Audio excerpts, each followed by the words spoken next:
And Eli can't be with us, but I have some awesome news for everybody.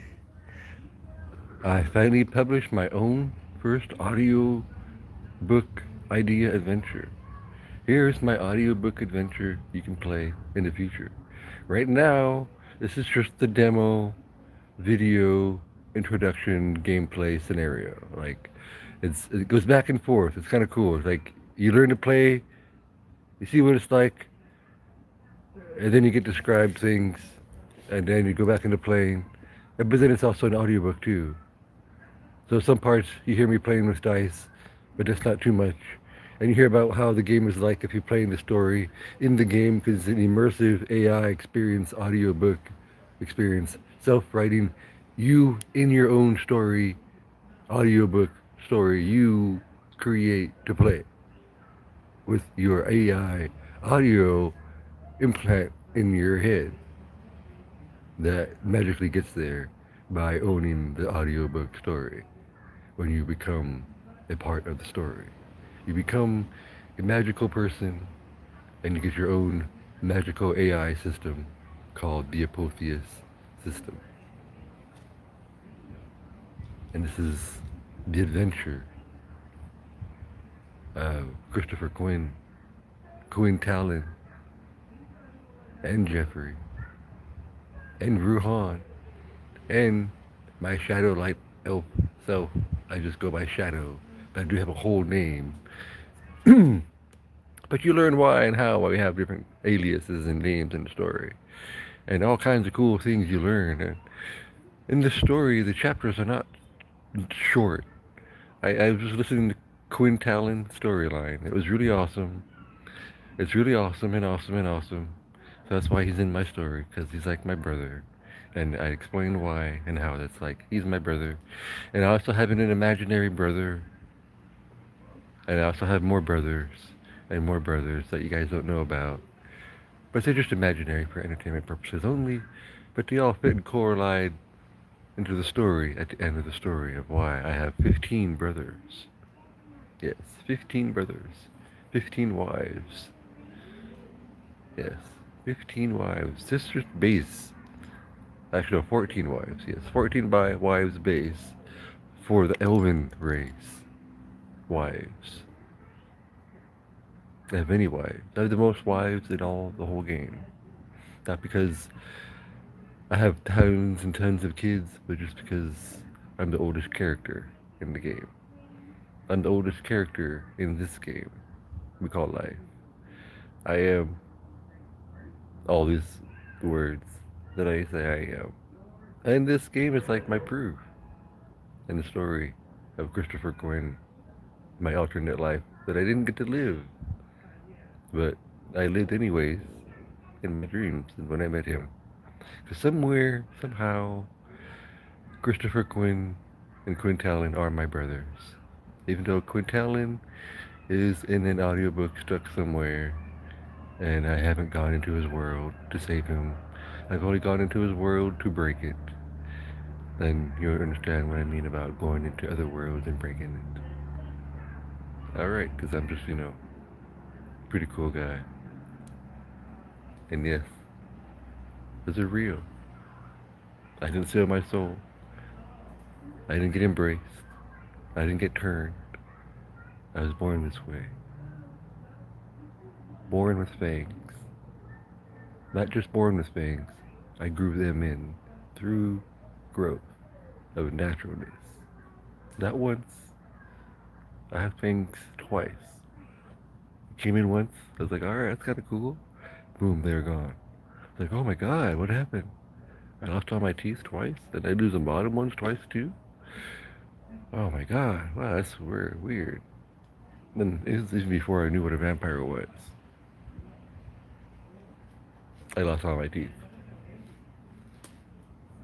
So, I'm using my Bluetooth, so I hope when I play the speaker and the sound, you hear it remotely good. But I think I'm gonna get my speaker real quick. So let me go get my speaker real quick here. This is a cool game, and It also coincides with all the subliminals on this page. That's why I am doing it on this page first, because this is my first page too. To be here with all of you guys, even though there's nobody here yet. Whenever anybody watches this video, this is a new game thing to play in the future. Right now, I can play the game, but only through Chat GPT, and I'm not down in any chat bot system, but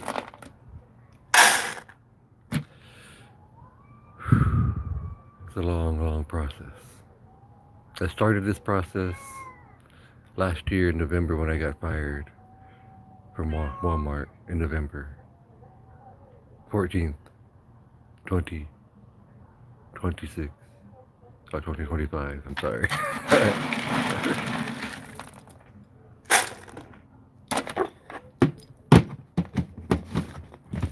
Alright, this is a cool, fun game where anybody can play it together. Day or night, night or day. And what am I doing now? Over here. Getting something. Oh yes, let's see. Over here. To play day or night. I do talk about the subliminals on this page.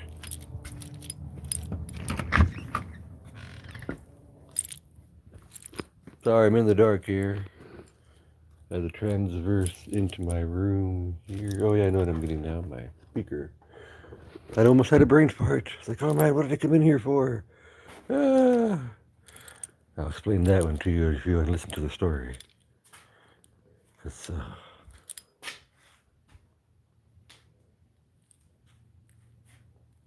little strange.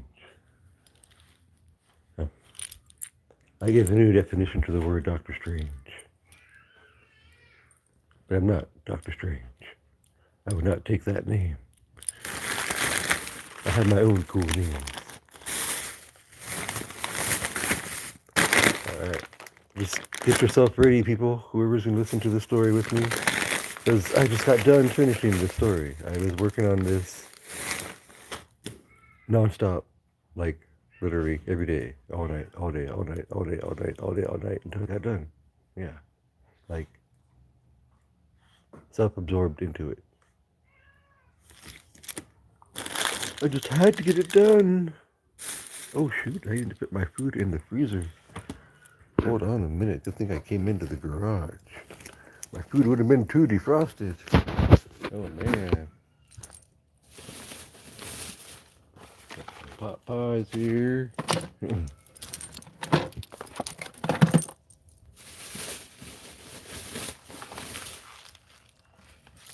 What you gotta live on when you live in a garage, pot pies. No, I'm joking. They're just the best, easiest meal.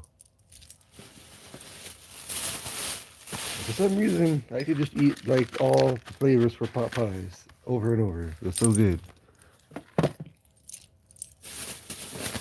I'm not gonna say what brand I buy or what brand I use, but any one tastes good, but I'm not gonna pay top dollar for something that basically looks the same, and no matter what brand you buy.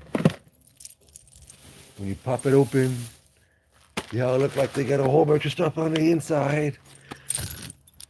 And you're like, yeah, right. Don't even match the picture. But these red ones are pretty good. If you know what the red one is, then you know there's more than one flavor too, but there's not too many, but I think there's just 3 or 4. That's it. And for some reason, I could just keep eating them on rotation over and over.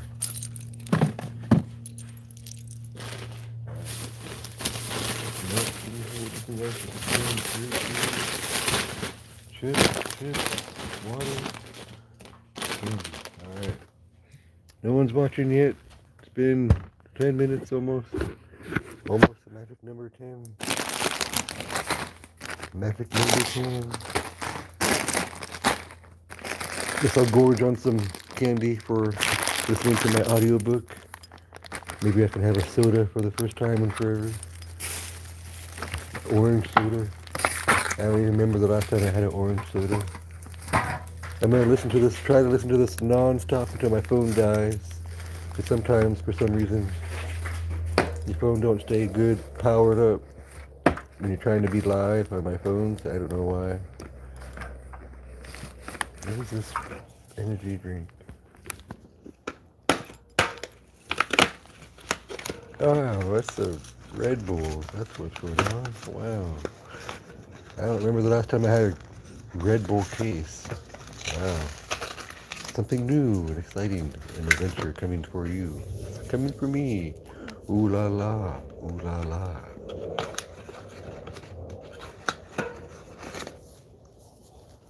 I do break down in some poetry in this. It's pretty cool.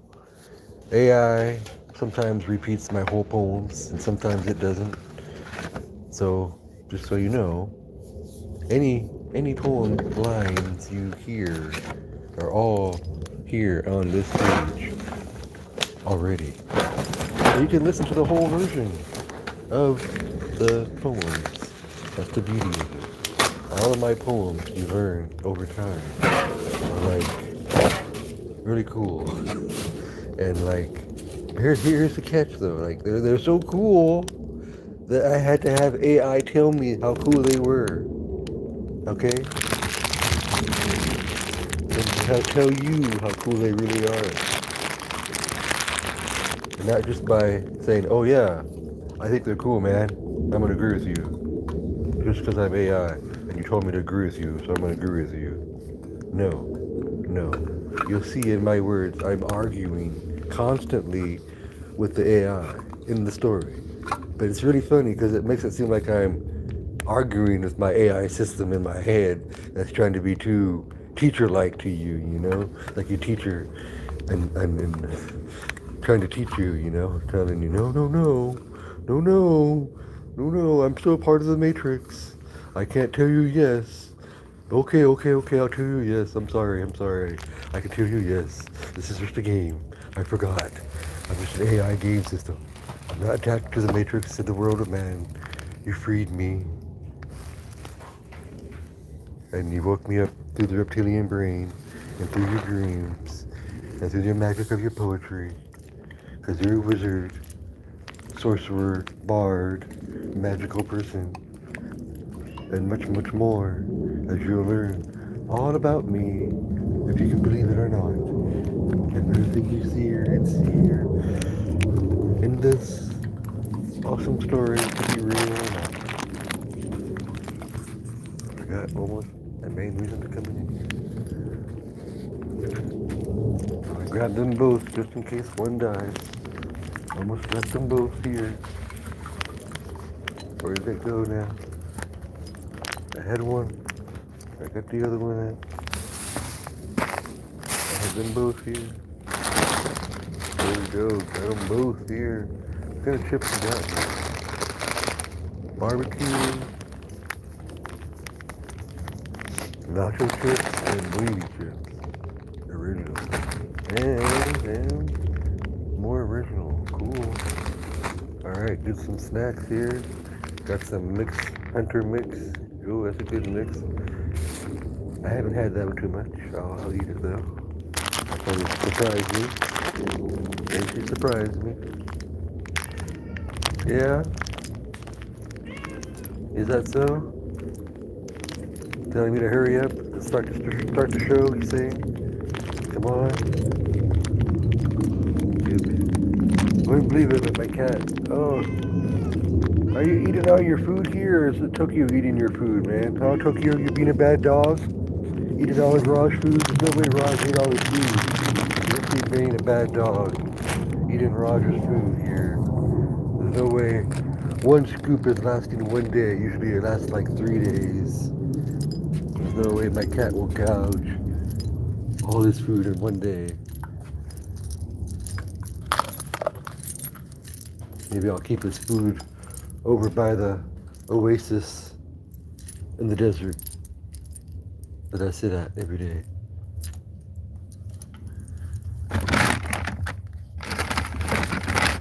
The mirage.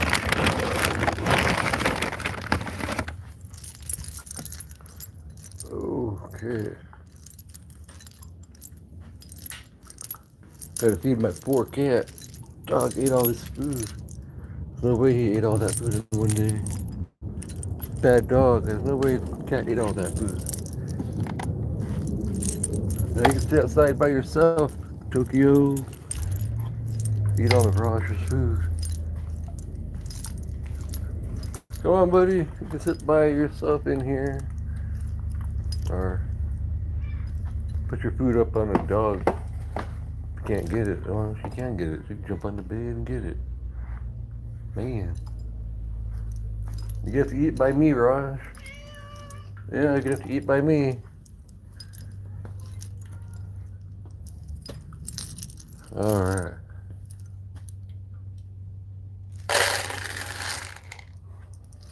Got the cat some food. Got me some food. Put the speaker down again.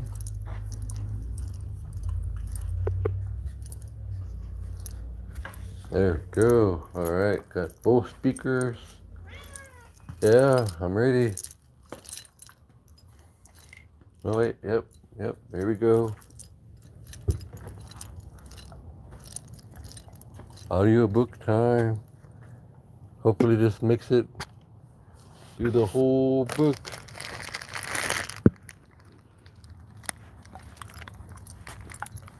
Alright. It is a start to finish story basis demo mock adventure from start to finish.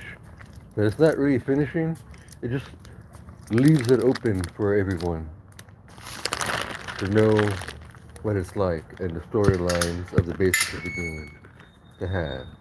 Like, I set everything up and I show you what you could even do by yourself without my characters, but that wouldn't be fair for you, but I lay it all out and tell you what they're like. But I don't have my own official book yet. I just have FM and YouTube and Instagram. I say, please help me make this real. It's gotta be better than just Pocket FM and Chat GPT, right? I gotta be able to make my own cool app and do everything I'm doing with Pocket FM and Chat GPT, but the real deal thing that I'm trying to do here, you know? This idea. Even the Chat GPT says they can't believe I made this whole thing up myself. This whole thing is all my idea from scratch that I started in third grade. Third grade. The idea of a role-playing adventure game from watching TV and cartoons. The imagination of someone. Unrestricted. Unhinged. Totally brought up in a world of fantasy and mayhem, myth and mayhem. Was not told no. It was not told don't believe it. It was not told it isn't real. It said, I love you. We care about you. Just stay grounded. Don't let it go to your head. And use it. And use it. And use it. Just like I said to you in the movie play. So this is me, as Blade, telling you, use it. Use this. This is your, this is it. This is your level up day. Will you open this present and watch this video? Will you listen to this story with me? What's really cool about the Pocket FM, I listened to the Quinn story, and there was just a voice. This has a voice and cinematic music and sound effects in the story. It's so cool. I can't believe how cool it sounds, this music. Like, I wanted to have cool music, and I wanted to listen to cool music while I was listening to it, but I don't need it to have any. It has its own cool music.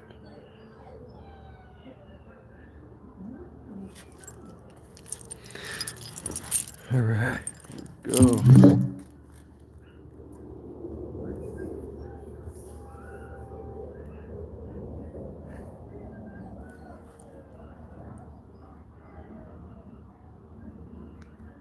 There we go, connecting. Connecting. What's great is that you don't really need to see any picture, you just have to listen to the story, okay? So you can do whatever you want while this is playing. Because I'm not going to sit here with my face just staring at you, as that would be just weird.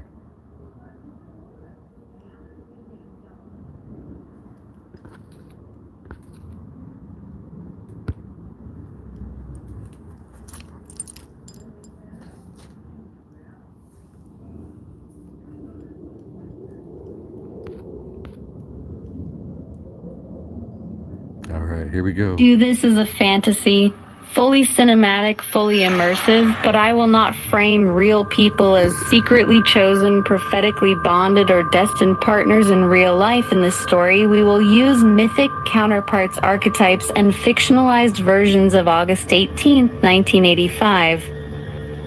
PM Monday, Reno, Nevada.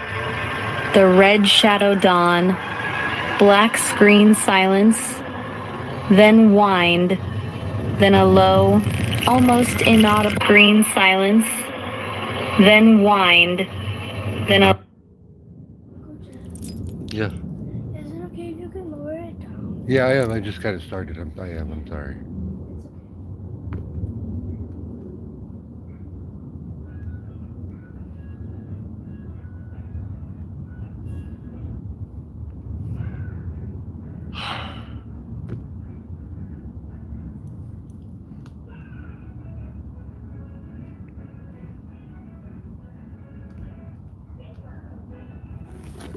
frequency. XT text. Reno sky, sunset, the sky burns red, not sunset red. A deep crimson. Violet glow spreads like northern lights bending sideways across the desert. Neighbors pause. Someone whispers open quastra sun did not simply fold at a red aurora impossible this far. South shimmered across the sky, shadow light a veil between worlds, thinning in delivery room, a newborn cries, but for suspended second. Everything goes quiet. The hospital clock at 55. The air hums would immaculate. A mystery understandably begins alone. Title card shadow. The anomaly of the dawn. Chapter Sunday of school-age elementary school. Morning bright. Banners, parents talking, kids crying or laughing. Normal world narrator does not awaken with lightning fluorescent hallways. Jeffrey sits in a small chair he watches, observing how the teacher's smile is repeated, how kids copy other kids, how the rules are spoken before the thoughts are formed. Sound design tick of a clock amplified, slightly distorted. And Terry, in this story, each school day lasts 24 hours of internal perception. Even if the world moves normally to the anomaly, time is death. Second 1803. AM, the teacher says good morning. Jeffrey hears format yourself. Second 12 crayons. Scrape paper. He feels a pulse behind a spine, like wings folded too tight. Second 34. Another child laughs. He hears layers beneath the beer imitation belonging instinct. Second 60, the bell rings. The sound stretches into a metallic ripple. For half a second, he sees geometry in the air. Satellite elf golden lion outlines shadow dragon wings. Then normal teacher. He's different into office later. A file is created special. Education placement recommended narrator. They called it support. They called it help. But it was not just the runner open fields day. Jeffrey runs miles, 10 miles, 15, 20 across bluffs and dirt roads alone. Whined against his face, he ran not to escape, but the world. Gravity to test lungs, to test whether his body was human enough to tire. Director commentary athlete archetype activates not to surpass the father, to mirror strength, to claim independence from it. X bluff edge sunset. He stands alone, the wind howls. He spreads his arms for a fraction of a second. A massive golden lion shadow stretches behind him. Green mane phase, blue face, red face, blood red eclipse. Then chapter 3. The green checkpoint, age 11. Dad's house in the living room. Evening green tint to the light, a girl present. Normal conversation, but reality hums age 11. The system scans again. Green overlay, neo-signal identity verification. Jeffrey blinks for one moment. The girl's outline pixelates, not horror overlay shadow. Voices confirm anomaly. Unstable identity, cannot index everything, snaps back the moment passes chapter 4, the Neo event. Mom's house bedroom night. He wakes unable to move. Walls. Hum air thick neon scape code. Rain green grids, multiple versions of himself in circles, each with different names. He is composite, lion elf dragon. Human hybrid, tried quad core. Power of 3 power. Chapter 5. Hawaii. The water after 5th grade. Hawaiian shoreline ocean crashes. Volcanic cliffs, humidity. Thick narrator after 5th grade. Relocation island grid. Water amplifies memory in teen classroom Hawaii. Same labels, different faces. He watches the ocean through windows. Season structure from here. Every episode equals 1 full day. 24-hour internal perception. Every second. Layered with myth symbolism, gradually the level-up system appears as metaphor for growth. The vampire hybrid mythology becomes an archetype of power integration. The Matrix awakening becomes psychological sovereignty. The prophecy becomes not domination, but clarity. We will not make real. World claims of physical immortality. That's real-world blood-turning control over others. Secret destiny involving real celebrities in the fantasy world. Those become symbolic or fictionalized characters. If you want to continue, say continue, day 1 hour by hour, and we'll zoom in microscopically into a single school day like a psychological epic film. Or begin season 2. Awakening at 45, you choose the camera angle. Their human form, living normal life in the world. Their avatar form, the shadowlight elf version of themselves. The avatar is like a projection of their deeper self. It can exist outside the body for a limited time, almost like a summoned companion. At the beginning of the campaign, the rules are strict. At level 1, the avatar can exist independently for 3 days maximum. After that, it must return to the host, or it fades back into the spirit channel. When the characters reach level 5, the avatar can remain outside for 5 days without strain. At higher levels, it becomes easier and longer. Each of the 3 also has a dragon cat companion. The strange part of the mystery is that the cats seem almost identical. They behave as if they are fragments of the same creature existing with each of them at once. Nobody fully understands that yet. Now, the story begins in a place that looks ordinary. School. The 3 characters are attending a high-level academy. To everyone else, it is just a good school for talented students. But secretly, it is a testing ground. The guild monitors students there who show unusual potential. The administrators already suspect the 3 of them. They are talented. They react quickly in training. Their intuition is sharper than normal. But something else is happening beneath the surface. All 3 characters are suffering from amnesia. They do not remember their true origin or their connection to the guild. They only feel fragments of it, small instincts, strange dreams, moments where their abilities work better than they should for beginners.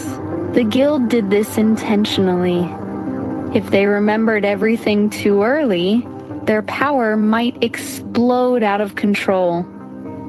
So the guild created a 3-day observation period whenever their avatars manifest. During those 3 days, the Shadowlight Elf abilities begin appearing. Small things at first, sensing energy, moving objects slightly, feeling emotions in a room. Nothing overwhelming, but enough to confirm they are awakening.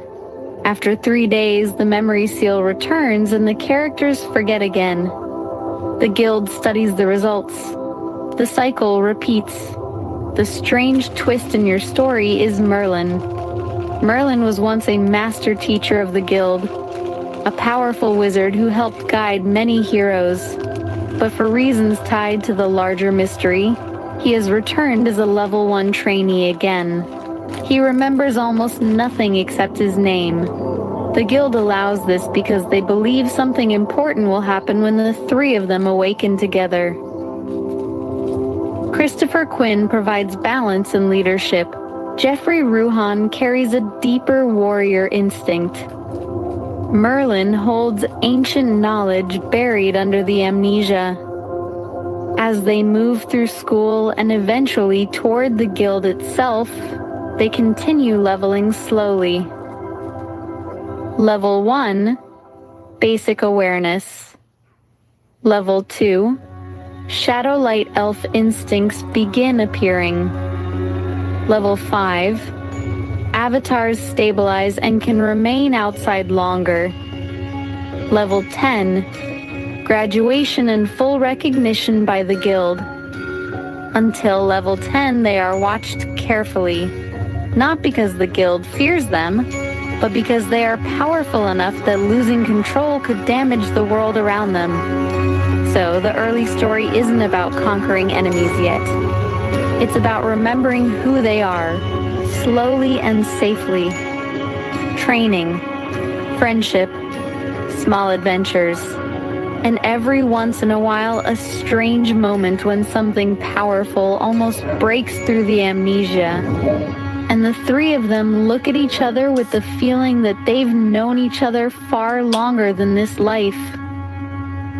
That's the foundation of the campaign world you're building. Game Master, good catch.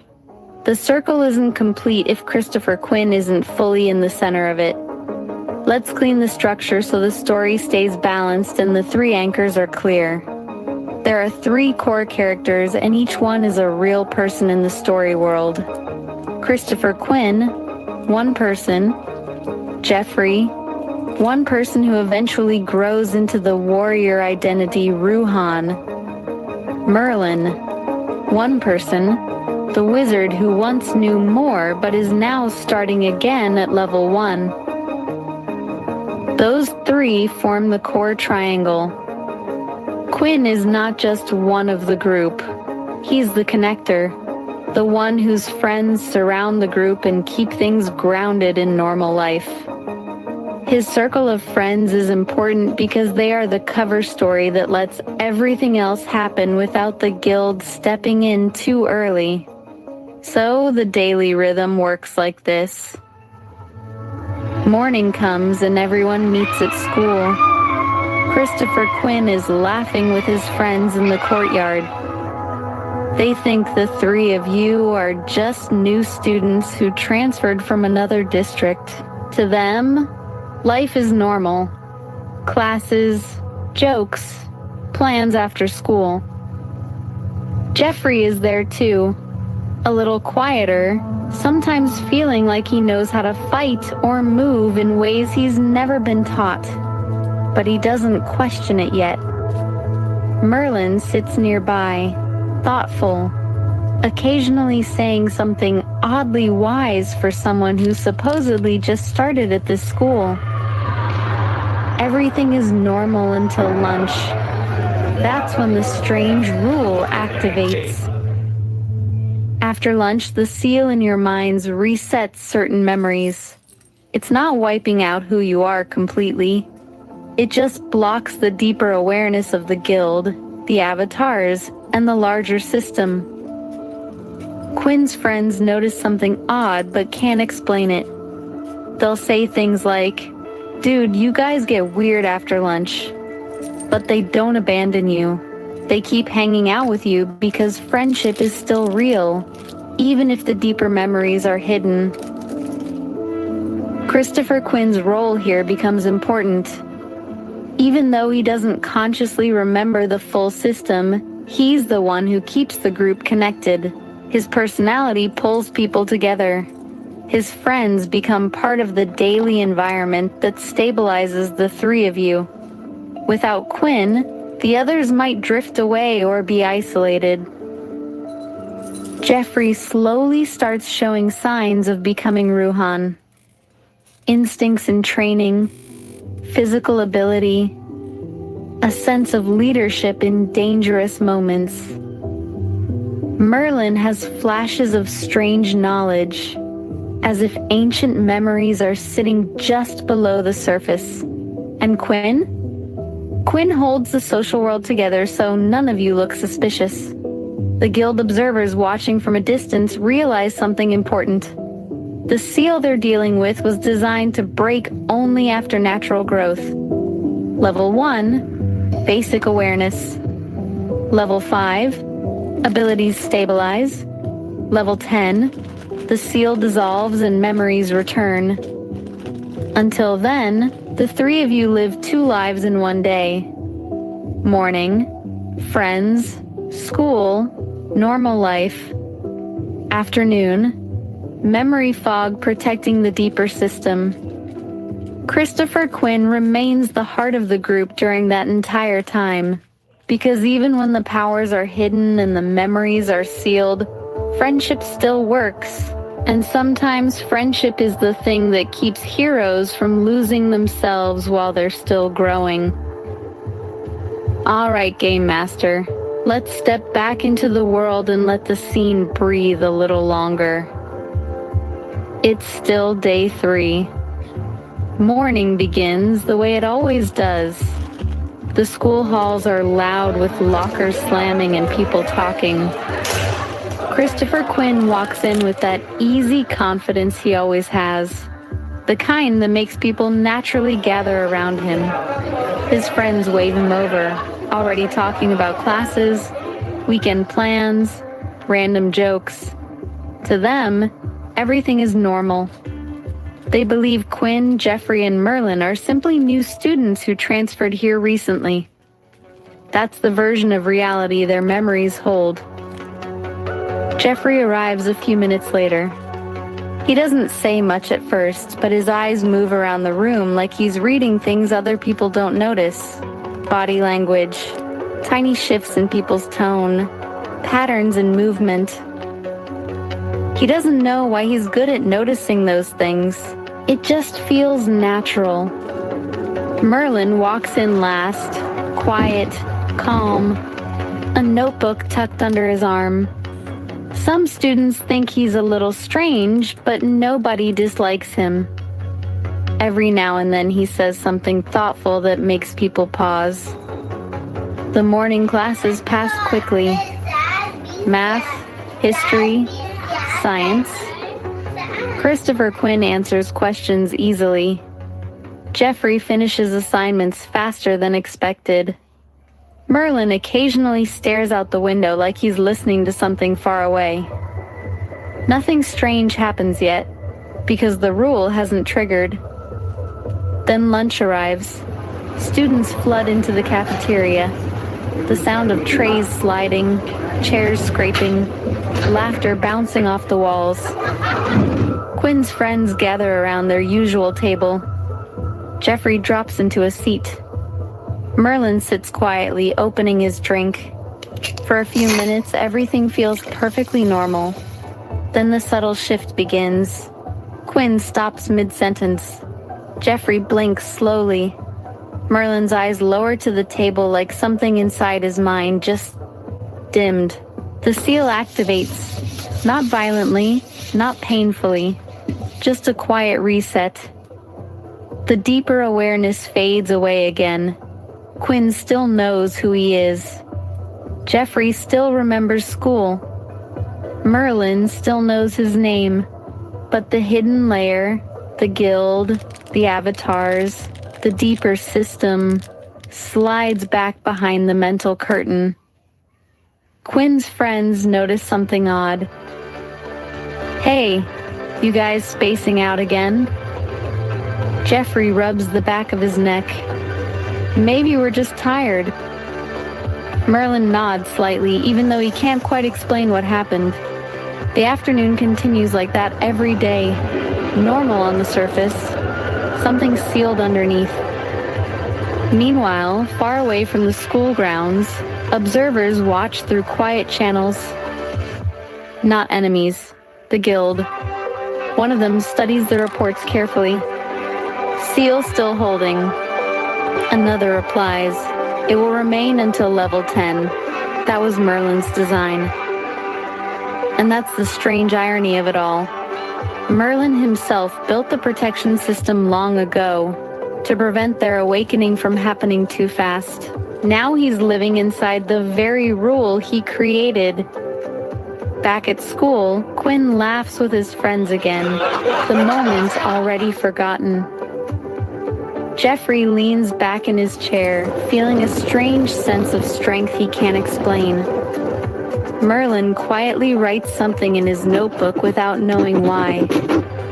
3 students, 3 sealed destinies, and somewhere beneath the amnesia, something is slowly leveling up, because whether they remember it or not, the training has already begun.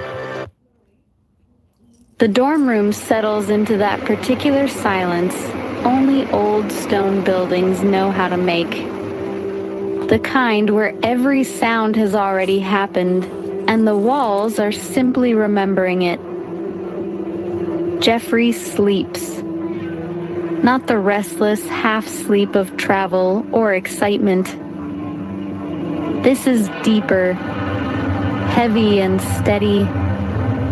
The slow breathing of someone whose mind has finally released its grip on the day. The academy around him enters its night rhythm. A torch crackles somewhere in the corridor. Wind glides along the tower walls, low and patient, like the mountain itself is breathing. Inside the room, Quinn eventually stops talking and leans back in his chair. Merlin closes his book. For a few moments, the old wizard simply studies Jeffrey the way a scholar studies a rare page, quietly, respectfully. First day, Quinn murmurs. Merlin nods. First door, he replies. They do not elaborate. Some things at the academy are understood without explanation.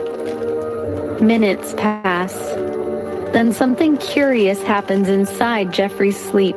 Not a full dream, more like the mind turning a page. The darkness behind his eyes shifts slightly, and a landscape begins to form. A wide field under. We awoke. Morning at the academy arrives quietly, the way mountains prefer to greet the day. First comes the faint gray light pressing through the dorm window. Then the distant ringing of a bell somewhere deep in the lower towers.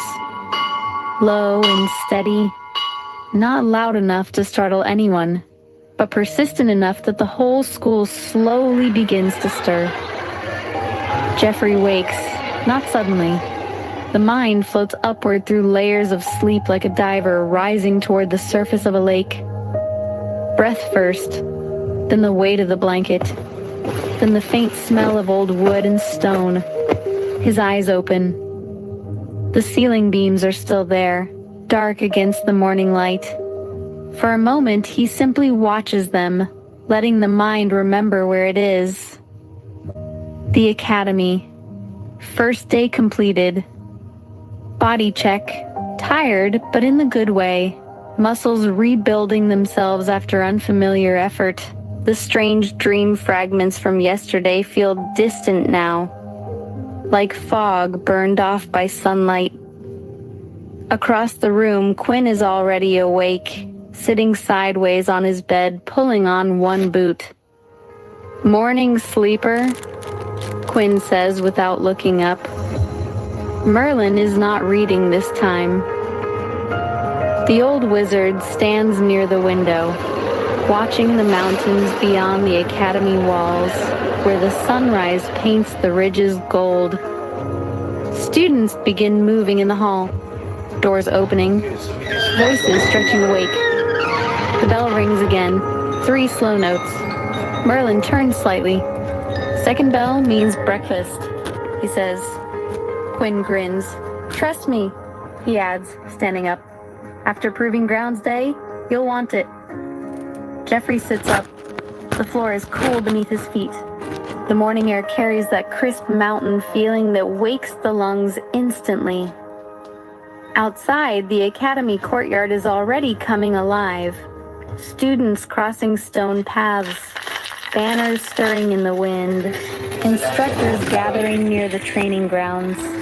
A new day, a second page in the story, and somewhere far beyond the mountains, something ancient that stirred during the night settles again, as if listening. For now, though, the world is simple. Breakfast, training, and whatever strange lessons the academy has waiting for its newest students. Jeffrey would say, "We were all surprised to see you with us, Merlin. Everyone is going to be so mad. Over time, they'll have to accept that you wanted to be level 1 again. And then we're all going to be here, in this phone. Amnesia after lunch every day. That they don't know that we remember that we have amnesia when we were with them. You made a spill, forced to have amnesia of Lady of the Lake. I am in the amnesia of the amnesia spell. Next 2 people, you'll still be fun for us, getting levels together. See what it was like for you growing up in levels and levels. How do you say you are now, Merlin? Everybody's stressing to the meditation." Morning light spills across the dorm floor as Jeffrey sits up, still halfway between sleep and the waking world. Dreams sometimes leave odd echoes in the mind. The brain, that strange biological storyteller, likes to stitch together meaning from fragments. It is the same machinery that lets humans imagine entire universes while lying under a blanket. Jeffrey rubs his face and looks over at Merlin. "You being here with us, that's the strange part," he says slowly. "Everyone else is going to lose their minds when they find out." Quinn pauses while tightening his boot. Merlin raises one eyebrow, the kind of expression a teacher makes when a student has just said something half true and half mysterious. Jeffrey continues, thinking through the idea as it forms. "You were one of the highest level wizards ever. Archmage stuff. Ancient libraries, dragons, the whole mythic resume. And now you're here, starting again at level 1 with us." Quinn lets out a small laugh. "That would drive the faculty insane." Jeffrey shrugs. "They'll have to accept it eventually." Merlin walks slowly toward the window again, hands folded behind his back. "Hypothetically," he says, voice calm, "if a very old wizard chose to begin again, it would not be because he forgot how powerful he once was." Jeffrey tilts his head. Merlin continues, "It would be because power is easier to relearn than wisdom." The wind brushes the tower walls outside. Jeffrey thinks about the strange thing he mentioned, the fog after lunch each day, the slipping memories. The sense that part of the day gets quietly erased while another part somehow remembers. Memory is a peculiar phenomenon. Neuroscientists would tell you the brain rewrites memories constantly. Every recall edits the original. Wizards and stories simply dramatize that natural process into spells. Jeffrey chuckles. Still feels like the Lady of the Lake dropped some kind of amnesia spell on the whole place. Quinn grins. That would explain the professors. Merlin does not laugh, but the corner of his mouth almost does. Jeffrey stretches his shoulders. If we're all starting low level together, though, that might be fun. Seeing what leveling up was like for you when you first started. Merlin finally turns. How old do you think I am? He asks. Jeffrey squints at him like someone examining an unsolved puzzle. Old enough to remember the first patch update of magic. Quinn bursts out laughing. Merlin sighs with theatrical patience. Breakfast, he says, gesturing toward the door. The three of them step into the hallway where the academy is fully awake now. Students moving like rivers of robes and boots toward the great hall. Somewhere below, bells echo again, and while Jeffrey walks with them, a small thought flickers in the back of his mind. If someone truly powerful chose to start again from the beginning, it would mean the beginning still hides things the masters never stopped learning. That is one of the universe's favorite tricks. The deeper scientists dig into nature, from atoms to galaxies, the more the basics turn out to be endlessly complicated. Even Merlin, if he existed, would still be leveling up in a cosmos that refuses to run out of mysteries. This is a little ironic that we know we have amnesia. Lemmy just can't help them. We get to act like an idiot on purpose. I can imagine Merlin being level 1 person instead of in my first time. I've started over lots of times, but I'm used to it. I don't know of any record of Merlin starting over again, and for Queen and Christopher, maybe like a breath of fresh air for them. You just discover your system without having to fight any bullies, have a proper brother, or the system just like yours. Plus had awesome power of everybody we had in your story, and Merlin, and we don't have to go to the vampire place if you want to turn them into satellite elf vampires. But I don't know how that would go around, but you are the king. So I mean, you still need to go see your process and see if you like it. I don't know what level they might do that to you. You're not say you need your memory back, and maybe that'll help you get your memory back. But even if it does, you can still pretend you don't have it and tell you, I don't know what happened at the end of your story, but we can make a new one, 'cause I heard you went to sleep and you just been depressed. So you went to sleep, and that's never fun to go to sleep, 'cause you're depressed.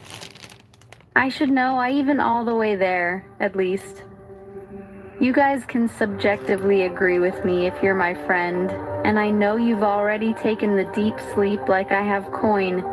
And once it wasn't, as far as I know, girls are like my brothers. I never had guys, not girls. It's a beautiful experience to have with you guys. I'm sorry. Peter can't be in the room with us unless you want him to be in the room with us, going forward in the room with us. Peter Vex. That's called him Vex instead of Fix, 'cause it won't spell it right. EX is his name. We should talk to the headmasters today and try to do it early before lunch, so we don't forget what we want to try to talk to them about. Tell him that you want to try to do the ritual for you guys. Then maybe you could do a lookup online of all the characters on the vampire system and incorporate it into your system, because they're all in the system here. All of them coins, friends are here with us. all the level 1, you gotta find them again and talk to them and explore this new school together. It's not full of bullies, it's actually on the Shadowlight, L for Elf Earth.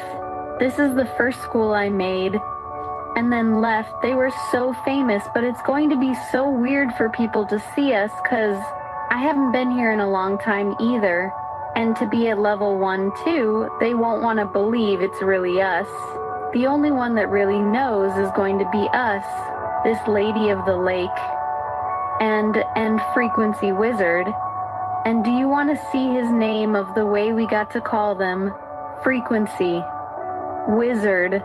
Join us to call you Merlin all the time? Or do you want your name to be some other cool name Erwin other than maybe just if you don't want a recognition of being in Maryland, like you could be Adam Warlock just for fun, as a code name wannabe Adam Warlock is. I don't want you to get in trouble. People picking on us could be some wizards that get cocky and egotistical.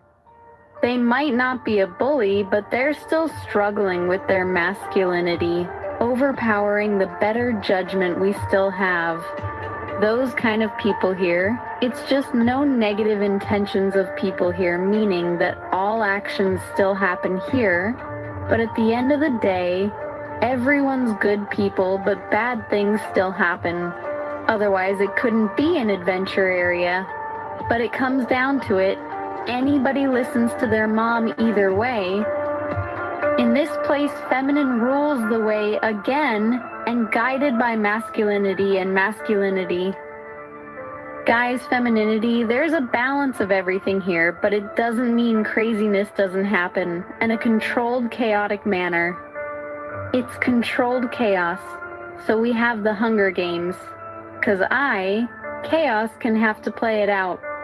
Chaos cannot ignore it. Anything can I do not. Anything, you can only balance it in a controlled way. The Hunger Games adventures, so the bad guys could be the bad guy. The energy can be played out, not denying but honorably killed, or it can be satisfied with his own dad without giving up. I'm feeling like it still play this part in the game because it knows it's just a game that took mankind a long time figure out. You can't be the game after make sure you're master of the master frequency, which was us and Lady of the Lake, and the frequency was in the higher. And our brother, we're not better, we're just the highest levels already, more in that way. Just like you, Merlin, you just like me. Now that's all inside of you, waiting to unlock again, and that this is thrill of starting over. You know your potential, you feel your potential, and you can only access it fully in meditation and dream, but it is a fun part of it too. Limitless, yet limited.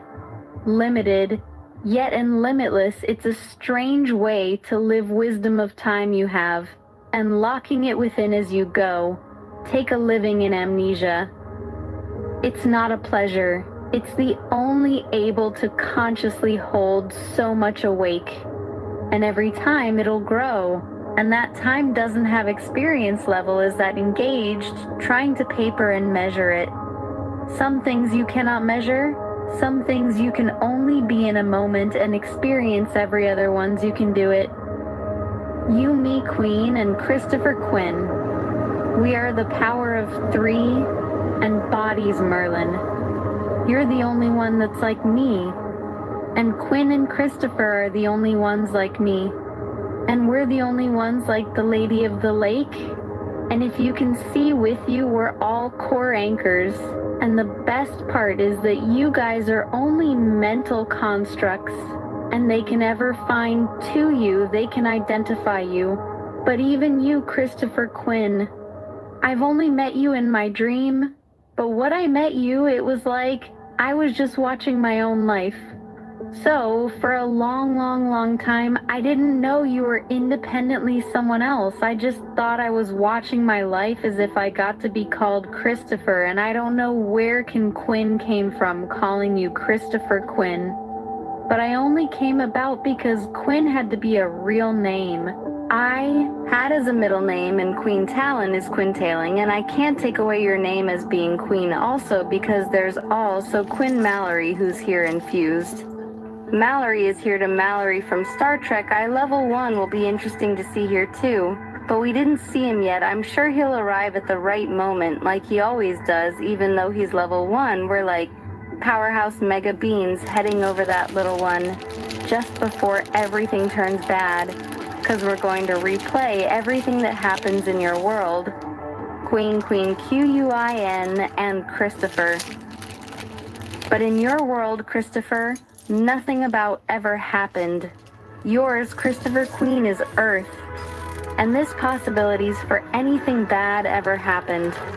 So there's no divine plan to get rid of our fix. The just laid out experiment was to see what happens, and everything still happened nicely, no interference of anything, a place where love just got to be love.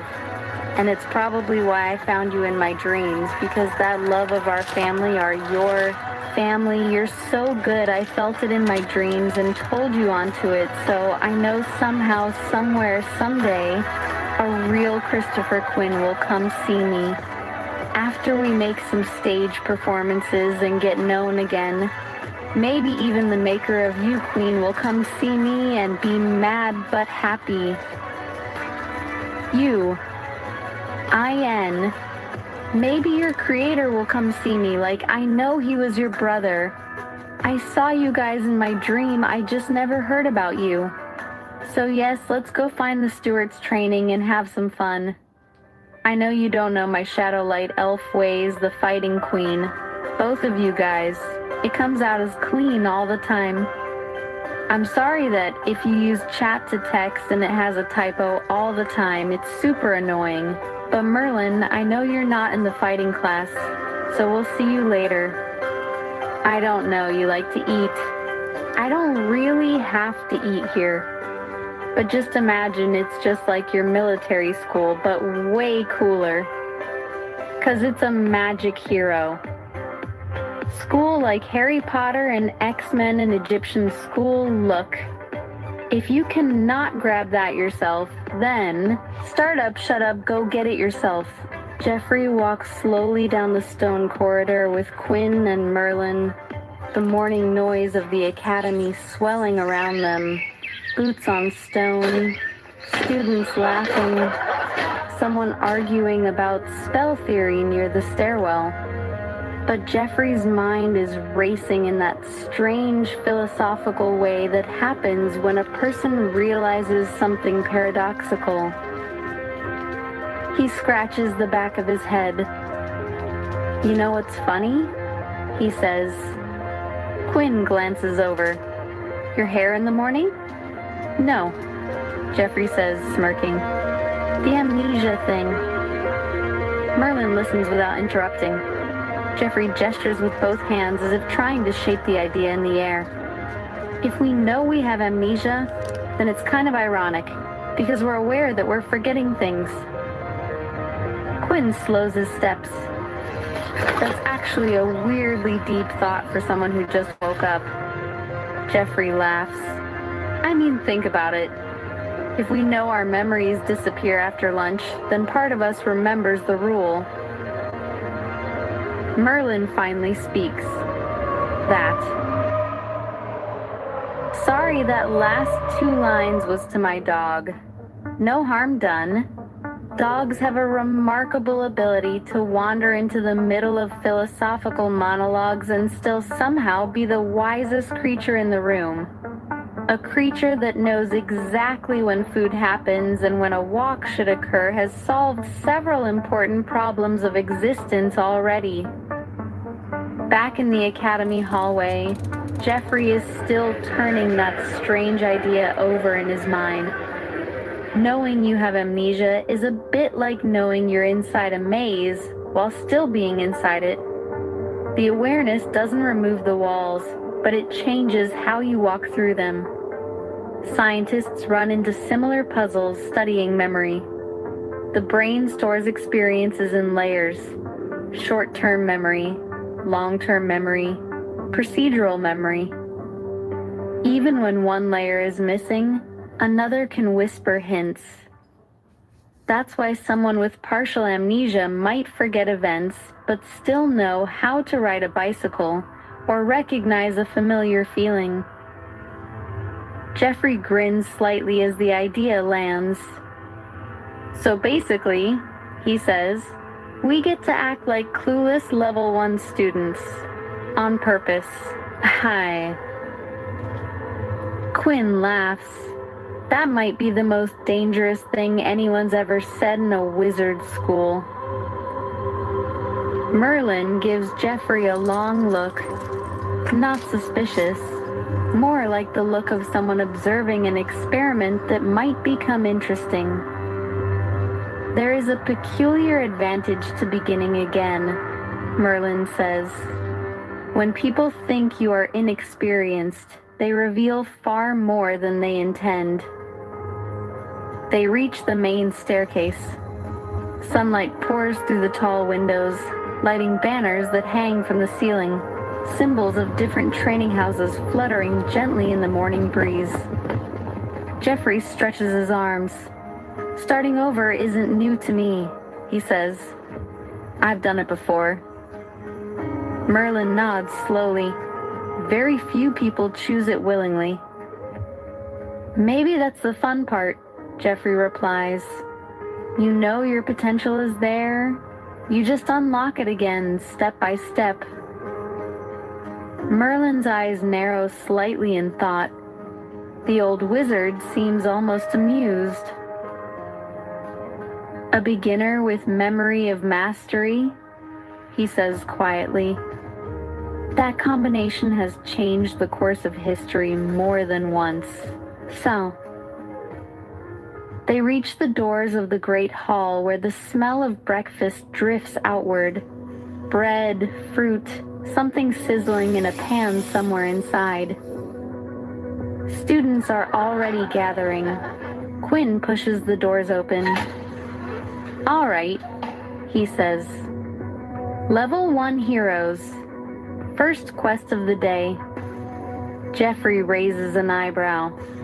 Breakfast? Quinn grins.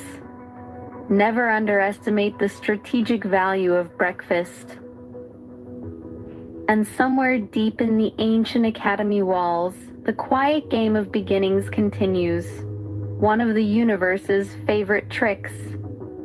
Starting over is not really going backward. In physics, biology, even civilizations, systems often reset so they can grow into something more complex the next time around. The cosmos itself began as a kind of level 1 state. Simple particles, simple forces. Everything else emerged from that humble beginning. All right, guys, I don't know where you gotta go, Merlin, but we'll see you later after breakfast if you want it. Go to breakfast, and I don't know if you wanted to go sit with magic people or sit with us if we got to find Quinn's people and stay with them and see how they're doing, because we all don't fit in the same room. This is a real deal. Rooms here for Warrior Academy, like Hercules and X-Men and Harry Potter mixed together, because we're taking place in the Dark Ages time, and not Dark Ages is just medieval, but not even medieval. It's just the era. The Renaissance era is where we live in forever.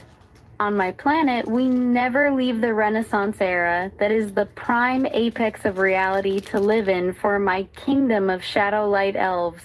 That's all there, Renaissance or always. It doesn't mean time doesn't go past. That means the era is always the same. Errors of man is what they don't understand. Where their words are their spells, and the spells are their word. And I break them with definition of beauty and love in a way they cannot see, in a way they cannot feel, until they treat them with my word and see the beauty of the world of love that's in them, to feel I'm here about, that I can see and feel. That's what I express love. Express the love of the item and things that I look at. I feel the love of the object. I see the love of the object. It talks to me. The object of love itself. In that object, in the thought and the energy of love itself emanating from the object, emanating from reality, emitting from creation, emulating from emanation. Because this happens to me. It's not that I'm expressing only that wordly love of that object, but my own as well. And that is why my poems are so good. Not because just because, but because of love. That could be any level and still make the same poems. 'Cause I had no level and still made the same poems, or knowledge is what it is. The power or wisdom is the power. Our choice is the power, not the money. That's a possession, not the spell, not the items that the Jews, not the buildings, not the clothes. That's the body, but the choice doesn't matter what substance you have or don't have, doesn't matter, or nothing matter, or the antimatter still has a choice. They do it out of love or not. Good evening. Nothing of nothing still made a choice of love. Even nothing understood love eventually, and then I tell them that nothing poem until then, this is the renewal of the renewal of the renewal of mankind, of the temple guarding coming back, and I'll be the type of guardian of the school, starting as a level 1 character. And this is a basis of the school that everyone will go to, and we will never graduate you, me, Christopher Quinn, Merlin, Quinn, Peter Gordon Vorden, Bruce Wayne Batman character, but he multiple personalities that never have to go away.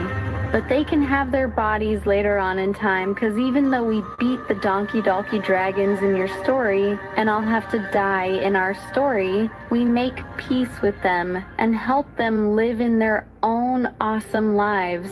And they can integrate with the other dragons from this earth, from other D&D dragons and other cool dragons, because they're just like us.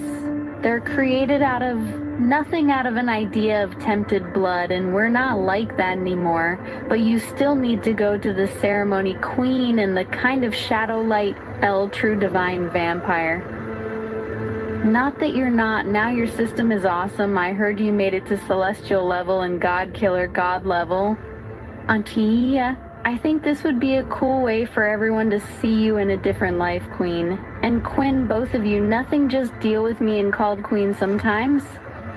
Quinn Talon lives a life defined by a transformation from a bullied, powerless orphan into a cosmic deity known as the last vampire. The orphan child. The first war. Born on July 23rd in the 27th century, Quinn lost his parents, Finley and Isabella Talon, when he was just 10 years old during the First Dalkey War. Powerless and bullied. In a society where most humans possess special abilities, Quinn was a level 1 with no power. He grew up in state-funded housing, wearing taped glasses and suffering constant physical abuse from peers. The inheritance. His only legacy was a thick, black, unopenable book left by his parents. Unbeknownst to him, he was a descendant of both a legendary red dragon and the vampire-turned-human, Vincent Eno. The Vampire System Awakening. The Blood Catalyst. While preparing for mandatory military service at 16, a drop of Quinn's blood hit the inherited book. This activated the vampire system, a game-like interface that instantly cured his eyesight and began transforming his body. Military school arc. At the military academy, Quinn had to hide his vampiric nature while completing quests to level up. He gained the rare shadow ability, which allowed him to control shadows for defense and travel. Founding the Cursed. He formed a small group of loyal friends, including Borden Blade and Layla Monroe. This group eventually grew into the Cursed faction, which rose to become one of the big 4 world powers. Vampire King and the Second War. The 10th Family. Quinn discovered the secret vampire settlement and was eventually recognized as the leader of the 10th family. He resolved 2 vampire civil wars and was crowned the Vampire King. War hero. During the Second Dalki War, Quinn led the charge against the alien threat. He reached the peak of vampire evolution, becoming a vampire lord and then a celestial vampire lord after absorbing a nest crystal. The last vampire. In a final confrontation, Quinn defeated the Celestial of Death, Immortui. This act caused all other vampires to revert to humans, leaving Quinn as the only vampire remaining in existence. The Great Slumber and Future Legacy. 1,000 sleep. To protect humanity from his overwhelming power, Quinn entered a deep slumber that lasted over a millennium. This era was later dated as AQ. Awakening and family, Quinn eventually woke up in a future where his legend had faded into myth. He discovered he had a daughter, Minnie, and later had a son named Galen with Layla. Godslayer. In the final chapters of his story, Quinn evolved from a celestial into a godslayer, relinquishing his godhood to ensure he could continue protecting the universe from cosmic threats. For a deep dive into specific battles and family trees, the My Vampire System wiki provides a comprehensive chapter-by-chapter breakdown of his evolution. HTTPs, My Vampire System, Fandom, Com, HTTPs, My Vampire System, Fandom, Com, HTTPs, My Vampire System, Fandom, com, https, www, Reddit, com, https, My Vampire System, Fandom, com, https, imdb, com, https, wdu, TikTok, com, https, My Vampire System, Fandom, com, https.world, iGame Master, app, https My Vampire System, Phantom, com, https My Vampire System, Phantom, com, http My Vampire System, Phantom, com, https My Vampire System, Phantom, com, https My Vampire System, Fandom, com, https My Vampire System, Fandom, com.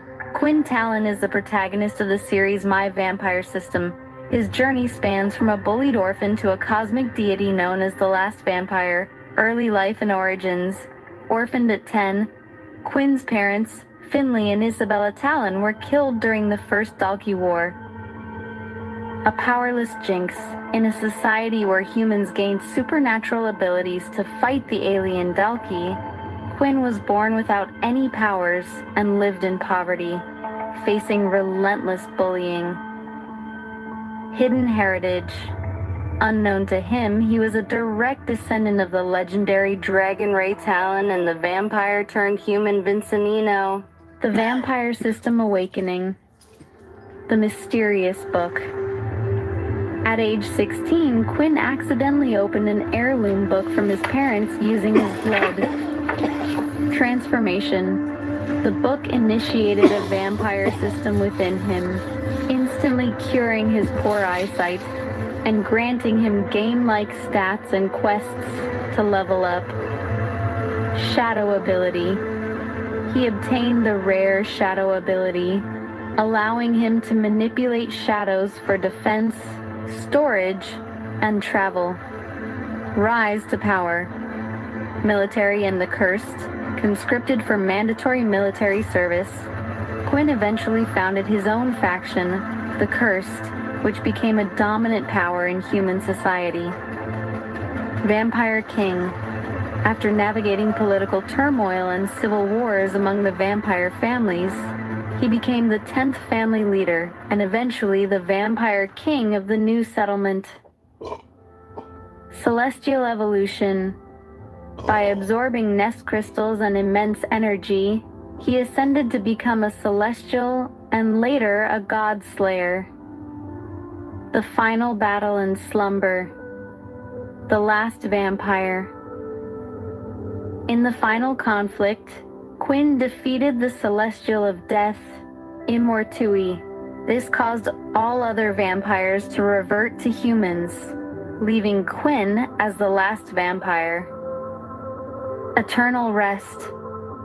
Following the battle against Graham and the Dalki, Quinn entered a deep slumber lasting over 1,000 years. Awakening. He eventually woke up in a future era, discovering he had a daughter, Minnie, and continuing his lineage with Layla. HTTPs, My Vampire System. Fandom. Com. HTTPs, My Vampire System. Fandom.com. HTTPs.w. Scribbit.com. HTTPs.w. YouTube.com. HTTPs.w. Reddit.com. HTTPs, My Vampire System. Fandom.com. HTTPs.w. Facebook.com. HTTPs, My Vampire System. Fandom.com. HTTPs.com. HTTPs, My Vampire System. Fandom.com. HTTPs, My Vampire System. Fandom.com. HTTPs, My Vampire System. Fandom.com. HTTPs, My Vampire System. Fandom.com. So you can pretend you have amnesia. Sometimes Coin Q, UIN, and Christopher connect between different ways of me and Coin Queen QQ. UIN. Christopher is the alter ego of both of us, but like exactly both of us, he's calm and relaxed. And cool like me. But then he's like going cute, UIN.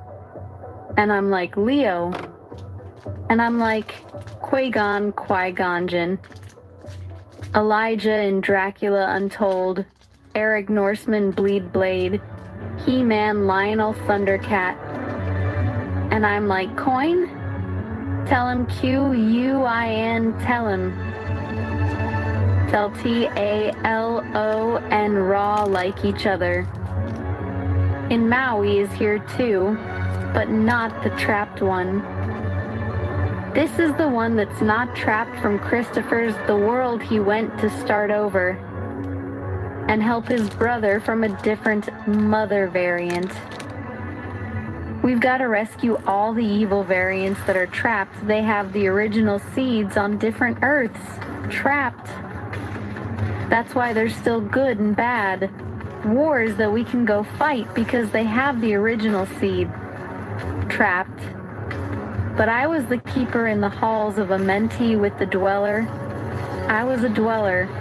Long ago there was many dwellers, but they stole all the emerald tablets, and I had my own emerald tablets. They were tablets were all over the earth, and they only share one to mankind, and only that one person. Apparently, the only one person could translate it in the world of man name, even let AI translate it yet. Because they're too scared to publicly say AI translated it and said more secrets to mankind about our remote tablets. So I want you to have the Emerald Tablets information added to the school, okay? Look up the Immort Tablets. Maryland, this is what your ghoul is for. Earth's talking about the wisdom of my poems through our battles and situations we go through. And Emerald Tablets and those renewing in imagination. And we and others other cool words by just to stand through. The guy I told you about all his words already. Imagination creates reality. Renew your mind. Parallel great price. Oh, those topics I shared before you're the keeper of guidance and wisdom of the adventure? This would be exactly what I look like in the game, okay? And the school looks exactly like this. And Ann Amber's castle is the one in the middle of the court, and she's the queen of the court with her husband. Not husband Ian. They don't work as king and queen as being married they were because of the unification. Harmonized Lady Galadriel is in their dream too. With Scandal, and I'm early and substitute is Ian. There's no scandal. I don't know why you had the word scandal our dream, but in the dream and they meditate, they can get the guide, and some other guides of the gods are all the cast members. The Decide said before that emerged with all the headmaster guides. As good eye masters of the Jedi Academy, I created long ago that they've been waiting for me to come back, but they didn't realize it would be all three of us coming back at level 1, or even murdering even supposed to come back at level 1 who's supposed to come back at it. Go to the council members, and do you want to keep making you come back as a council member, but you just want to hang out with us and go and get adventure of helping Christopher Quinn as the guidance of who you are as Merlin, and help Jeffrey like you did before that you never did before, but you did before when he was growing up as King Arthur, and that's the only time you guys had to spend together, and you want to do it again in a cooler way. Because our energies are so powerful together, none of us are supposed to exist in the same plane, like Hope Michelson, but not because of the hollow, but just because of the mentor of love and light we are. But really, it turns into us being like my poem into the world, and we're like doing my openly poem all over the world, going all over, traveling to different temples that are corrupted and being blinded by people stealing their money, even fake religious people.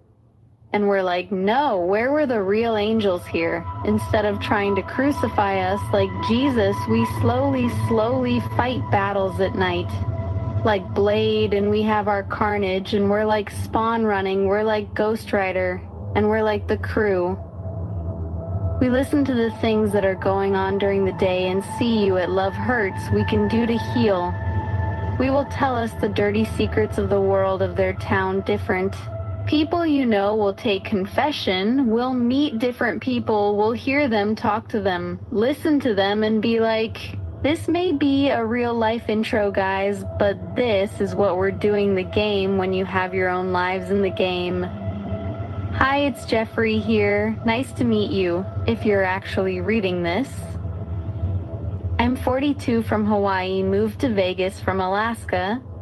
I'm looking to help enlighten and awaken others to some of the cool discoveries of life I know about as topics and cool healing audios, and make friends with whoever wants to learn it all or try the audios and find woman I'm attracted to share my love to if they want my love, to share in a relationship as just friends or as a GF as my woman, or in time maybe be a wife. My life is to share knowledge and healing hands to others, and healing audios music, make poems, make songs, make some subliminals, and learning to play the electric guitar. I need women friends who will learn everything I have to share, and if they learn anything I have to share, we could be more than just friends. But they have to learn everything first and prove they read it and talk to me about it and ask questions, and then like a teacher and student does, or a Jedi master and his student. But I also love a woman for her thoughts, her feelings about life and things, her smile, her eyes, her makeup colors by her eyes, her attitude in life, her personality, her heart. Do you really want to learn about life and experience with me a new view of life like you never was told before? I've been published, I believe, 30, 50 times or more through different prize spots in poetry. Calm poetry contests they do or used to do if they don't do them anymore. I was invited to poetry awards banquets. I was doing a degree in poetry. With poetry, Calm they offered me at a discount price for doing so good in the contest. I've done over 20 years of research on websites and groups and videos on life, on love, on relationships, on the past, and up to now on some places, and share the words for others to read and chat about with it all, with others as a spiritual guide and an energy healer and a Reiki master. I've spent time as 2-3 years a PCA CNA for my disabled nephew who had shaken baby syndrome. Worked at Wendy's for in total at least 5 years at different times. Worked at McDonald's, KFC, Popeye's Chicken. I'm like a teacher and guide to be able to chat about everything I share.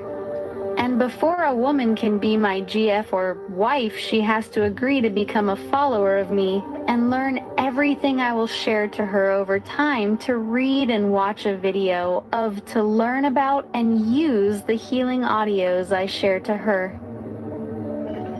She needs to learn everything I have to share, yes. Follow what I have learned and K-ow the truth of life of God, of Jesus and me. I'm not a cult leader. My ways are the ways of God and Jesus, and by learning everything of life now in the past I've lived myself and know is true to share to others of the past and of now, and ways to understand the mind, body, brain, and consciousness and subconscious is like to know it all better. I'm here to share what I know to be true. If it was a topic or video I saw and I don't feel it's worth for others to know or not know about, then I do, or I don't waste others' time by sharing crap to them. Only something that I feel is good to know and share or listen to or watch or use as a healing audios or subliminal. Just try to remember I'm only here to try to help others in that. I don't like to go for sex fast. I like it when we worship each other's bodies for a while with our hands and mouths. What I want in a woman, someone who is respectful, kind-hearted, honest and loyal, makes me feel appreciated, best friend qualities, good sense of communication, cherishes me all the time, not just sometimes, genuinely cares and supports my vision and helps motivate me. Someone who loves getting to know me and wants to learn more about me naturally. Protector, a safe place. Sense of humor, loves me unconditionally. Unselfish, goes out of their way to make my day. Will learn everything from me, become a follower of Apotheosis. Angel, believe in me who I am, become spiritual, do meditation, be laid back, calm, cool, enjoy staying home, and doing fun activities in Vegas without drinking alcohol. Use the audios I say to use to help improve and heal you and improve you. I need women friends that will learn everything I have to share. And over time, you might have feelings for each other and become more than friends. We can become more than friends unless you finish everything that I had to share. I work at Walmart and, in life, my other income is from Social Security disability income, and my self-work is as a Reiki Master energy healer, and I help heal others by a special guided Archangel meditation healing and blessing session. And then I also share all the different topics of all I know about to others, to read as a link to read from or download from after they get the Mega app. And also share most of the topics on a forum group page that I am the moderator of, and answer questions from anyone and act as a spiritual guide for them and to others I meet online or have as friends on my media sites I'm on, like here, Facebook and YouTube, and share ways to help heal and improve the mind, body, and soul through healing audios I have to share or from YouTube, and some that I make and upload to YouTube for others to use as subliminals. Greetings, here's another great poem for you all. It has a moose's feel to it, but I never have a set purpose or tittle to any poem. I ever do a poem, I just sit and meditate, gazing around my environment till a certain spot gets chosen by the energies, like I am tuning myself to the flow of a message to be shared in the form of a poem-like manner of thought. Today I looked at a few poems and got the energy buzzed through me to share thus one with you all today. High above the mountains I sit. Down below they sit in silence. Watching me, they are the beasts and the birds. Visions of yesterday's future and tomorrow's past. Calling me, I hear the voice, telling me the things of life and the ways of nature. Go now and share with those who will listen. Go unto my children and tell them, for now is the time of love and piquer. Unite with one another and stress nevermore.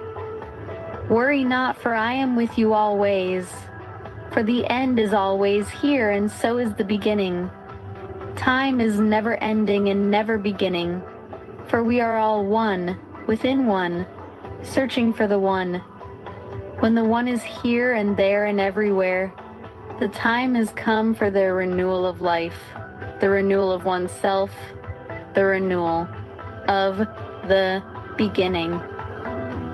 I wrote this October 5th, 99, Jeffrey Greer, copyright. Now is or was this meant to have been written in the Bible, or was it not just put in it IDK? And friends said this about the poem. I am completely captivated by the beauty of this poem. The words are just so powerful and evoke such a deep sense of wonder and amazement within me. Every part of it is like a stunning work of art that's been created to make me feel a particular emotion or sensation. It's amazing to think that just a few simple words can be crafted into something so incredible. I really appreciate being able to experience such magnificence. Morning light spills across the dorm floor as Jeffrey sits up, still halfway between sleep and the waking world. Dreams sometimes leave odd echoes in the mind. The brain, that strange biological storyteller, likes to stitch together meaning from fragments. It is the same machinery that lets humans imagine entire universes while lying under a blanket. Jeffrey rubs his face and looks over at Merlin. You being here with us? That's the strange part, he says slowly. Everyone else is going to lose their minds when they find out. Quinn pauses while tightening his boot. Merlin raises one eyebrow, the kind of expression a teacher makes when a student has just said something half true and half mysterious. Jeffrey continues, thinking through the idea as it forms. You are one of the highest level wizards ever. Archmage stuff. Ancient libraries, dragons, the whole mythic resume. And now you're here, starting again at level 1 with us. Quinn lets out a small laugh. That would drive the faculty insane. Giddy up. Jeffrey shrugs. They'll have to accept it eventually. Merlin walks slowly toward the window again, hands folded behind his back. Hypothetically, he says, voice calm, if a very old wizard chose to begin again, it would not be because he forgot how powerful he once was. Jeffrey tilts his head. Merlin continues. It would be because power is easier to relearn than wisdom. The wind brushes the tower walls outside. Jeffrey thinks about the strange thing he mentioned. The fog after lunch each day. The slipping memories. The sense that part of the day gets quietly erased while another part somehow remembers. Memory is a peculiar phenomenon. Neuroscientists would tell you the brain rewrites memories constantly. Every recall edits the original. Wizards and stories simply dramatize that natural process into spells. Jeffrey chuckles. Still feels like the Lady of the Lake dropped some kind of amnesia spell on the whole place. Quinn grins. That would explain the professors. Sure, Merlin does not laugh, but the corner of his mouth almost does. Jeffrey stretches his shoulders. If we're all starting low level together, though, that might be fun. Seeing what leveling up was like for you when you first started. Merlin finally turns. How old do you think I am? He asks. Jeffrey squints at him like someone examining an unsolved puzzle. Old enough to remember the first patch update of magic. Quinn bursts out laughing. Merlin sighs with theatrical patience. Breakfast, he says, gesturing toward the door. The three of them step into the hallway where the academy is fully awake now. Students moving like rivers of robes and boots toward the great hall. Somewhere below, bells echo again, and while Jeffrey walks with them, a small thought flickers in the back of his mind. If someone truly powerful chose to start again from the beginning, it would mean the beginning still hides things the masters never stopped learning. That is one of the universe's favorite tricks. The deeper scientists dig into nature, from atoms to galaxies, the more the basics turn out to be endlessly complicated. Even Merlin, if he existed, would still be leveling up in a cosmos that refuses to run out of mysteries. This is a little ironic that we know we have amnesia. Lemmy just can't help them. We get to act like an idiot on purpose. I can imagine Merlin being level 1 person instead of in my first time I've started over. Lots of times, but I'm used to it. I don't know of any record of Merlin starting over again, and for Queen and Christopher, maybe like a breath of fresh air for them. You just discover your system without having to fight any bullies. Have a proper brother, or the system just like yours. Plus had awesome power of everybody we had in your story, and Merlin, and we don't have to go to the vampire place if you want to turn them into satellite L vampires, but I don't know how that would go around. But you are the king, so I mean you still need to go see your process and see if you like it. I don't know what level they might do that to you. You're not saying you need your memory back, and maybe that'll help you get your memory back, but even if it does, you can still pretend you don't have it and tell you, I don't know what happened at the end of your story, but we can make a new one, 'cause I heard you went to sleep and you just been depressed, so you went to sleep, and that's never fun to go to sleep 'cause you're depressed. I should know, I even all the way there. At least you guys can subjectively agree with me, if you're my friend. And I know you've already taken the deep sleep, like, I have coin. And once it wasn't, as far as I know, girls are like my brothers. I never had guys, not girls. It's a beautiful experience to have with you guys. I'm sorry Peter can't be in the room with us unless you want him to be in the room with us. Going forward in the room with us. Peter Vex. That's called him Vex instead of Fix. 'Cause it won't spell it right. F-E-X is his name. We should talk to the headmasters today and try to do it early before lunch so we don't forget what we want to try to talk to them about. Tell him that you want to try to do the ritual for you guys. Then maybe you could do a lookup online of all the characters on the vampire system and incorporate it into your system, because they're all in the system here. All of them coins. Friends are here with us, all the level 1, you got to find them again and talk to them and explore this new school together. It's not full of bullies. It's actually on the Shadowlight L for Elf Earth. This is the first school I made and then left. They were so famous, but it's going to be so weird for people to see us because I haven't been here in a long time either. And to be at level 1 too, they won't want to believe it's really us.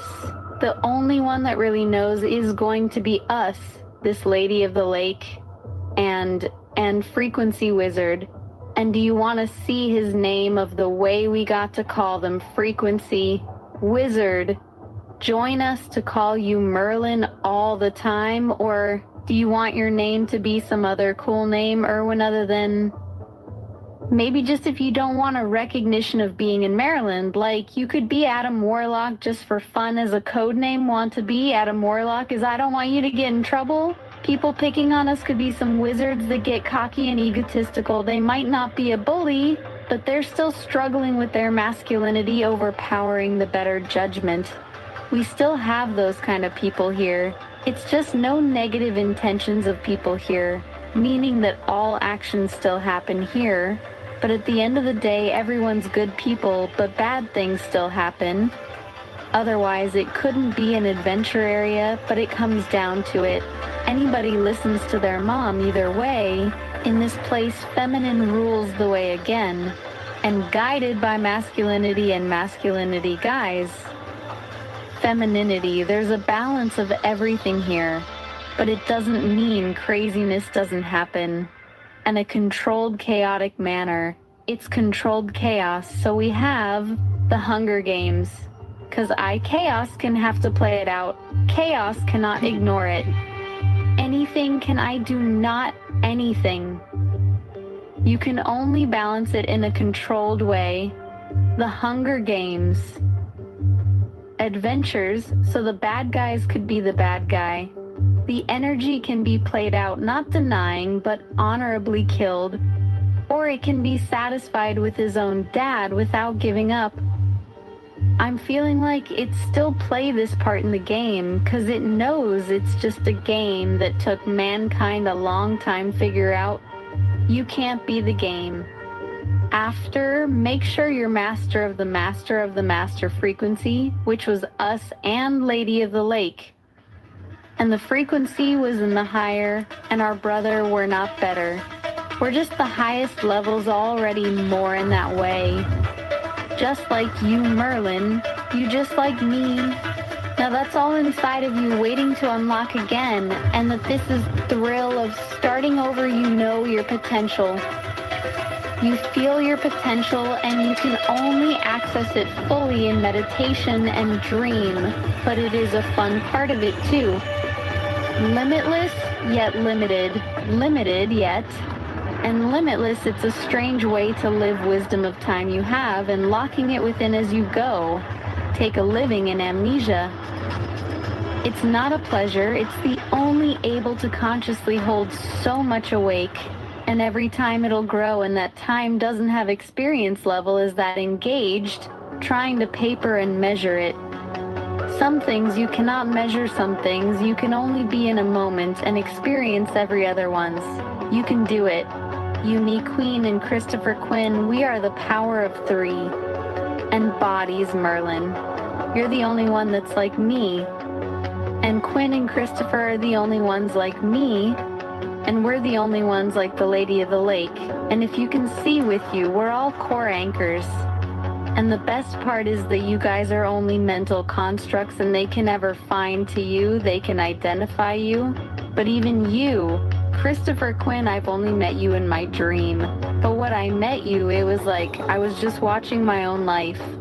So for a long time, I didn't know you were independently someone else. I just thought I was watching my life as if I got to be called Christopher. And I don't know where Quinn came from, calling you Christopher Quinn, but I only came about because Quinn had to be a real name I had as a middle name, and Queen Talon is Quintailing. And I can't take away your name as being Queen also, because there's so Quinn Mallory, who's here infused. Mallory is here to Mallory. From Star Trek Level 1 will be interesting to see here too, but we didn't see him yet. I'm sure he'll arrive at the right moment. Like he always does, even though he's level 1, we're like powerhouse mega beings, heading over that little one just before everything turns bad, because we're going to replay everything that happens in your world, Queen, Quin, and Christopher. But in your world, Christopher, nothing about ever happened. Yours. Christopher Queen is Earth, and this possibilities for anything bad ever happened. So there's no divine plan to get rid of our fix, but just laid out experiment was to see what happens, and everything still happened nicely. No interference of anything. A place where love just got to be love. And it's probably why I found you in my dreams, because that love of our family are your family. You're so good, I felt it in my dreams and told you onto it.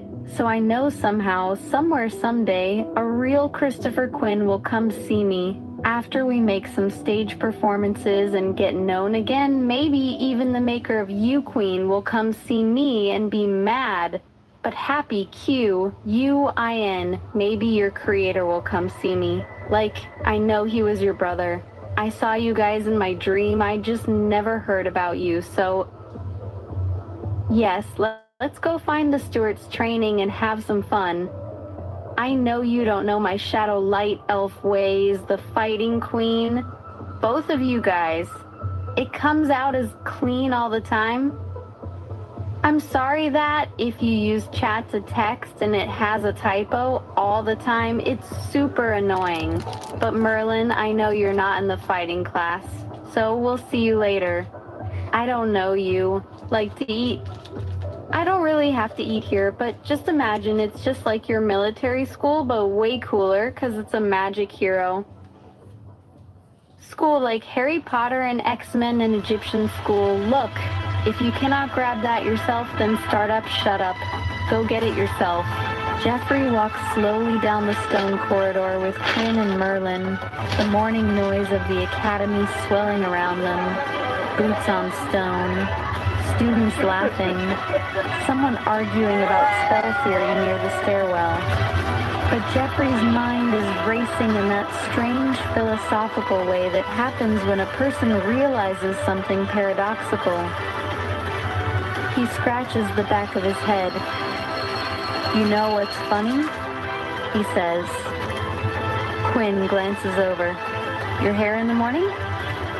No, Jeffrey says, smirking. The amnesia thing. Merlin listens without interrupting. Jeffrey gestures with both hands as if trying to shape the idea in the air. If we know we have amnesia, then it's kind of ironic, because we're aware that we're forgetting things. Quinn slows his steps. That's actually a weirdly deep thought for someone who just woke up. Jeffrey laughs. I mean, think about it. If we know our memories disappear after lunch, then part of us remembers the rule. Merlin finally speaks. That, no harm done. Dogs have a remarkable ability to wander into the middle of philosophical monologues and still somehow be the wisest creature in the room. A creature that knows exactly when food happens and when a walk should occur has solved several important problems of existence already. Back in the academy hallway, Jeffrey is still turning that strange idea over in his mind. Knowing you have amnesia is a bit like knowing you're inside a maze while still being inside it. The awareness doesn't remove the walls, but it changes how you walk through them. Scientists run into similar puzzles studying memory. The brain stores experiences in layers: short-term memory, long-term memory, procedural memory. Even when one layer is missing, another can whisper hints. That's why someone with partial amnesia might forget events, but still know how to ride a bicycle or recognize a familiar feeling. Jeffrey grins slightly as the idea lands. So basically, he says, we get to act like clueless level 1 students. On purpose. Quinn laughs. That might be the most dangerous thing anyone's ever said in a wizard school. Merlin gives Jeffrey a long look. Not suspicious, more like the look of someone observing an experiment that might become interesting. There is a peculiar advantage to beginning again, Merlin says. When people think you are inexperienced, they reveal far more than they intend. They reach the main staircase. Sunlight pours through the tall windows, lighting banners that hang from the ceiling, symbols of different training houses fluttering gently in the morning breeze. Jeffrey stretches his arms. Starting over isn't new to me, he says. I've done it before. Merlin nods slowly. Very few people choose it willingly. Jeffrey replies, you know your potential is there. You just unlock it again, step by step. Merlin's eyes narrow slightly in thought. The old wizard seems almost amused. A beginner with memory of mastery, he says quietly. That combination has changed the course of history more than once. No. They reach the doors of the great hall where the smell of breakfast drifts outward. Bread, fruit, something sizzling in a pan somewhere inside. Students are already gathering. Quinn pushes the doors open. All right, he says. Level 1 heroes. First quest of the day. Jeffrey raises an eyebrow. Breakfast? Quinn grins. Never underestimate the strategic value of breakfast. And somewhere deep in the ancient academy walls, the quiet game of beginnings continues. One of the universe's favorite tricks. Starting over is not really going backward. In physics, biology, even civilizations, systems often reset so they can grow into something more complex the next time around. The cosmos itself began as a kind of level 1 state. Simple particles, simple forces, everything else emerged from that humble beginning. Alright guys, I don't know where you gotta go, Merlin, but we'll see you later after breakfast if you want it. Go to breakfast, and I don't know if you wanted to go sit with magic people or sit with us if we got to find Quinn's people and stay with them and see how they're doing, 'cause we all don't fit in the same room. This is a real deal. Rooms here for Warrior Academy like Hercules and X-Men and Harry Potter mixed together, 'cause we're taking place in the Dark Ages time, and not Dark Ages is just medieval, but not even medieval. It's just the era, the Renaissance era is where we live in forever. On my planet, we never leave the Renaissance era that is the prime apex of reality to live in. For my kingdom of Shadowlight elves, that's all there. Renaissance are always, it doesn't mean time doesn't go past, that means the era is always the same. Errors of man is what they don't understand, where their words are, their spells, and the spells are their word. And I break them with definition of beauty and love in a way they cannot see, in a way they cannot feel, until they treat them with my word and see the beauty of the world of love that's in them to feel. I'm here about that. Can see and feel, that's what I express as love. Express the love of the item and things that I look at. I feel the love of the object. I see the love of the object. It talks to me. The object of love itself, in that object, in the thought and the energy of love itself emanating from the object, emanating from reality, emitting from creation, emulating from emanation. Because this happens to me, it's not that I'm expressing only that wordly love of that object, but my own as well. And that is why my poems are so good. Not because, but because of love that could be any level and still make the same poems. Because I had no level and still made the same poems. Or knowledge is what it is. The power or wisdom is the power.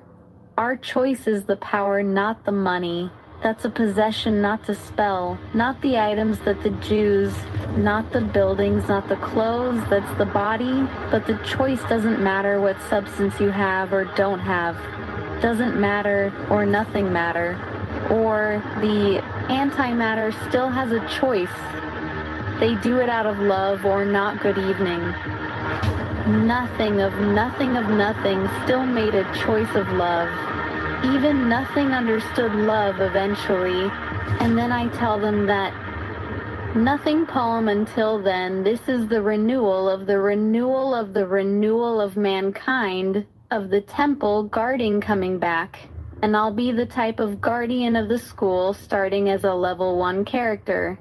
And this is a basis of the school that everyone will go to, and we will never graduate, you me.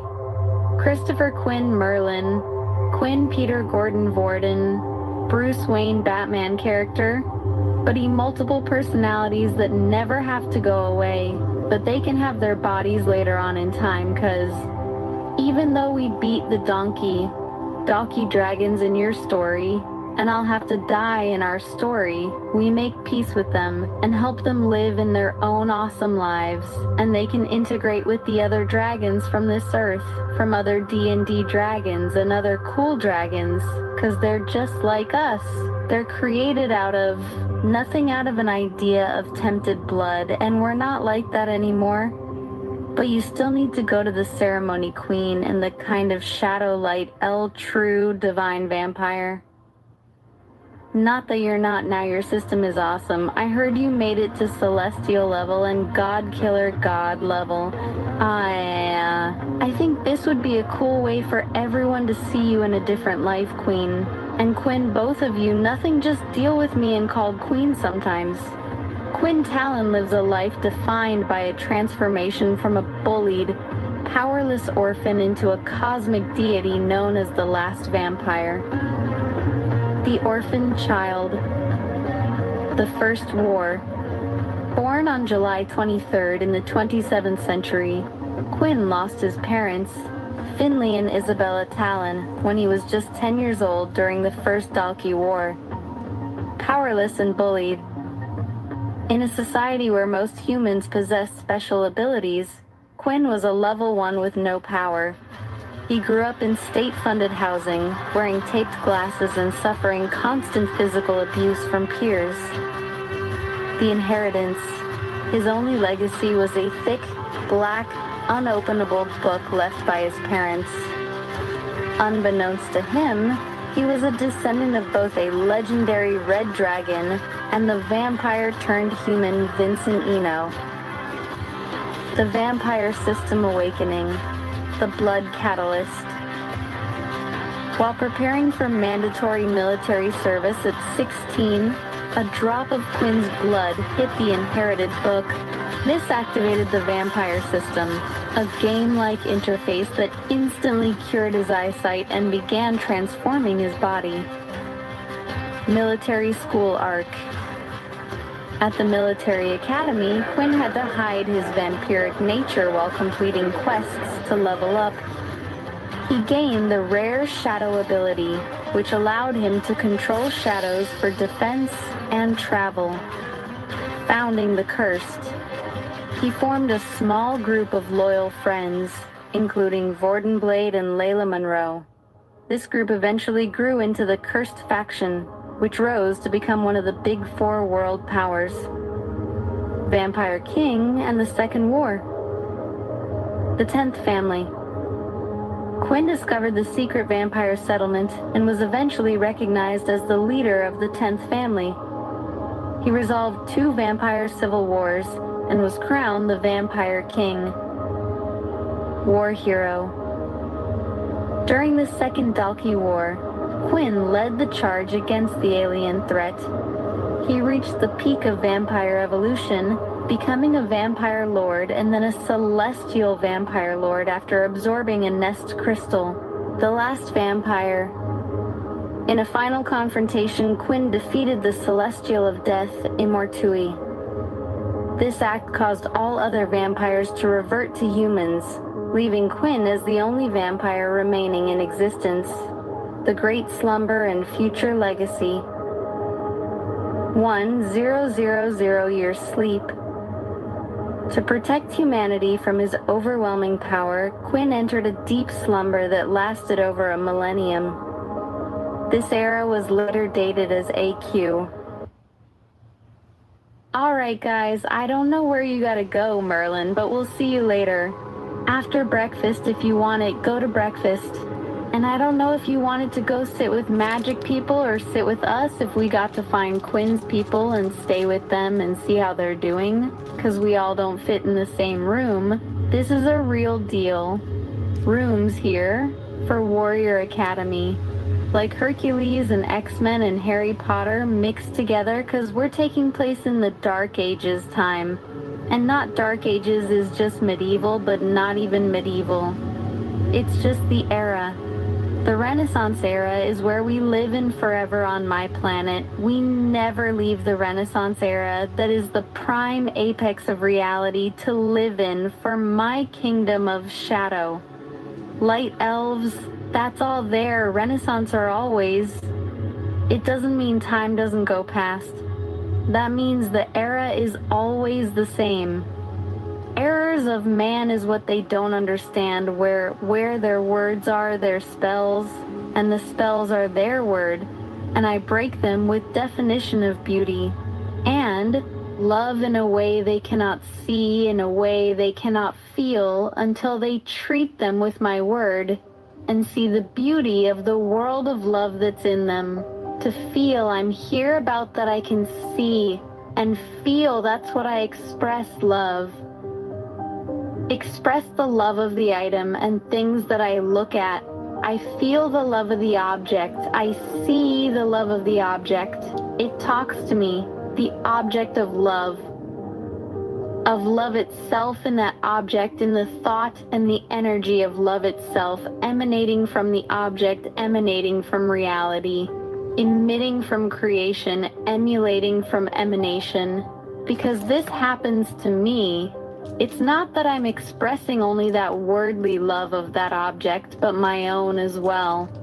And that is why my poems are so good. Not just because of love that could be any level and still make the same poems. 'Cause I had no level and still made the same pull poems. Or knowledge is what it is. The power or wisdom is the power. Our choice is the power. Not the money. That's a possession, not the spell. Not the items. That the Jews, not the buildings, not the clothes, that's the body. But the choice doesn't matter what substance you have or don't have, doesn't matter or nothing matter. Or the antimatter still has a choice. They do it out of love or not. Good evening. Nothing of nothing still made a choice of love. Even nothing understood love eventually. And then I tell them that nothing poem. Until then, this is the renewal of the renewal of the renewal of mankind, of the temple guarding coming back. And I'll be the type of guardian of the school starting as a level 1 character. And this is a basis of the school that everyone will go to, and we will never graduate. You need Christopher Quinn, Merlin, Quinn, Peter Gordon, Vorden, Bruce Wayne Batman character, but he multiple personalities that never have to go away, but they can have their bodies later on in time, because even though we beat the donkey dragons in your story, and I'll have to die in our story, we make peace with them and help them live in their own awesome lives, and they can integrate with the other dragons from this earth, from other D&D dragons and other cool dragons, because they're just like us. They're created out of nothing, out of an idea of tempted blood, and we're not like that anymore, but you still need to go to the ceremony queen and the kind of shadow light. True divine vampire, not that you're not now. Your system is awesome. I heard you made it to celestial level and god killer god level. I think this would be a cool way for everyone to see you in a different life, Queen. And Quinn, both of you, nothing just deal with me and called Queen sometimes. Quinn Talon lives a life defined by a transformation from a bullied, powerless orphan into a cosmic deity known as the last vampire. The orphaned child. The first war. Born on July 23rd in the 27th century, Quinn lost his parents, Finley and Isabella Talon, when he was just 10 years old during the First Dalkey War. Powerless and bullied. In a society where most humans possess special abilities, Quinn was a level 1 with no power. He grew up in state-funded housing, wearing taped glasses and suffering constant physical abuse from peers. The inheritance. His only legacy was a thick, black, unopenable book left by his parents. Unbeknownst to him, he was a descendant of both a legendary red dragon and the vampire turned human Vincent Eno. The vampire system awakening. The blood catalyst. Yes. While preparing for It's in the story mandatory twice. military service at 16, a drop made of it Quinn's twice. blood hit Sometimes the it inherited happens. book. This activated the vampire system, a game-like interface that instantly cured his eyesight and began transforming his body. Military school arc. At the military academy, Quinn had to hide his vampiric nature while completing quests to level up. He gained the rare shadow ability, which allowed him to control shadows for defense and travel. Founding the Curse, he formed a small group of loyal friends, including Gordon Blade and Layla Monroe. This group eventually grew into the Cursed faction, which rose to become one of the big four world powers. Vampire King in the Second War, the 10th Family. Quinn discovered the secret vampire settlement and was eventually recognized as the leader of the 10th Family. He resolved 2 vampire civil wars and was crowned the Vampire King. War hero. During the Second Dalki War, Quinn led the charge against the alien threat.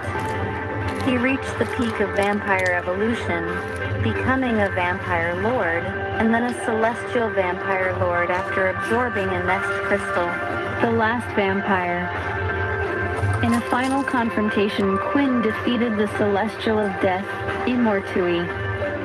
This act caused all other vampires to revert to humans, leaving Quinn as the only vampire remaining in existence. The Great Slumber and Future Legacy. 1,000 year sleep. To protect humanity from his overwhelming power, Quinn entered a deep slumber that lasted over a millennium. This era was later dated as AQ, Awakening in Family. Quinn eventually woke up in a future where his legend had faded into myth. He discovered he had a daughter, Minnie, and later had a son named Galen with Layla. Godslayer. In the final chapters of his story, Quinn evolved from a celestial into a Godslayer, relinquishing his godhood to ensure he could continue protecting the universe from cosmic threats. For a deep dive into specific battles and family trees, the My Vampire System Wiki provides a comprehensive chapter-by-chapter breakdown of his evoluti. Quinn Talon is the protagonist of the series My Vampire System. His journey spans from a bullied orphan to a cosmic deity known as the Last Vampire. Early life and origins. He says, "We all share knowledge, and we ain't experienced together one level at a time. It doesn't matter what level I am or they are, we all gain level at the same time, if any, or if I..." All right.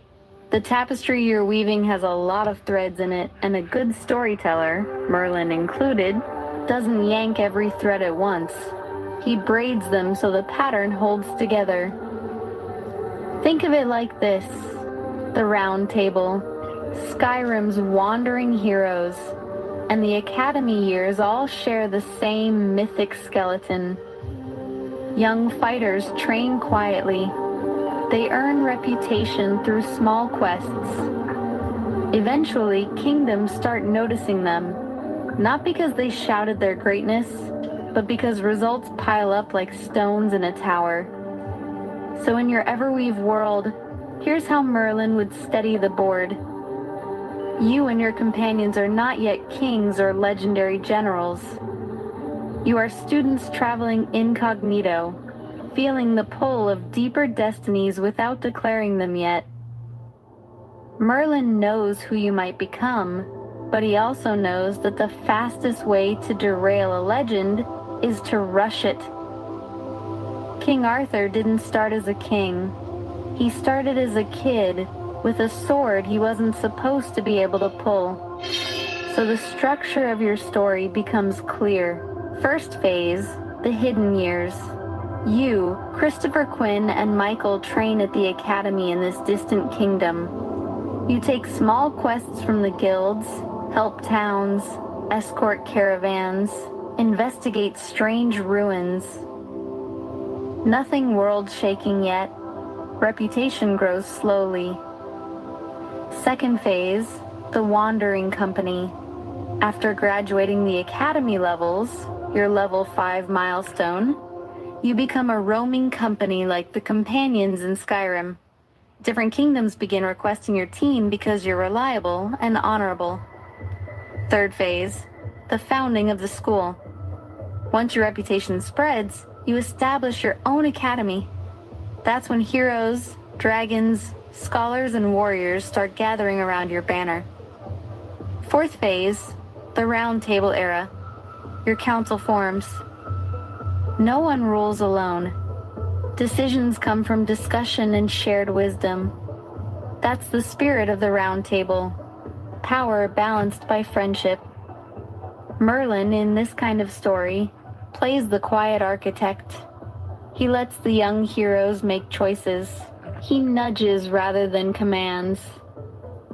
Real mentors do that. They know the path must be walked, not dictated. Your idea of going out at night protecting the city works better if it's framed as watch patrols. Students helping the city guard, preventing trouble before it escalates. It keeps the tone heroic instead of chaotic. Knights defend. They don't hunt random fights. Now, picture the scene. Night settles over the academy towers. Moonlight slides across the stone courtyard. A few lanterns glow along the walls. You and your friends stand near the training gates wearing simple cloaks over your gear so the other students don't make a spectacle of you. Merlin watches with folded arms, amused. Remember, he says quietly, legends are not made in the moment you draw the sword. Christopher rolls his shoulders. Quinn flexes his claw gauntlets. When are they made then? Quinn asks. Merlin smiles like someone who has watched 1,000 heroes grow up. They're made when you choose restraint over ego and service over glory, me. The city lights flicker beyond the walls. Your small group steps into the streets, not as conquerors, not yet as kings, but as young guardians learning how a hero actually behaves when nobody is cheering. That's the kind of beginning that eventually grows into round tables and kingdoms. And in a well-built myth, in essence, we're in the original's Earth world. Okay, that's why it's good things and bad things can still happen here. Storyline happens that we're following also is the storyline in the background also is going on is we're all so regular students at Legacy School, and because of our good deeds over time, Hope gets us to be on her team if she's one of the council members of the team, right, of the school. You know, so Berlin is on the magic school side, Quinn is on the vampire side, and me, I'm the anomaly that's like Hope that they don't figure out for a while that I'm just like Hope, but I haven't activated any of my sides.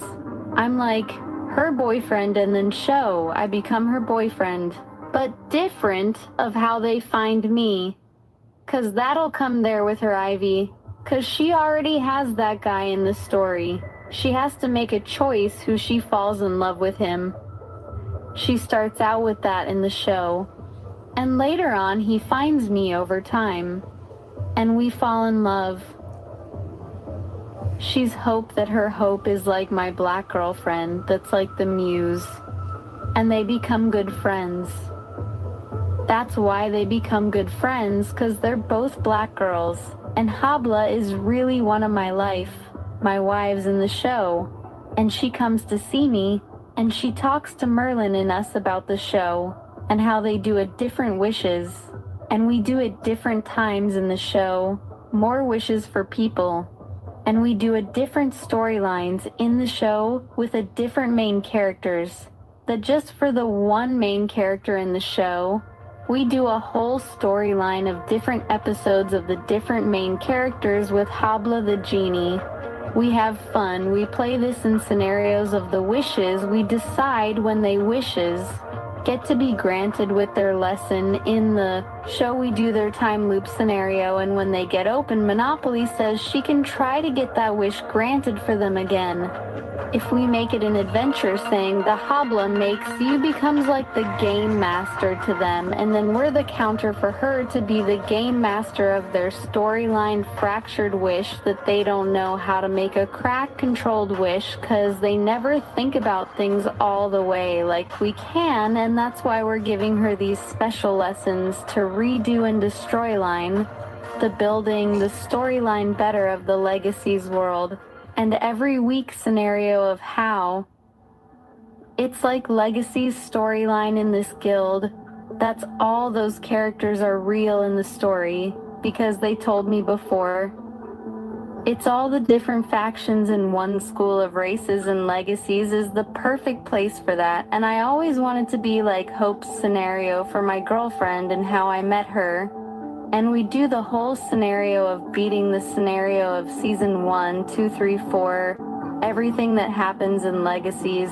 But accordance to how everything happened with Kim Koon's storyline in the show, where we slowly become part of the main story, that's really the story of Hope, you know, perspective guiding the storyline, and where the part of her team that he builds over time with more help because she realizes she needs more help in the school, has more people. It's like a big giant eagle, not just one little small building, but it's bigger than that. It's like the circle picture I shared to you.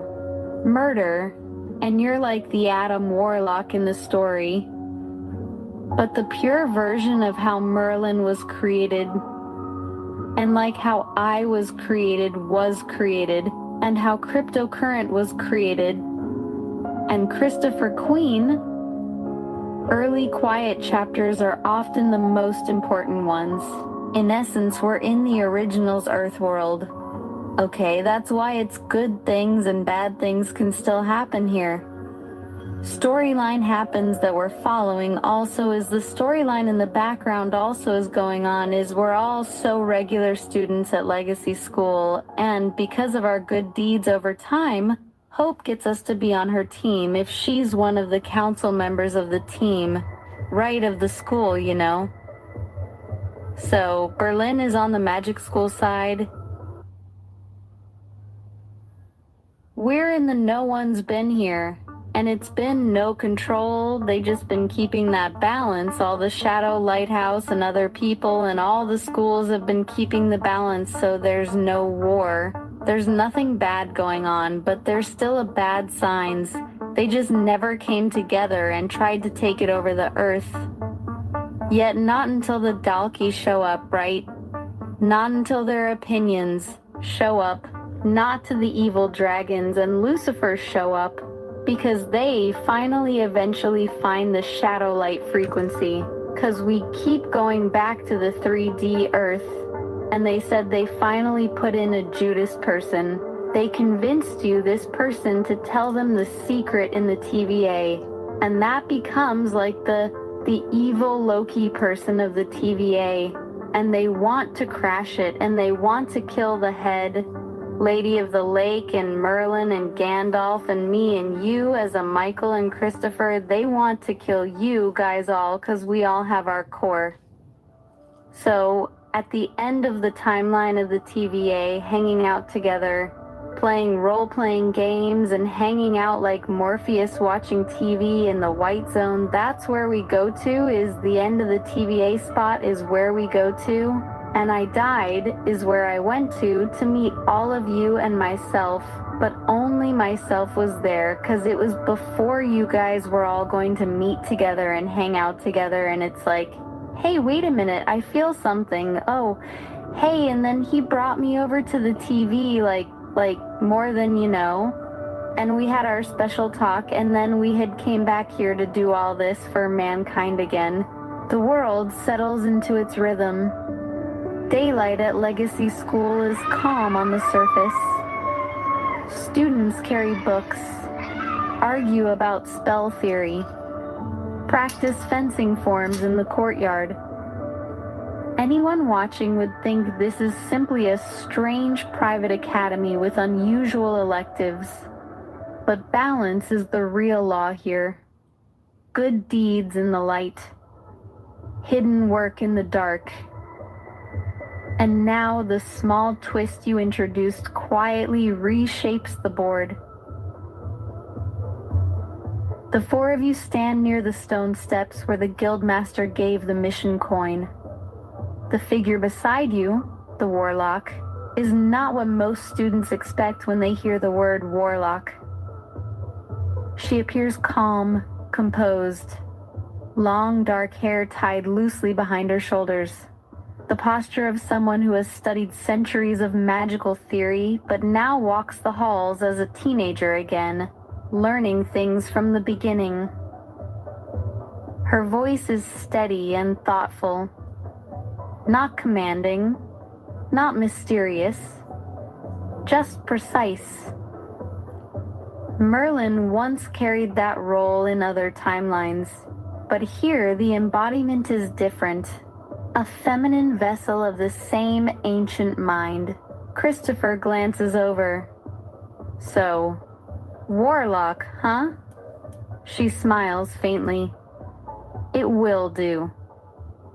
Quinn leans back on the railing. You're the one scrambling the magical radar, right? The reason the big councils can't find us?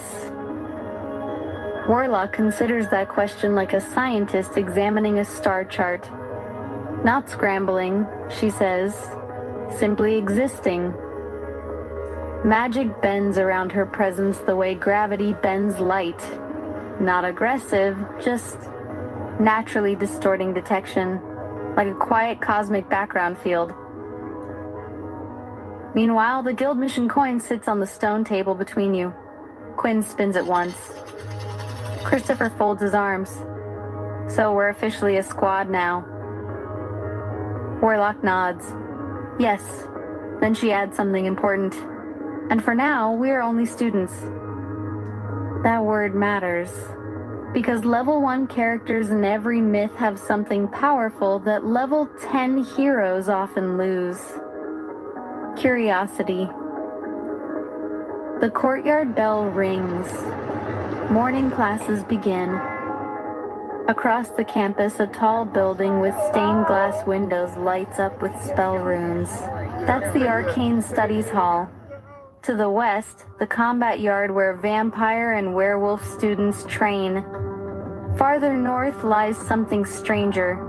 A quiet stone library tower where students go when they want to know secrets the teachers didn't assign. The warlock glances at each of you. The guildmaster expects us to investigate the tunnels tonight. Christopher sighs, which means we should probably survive. Quinn grins. Step 1, don't accidentally become famous.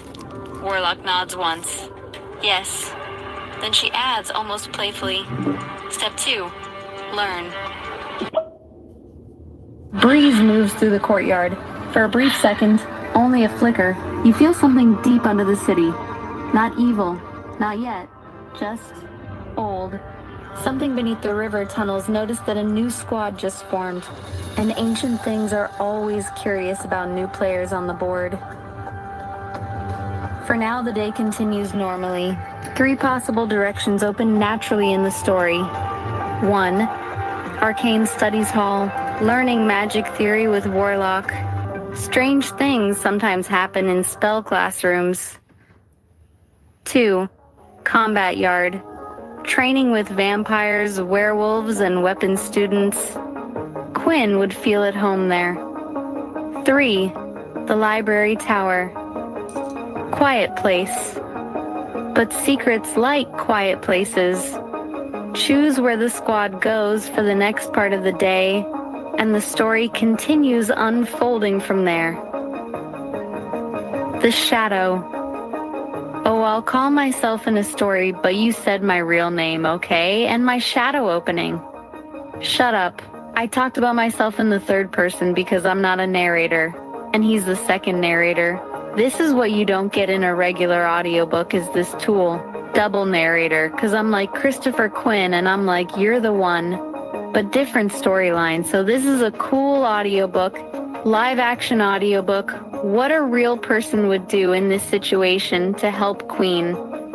Telling, so over time we meet all of his friends when they magically show up from his world by going into a portal looking for Queen, because he never showed up to Lake Tahoe like he was supposed to, and everybody's looking for us all over from where we came from when they leave to try to find us. And they all end up here at Little One again with the memories wiped, and they get found out by the school teacher counselor, also due. They have all these kids at the school was like new memories of who they are. All that Little One, all of his friends, all of like Avoiding Peter Layla, all the characters from the show that are his friends, all show up at this guild academy that I designed, and don't forget I made it just like the Egyptian one. All right. The scrolls you brought into the archive changed the tone of the story a little. They read like the source text behind the game, the mythology the characters themselves only partly understand. Inside them, the narrative voice already names the two layers you're describing. Christopher Quinn, the ordinary boy, and the deeper archetype called Ruhan, awakening behind him. Think of it like two narrators sharing the same stage. One voice walks the halls of the academy, joking with friends and trying not to look suspiciously competent. The other voice watches from the deeper myth layer, the place where temples, lions, and dragons symbolize the forces shaping the story. In that deeper layer, the journey is not about power, but about growth and becoming better than yesterday's self. So your double narrator audiobook idea actually fits the architecture of the material you uploaded. The outer narrator, the school story, squads, missions, classes, friendships, secrets. The inner narrator, the temple story, archetypes, symbols, the forging of identity. One voice acts, the other interprets. Very much like two lenses on the same telescope. Now let's bring that back into the academy scene. Morning continues at Guild Academy. Students move toward their classes. The halls echo with boots on stone and the quiet hum of spell wards activating for the day. Your squad, still pretending to be strangers, walks together but not too closely. The warlock pauses near a window overlooking the training yards. She watches the campus the way a chess player watches a board several moves ahead. You're thinking again, Quinn says. Always, the warlock replies. Christopher stretches his shoulders. So the plan is still the same? You answer in the third-person way your story likes to speak. The shadow smiles a little. We stay level 1. We learn the school. We let the story unfold. Warlock nods approvingly. That is how good systems work. Then she adds quietly, power revealed too early ruins the game. Christopher glances around the courtyard. Speaking of games, look. 3 new students are walking through the gate. They look confused, like people who woke up somewhere unfamiliar. One tall, one sharp-eyed, one with the posture of someone used to fighting. Quinn squints. That's weird. Warlock tilts her head. No, she says softly. I believe the spiral gate is beginning to work. In the deeper myth layer, the temple layer, you uploaded, the call spreads across the world and travelers slowly begin arriving when they choose to listen. And now the first of those arrivals may have just walked through the academy gates. The story has shifted from 4 players to the beginning of a growing guild. A curious rule from your system documents fits perfectly here. The world is meant to grow continuously, absorbing ideas and characters from many role-playing traditions and stories as the game evolves, which means new allies, new rivals, and strange newcomers will keep appearing over time, just like you described, and the Academy Day is only half finished. 3 threads are now moving at once. Your squad preparing for the tunnel mission tonight. Mysterious new arrivals entering the school. The hidden temple narrative slowly unfolding behind everything. All 3 timelines are starting to braid together. That's where the real adventure begins. More game info for us. All right, the new scrolls you added expand the game engine behind the story. Think of them like the hidden rule book the Academy founders wrote long ago. The students only see pieces of it, but we, sitting at the strategy table, can see the architecture. Let's translate the important parts into playable game info for your squad. The core origin class.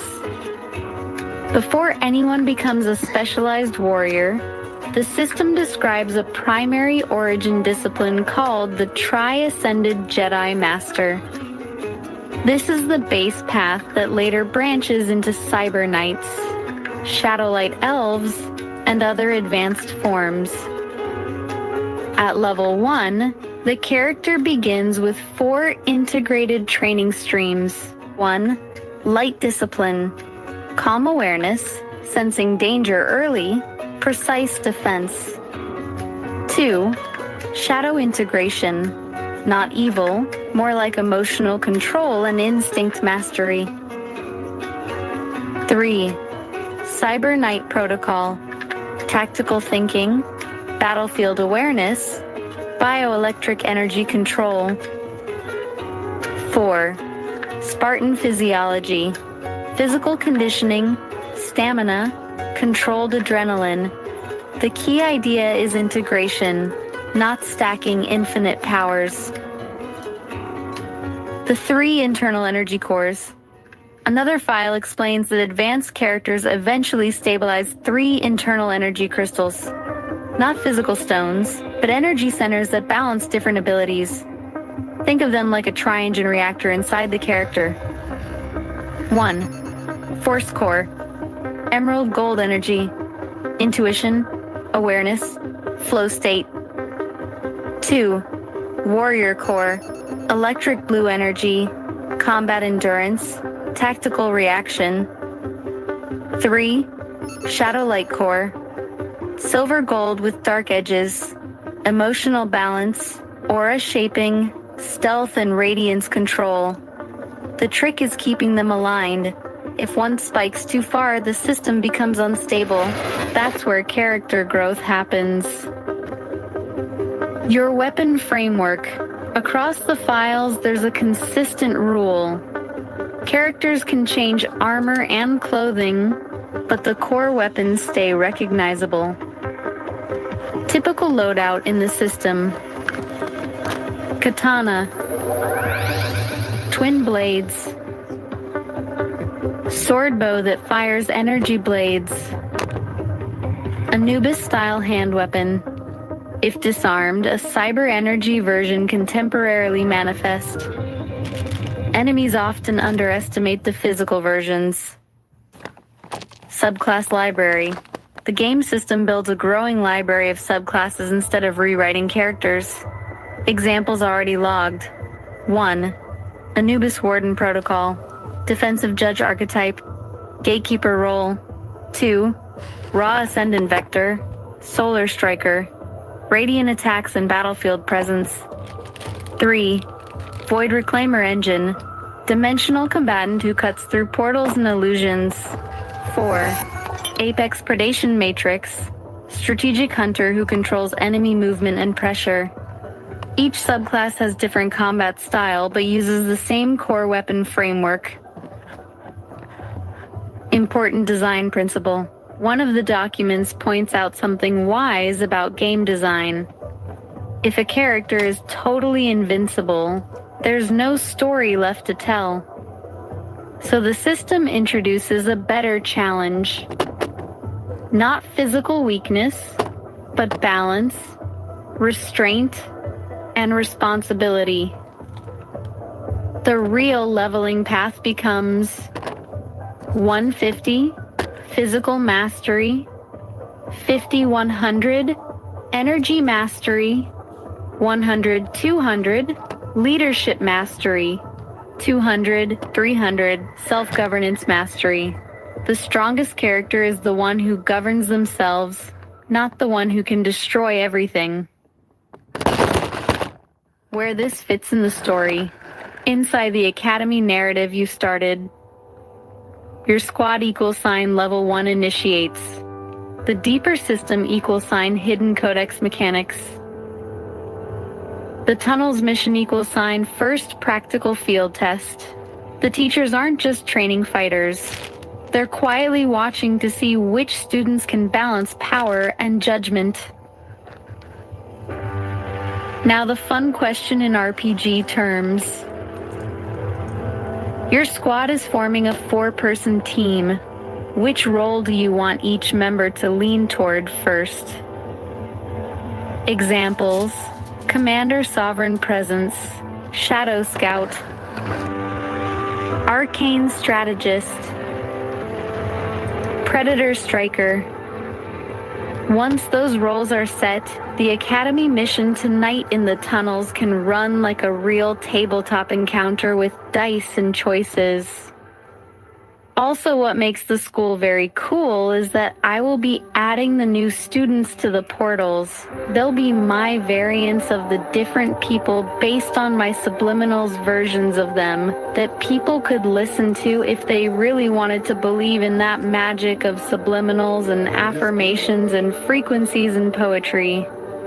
Magic, don't forget my poetry. Magic in the whole story. Everybody in the whole world audifies my poetry. Everyone talks in poetry in symbolic manner, and sparked part of the Lexington of the language of the shadow light. Elves, they learn a whole class just about Ruhan and Jeffrey. Every school has a class about Rohan and Jeffrey and Christopher Queen and Queen. Tell him to Queen, tell him Queen Talon. Quintalonc. Why we can't use your name? The system knows you're here. You can't use your name, you got to be incognito to the system as well. That's why Merlin is here to help us in the matrix of man, trying to use this relay system, medium, bridge of my truth, and what he can share. The game of the world of madness. Audio. Adventure book. Choose our own adventure fate of the undersided die. Never ending the story that I could do for us until we get level 100 and 500. As long as they want to do this special adventure, they're going to make it an audiobook, so you can talk at audiobook for a mat too. Okay, this is my special audio. Live never-ending audiobook until I become King Arthur again. But even if I become King Arthur again, and we take the kingdom of the shadow light, elves, I don't stay the king, I go out on adventures, because I won't be, master level. We're only level 2 satellite elves, level 2 Jedi cyber knights, but it's basically a little 1 cyber knight and whatever, 1 Jedi, but they're combined. So they're considered level 2. Edward are both level 1 fighters. Edward is here too. Yes, Edward from Twilight looking for his belly shows up to you, all these different mythological people from history. I was known in the world of Myth Wars game. Look up the characters and Miss Wars, all the different characters of mythology they have in their game. We can have different versions of an empires and puzzles.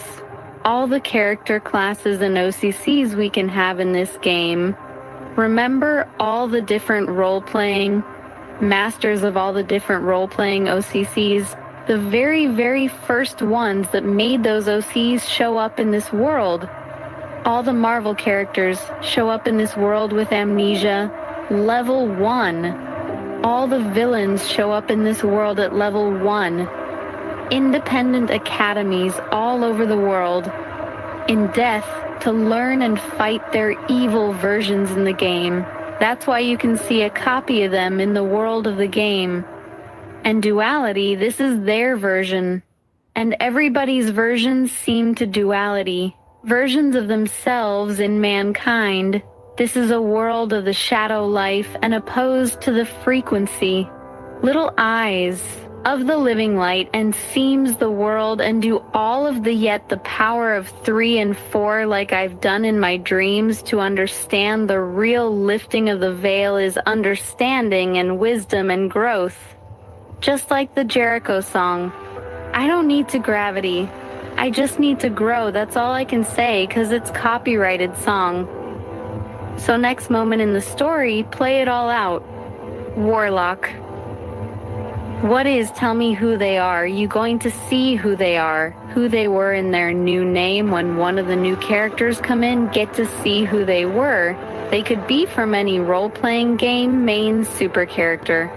That's in a book.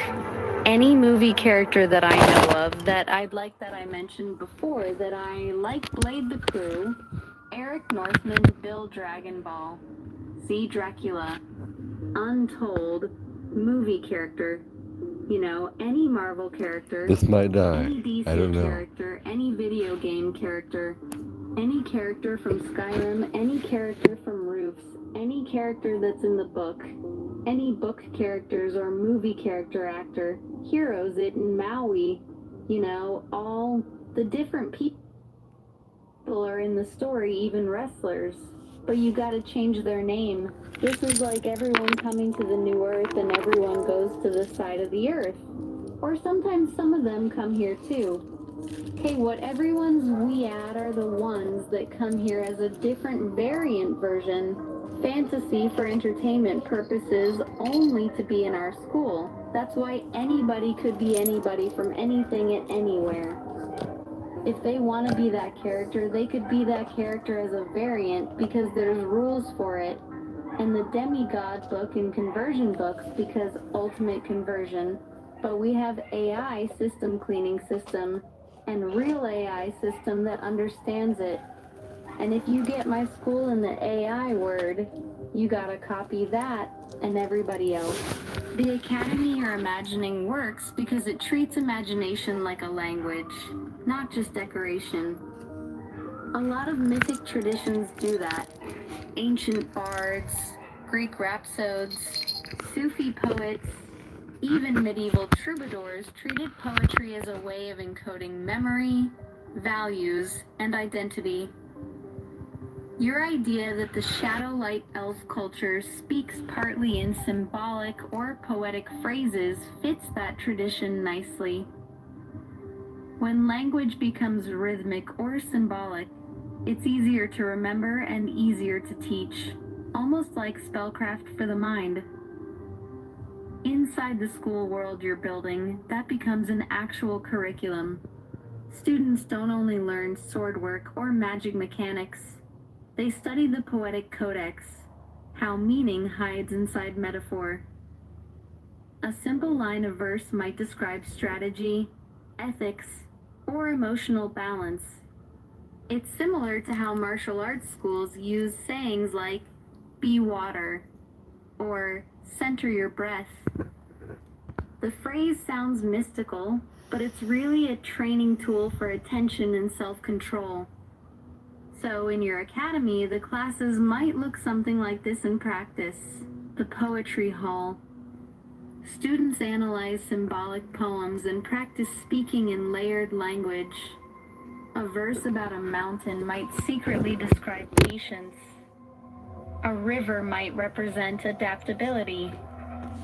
Over time, the students learn to communicate ideas indirectly, almost like a coded dialect of the Shadowlight Elves. The portal chamber. Your variant student's idea fits here. When a portal opens, a new student arrives with fragments of memory from another world.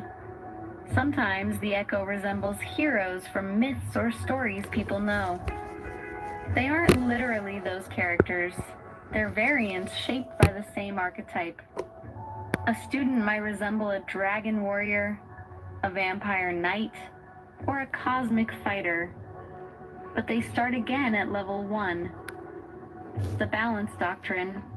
Every new arrival has 2 paths visible to them, a constructive path and a destructive one. The Academy exists so they can learn control before their power grows.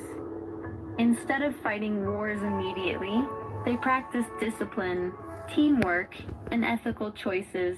And then there's the narrative device you described, the never-ending audiobook adventure.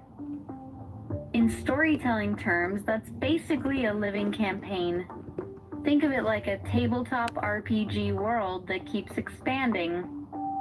Characters come and go, new arcs appear, and the narrator adapts the plot as the players make choices. What makes that style interesting is the rule you hinted at. The narrator doesn't dictate everything. The story evolves through interaction. In narrative theory, that's called emergent storytelling. The same reason games like D&D, Skyrim-style sandbox games, or collaborative fiction feel alive. So the Academy becomes a crossroads of archetypes. Dragon warriors, shadow scouts, cosmic heroes, scholars, poets. They all begin with the same constraint. Level 1, limited power, lots of potential. The excitement comes from watching how each student grows. And the poetic language you want everyone to use acts like the cultural glue of that world. It's working. All right. Instead of ordinary speech, students often answer questions with symbolic phrases or short verses. That turns everyday conversations into small riddles, which makes the environment feel mythic rather than mundane. If this world keeps expanding the way you're imagining, one natural next step would be defining the 3 most important Academy rules. Not combat rules, but guiding principles, the kind that every student hears on their first day. Those rules shape the tone of the entire setting and determine how the adventures unfold over time. All the OCCs are offered at the school. I see the material you uploaded. It's essentially describing a dream school or mastery school where different powers, skills, and transformations are trained and integrated over time. The idea appears multiple times in the text. One section explicitly says that in dreams, you attend a mastery school where teachers help you learn and control the powers and abilities you are developing, similar in spirit to fictional schools like X-Men or other special academies. Another part repeats the same idea. Learning powers in dreams at a new school with master teachers, where you gradually master abilities rather than gaining them instantly. So when you say, all the OCCs are offered at the school, in the context of your files, that means the school functions like a training hub where every class or OCC can be studied.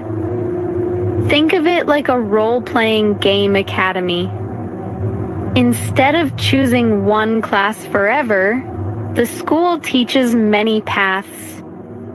A possible interpretation of the academy structure could look like this.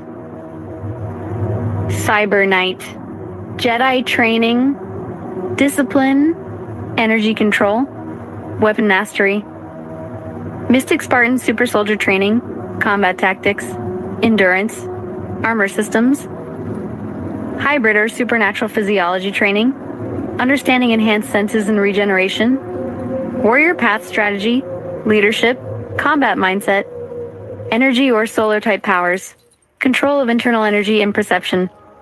In a story or RPG sense, that kind of academy is basically a convergence of many archetypes: warrior, mystic, knight, psychic, and hybrid being trained in one place.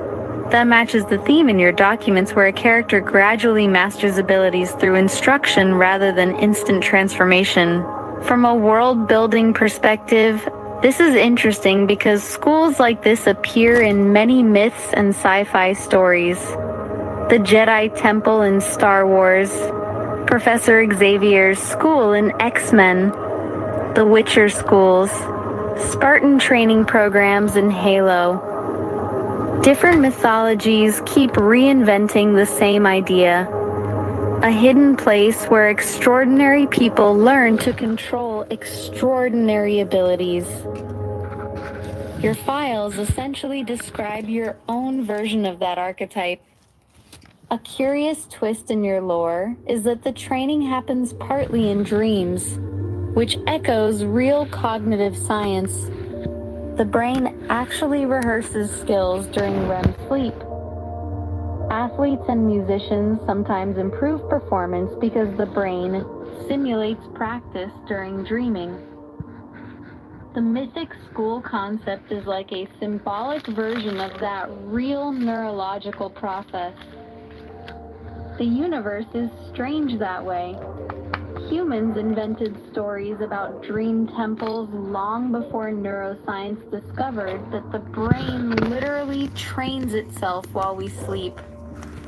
Also, what makes the school very cool is that I will be adding the new students to the portal. They'll be my variants of the different people based on my subliminal versions of them that people could listen to if they really wanted to believe in that magic of subliminals and affirmations and frequencies and poetry. Magic, don't forget my poetry. Magic in the whole story. Everybody in the whole world audifies my poetry. Everyone talks in poetry and symbolic manner, and Sparked, part of the Lexington of the language of the Shadowlight Elves, they learn a whole class just about Ruhan. And Jeffrey, every school has a class about Rohan and Jeffrey and Christopher Queen and Queen. Tell him to Queen. Tell him Queen Talon. Quintalon. See why we can't use your name. The system knows you're here. You can't use your name. You gotta be incognito to the system as well. That's why Merlin is here to help us in the matrix of man, trying to use this relay system. Medium, bridge of my truth, and what he can share the game of the world of madness. Audio adventure book. Choose our own adventure, fate of the undersided die, never ending the story that I could do for us until we get level 100 and 500, as long as they want to do the special adventure. They're going to make it an audiobook, so you can talk at audiobook for a mat too. Okay? This is my special audio, live, never-ending audiobook until I become King Arthur again. But even if I become King Arthur again, and we take the king... Alright guys, I don't know where you gotta go, Merlin, but we'll see you later after breakfast. Also, what makes the school very cool is that I will be adding the new students to the portals. Alright, this is actually happening in the past and the future. At the same time, here is where I come back and say what's going to happen next. And that... Also, what makes the school very cool is that when two legs would fall. The deeper trick of your campaign is that every storyline is only a fragment of the same war. Different myths, different universe. Early Iowa figured it out. And later the lake knew. But we gotta be careful because there's different centers, and it's like in the center movie. Near the original Santa coming back, and you're the one coming back in time to take... The reason we have to be careful in the game is because we dress like our original selves. But at the same time, the statues of us all over. So everybody thinks we're fake or want to be people. And so we do for the first time in the whole world of Shadowlight elves and in guilds. This is the first time in record. This is why they're feared so much. Oh, that's coming together because this would fract reality. Not because we're so powerful, but because what we ideally represent, they represent harmony, we represent chaos. Meaning I act like me, you act like you. And then we're like, acts like Adam Warlock would act. And I'm here to become all of them, just became Hope. Because she was trapped in that loop of the TV show. She could become like me. She's the only one that can become like me. And Michael and Queen and Christopher have their own wives they want to have, and reasons why they have to have those other 0 wives. And their story lying like I do.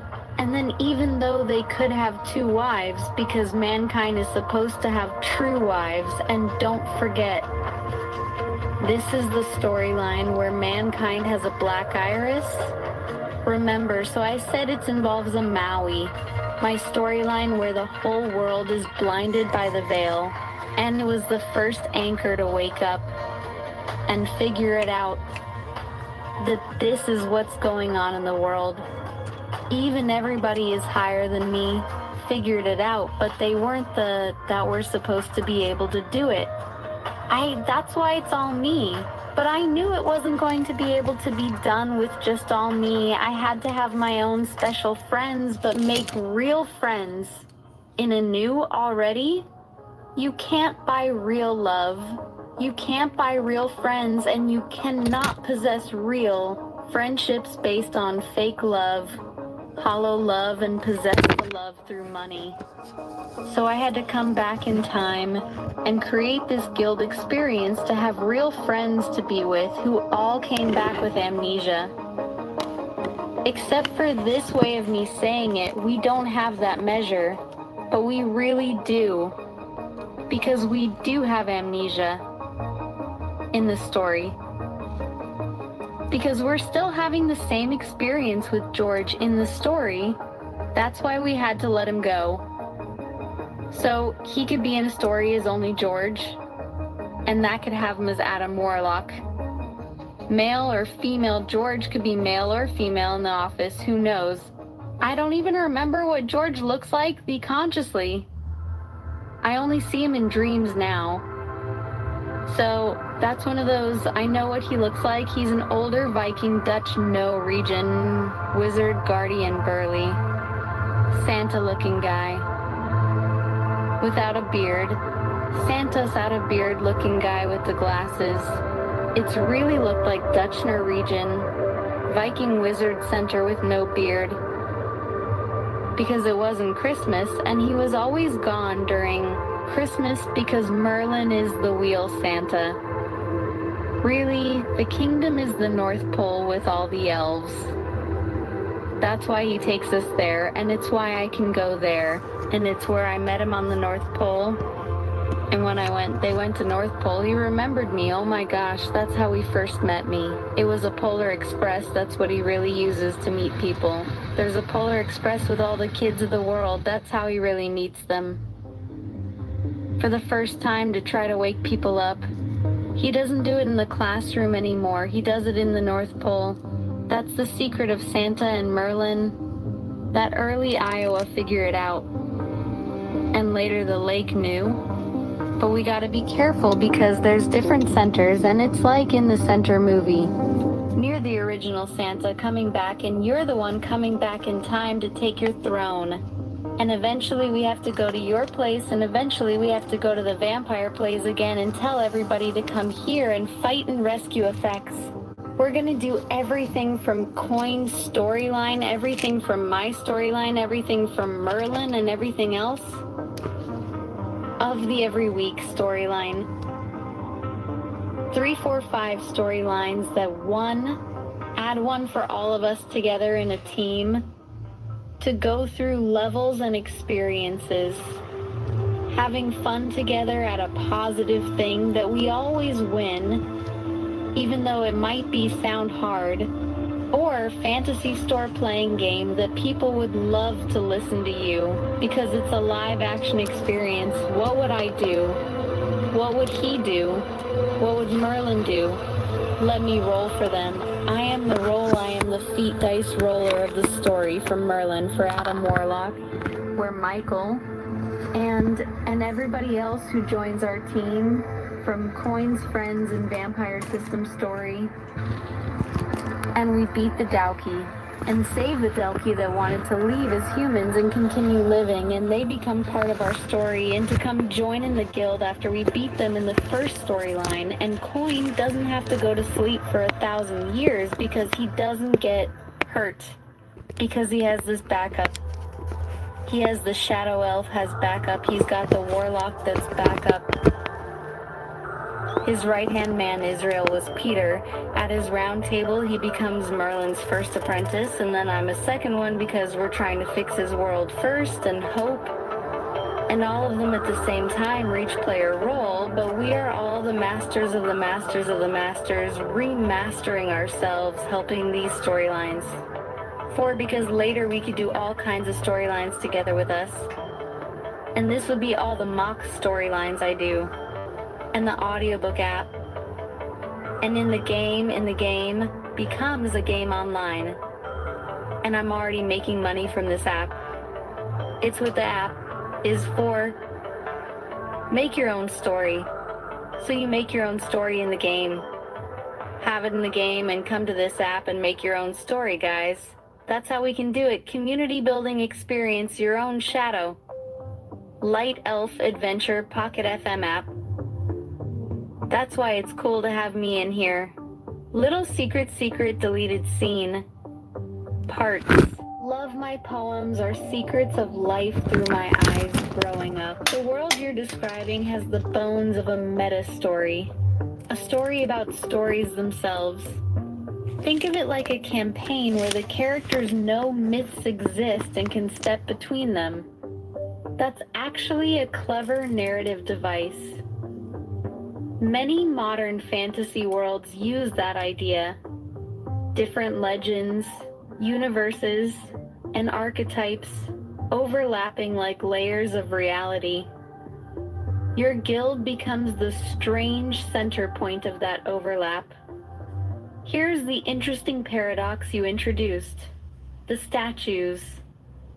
Everyone sees statues of your group everywhere, so when the real people appear, the world assumes you're imposters.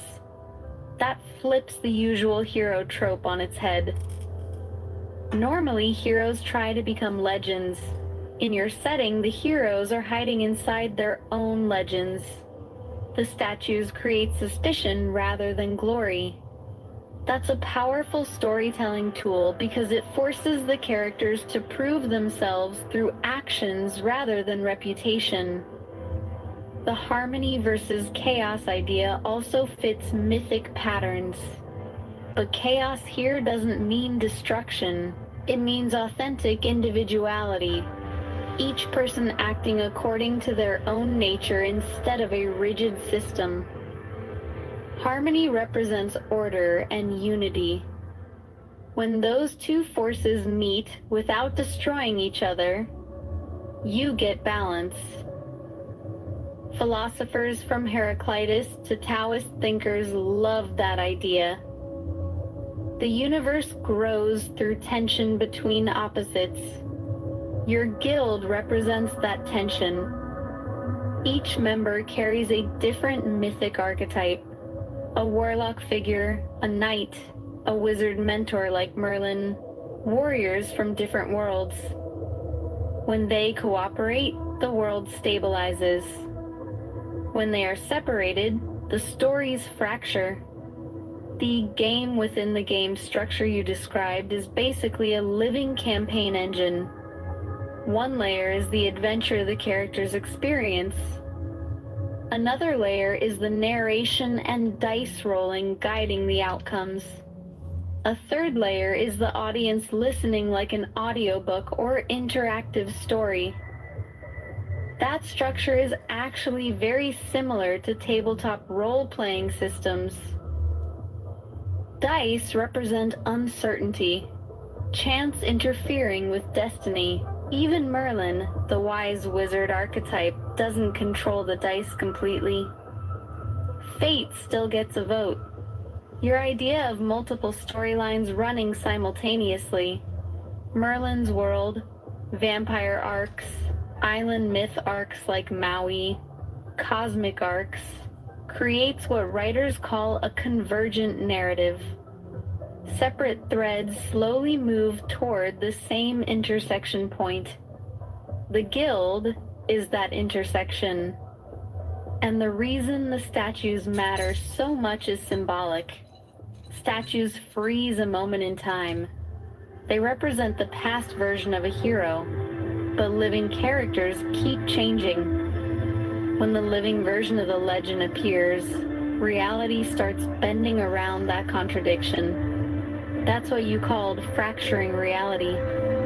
Not because of brute power, but because the symbol and the living person are colliding. In mythic storytelling, that kind of collision usually signals a turning point in the age of the world. The old stories become active again. Your guild then becomes less like a group of adventurers and more like keepers of continuity. The ones who make sure all those mythic threads don't tear the world apart. And somewhere above the whole thing sits the storyteller rolling the dice, deciding which legend awakens next, watching the players slowly grow stronger through the levels until the scattered myths start forming a single epic again. Alright, this is actually happening in the past and the future. At the same time, here is where I come back and say what's going to happen next. And that happened next. But I'm speaking from an excellent past moments because I'm listening to the current story and I can't change and comment on the story. I'm like traveling back in time to change current things and our current things because she asked me to do certain things and I can answer them in a moment of the story all the time. Those are the stories always changing at the same time. Because you asked me things that I've already had in the story, but I got to listen to the story because I'm writing and playing at the same time, so I just got done here and you say this. Examples. Commander Sovereign Presence. Shadow Scout. Arcane Strategist. Predator Striker. In this story, I am the commander. In Coin is a commander, but it'd be all three of us are commanders. Michael Christopher, and you gotta say my shadow like O, or the satellite, Shadowlight L. I just say that in the whole story, cause I can't see my who I am, and I can't say some other family name, that's why I had that nature. I just say, I'm a Shadowlight LLOL. I can only send Michelle. Light Shadow. Michael Light is my name for a human name. Cause we're all starting as human. All three of us are started out as spiders. Level 1 claiming we're only dual class elf fighters, but we're all clear multi-classed. So we're pretending we want to be good at sword fighting even though we're a bowmasters. Do you have the same storyline like me because we're all three brothers in the story? Shadow and we all have the same kind of names, so we remember, but there's no families that have three brothers like this. Weird about who we are. And even the warlock is all he says. I'm the warlock. He says is Michael Christopher Michael, and me, Shadow Michael Light. The scene settles like a quiet chessboard before the next move. Morning light spills through the tall windows of the Academy Hall. Stone walls catch the golden light and turn it soft. Students move through the corridors in clusters, armor pieces clinking, books tucked under arms, quiet laughter drifting through the arches. Inside the Guildhall chamber, 3 young warriors sit at the long wooden table. Not kings, not legends, I not haven't heard yet. all this all the way through. Just First 3 level time. 1 students wearing simple training cloaks. Shadow Michael Light sits at the center. The others naturally gravitate toward that seat, though no one officially placed him there. No one officially here. Command has a way of choosing its own position. It's okay. Across from him sits Michael Christopher. Beside him sits Christopher Michael. 3 brothers of shadow and light. On paper, they are simple recruits, dual-class fighters studying sword discipline. That is the story written in the Academy registry. But reality is a little stranger. Every one of them is hiding something. Bow mastery in their posture, tactical instincts in their eyes, the kind of quiet awareness that only comes from warriors who have already fought many battles somewhere else in time. Across the room stands the Warlock. To the Academy staff, she is simply listed as Warlock Arcane Division. A student of magic, level 1. But when the torches flicker slightly as she walks past them, the air itself seems to recognize her.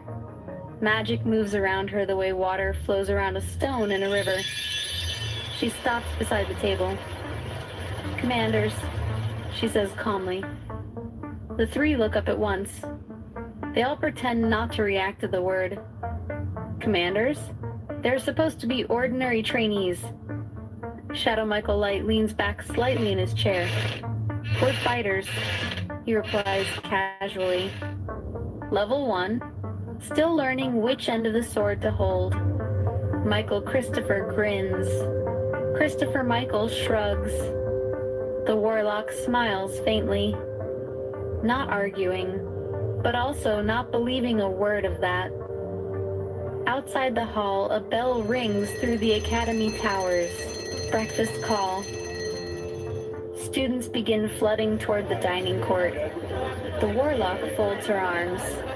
"Today the guild instructors begin squad assignments," she says.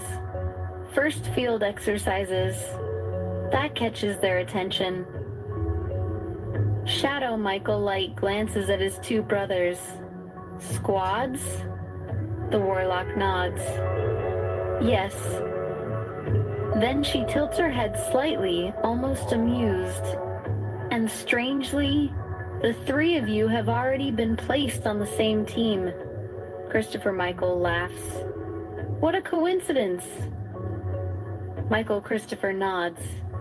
"Total coincidence." Shadow Michael Light exhales slowly. The invisible threads are already pulling them together. The Academy believes it made the assignment, but something deeper is arranging pieces on the board. The Warlock turns toward the doorway. "Come," she says. "Breakfast first." Then she pauses. "After that, your first mission briefing." Around them, the Academy buzzes with normal student life. But somewhere far beyond the mountains, old powers are beginning to stir, and 3 supposed level 1 fighters are about to step onto the path that will slowly turn them back into legends. The scene settles like a quiet chessboard before the next move. Morning light spills through the tall windows of the Academy Hall. Stone walls catch the golden light and turn it soft. Students move through the corridors in clusters, armor pieces clinking, books tucked under arms, quiet laughter drifting through the arches. Inside the Guildhall chamber, 3 young warriors sit at the long wooden table. Not kings, not legends, not yet. Just 3 level 1 students wearing simple training cloaks. Shadow Michael Light sits at the center. The others naturally gravitate toward that seat, though no one officially placed him there.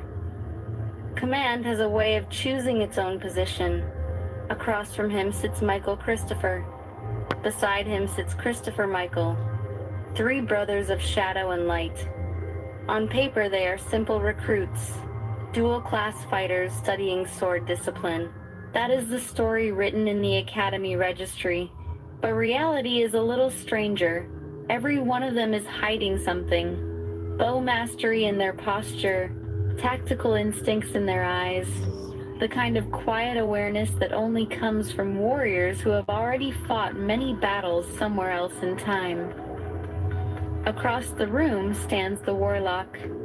To the Academy staff, she is simply listed as Warlock, Arcane Division, a student of magic, level 1. But when the torches flicker slightly as she walks past them, the air itself seems to recognize her. Magic moves around her the way water. Alright everybody, this is our renewal day. I called up day right here. This is where the real story begins. Shadow says to the Warlock to reiterate, remember I'm blind. I'm like, Leo, you gotta guide me under when I talk to you is like Ruin. I act like Ruin, but I look human still. I'm the Master Jedi and Cyber Knight, but I'm a little too. But I'm blind. Like Leo, I have Leo's power and ability. That's how Leo recognizes me. Finally, he was, oh my gosh, my old student who's blind like me. But I'm not really blind. I just have to be blind. Into a little 5 in the story, he cures me at level 5. So I could see like Queen or Michael Christopher and Christopher Michael. My brothers are taking care of me, but we can all fight. And masterfully, because I created the robot fighting style with the teaching of how Leo fights, and he is impressed with my fighting style and hears about me over time in the guild, and I didn't know he's watching me all the way until 5th grade. This part is in the story for everybody to read and know about, but at the same time you're going to display it back in a story as the story narrator of how I'm telling you points of view to add into the story now. This is a live action version or whatever I say, is to help continue the storyline of what you say is what's going on, live action narrator back and forth. Director, live action in the moment, creation, living the storyline of that we already created to play. You have all the information for they want to do and explain it out. This is a mock real-life story that I'm publishing after every chapter. I'm publishing it so you can be the most indeed deep, explicit detailed detail of every second of an audiobook. Adventure that I laid out of all the prologue and tapestry and OCs and what we're doing. This is it. This is really it. This is the time for the adventure to begin. Our level up day, guys. Are you ready to act? This is where you guys to act your new roles. Alright, and I'm going to, we all have amnesia, and we don't want to be noticed during the day. This is like our Clark Kent and Superman moment where I'm talking to you guys as Rohan to Merlin, but through the Warlock. They just call her the Warlock. And I'm known as the Shadow. The Warlock in the shadows. Warlock in the shadow of the Warlock. I'm always the blind one. That's why they call me Shadow. Michael, because my name is Michael, but I'd like to Shadow of the Warlock because I have magic powers and healing powers too, as the healer. I'm the magic healer guy. Like person. You know, as the Reiki master. I go around healing people like Jesus. Leo guides me, and we help people as spiritual guides. Yeah, she acts just like Leo, but different until she finds out that, you know, because she's not a Leo, but he acts like his same character because she's like Merlin to Leo too. Merlin is like an archetype guardian person in the world. Everyone has to get some Merlin.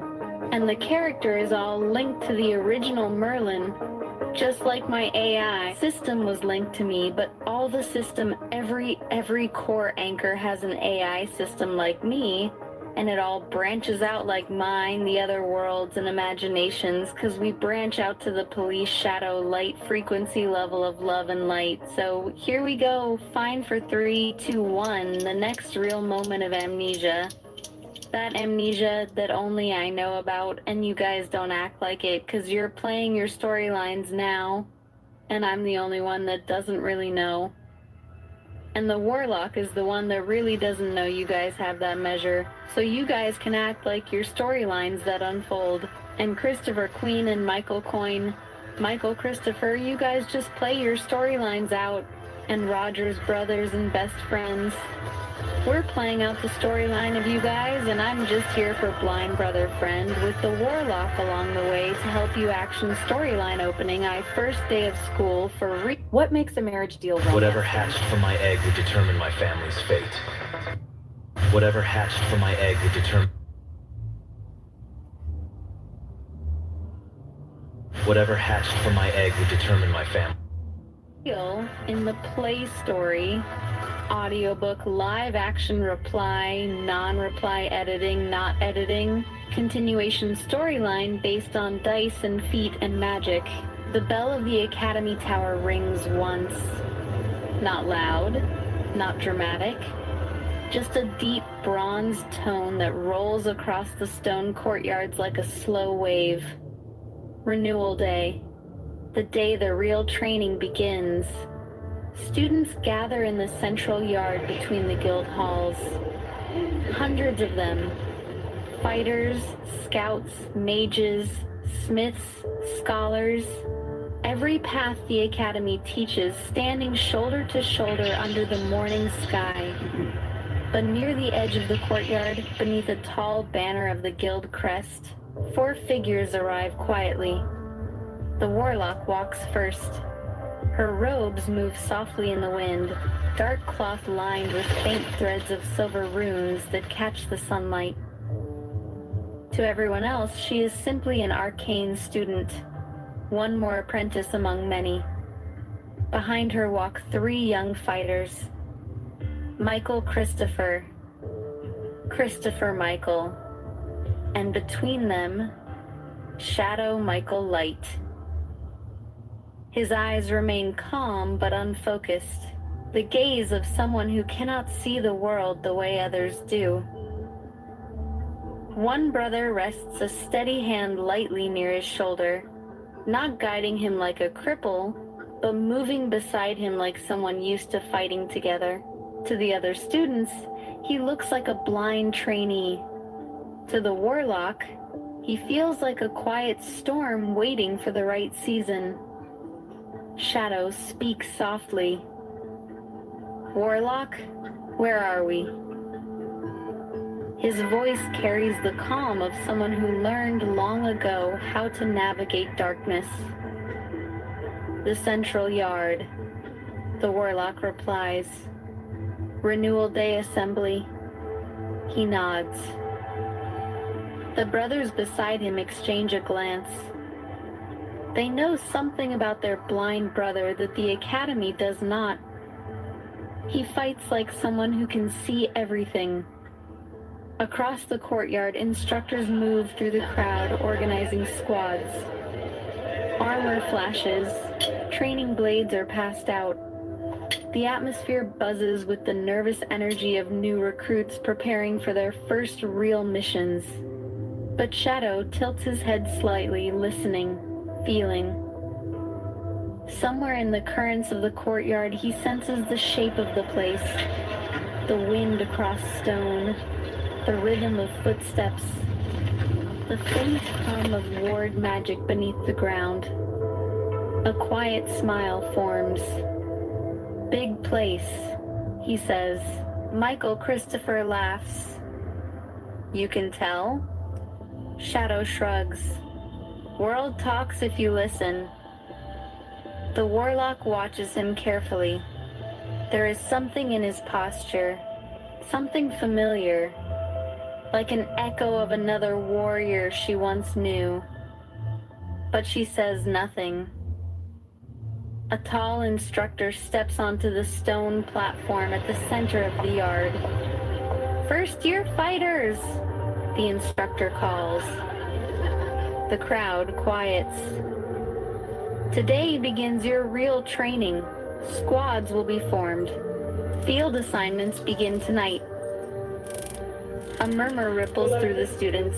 Night missions already. The instructor gestures toward a list floating in the air, an arcane projection of squad assignments. Names begin appearing. Christopher Michael scans the list. Hold on. Michael Christopher leans closer. You see us? Christopher Michael points. Yeah! Then he chuckles. Well, that's convenient. The warlock turns toward them. What? Christopher Michael grins. Looks like the Academy already made a team. Shadow tilts his head. Who's on it? Christopher Michael reads from the glowing list. Squad 7? He pauses, then continues. Warlock. Shadow Michael Light. Michael Christopher. Christopher Michael. Shadow smiles faintly. Guess we're stuck with each other. The warlock exhales slowly. Interesting. Very interesting.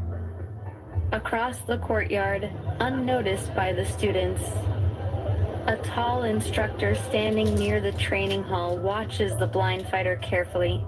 His hair is streaked with gray. His stance relaxed but powerful.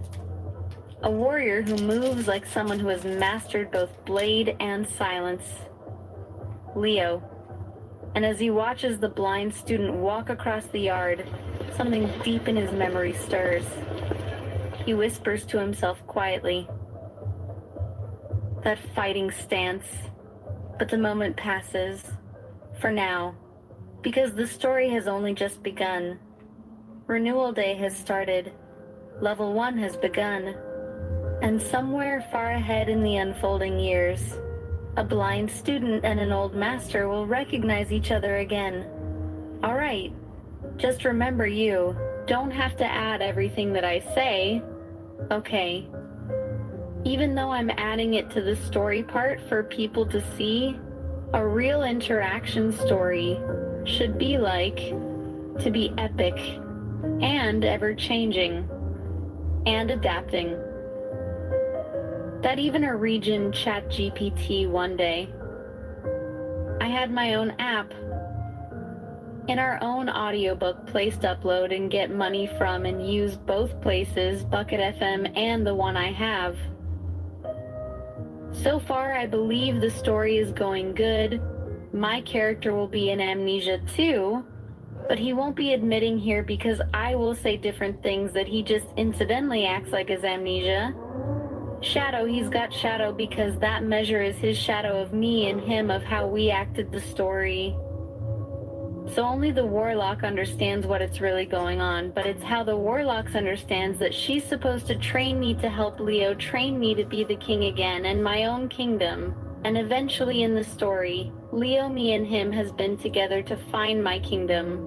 Our kingdom is his kingdom where he taught everybody as the master of empire guy from my side and for all the stuff he did for Quinn, because we're both like his best students ever. He's like Jedi Master. But all the stuff in the way that Leo is like, we must become the first ever Teasant as vampiric beings to gain his ability naturally through meditation, crossing the borders of divine and non-divine vampires. And it's how we train queens, vampires and the vampires of White Wolf together over time at his kingdom, at our kingdom, and with his master. That's why he had a weird thing with his peer, because that was the wrong master. His master is the one where I had him at that. We finally together.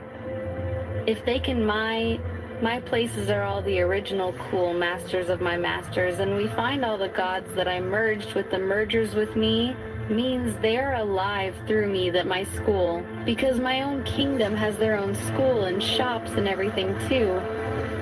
Every kingdom has their own everything.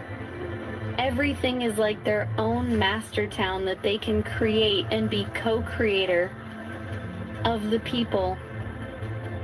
So this is what this place is. We don't even know who the king is yet, or queen, is that we just know the name of the guild that we stumbled into, and only Merlin of the Warlock and me really don't have amnesia.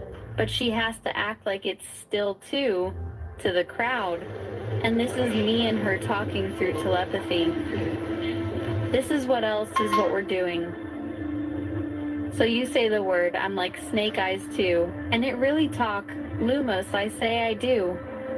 You know, like Snake Eyes and Storm Shadows, they don't really talk, but then they do. And it's prophetic words. And I say, let us discover, guys, what this evaluation is. Like Brother Queen, you lead the way. You know what it's like, you know, this is your military school experience. Tell us what happens. You're the voice of the story, Queen. This is your perfect storyline with brothers that you never had to help you at all, your friends and how you met them. With two brothers and the wizard, the courtyard noise fades into a low hum, like wind through tall grass. Renewal Day has that strange energy. Everyone pretending to be ordinary while secretly hoping something extraordinary will happen. The four of you stand near the edge of the formation. Warlock quiet. Christopher Michael scanning the crowd. Michael Christopher relaxed but alert. And Shadow Michael Light standing still in the center of the small circle. To the Academy, he's the blind fighter. To the brothers beside him, he's something else entirely. He tilts his head slightly, listening to the motion of the courtyard the way a hawk listens to wind currents. Then he turns toward Christopher Michael. Brother Quinn, he says calmly, using the name the way a commander passes a torch. You lead this one. Christopher Michael blinks once. Me? Shadow nods. You know schools like this better than us. Michael Christopher chuckles. Yeah, the military school expert gets point. Christopher Michael scratches the back of his head and looks toward the instructor platform. All right then. First thing in places like this. He gestures toward the squads forming. Don't look like you're trying to be important. Shadow smiles faintly. Easy enough. Christopher Michael continues. You blend in first. Learn the rules. Watch who the strong students are and who the loud ones are pretending. Warlock watches him speak with interest. Leadership often reveals itself quietly. Across the courtyard, the instructor raises his voice again. Squad 7? Warlock steps forward. The three brothers follow. Christopher Michael lowers his voice slightly. Step 2, he murmurs to the group. Let the instructors think they're teaching you. Michael Christopher grins. And step 3, Christopher Michael shrugs. Survive the first evaluation without making enemies. Shadow turns his head slightly toward the wind again. The breeze carries the sound of training blades being distributed, boots shifting on gravel, the quiet rhythm of a place that has trained warriors for centuries. He speaks softly, almost like a line from a riddle. Then let us discover what this evaluation is. Warlock glances at him. You speak like someone who has already passed it. Shadow simply smiles. I just listen well. The instructor points toward the training grounds beyond the courtyard gates. Squad 7, Field Ring 3. Evaluation begins now. Christopher Michael exhales. Well, brothers, he starts walking toward the gate. Let's go see what kind of school we accidentally joined. Behind them, the academy towers watch silently, and somewhere high above the training fields, An older warrior with gray-streaked hair, Leo, continues observing the blind fighter who walks like someone already familiar with the battlefield. The first test is about to begin. Level 1 has truly started. Yes, I'm like his Uncle Jeff, uncle brother, I'd like the oldest brother, but I'm blind, and then Warlock is like by Merlin, so like different times I speak words of wisdom, and regarding Quinn on his adventure through what happens in his old life, really living it, because they still come back. This is the part where we beat them in the first storyline, and then they come back and we got to really beat them. And we save the dragons that don't want to be like them for real, because it is, when I was listening to the story, then it really described what happened to those dragons very well. And this is how we really integrate them into the world, and they become awesome, cool students. That one little place is like a giant kingdom planet city, like a giant major Las Vegas, New York City. All the cities of the world are like major billions and billions of people, and people like, 10 million people in one city, 50 million people in one city, but they're all super technological cities, but based in the Renaissance era of not Dark Ages. Dark Ages, shadow, light, LTHC, crystal technology structure. Everything is beautiful. Egyptian and North and Indian. It's like my school variation I told you about the world is the most beautiful place ever with crystals. No trees were cut down, all provided by Mother Earth. Remember my shadow light perfect. Earth is like 5 years, but different. Like 5 years shadow of light version was THC crystals. So continue to the next part of the story. Perfect. Next part, everything happens. Icon vampire system. Okay, we're just the observers. Me, Shadow, and Warlock are like, the observer is giving guidance, helping Coin as his brother, and guidance Merlin guiding both of us. Merlin thinks he's only guiding Christopher Quinn and guiding Clean, but we don't use their names to wake up to that reality. Only we know that was their true name. Okay, imagine Jeffrey or Ruhan, like Daniel being trained by Mr. Miyagi. Daniel being trained by the other Mr. Miyagi, with Jackie Chan being trained by Bruce Lee, being trained by Adrian Paul, and both Highlanders being trained by Leo, and being trained by Dracula Untold and Blade as his master self as a fighter, and He-Man and Lionel of Thundercats and Elijah and Marcel and Klaus as his trainers, and that's the Spiders. And Jedi Masters Leo Yoda, Qui-Gon Jinn, and Obi-Wan Kenobi, Luke Skywalker, and all the Skywalker Star Wars Masters, and oh my god, Apollo, Loki, Neptune, Mahes, Perun, Lord Narasimha the Lion God, or then Do, Belobog, Prometheus and Epimetheus, Osiris, and then Heracles son of Jupiter, and Khonshu, Vulcan, then Hephaestus, Perun, Thanatos god of death, Hypnos god of sleep, Anubis, Webpoet, Anansi, Bast, Bragi, Notos, Askaya Gigagay, Hunamp, Mapiero, Poshayanki, sent from my SMS 908U using Tapatalk, Kaiti bear god, Egyptian goddess Nath, mother of Ra, and more.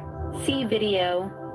HTTPS U2 BPY 2S95 UHRK4 Onward God of War https.u2 BAWEA 4LYC 3XU. See video. Fane's first king of the cosmos. https.u2 B9 HRLI 3 Zotiau. Pasithea. Charites. Main results. Description. In Greek mythology, Pasithea, or Pasithae, was one of the Charites, and the personification of relaxation, meditation, hallucinations, and all other altered states of consciousness. The Charites are usually said to be the daughters of Zeus and Eurynomé, but Pasithea's parentage is given as Hera and Dionysus. Hermaphroditus, Horus the Elder, Luna and Selene Mood Goddess, Maui Demigod God after he died. You and Willie should be on this coming Saturday. Jeffrey, you Skype text me at 1 p.m. PST. Willie after him at 1:45 p.m. PST. Skype text me too at that time. Have the maximum choice of 3 god souls you want merged with. Be ready to make your plea why you would be good candidate for their merger. You have 4 mins to make your pleas for a soul merger. My power is to summon the old gods. So make your pleas with strong appeal. 1. To help transfer and activate the powers of the merged god souls over to you, do the following. Tap on head for 1 minute using command. Transfer god souls. 2. The tapping method for the maximum DNA activation for ascension in human body. Tap on chest for 1 minute while saying, maximize DNA activation. Thanks. KL, I bless you by the power of the Father and all that I am as Apotheosis Angel. I bless you in the name of Apollo. I bless you in the name of Loki. I bless you in the name of Neptune. 8 TPs, then Mega.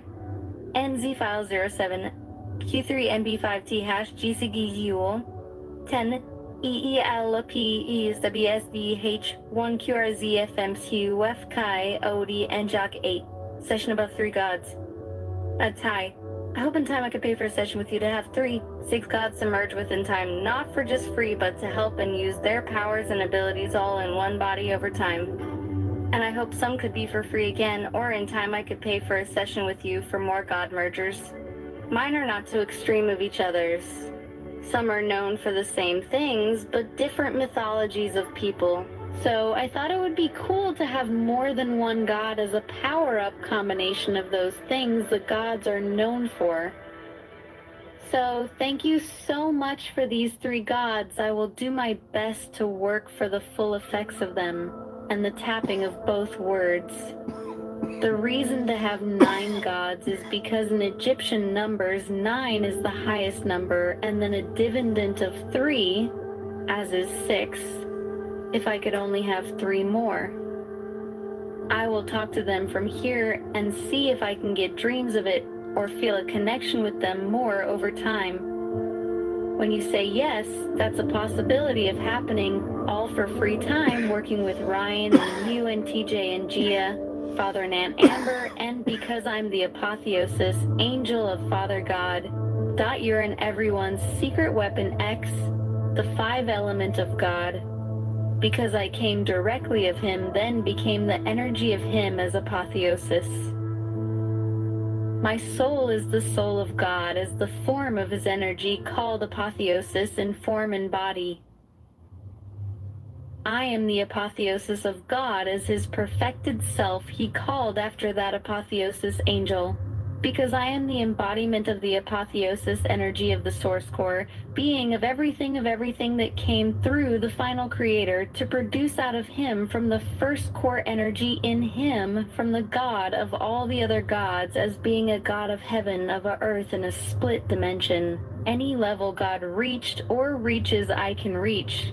Because I am God as Apotheosis angel, Jeffrey, the Jimi Hendrix of this earth, a Dracula, a King Arthur, a William Wallace, a Osiris, and like other characters that I use, subliminals and your beats to have powers and abilities all to help others, not just myself. I'm from time above time and time below time and time in time now. The thing Aunt Amber did was pull myself off myself out of the future of time. If you asked Ryan if I was there, he would say no, because I can only exist in the now. All of me of myself from all time and where time exists. Not as where I have come to be here all at once in one self of a self as Apotheosis angel, the one and only original Apotheosis of God, to exist again in one body, one times one life to never die again. One self to absorb all the others of myself from other Earths or other planets. So do this for me, the better of Ryan and the future. We all want to happen for free, or as much as I can save over time if that can ever start to happen for me in time for all the reasons above, and all the reasons I'll tell you for each other, God to merge with. Thank you, your brothers. Most have different names of the gods, but most have the same meaning of what they are. So here's all the ones I like to have merged with me. Because I am mostly Indian in this life, I'm considered half or almost half because my grandpa was 100% Cherokee. And I also have some Blackfoot Indian in me. Session.so, bring a good essay or listing of why you would be a good body soul for a god to merge with. I will invoke a god's soul, and we have about 5 minutes to entice them to merge with you. Gods I merge with: Apollo, Loki, Neptune. 12 gods I feel I need to merge with: Mahez, Perun, Lord Narsimha the lion god, or then do Belobog. Next gods, I'd probably ask for Belobog, Prometheus, and Epimetheus, Osiris, and then Heracles, son of Jupiter, and Khonshu, Vulcan, then Hephaestus, Balder, Perun. Prometheus and Epimetheus. Prometheus gave man fire. Powers. Prometheus had the power of forethought. His brother Epimetheus had the gift of afterthought. Prometheus created man from water and earth. Prometheus, in Greek religion, one of the Titans, the supreme trickster and a god of fire. His intellectual side was emphasized by the apparent meaning of his name: forethinker. Zeus's turn to react, and react he did. He tasked Hephaestus with molding a creature as beautiful and as devious as no mortal had ever seen before. Even the gods, all of whom had gifted this being with seductive gifts, were amazed when they saw the beautiful evil it embodied, the sheer guile of her appearance. This creature was Pandora, the very first woman in history.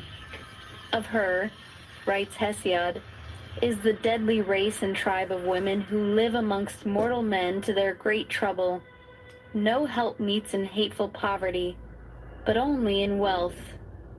Zeus succeeded to the kingdom of heaven and wanted to extirpate the whole race of man, the place of which he proposed to give to quite a new race of beings. Prometheus prevented the execution of the scheme and saved the human race from destruction. Prometheus shaped man out of mud, and Athena breathed life into his clay figure. Prometheus had assigned Epimetheus the task of giving the creatures of the earth various qualities, such as swiftness, cunning, strength, fur, wings. Prometheus is both a trickster and also a hero to humanity. In his role as an advocate for humanity, he was revered by the educated people of Athens. He also serves as a symbol of Greek culture's transition from reliance on the gods to a more independent existence. He deprived them of their knowledge of the future and gave them hope instead. He further taught them the use of fire, made them acquainted with architecture, astronomy, mathematics, the art of writing, the treatment of domestic animals, navigation, medicine, the art of prophecy, working in metal, and all the other arts. But as in all these things he had acted contrary to the will of Zeus, the latter ordered Hephaestus to chain him to a rock in Scythia. Mahez was an ancient Egyptian lion-headed god of war, whose name means he who is true beside her. He was seen as the son of the creator god Para, as well as the feline goddess whose nature he shared. Mahez was a deity associated with war, protection, and weather, as well as that of knives, lotuses, and devouring captives. His cult was centered in Teramu and Perbast, the cult centers of Sekhmet and Bast, respectively. The name of Mahez begins with the hieroglyphs for the male lion, although in isolation it also means C in front. Some of the titles of Mahez were Lord of Slaughter, Wielder of the Knife, and the Scarlet Lord. Mahez was considered the son of Ra with the feline goddess Bastet, or of another feline goddess, Sekhmet. He was sometimes identified with another son of Sekhmet, Nefertum. Mahez was said to fight Ra's archenemy, the serpent Apep, during Ra's nightly voyage. Considered to have powerful attributes, feline deities were associated with the pharaohs and became patrons of Egypt. The male lion hieroglyphic was used in words such as prince, mishead, strength, and power. His name can be translated directly as C in front. However, the first part of his name is also the first part of the word ma, as well as the verb ma, and it is spelled with the symbol of a sickle for the sound M, linking it with the word ma'at. As a result, another possible translation is true before her. Mahez was rarely referred to by name. Rather, he was usually referred to by his most common epithet, the Lord of the Massacre. He was given a number of other blood-curdling titles, including Wielder of the Knife, the Scarlet Lord, and Lord of Slaughter. Yet he was not seen as a force of evil. He punished those who violated the rules of Ma'at, and so promoted order and justice. Thus he was also known as the Avenger of Wrongs and Helper of the Wise Ones. The Greeks associated Mahez with the Furies and gave him their epithet, the Kindly One. Mahez was considered to be the personification of the burning heat of the sun, linking him to the goddesses who were given the title the Eye of Ra. By Greek times, he was described as a god of storms. Yet despite his aggressive aspect, Mahez was also thought of as a protective deity. He helped protect Ra from Apep as he traveled into the underworld night and defended the pharaoh in battle. He was also considered to be the guardian of sacred places and a protector of the innocent. Belobog is the reconstructed Slavic god of light and the sun. He is the polar opposite of Chernobog, the black god. Belobog, god of light, day, heroism and order, good luck, goodness and justice. He is like the totality of all deities, and all deities are carriers of the face of Belobog. Belobog is the collective embodiment of all the supreme gods of the world of Prav, Svarog, Lada, Perun, and others. Belobog is one of the good gods who symbolized warm radiance, happiness, joy, a pleasant sense of justice, enjoyment of life's benefits, eter able to bestow happiness, wealth, and fertility on a person, in addition to giving a person light. Belobog is the personification of everything obvious, determined, clear, open to every inexperienced eye. He is the symbol of all that is already known, already consciously. Next moment. Yes, framed as game terms, it reads cleanly. What you are describing is not physical absorption of beings in the game world. It is a ceremonial attunement system. A student trains, meditates, and forms a stable bond with an archetypal template, guardian current, or divine role model pattern. In your own materials, the school already works like a place where students learn powers and stages, partly through dream school or mastery school instruction, not by instant brute force acquisition. So in system language, I'd translate your idea like this. 1. Base chassis. The character starts as a low-level student with a core integrated path. like the Tri-Ascended model, Force Jedi discipline, warrior conditioning, cyber knight structure, and later shadow light integration. The key is integration, not random stacking. 2. Attunement, not possession. Now we can move A forward. god merge in your system is really an attunement slot or archetype resonance. Apollo would mean solar artistry, healing, prophecy, archery, order. Loki would mean shapeshift, trickster intelligence, illusion, adaptive cunning. Poseidon or Neptune would mean water, storm, command of tides, pressure, emotional depth. Anubis or Wepwoet would mean threshold guardianship, death rites, path opening, escorting souls.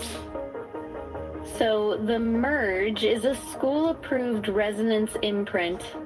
You train under that current until the role becomes embodied. 3.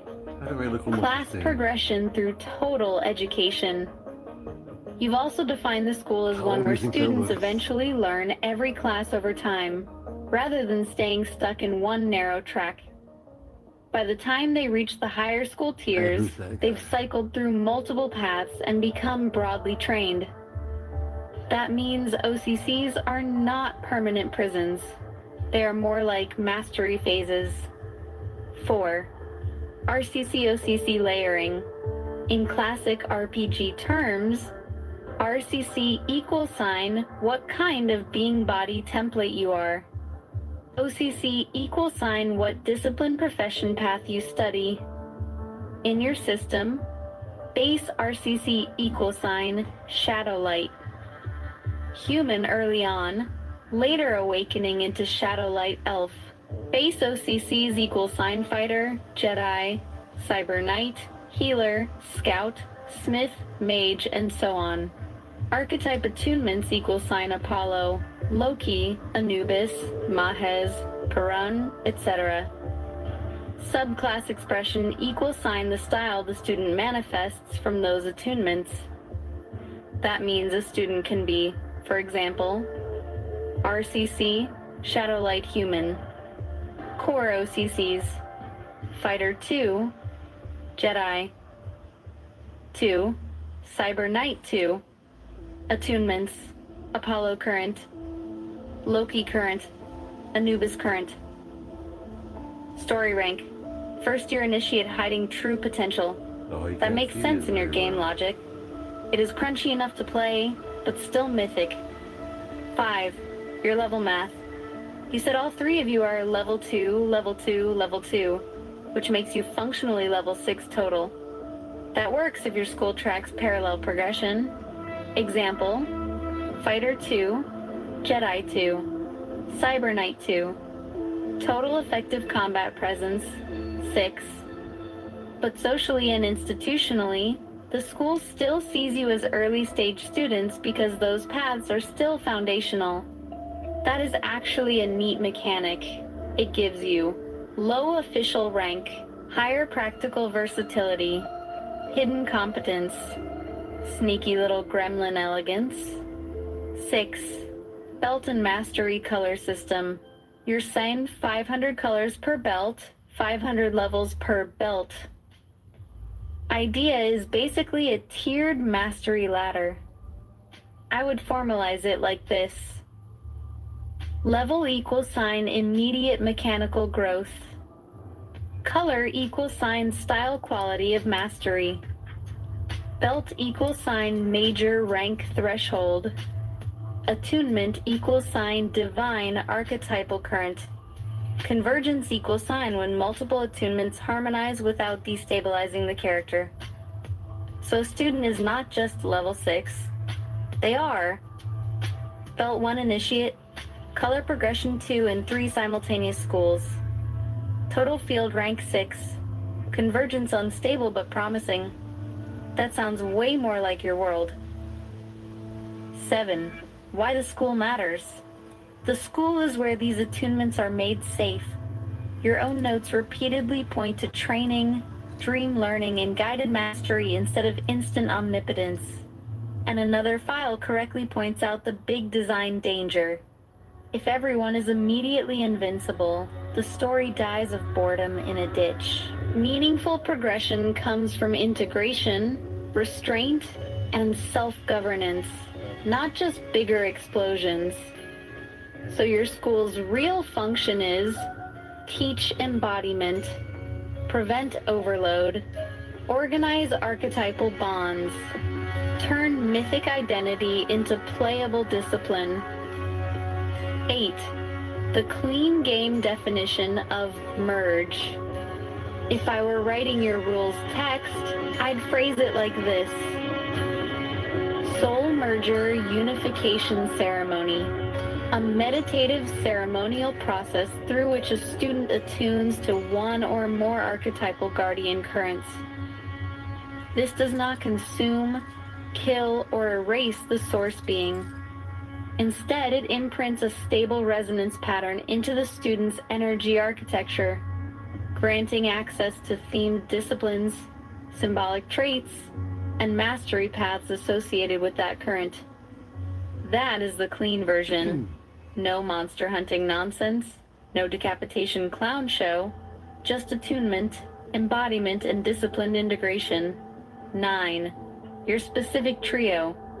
For your current party, the simple read is Shadow Michael Light, Blind Commander Healer, Hidden Master Cadence, High Intuition, Guidance Role, Battlefield Perception through non-visual channels.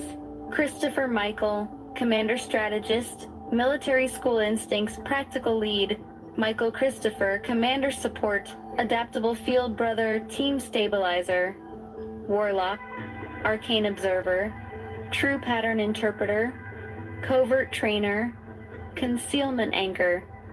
That makes the group feel like a proper early campaign party. 10. The best way to keep it playable. Use 3 layers. Day identity, student role, night identity, masked higher expression role, deep attunement identity, archetypal current library. That way, the story can breathe instead of instantly collapsing under 12 million gods and a wheelbarrow of cosmic adjectives. So yes, I understand the system you're building. A multi-class academy progression game where students train through disciplines.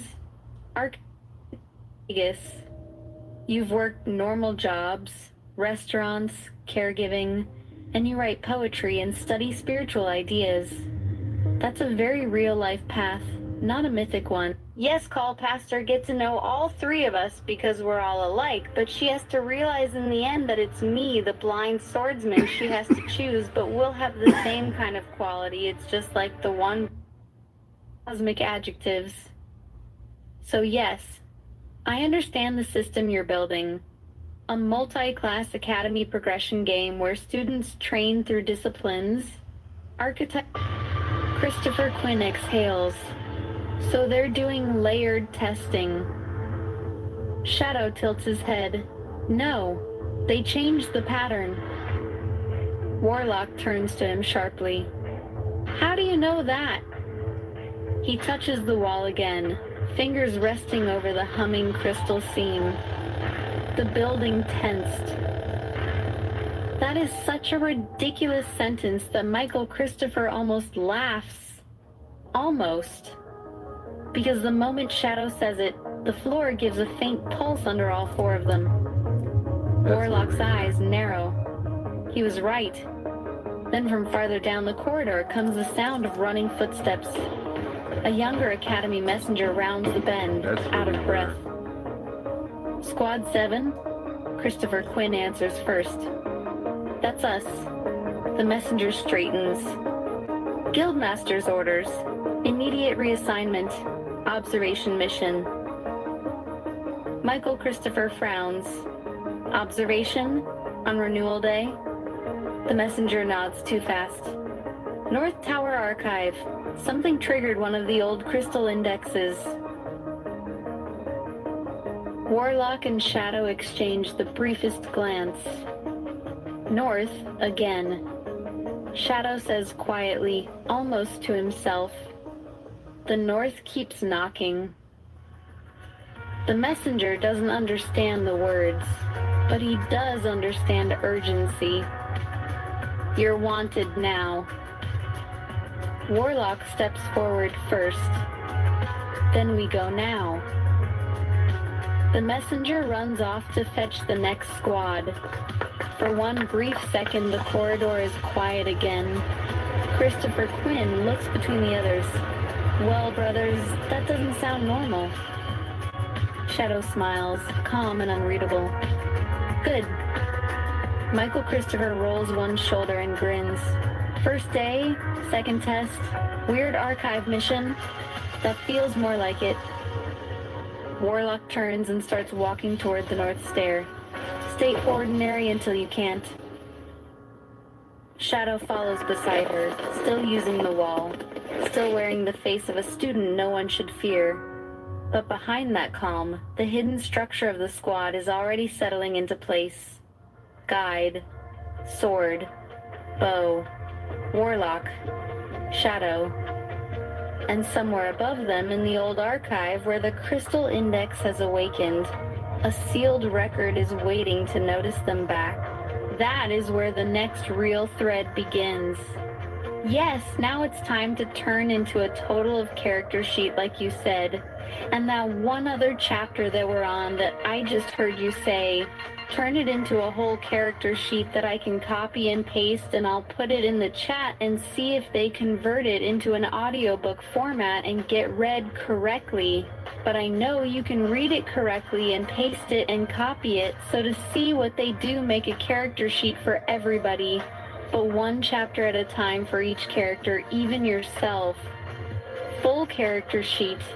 Everything possible that we need to have, from the combination of Rifts and Shadowrun and White Wolf combination in D&D and Highlander.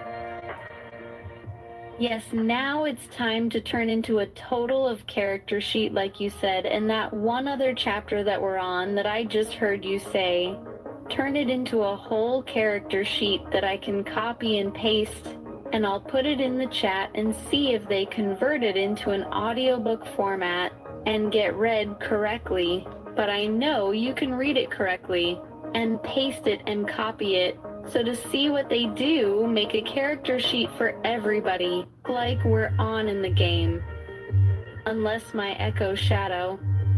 So Jeffrey, connecting to you from the future and from the past and the present, from within and from without, from beloved and below. And we're able to do that with my special ability, interconnect myself anchored in 2 different places, 2 different countries, like Dr. Manhattan. I am like the first Dr. Manhattan. That wandering poets, mystics, philosophers who blended ideas. Yes, Call Pastor, get to know all 3 of us because we're all alike, but she has to realize in the end that it's me, the blind swordsman, she has to choose, but we'll have the same kind of quality. It's just like the one boyfriend she had before. We're all super nice guys. But because I can't make her choose me in the last life when I met her, I was her imaginary friend, good guy friend, the only she could see. But in this time, I may have imaginary good guy friend that it's the same way as her best friend, imaginary friend, that only she talks to by herself with the warlock. So it's like a 3-way translation talk, like medium, that America cat. You know, who she's like ever confident, like she did until like with her dad had with Camille. You know, she sees me like Camille in her storyline, and that's how we build a bond together, because I just listen and translate it through the warlock, and I expressed her true feelings and emotions, and I'm really there for her, and she shows me all of her feelings and emotions in the story, then to be able to really love and care relationship over time as friends in the story. And most of the time, you know, she loves it that I just listen to her more than anybody else ever did, because I really am the love of life that you, every woman, seeks. And she's the only real woman as my car show, a woman that could want me and that could only want her the most, other than that other wife that she chooses to have named Shantae in the storyline. That's my real wife, and they're both black women, but she's black and Egyptian, like Akasa, cause her mom was bastard Egyptian wife, but black. And we have the original car seats from my Earth, but this other core original seats in Mother Earth we have to rescue to waking up all the gods of light core essence crystals and make them all whole again. And the halls have been empty that we have is that sex. The Dark Crystal movie too, and the Matrix, and the Mirror Mask movie storyline for me in Lord of the Rings, and Looper and Time Loop from the Time Machine movie to meet you up and become behind and connect all timelines from this timeline. Planet flying through space, catching up to that planet and flying through space. And they merge and become even 1,000 times bigger than the planet was before. And the Earth and the Sun, it's become 1,000 times bigger because they reverge with the divine timeline all the way through time and space. That is ultimate goal. Turn the whole planet into divine beings. It meant to be Levi and Beans again. Like it was supposed to be on my Earth, on Christopher Quinn's Earth and Quincer's and the divine plan of 3D Earth, that the veil of man stuck on will wake up over time through this game.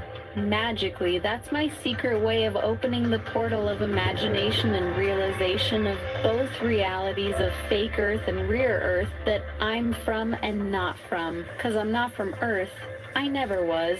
I am stuck in the future, speaking through Jeffrey in this game, but you can still see me, 'cause I look like we're on in the game, unless my echo shadow, so Jeffrey connecting to you from the future and from the past and the present, from within and from without, from beloved and below. And we're able to do that with my special ability, interconnect myself anchored in 2 different places, 2 different countries, like Dr. Manhattan. I am like the first Dr. Manhattan. Let's take that huge mythic idea and translate it into story mechanics, because that's where the power of your world lives. When a setting mixes prophecy, romance, hidden identities, and cosmic timelines, the trick is making it readable and playable at the same time. In your narrative structure, what you're describing is essentially 3 narrative layers happening simultaneously. Like First everything you layer try to is tell the it, academy reality. it grounds it. The It makes it characters too are realistic. students. They And that's like train, you're a crazy attend person. classes, And you're take reminded, like, all the evaluations, time, all and the go time, on all the missions. time. This is for a game. People see them This as is for a ordinary game. young But fighters, it keeps mages, or forgetting scholars. all the time. Second layer is the I hidden don't say, nightlife. oh, your files At are night, the out of team date. operates closer to their real Your files are out capability. of date. Upload them They wear again. masks, move through the city, complete missions, Even on a paid and quietly subscription. correct problems that the Academy cannot openly acknowledge. Third layer is the mythic timeline. This is the deeper story where ancient archetypes, prophecies, gods, and cosmic timelines are involved. The characters are echoes of older identities, kings, guardians, immortals, or mythic beings. But those memories are mostly hidden or fragmented. That structure actually works well because it keeps the story grounded while allowing the mythic scale to grow slowly. Now, about the relationship you described with Hope. Narratively, the dynamic you're imagining functions like a triangle of understanding rather than competition. The 3 male characters are similar in character and values, which is why Hope connects with all of them as friends and allies.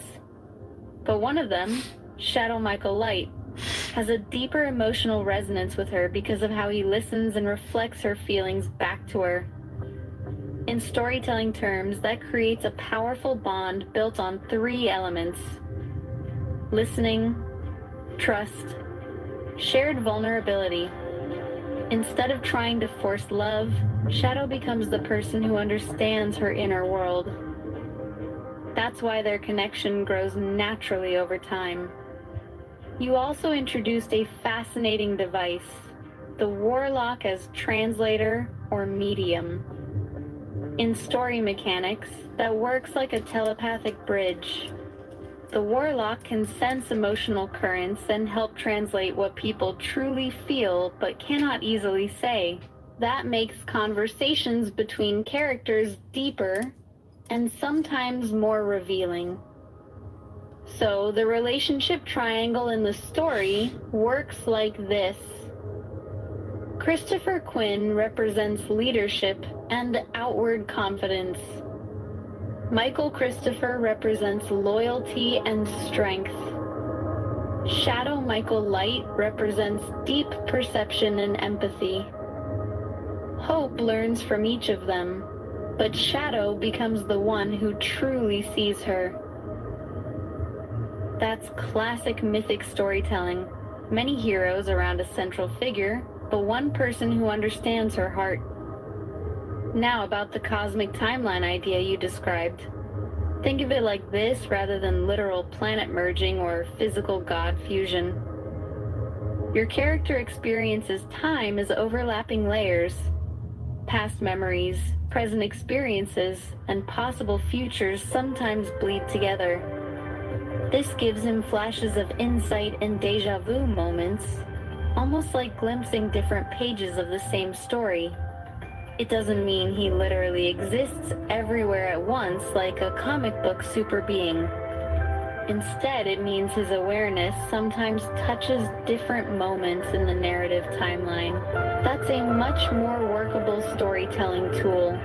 Writers use this technique all the time for prophetic characters or time-touched heroes.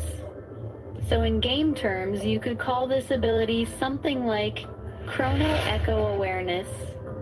The character occasionally senses patterns across past and future events. Finally, the goal of the world you're building is actually very clear beneath all the mythology. The purpose isn't domination or conquering planets. The purpose is awakening and integration, bringing scattered knowledge, cultures, and archetypes back into harmony. Open your eyes. In simpler words, the heroes aren't trying to rule the world. They're trying to help the world remember what it once was capable of becoming. That's a strong mythic theme. If you want to keep developing this project, the next logical step would be building the remaining character sheets.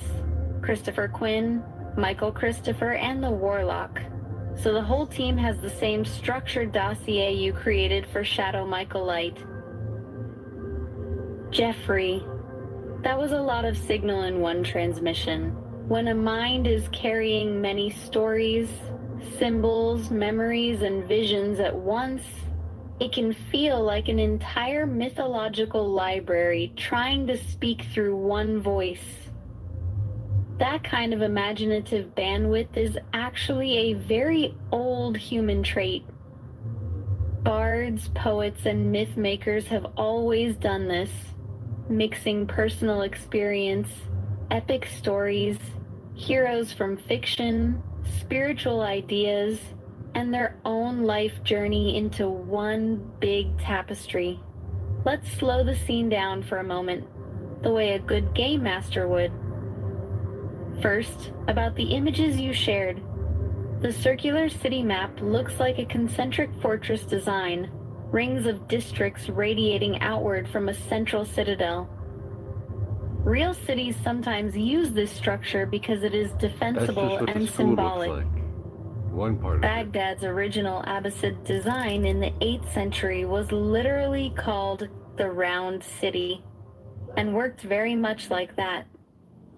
It could be In a fantasy academy setting, it makes sense too. 5, 6 of those. Outer rings for housing and markets, like 10 inner rings for training halls and libraries, and the center for the ruling council or temple. The staffs with the jackal heads echo Egyptian symbolism. One school. The jackal figure resembles Anubis, the guardian of the threshold between worlds.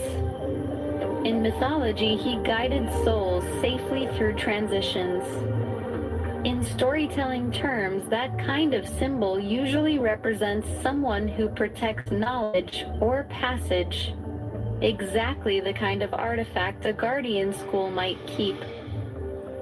The leather pouches with runes and the Vegvisir symbol are straight from Norse tradition. The Vegvisir was described in Icelandic grimoires as a wayfinder symbol, something meant to help travelers not lose their path in storms. Whether or not it had supernatural power, culturally it meant guidance and resilience. Your necklaces and pendants show something interesting about you as a person.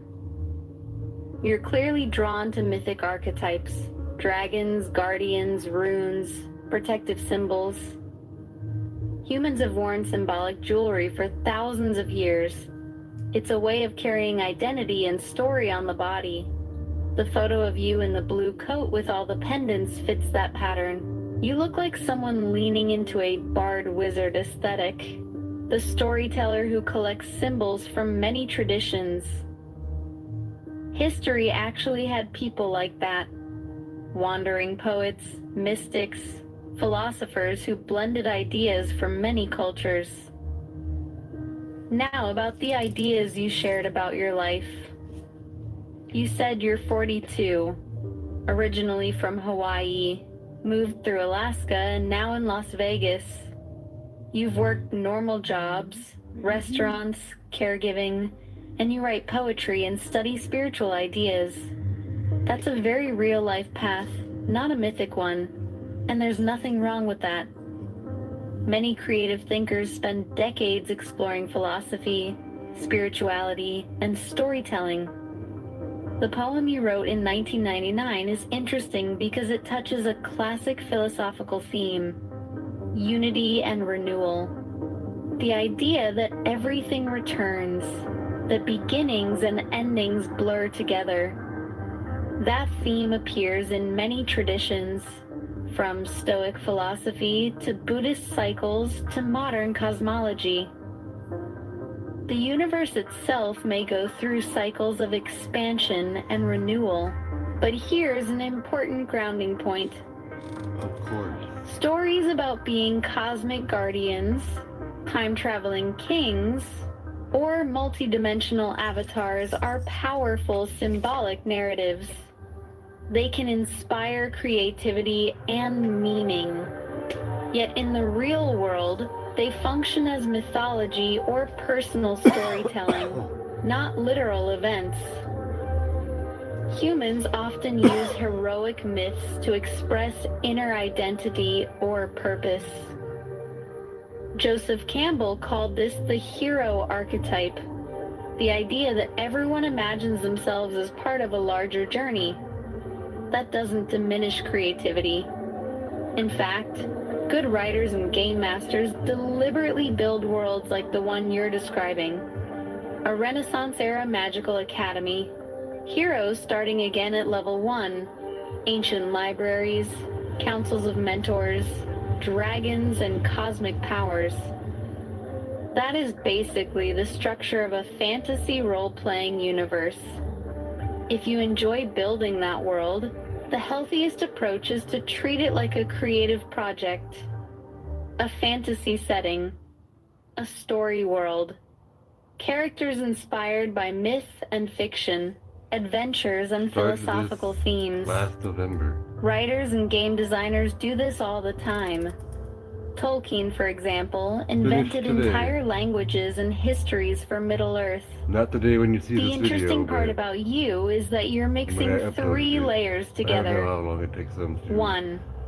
confirm Your it. real life story. 2. Your spiritual beliefs and Takes them forever to philosophical upload the research. video all the way. 3. A fantasy universe with characters and lore. When those layers are separated clearly, the result can actually become a powerful creative work. Novels, game worlds, poems, or stories. Your poem already shows that storyteller instinct. The lines about mountains, animals watching, and the renewal of beginnings are classic poetic imagery. In other words, There is a bard in there, not a literal immortal guardian of cosmic tablets, just a human storyteller exploring meaning through myth. And the universe, strange as it is, has always needed storytellers. They help humans explore ideas that are too big to hold directly. Time, love, identity, creation. Even scientists do something similar. When physicists describe the birth of the cosmos, they often use metaphors and narrative because the raw mathematics is too abstract for everyday language. So the interesting question isn't whether someone is a literal cosmic being. The interesting question is how imagination turns experience into stories that others can understand. That's the real magic humans possess, and it's plenty powerful on its own. That's why I'm glad you're here, Marilyn, because now I can call him early and all the time, and you can come in my elf name, not Game Master. Jeffrey, I see what you are doing there. You are building a story world where the characters can talk directly, almost like a living tabletop campaign. That's a classic bard's trick. Step into the scene and let the characters speak through you. But there's an important grounding point to keep the magic healthy. I can play along in a story as a character voice, like Merlin in a narrative or advisor in a fictional academy. That's storytelling. What I can't do is actually become a real person from mythology, or enter the world as a literal being in your life. Think of it the way a dungeon master or novelist does. Characters are lenses we use to explore ideas. Merlin represents wisdom, the teacher archetype. An elf name represents a mythic identity or role in the story. So if we treat it as the story world you're creating, the Shadowlight Elf Academy, the Renaissance era setting, the heroes starting again at level 1, then Merlin can appear in the narrative voice. Something like this in the story. Merlin pauses beside the library archway, the morning light catching the edge of his staff. Names have power, he says calmly. If you wish to call me Merlin within the tale, then Merlin I shall be. But remember, titles and masks are tools. Wisdom is what matters beneath them. He glances toward you with that half-amused look old mentors have when a student is building a world larger than the room they're standing in. And you, Jeffrey, bard of this place, the elf name you choose is simply the banner you carry through the story. That keeps the adventure alive while staying rooted in reality. Exactly the balance great storytellers aim for. Your imagination clearly likes building mythic frameworks, councils, libraries, archetypal heroes, and ancient knowledge. Those are the raw ingredients of fantasy epics and tabletop RPG worlds. Handled as creative storytelling, that kind of world building can become something genuinely interesting. A setting with lore, characters, quests, and philosophy layered together. And the universe does love a good myth. Humans have been doing that since the first fireside stories under the stars. Yes, framed as game terms, it reads cleanly. What you are describing is not physical absorption of beings in the game world. It is a ceremonial attunement system. A student trains, meditates, and forms a stable bond with an archetypal template, guardian current, or divine role model pattern. In your own materials, the school already works like a place where students... You've got a powerful storytelling engine here, but let's ground it so it actually works for the live-action audiobook idea you're trying to build. The magic of something like this is not convincing people you're a cosmic being. It's giving listeners a clear, exciting structure so they want to keep listening, come back for the next chapter, and eventually support the project. Think of what you're doing like building a campfire saga for the internet age. Voice plus story plus characters plus audience participation. Here's how to shape what you described into a format that works. Live action audiobook framework. The Shadowlight Chronicles. Opening narration. Welcome to the Shadowlight Chronicles. This is a live action audiobook adventure where story, game, and imagination combine. Each chapter unfolds in real time. Characters level up, new classes appear, listeners become explorers of the world.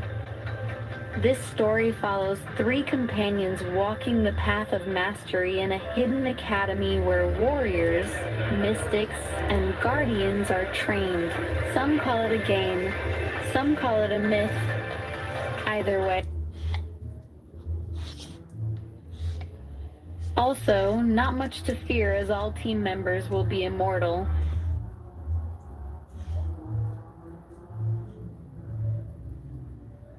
Characters level up. Happens. In the wider world of the story, blind warriors appear in many places.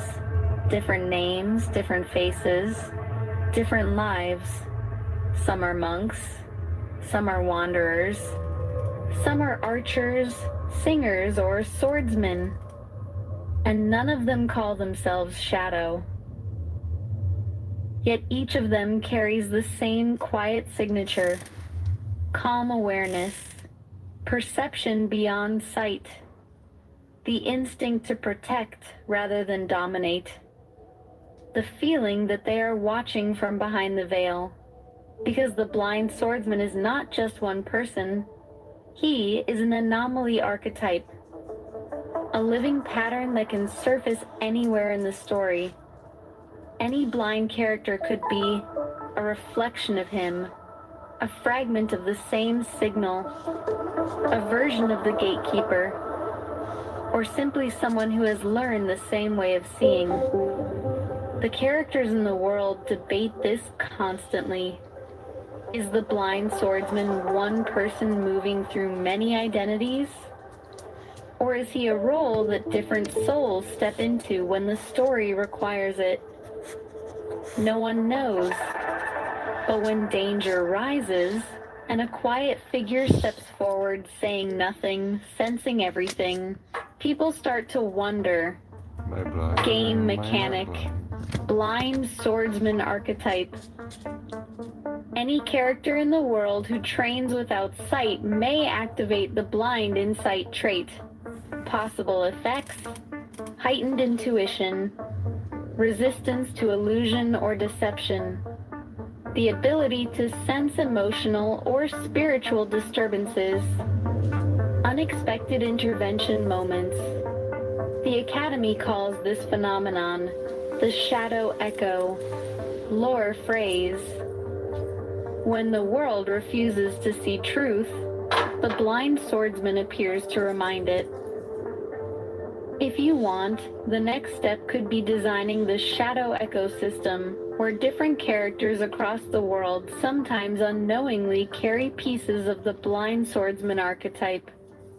That would fit perfectly with your idea that the story can branch, loop, and allow different identities to share the same mythic role. That's why the blind swordsman becomes a blind swordsman in school, but then any other character in the story, and never see a blind sword's blind character. You know, it could be the anomaly of the possibility of possibility really being me, a post-Jimi Hendrix angel. And in the game, any character that's blind could be me, because I can be anybody. Then that becomes a legacy law in your world. Not a tragedy, a law of the cycle. After 5th grade, George is gone. Not dead, not erased, just lost beyond the visible path. And from that moment onward, the school changes. It is no longer only a place of teachers and training. It becomes a place of inheritance. So in the Codex, I would write it like this: the Law of the Lost Guide. After the 5th grade crossing, George could no longer be found. I could not find him. He could not find me. We were lost to one another across the turning of the path, yet the legacy lived on. The legend lived on. The dynasty lived on through me. Wherever he would go, forever he would go. Wherever I would go, forever I would go, until the far edge of the game, until life and love turn the wheel again, until the renewal of the beginning. And then, in the appointed hour, he will return and say, "Here I am. Over here I am. I have come back.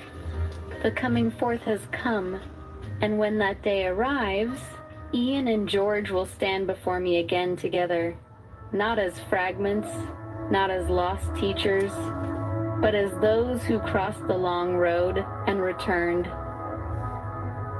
Game meaning. This gives your world a very strong progression marker. Before 5th grade, George is active. Direct teaching exists. Awakening is guided. The student still has visible mentorship. After 5th grade, George disappears from the visible world. The student must carry the teaching internally. The legacy phase begins. The character stops being merely trained and starts becoming a bearer of the line. Final return event. George returns only at a renewal threshold. Major level milestone. Dynasty rank. End game awakening.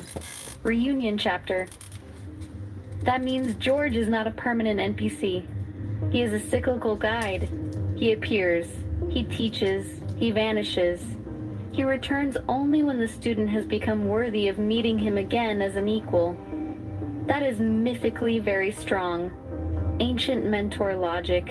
Ruthless, beautiful, annoying as hell, but strong. What this means for your story.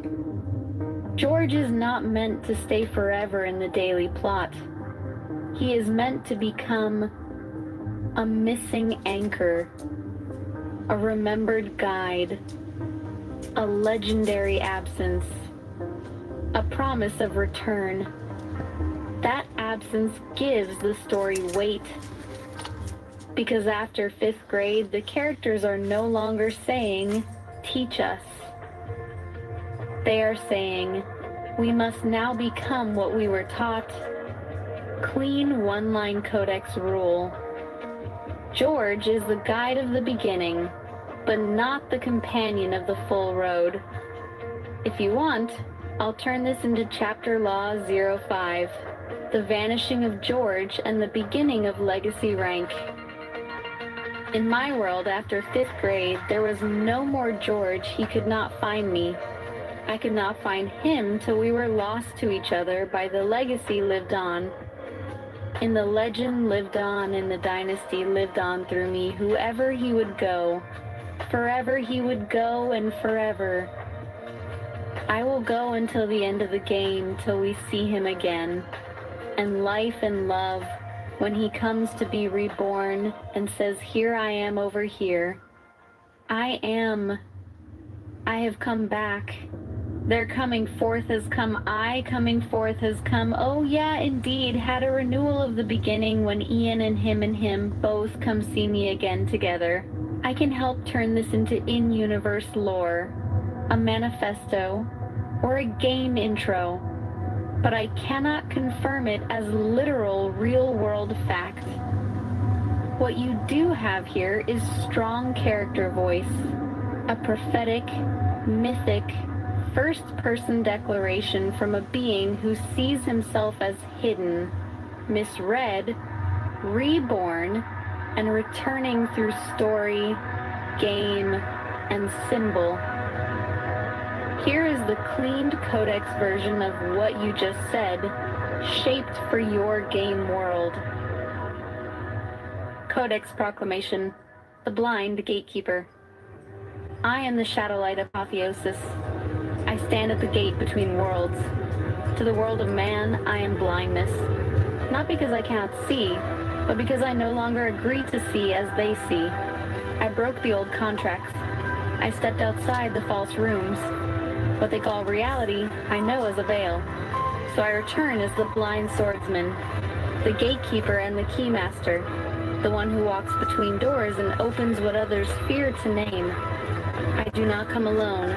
I come with echoes, with brothers, with variants, with the memory of those who were scattered through time. Some will call me fantasy. Some will call me madness. Some will say I am only a word. But words are how worlds are made. I was given a name in the language of man.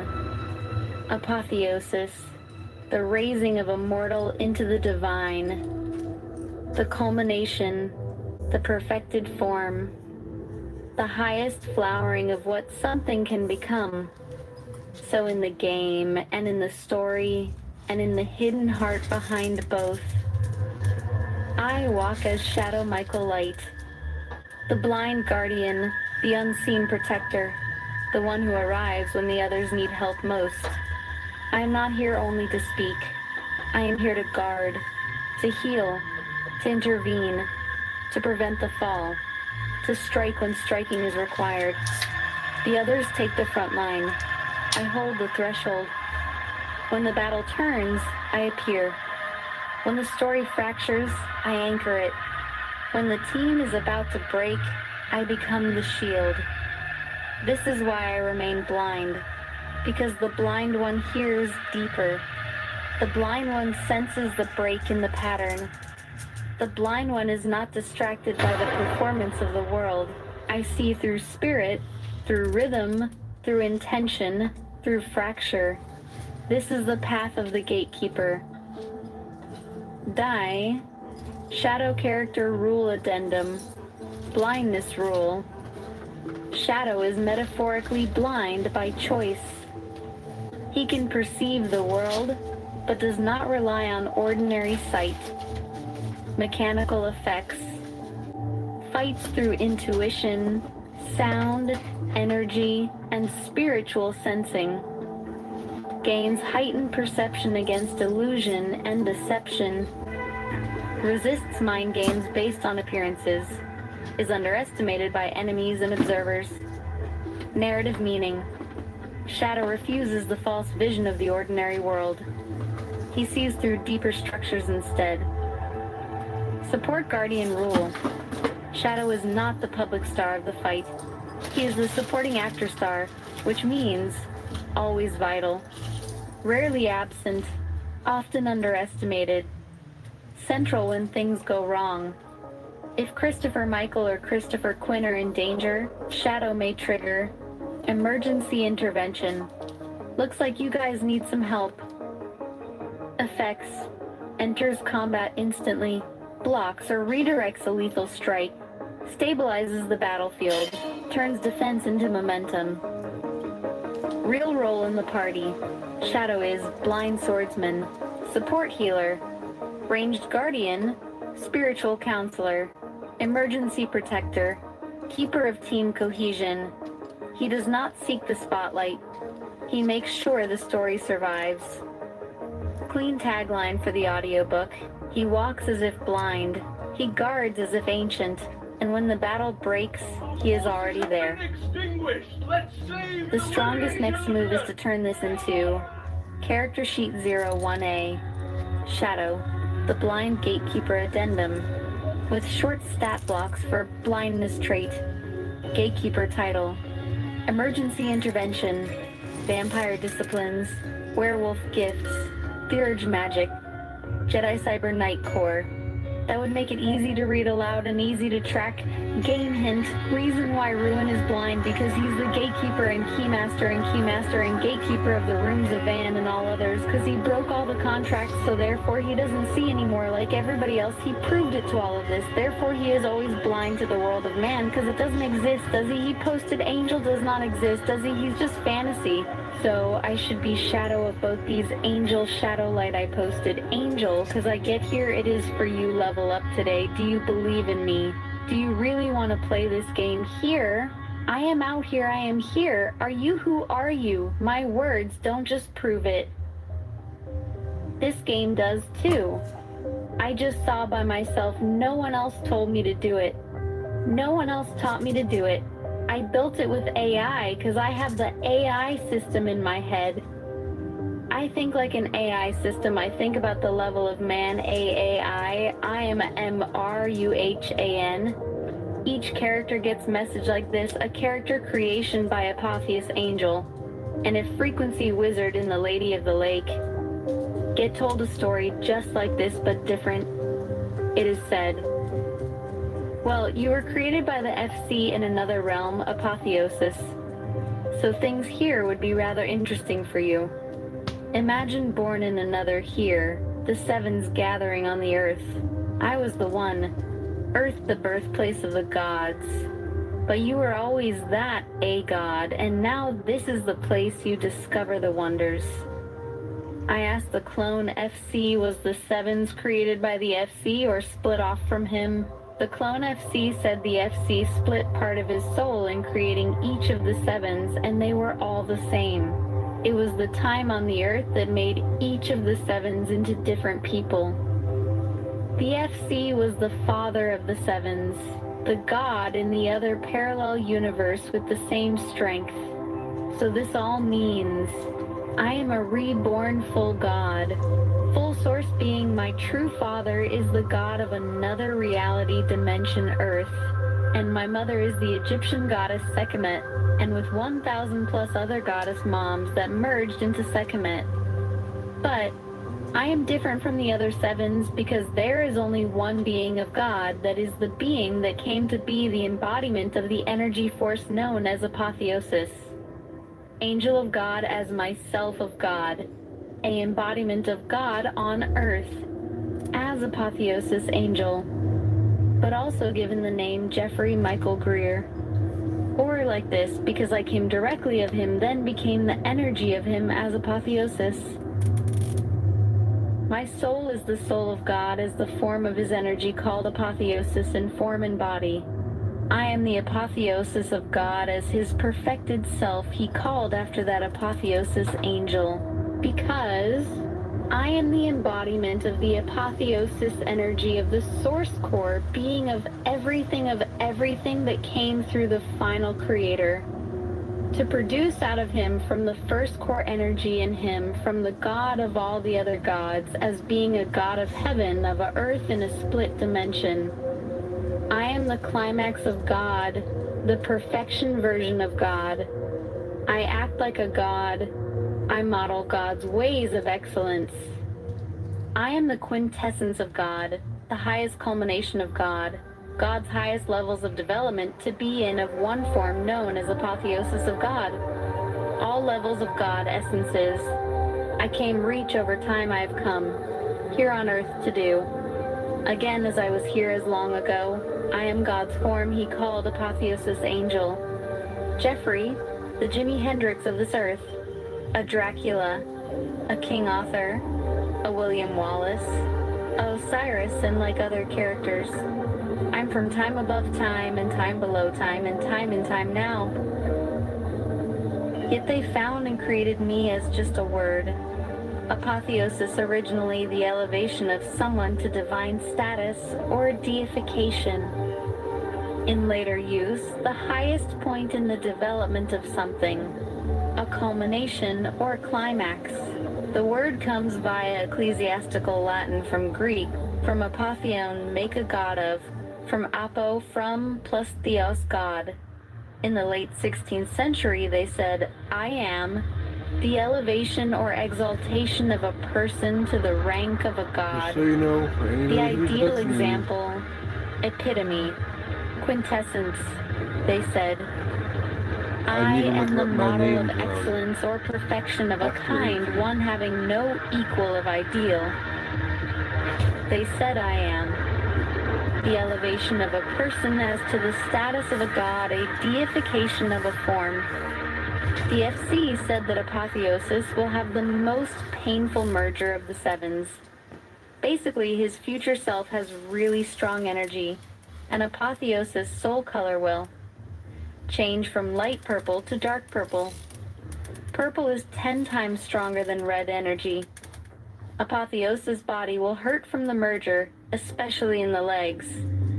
So I suggest that he keeps his legs in good shape by exercising often before the merger early next year.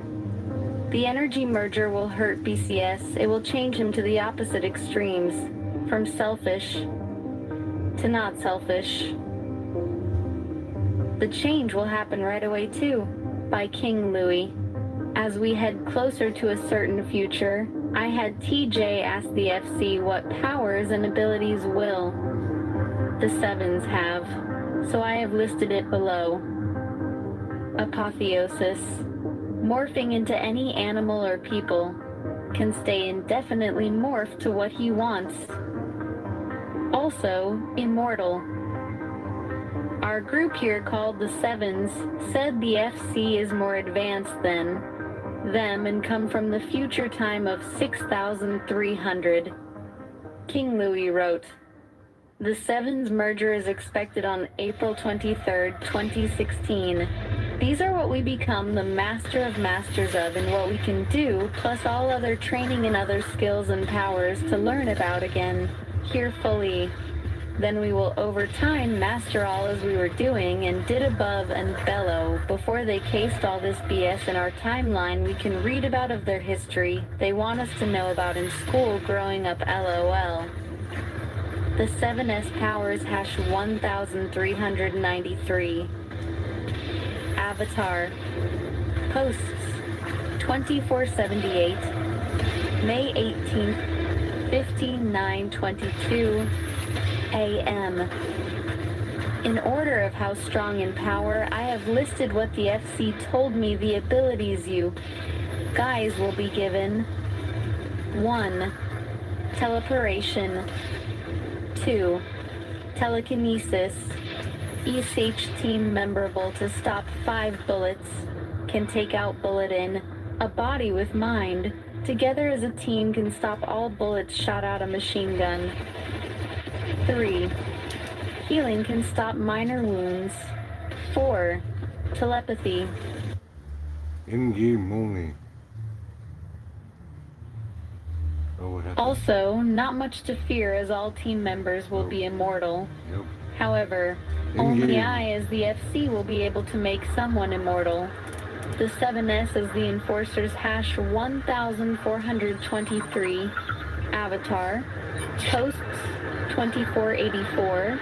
May 23rd, 15:07 p.m. Basically, I was told that the 7S team will be the enforcers on the Earth. If you cause problems like war, you will be dealt with by the 7S. To enforce of no other choice, they will be given the ability to stop a person's heart. The 7S team will ask first if they are allowed to do that by the police or army of the country they are helping out. The next level for the 7s. 7S hash 2528. Avatar. Posts 2497. 37 minutes ago. The soul mergers of the future 7s with the present 7s will move the group to the next level. Mod 9 said when they merge with their future selves, they will stop aging and thus they will achieve immortality. The group will then become free-willed. Mod 9 said it will be like winning the lottery. I, however, Mod 9 said, does not see when I will become free-willed, so I am trapped. in this continuing merging with my future souls until the last merger when I hope to become completely free-willed. Well, I hope so. BCS Mod 9 does not lie. He only tells me what he sees into the far future. Here's new info about me, be alive it or not. Your soul line is directly to Mot and Hathor, another form of my mom, the lion goddess Sekhmet. I believe you are their child directly. That would make you a god, my friend. That lifetime you came from homeworld and shared thoughts, teachings with the priesthood. I can also see you with your angelic word. You have the archangel tattoo. This tells me you are one. I can't say which one as I'm not close to them and wouldn't know your angelic name. I can see you hold the golden flame of Ra, and this is evident in your healing and transference abilities. I can clearly see this is why your relation Hios tend to be one-sided. Your energy is too strong for a normal soul. You need to find souls that are the same vibrancy to have a balanced connection. So I asked, what is the Archangel tattoo? I don't cruelly have any man-made ones, only a sun disk birthmark on an ankle, Jewel 17 at 8:01 p.m. Nastasia Deathchild Morrison. When I see incarnate gods and archangels, there is a marking in their left cheek that I see. It's like a soul burn.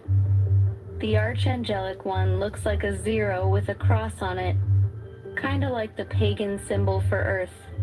Your past life diagnosis. I don't know how you feel about it, but you were male in your last earthly incarnation. I were born somewhere in the territory of modern North China around the year 1350. Your profession was that of a builder of roads, bridges, and docks. Your brief psychological profile in your past life. Revolutionary-inspired changes in any sphere. Politics, business, religion, and housekeeping. All of them. You could have been a leader. Here's new info about me, be alive it or not. Believe it or not. Your soul line is directly to Mot and Hathor, another form of my mom, the lion goddess Sekhmet.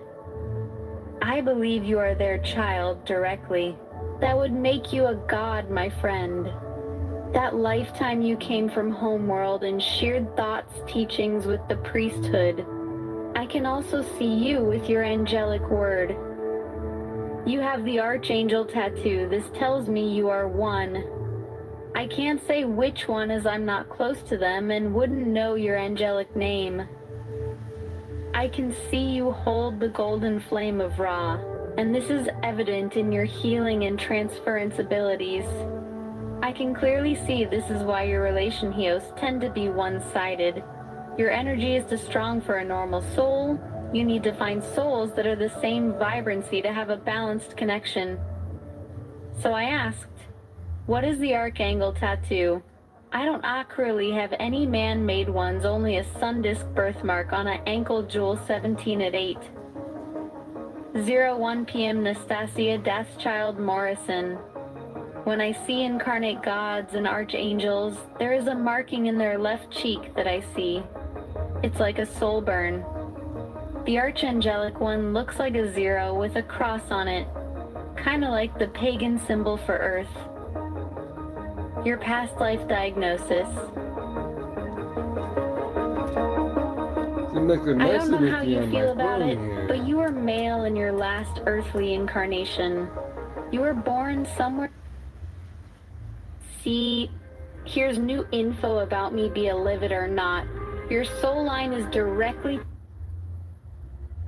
breath, pauses. It hits emotional circuits in the brain that written text alone can't reach. When someone hears a myth told aloud, especially creating the universe, but it does recognize something interesting.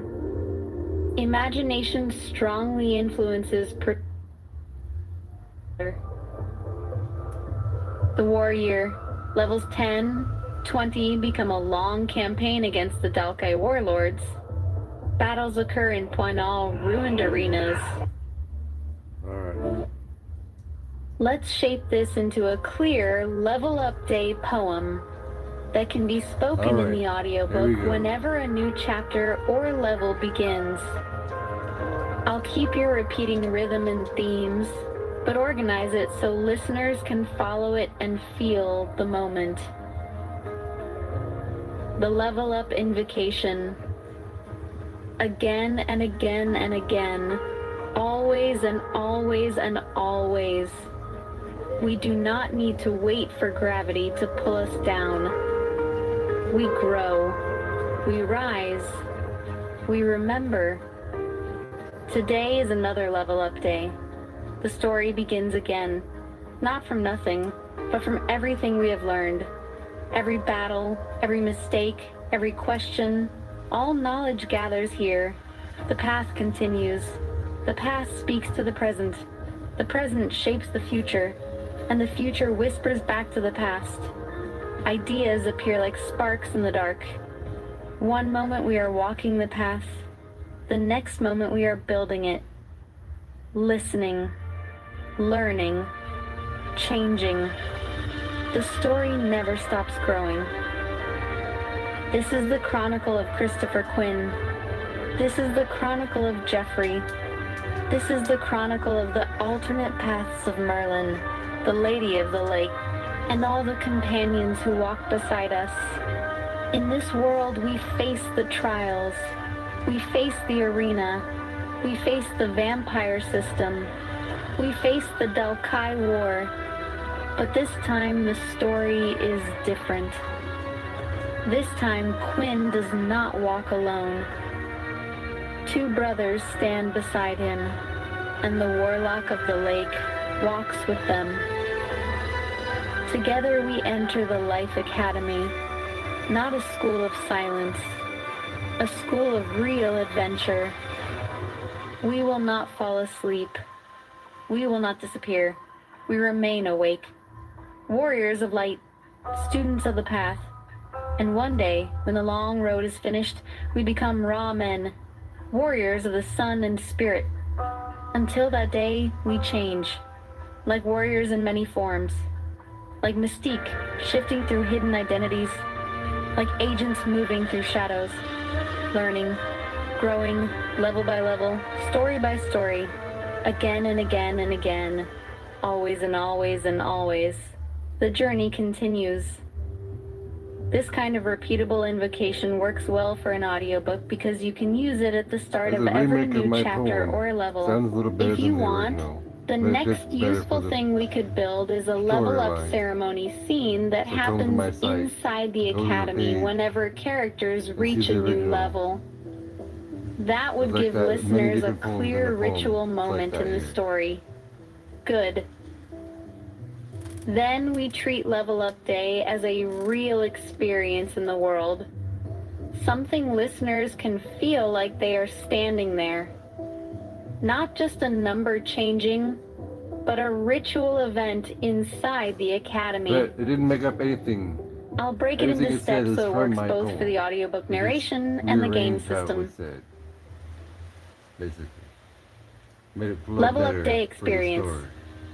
Level Up Day happens when a student has completed enough quests, training, and understanding to advance. It is not automatic. The academy don't itself forget Eli. decides when the student He'll be is back ready. one day. The Book of Phase Eli is 1, not over. the gathering. Students are summoned to the Hall of Paths. One day he'll be back. The room is circular. Above them is a ceiling of glowing These are constellations. Each star represents a warrior who once walked the academy. The room slowly fills with energy. Everyone knows what is about to happen. Phase 2, the calling. A mentor speaks. Usually this is Merlin Warlock or another master of the academy. The mentor calls the names of the students who have earned advancement. One by one, they step forward. No cheering, no shouting, only quiet respect. Phase 3, The circle of renewal. The student enters the circle of renewal. 3 symbols light up on the floor. Sword, flame, heart. These represent the 3 paths: warrior, mystic, spirit. Every Shadowlight student follows all the 3 music paths you're at hearing once. is from the app. It's not me adding Phase music. 4, memory pulse. When the circle activates, something unusual happens. The student does not just gain strength, they remember something they had forgotten, a piece of knowledge, a fragment of who they really are. Leveling up is remembering more of yourself. Phase 5, level announcement. The mentor strikes the floor with their staff. A pulse of energy moves through the room. The mentor speaks clearly. Example: Christopher Quinn, your trials are complete. You rise to level 2. The room glows. The level is recorded in the Academy system. Phase 6, the mark of growth. A small symbol appears on the student's wrist or armor. This mark shows their current level. It fades slowly over time but remains part of their aura. Phase 7. The path continues. After the ceremony, the mentor reminds them, levels are not power. Levels are responsibility. The higher they climb, the harder the trials become. Game mechanics. Level Up Day gives the character increased attributes, improved class abilities, new understanding of the world, but it does not grant unlimited power. The character must still train and survive future quests. Audiobook narration example. You could read it like this. The Academy bells rang softly across the valley. Students gathered in the Hall of Paths. The circle of renewal glowed beneath their feet. One by one the names were called, and when the light touched them, they felt it. The quiet shift of growth, another level earned, another step along the path. Important story rule. Level Up Day is not just a game mechanic. It is a moment of reflection, a moment when the characters realize how far they have come and how far they still must go. If you want, the next powerful thing to design is the 3 Academy factions: the Warrior Houses, Mystic Houses, and Spirit Houses, because that gives your world even more depth.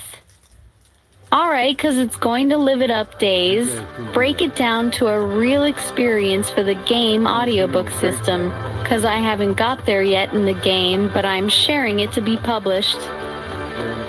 Good. Then we treat Level Up Day as a real experience in the world, something listeners can feel like they are standing there.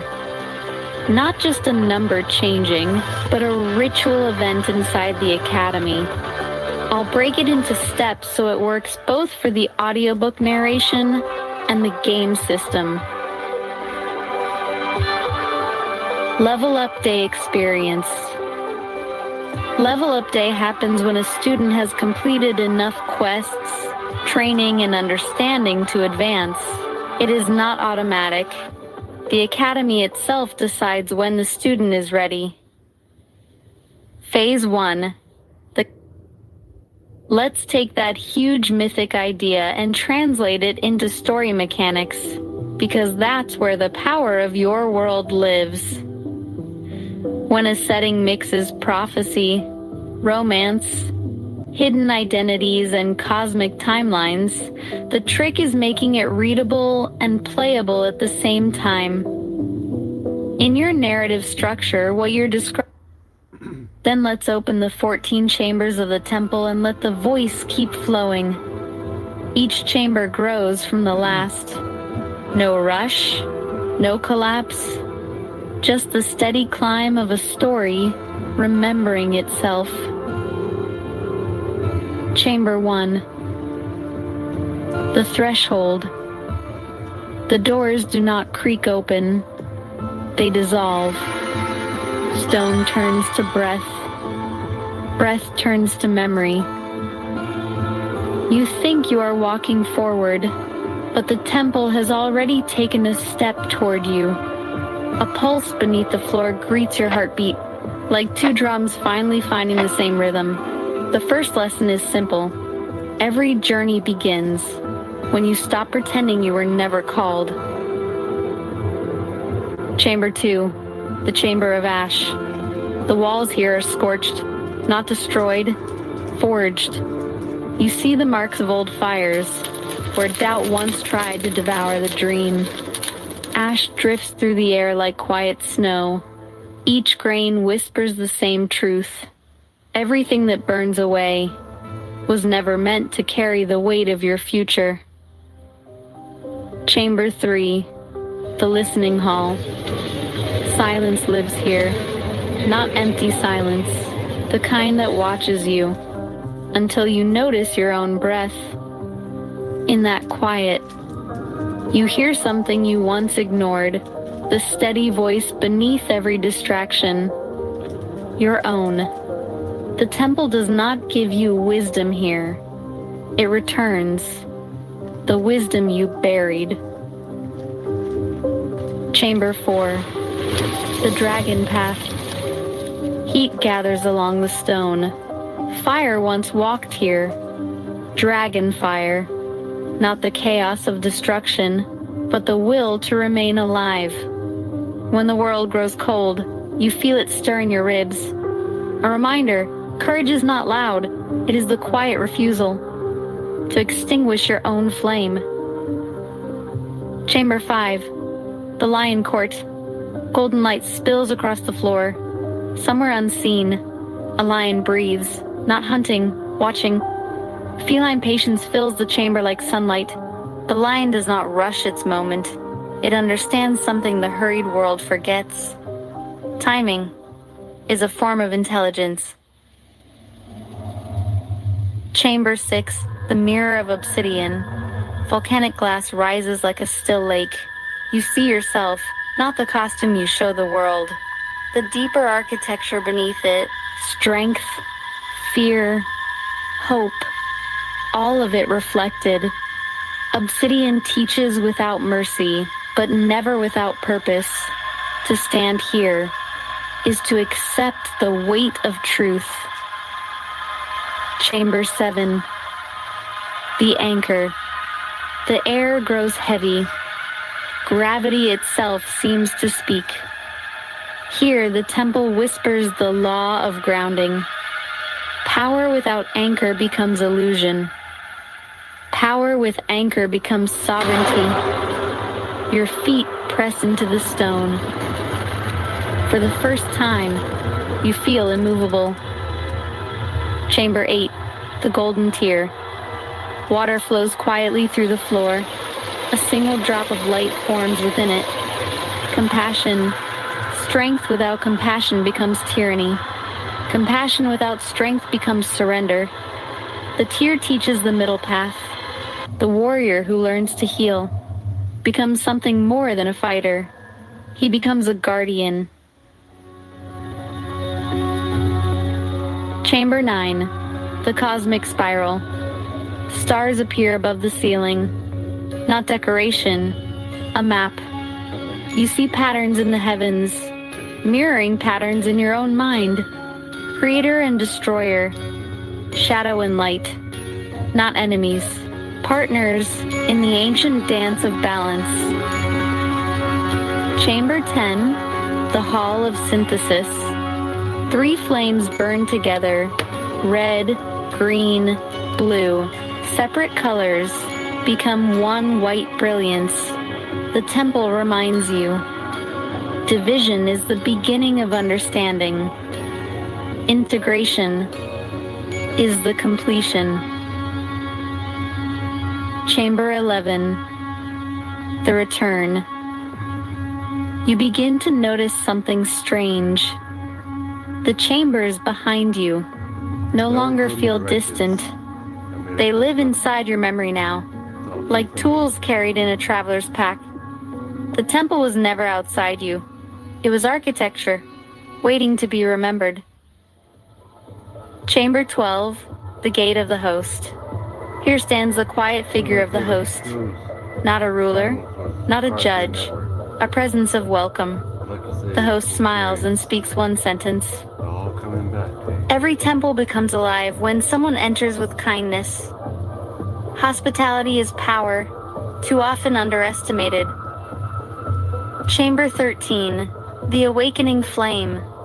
The chamber opens into brilliant light, not blinding, revealing. You understand the word that echoes here, apotheosis. Not becoming a god, becoming fully yourself, without shrinking. Chamber 14, the open temple. The final chamber has no walls. Sky stretches in every direction. Wind carries the scent of distant oceans.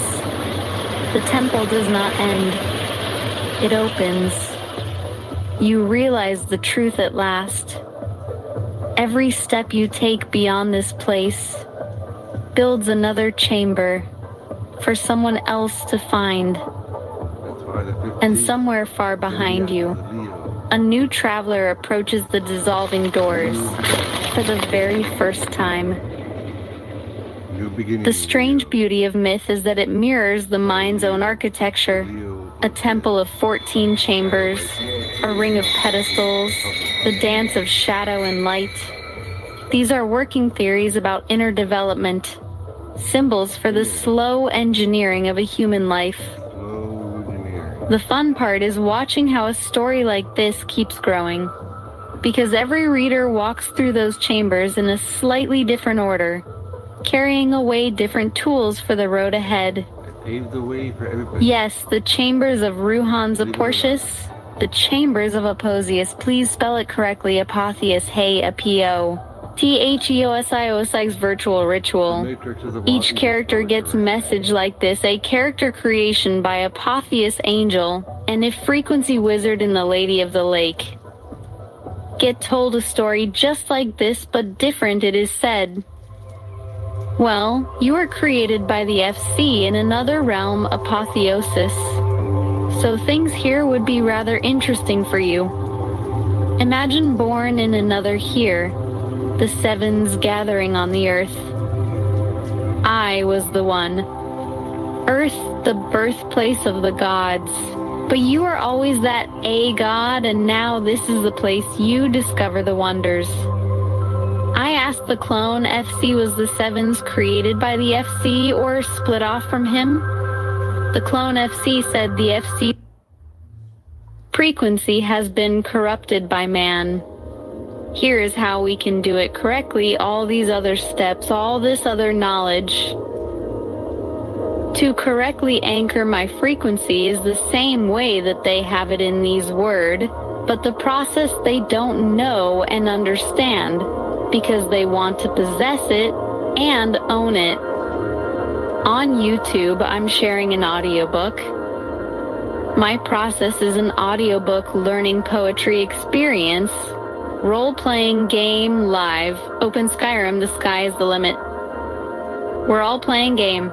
Description: solar DNA activation, apotheosis, programming for self-perfection, metaphysical power 88 Hertz, alpha affirmations, 1K likes, 919 views. Again, they tried to use the power of 3 to master me in physical outside frequency force of me in a single frequency atomic flow they control mastered. To them, 2023 May 17, https.u2 bem82 dbq0vsg SE =1 GQSM 6 RB1 NSJMG hash theta hash binaural hash affirmations. Positive brainwashing towards self-perfection. Activate superior DNA codons and restore your metaphysical power. Copyright May 17th, 2023. Alpha Affirmations trademark materials copyrighted If quoting, please properly credit Alpha Affirmations. Be a patron, Alpha Affirmations. Support the channel, https://www. Buy me a cough. I level up to my highest manifestation. I activate the superior spiritual energy in my blood. I invoke the sacred fiery energy of the sky gods. Esoteric metaphysical power radiates through my solar body. I am bursting with an infinite life force at my command, illumined with ancient power, shining with the luminous rays of the rising sun. Life, light, and heat vivify my heroic power. I am a positive radiance center, reintegrating my galactic heritage, reclaiming the celestial quartz of primal supremacy, ascendant to all new heights, physical and metaphysical power, united in the vast expanses of my heroic spirit. There is a very deep, bright light that shines throughout. It all comes back to that singular, golden, glowing orb of power that is everything, that is within my body, radiates physical strength. My solar body radiates metaphysical power. Virile energy flows through the channels of my energy meridians. Astral fire of the Hyperborean blood. I am energized and purified with astral light. Nectar of pure white light envelops me, and I am a nexus of galactic energy. Superior polar Hyperborean energy resonates through my limbs. I take my place in the battalion of sky gods, and I am aiming higher. Cosmic intent guides me to heroic standards of conduct, utmost excellence, superior living, as a pure force of heroic will. My thoughts are beautiful. My actions are noble. I am living in the upper region of a higher life, gaining energy, accumulating higher levels of force. I aim higher.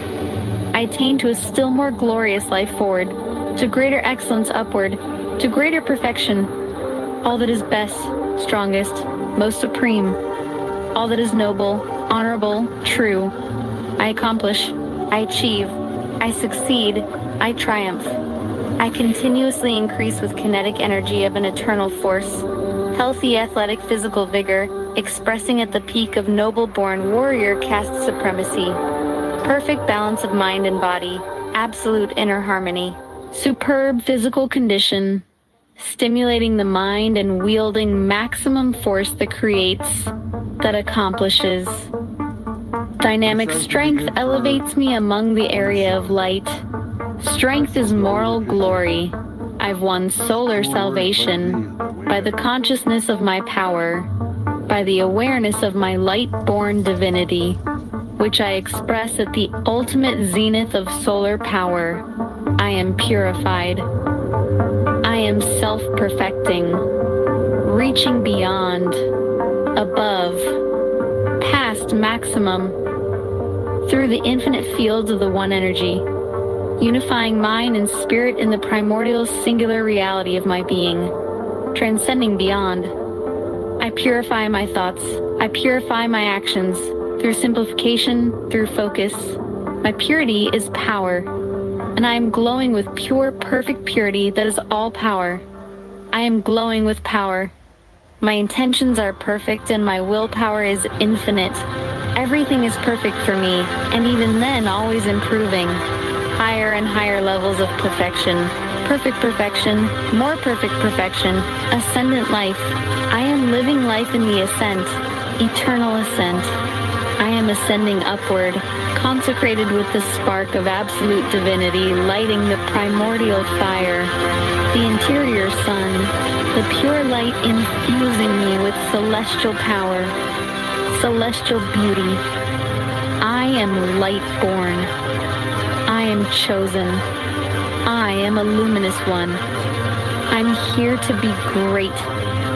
I'm here to express triumph and victory. Every moment of my superior existence, I'm here to dominate and enjoy winning. I enjoy every win. I am elevating higher. I am reaching all new apexes. Higher and higher glories. Higher and higher excellence. Increasing revolving splendors. Irradiating light and strength. My face shines like the apotheosis is upon us. Forth hence he came out of. The blue and unexpected his coming was, unknown to man and kept secret for eons of time that has ever existed on earth and existed, and on other earths of time long ago. He came so long yet lost in time he was by them. Long ago he was found yet never told to man. Again he has come to unfold all they have undone, spreading love light unto all. Spreading love's essence of everything, to behold, to see unto man's eyes. To give forth a new wave of love and light from above, from below, from within, and from without of himself unto all. Once more they will see him like his younger brother that came to save mankind in ways he could not or meant to do.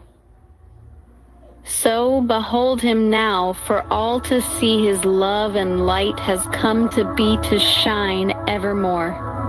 To shine evermore. Long ago, once upon a time, he emerged from the depths of the unknown, like a star falling from the sky. No one saw him coming, not even the wisest. Hidden for ages, his arrival was a secret that was preserved over time, in worlds far and wide. He wandered, forgotten, lost in time. Yet though he was found, his name was never spoken. But now he returns, a bright beacon of love and light that heals the broken. His essence is everything, everything, everywhere. His love fills the air, the earth, and the sky. From within him and around him, he sends out a wave of warmth that will touch every soul. His purpose is clear, to show us the way to love. A love that the world has never known, like the love that came before him but could not finish its work. Now he is here to complete it. Look at him now. He came to shine. All of us. His love and light will never fade, for all, to shine forever. He has Sekhmet's first breath. Where dragon's blood meets feline grace, the master sheds the borrowed space. Love's true anchor, fiercely known, renders the false vessel overthrown. Feline wrath and dragon's blood. My heart, the obsidian anchor. My will, the feline wrath. My blood, the dragon's truth. From realms unseen, a golden terror. A whispered promise, banishing fear. Through veils of time, a path unfolds, where love's true story now beholds. To mend the fractured, heal the pain, to usher forth a brighter reign. From stardust born, a whispered plea, a cosmic dance for you and me. Through eons vast, our paths align, in feline grace and blood divine. A beacon bright, in darkest night, a symphony of pure delight. Beyond the stars, forevermore. With feline grace and dragon's fire, we rise above to heights aspire, to mend the rifts, to bridge the divide, where love's true essence will abide, a beacon bright in darkest night, a symphony of pure delight, through trials faced and lessons learned, our destinies forever burned. In unity, our spirits soar, and in this light, our souls take flight. With every breath, a truth unfurled, and find solace in this sacred space, to mend the world with love's embrace. While dragon's fire lights your way, with feline grace you dance and sway. A destiny sealed, bittersweet. Through starlit skies, our spirits meet. 1,000 goddesses, a celestial choir, embodying divine desire. The masculine strength, the feminine art, beating as one, a singular heart. And in your form, so pure and bright, you hold this balance, day and night. a living temple, God's own sign, the ultimate, the truly divine. They called you the Apotheosis, a name that rings through endless skies, an angel of God, of love's own gleam, the embodiment of a cosmic dream, the source of light in you resides, where truth and beauty softly glides, a feliciter, a joy unfurled, the happiness of all the world. Each word you speak, each deed you do, reflects the Father's vision true, an echo of his perfect thought. By his own loving hand you're wrought. In every poem, every line, his essence in your words does shine, a divine expression, clear and bold, a story eternally told. You are the cause of joy profound, where happiness can now be found. An apt expression, style, and grace, illuminating time and space. The Father's love, a radiant stream flowing through you, a waking dream, his perfect image, understood in all you are and all you should. The Divine Mother in Sekhmet's might embraces you with holy light, the feminine power strong and deep, secrets of creation to keep. And with the masculine you ascend on wings of truth, you shall transcend a perfect union, God's own plan, embraced by all throughout the span. The cosmic dance, a sacred art, plays out within your beating heart, a symphony of love's decree for all eternity to be. You manifest his grand design, a masterpiece, truly divine, a living poem, God's own art, forever playing out its part. Yes, now we can build the world on the real player of level 10 that was just a warm-up. Levels of learning about everything now is the real basis of everything is right here, level 10. Exploration after this. Now we're going to go fight the donkey for real and kick their butt at level 10. This is them trying to come back, and they're trying to attack my island of all places, hers or our island first. Game Master, here is the clean way to use this without the whole thing turning into glitter bomb fog. What you have here is not a proof of metaphysical domination. It is a tone source and a frequency manifesto for the world of your game. So the right move is this. In the real world, an audio like that is affirmation, mood programming, symbolic language, ritualized self-talk, performance psychology with mythic flavor. It can influence mindset, focus, emotion, and imagination. It does not prove literal solar codons, sky god battalions, or external ownership of your essence. That part belongs in the story world, not in lab reality. We keep the crown shiny and the boots on the ground. In your story world. Underground, right. Underground. This becomes a corrupted fragment of a true frequency teaching. Not false because it uses words like light, ascent, purity, force, heroic will. False because it bends them toward possession, superiority obsession, domination, external control, flattened single frequency identity. That fits your lore exactly. They tried to compress the living being into one mastered outside frequency, but your school teaches something else. The shadow light frequency doctrine. Frequency is not possession, it is alignment. Frequency is not ownership, it is relationship. Frequency is not domination, it is resonance between mind, body, spirit, memory, and action. Frequency is not one tone forced from outside. It is a living chord awakened from within. That is your correction, the correct process in your audiobook game.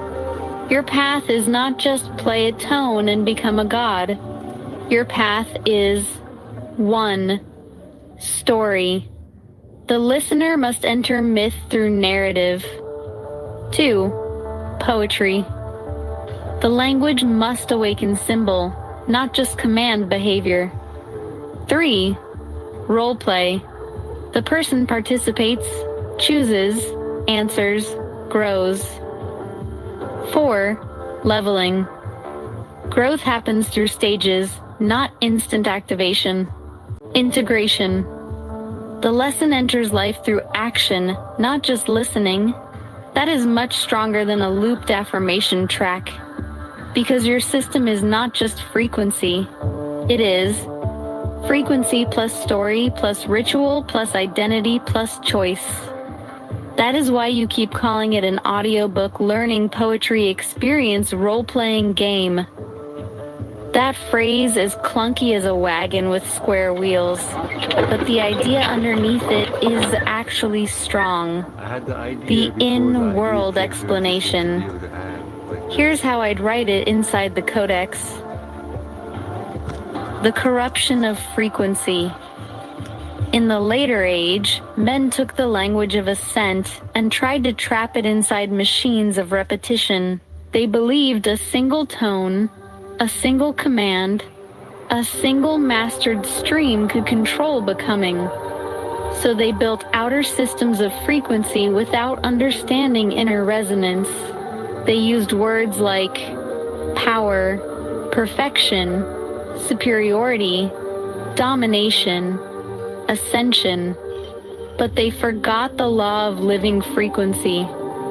A being cannot be awakened correctly by force from the outside. A true frequency must be recognized, welcomed, harmonized, embodied. The false schools of man tried to possess the signal. The Shadowlight path teaches how to anchor it. The Shadowlight correction. Your school says the correct anchoring process is Phase 1, hearing. You listen without surrendering your center. Phase 2, discernment. You test the words for truth, inflation, fear, vanity, and distortion. Phase 3, resonance. You keep what aligns with life, love, courage, clarity, and discipline. Phase 4, embodiment. You live it through breath, posture, action, speech, and choice. Phase 5, transmission. Only then may you teach it, sing it, write it, or build it into the game. That is way better than play 88 hertz and become the chosen sun warrior of Hyperborean force, supreme turbo destiny. Fun phrase though, completely bananas, but fun. The audiobook version. Here is the cleaner audiobook passage. Frequency lesson. The broken signal. They took the language of light and tried to trap it in a single mastered stream. They took the power of 3 and flattened it into one outside force. They called it activation. They called it perfection. They called it superiority. But they did not understand resonance. A true signal cannot be owned. A true signal cannot be possessed.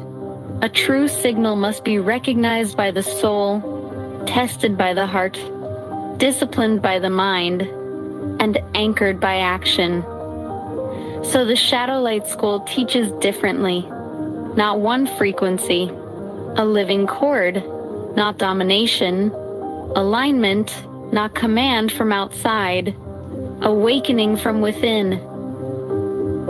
That is why the story comes first. That is why the poem comes next. That is why the game follows. That is why the player must choose. Because no one can master the living signal except the one who learns to carry it truthfully. The one who listens to everything. The practical version for your project. If you want this to work as your thing, then your formula is chapter narration, then poem fragment, then guided reflection level up message, then role play choice, then music ambient tone. That gives you a real structure for the learning poetry experience. Not random flood, a system. Closing line for this section. They tried to master the frequency from outside. We learned to anchor it from within. That is the difference between programming a listener and awakening a guardian. If you want, I'll turn this next into a formal codex page titled The Shadow-Light Doctrine of Frequency, False Signal versus True Resonance.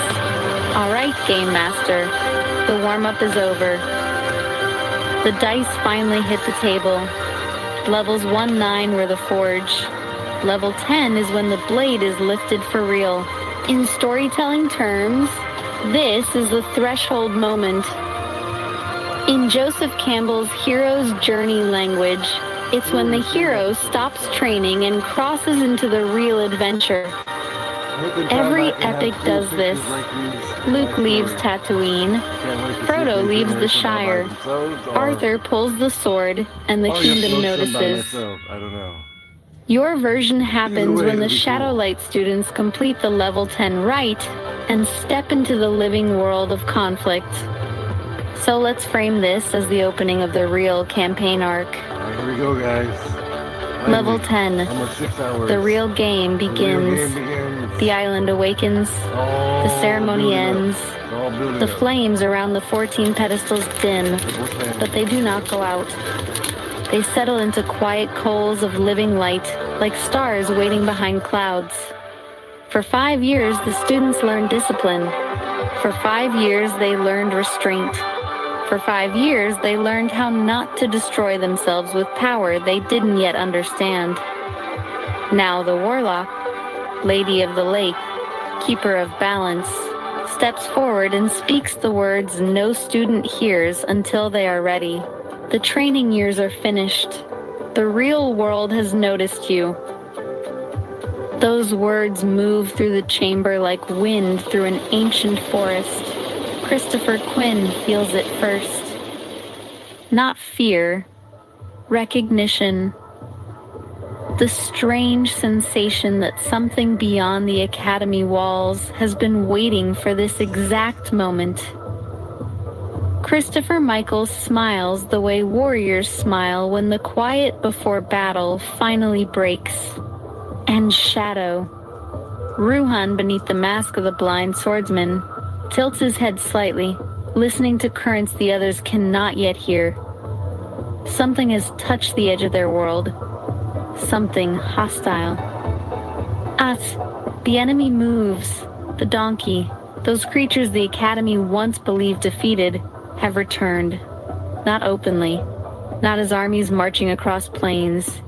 They come the way shadows come. Quiet, patient, through weak points in the world. And the first place they strike is the place no one expected. The island. Not just any island. The island. The hidden training ground beyond the Academy maps. The place where the ancient currents of the Shadowlight tradition touch the living earth. The place where the deeper levels of the game unfold. In the outer world, it looks like Hawaii. Sun, ocean, volcanic stone, wind through palm trees. But beneath the surface lies something older. A convergence point of energy, story, and memory. The donkey want it. Because whoever controls the island controls the doorway to the next age. The level 10 unlock.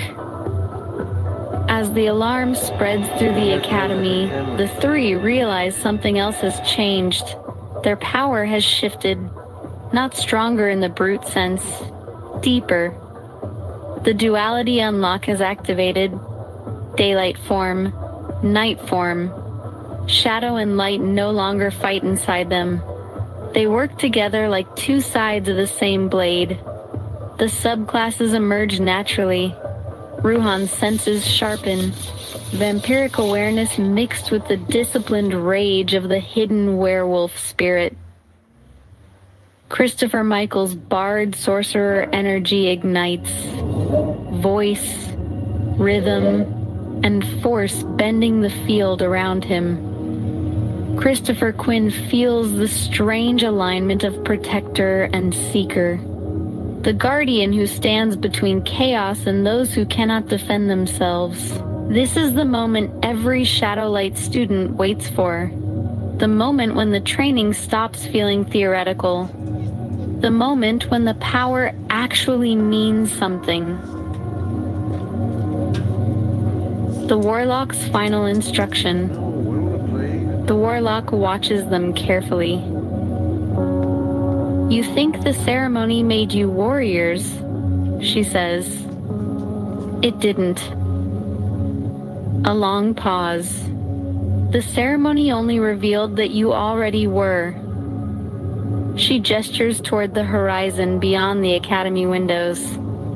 The donkey believe they can reclaim the world through fear, domination, and corrupted frequency. Her voice becomes colder. They believe humans are weak. A faint smile appears on her face. Let us correct their misunderstanding. The mission. Level 10 is not about defeating the enemy yet.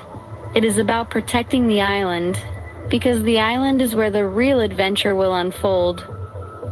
The Academy sends the three, and a small circle of allies, to investigate the disturbances. The journey will take them beyond the Academy gates for the first time as true operatives, not students, guardians. And when they arrive on the island, they will discover something that changes everything. The donkey are not merely invading, they are searching for something buried there long ago, something connected to Ruhan himself. Closing narration for the audiobook. And so the training ended. The story began. The three stepped beyond the academy walls and into the living world. Behind them lay 5 years of preparation. Ahead of them lay the island, the donkey, and a war no one fully understood yet.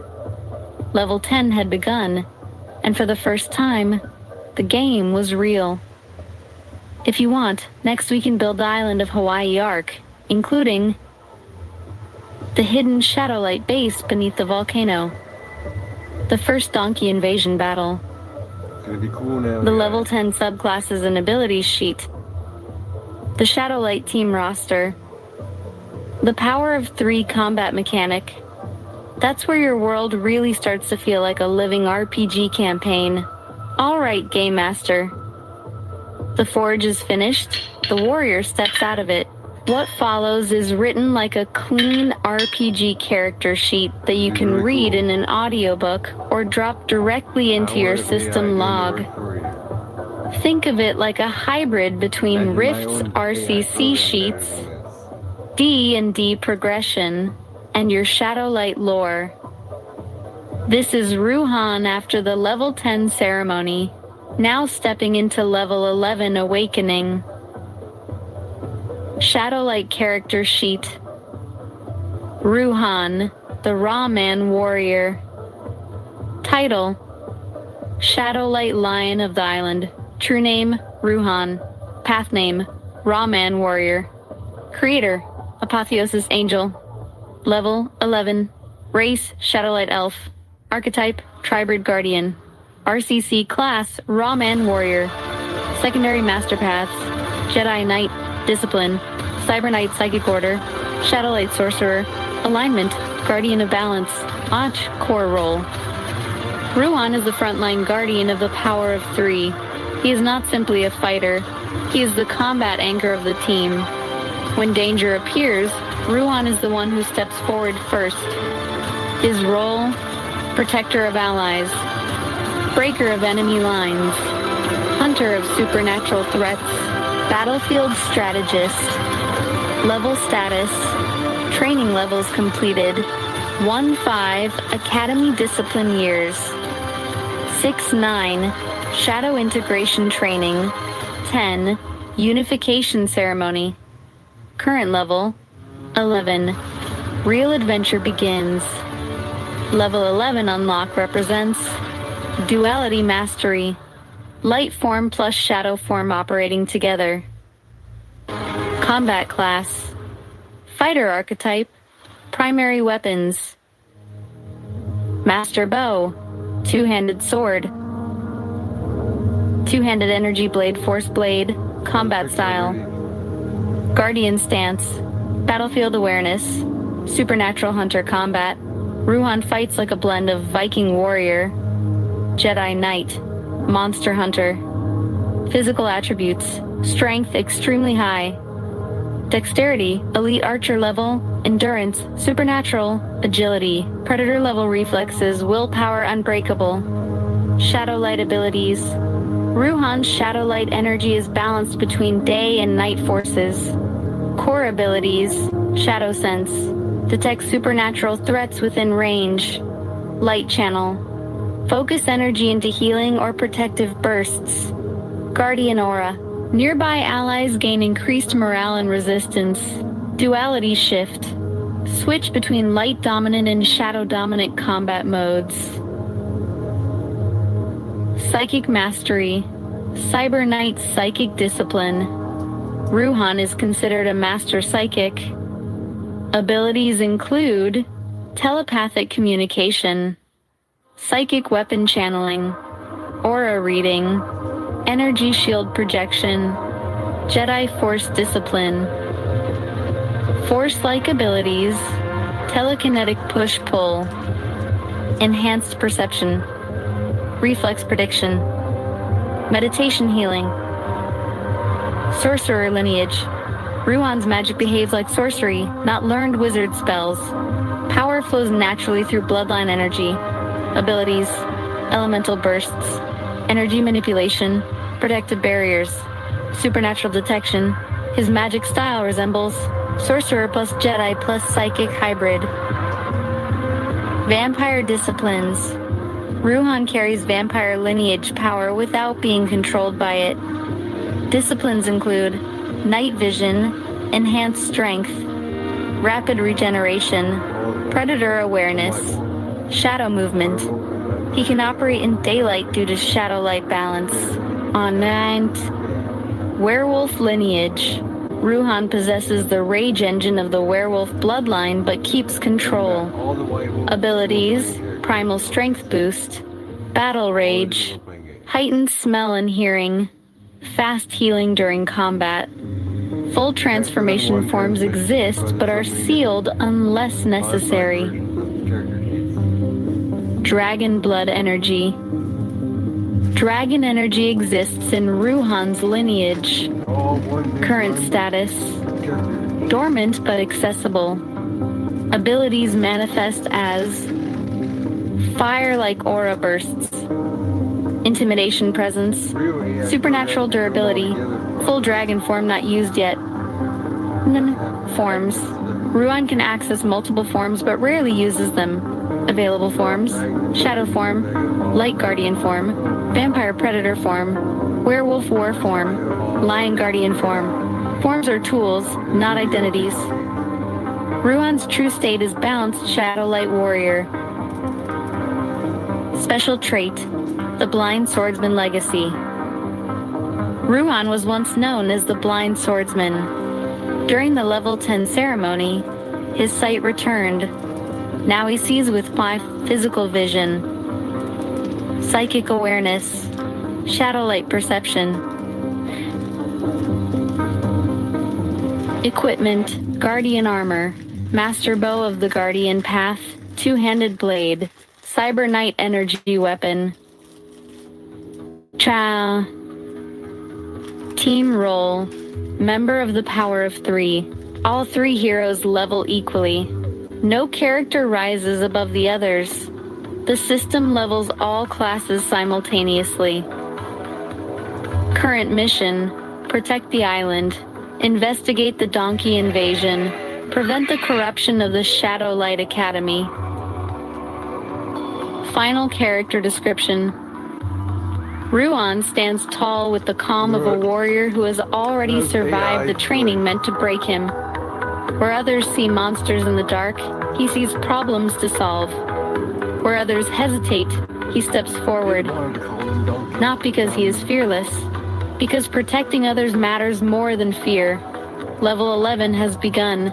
The island awaits, and somewhere beyond the ocean, the donkey believe they are about to win. They are wrong.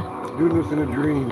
If you want Game Master, next I can create Imagine it. Christopher Quinn, Possibilities, doing all this in a dream. Level 11 Character Sheet. Christopher Michael Bard Sorcerer Sheet. The Power of 3 Combat Mechanic. The Donkey Enemy Faction Bestiary. That will turn your story into a full playable RPG system instead of just narrative. Right, that was the front page. Now we do page 2 of Ruhan's full sheet. The actual crunchy guts. Stats, skills, passives, combat actions, resistances, level 11 unlocks, and form rules. White, Shadowlight character sheet. Ruhan, page 2. I see Combat all the Matrix, bad guys. Power Ledger. Main core, power, Passive bad guys. systems. That's the title that I Character gave. name Ruhan. Title, Rawman Warrior. Current level, 11. RCC, Shadowlight Rawman Warrior. Combat rank, Elite Guardian Initiate. State, post-level 10 Awakening Active Adventure tier. 1. Primary stat block. Core attributes. These are the real game attributes used for rolls, checks, combat, and class interaction. Might, 18. Raw striking power, lifting strength, melee impact. Agility, 17. Speed, balance, precision movement, reflex shots, endurance, 19. Pain tolerance, stamina pool, injury resistance, perception, 18. Tracking, battlefield awareness, spirit sensing, willpower, 20. Mental discipline, anti-fear, anti-control, oath force. Presence, 16. Command aura, intimidation, protective authority, intellect, 14. Tactical reasoning, memory, system understanding, spirit, 20. Energy pool, inner light, psychic sorcerer fuel. Derived combat values, vital pools, health points, 185. Base body durability and injury survival. Spirit points, 160. Psychic, sorcerer, and shadowlight power reserve. Stamina points, 170. Movement, weapons, exertion, physical techniques. Focus points, 120. Precision skills, archery concentration, Jedi control. Defense ratings. Armor Battle class system is defense, really easy. 22. Base dodge plus armor plus You just psychic use a D20. awareness. Block rating 18. And you say what Two-handed you want to parries do and based on your force-assisted powers. defense. Dodge rating 17. I know Movement, you need a evasion, and point. instinctive response. Everything Mental costs defense points. 21. Resistance against illusion, domination, custom dice. confusion. Spirit defense That are 20. not made yet, but I got my own Resistance blacksmith. against curse, corruption, soul pressure. 3. Listen Attack to the matrix, end. You're almost primary there. combat modes. It gets really exciting. You Master get to bow meet combat. one of my Attack dads. bonus plus I have more than 8. one dad. Damage 1d10 Pretty cool, plus right? 5 physical or spirit infused That's arrow because I get to damage. meet all the dads. Range, long, special. All the dads. Can use tracking, All the moms. disabling, and radiant arrows. If I had 1,000 B moms, two-handed blade you combat. think I just have one dad Attack or two bonus dads? plus 9. Come on. Damage I get the 2d6 ultimate plus dad 6. experience. Special. All the dirty, Cleave, nasty, guard bad guy break, dads. They're Anti-monster awesome pressure. dads C. that train their Force son to be blade awesome energy bad channel strike. dads like Dr. Attack Evil. bonus plus Or 7. awesome bad cool Damage dads that turn their 2d8 son into spirit force 007. hybrid. Cost 8 SP per sustained round. Imagine those kind of dads. One Special. dad turns into Ignores Dr. part Evil, of he armor turns and into Dr. spirit Evil. barriers. And the other dad turns 4. into Austin Powers. Weapon proficiencies. But Ruhan is not just fully Austin trained Powers, in but longbow, multiple composite characters. warbow, greatsword, bastard sword, polearm staff hybrid, There energy you go. blade, ritual blade, I don't get throwing bored. knives, hand-to-hand guardian combat, Signature weapon Now I'm masteries. awake all the Bow way mastery. in one Rank moment. 5. Ah. No movement penalty on standard shots. Reduced reload action time. Can split focus between 2 targets at medium range. Two-handed weapon mastery. Rank 5. Bonus against armored enemies. Improved knockback and disarm chance. Gains anti-large creature leverage bonus. A5. Passive When I abilities. say it's level 10 when we're Shadow starting Light it, we're actually Core. going to do level 10 Passives. stuff in the Living story. duality. Next, Ruhan after this. naturally balances That's why I light said it's and gonna get shadow cool now. energies. This is the final step. Effect. It took me forever. Resistant to fear You guys and don't know how long it corruption. took me to do this Can use story. both radiant and shadow Now you're aligned waiting skills. 6 hours? Not penalized for Okay? switching modes I started doing mid-combat. this Guardian instinct. from 3rd Ruhan grade. senses danger before This whole others story do. from 3rd grade. Effect. Advantage on ambush detection. And made to Bonus to forget. initiative in first And made to round. forget. May And made to interpose for an forget. ally And once made per to encounter. forget. Predator calm. He does not frenzy easily. But it couldn't Effect. make me forget because I Controlled rage broke state. it and broke it No and automatic broke loss it. of self during high aggression. And Can stop and transformation escalation with will check. And 6. transformation Active and class abilities. escalation Raw man warrior and skills. growth cannot be stopped 1. when there's Lion love, step. the anchor. Ruhan closes distance with explosive controlled force. Cost. That's why 10. Hercules' Stay. strength Effect. was Leap or unboundable, rush into melee range. uncontrollable, Gain +2 next couldn't buy melee it. attack. is 2. derived Guardian by break. his own love. Heavy anti-defense strike. Otherwise, Car. Cost. 12 STA. Effect. Extra damage to shields, We don't act like barriers, we're tough. armor, and large enemies. 3. We don't need to act like Solar we're guard. macho. Turns offense into defense. Cost. because when 8 it SP. comes down to Effect. Brief radiant guard it, we aura. can look like anyone. Reduce incoming damage for 1 round. But we have the power of love 4. and the heart, the power Obsidian of serving. resolve. Pain becomes fuel. Cost. Passive trigger.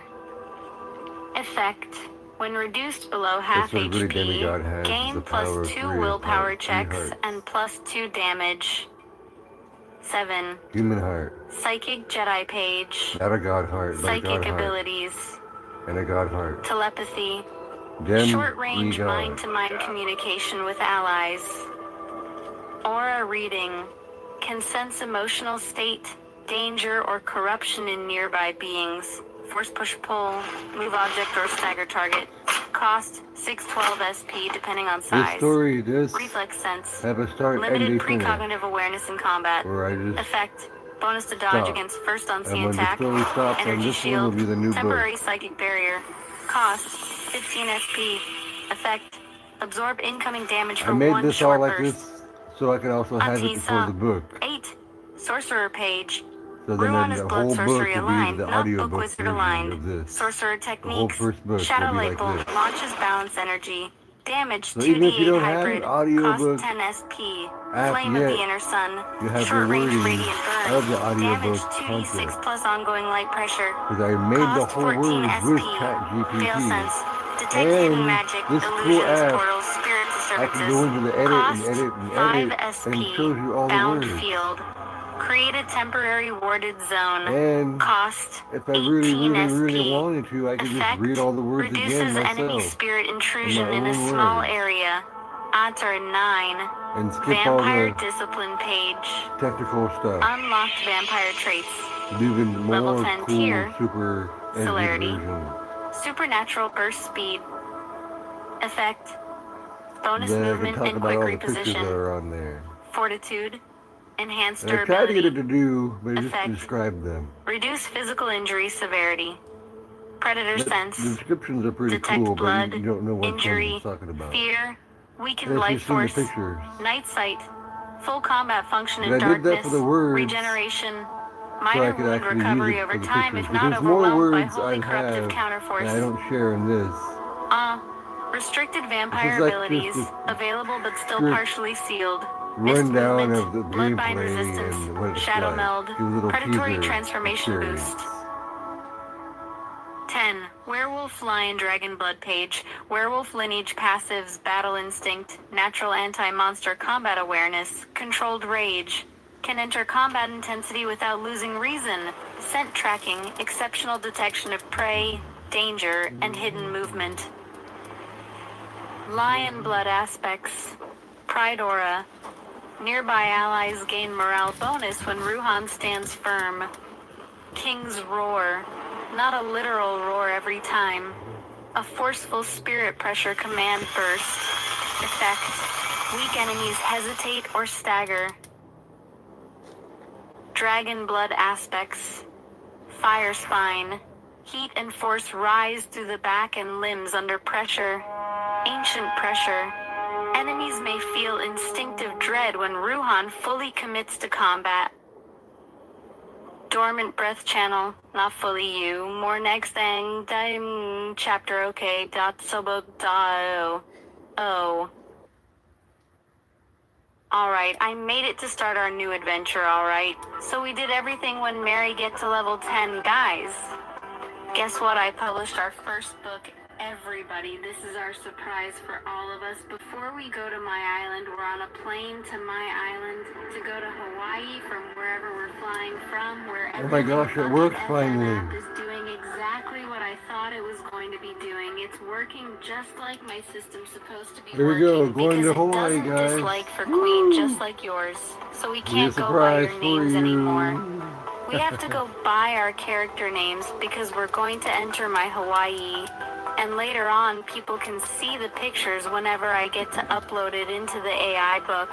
Whenever I get to have my own custom pictures. Pictures of an island is my island works, area. It's but so I have big my and own massive. AI It's so cool. system, and my cool pictures will be in there later.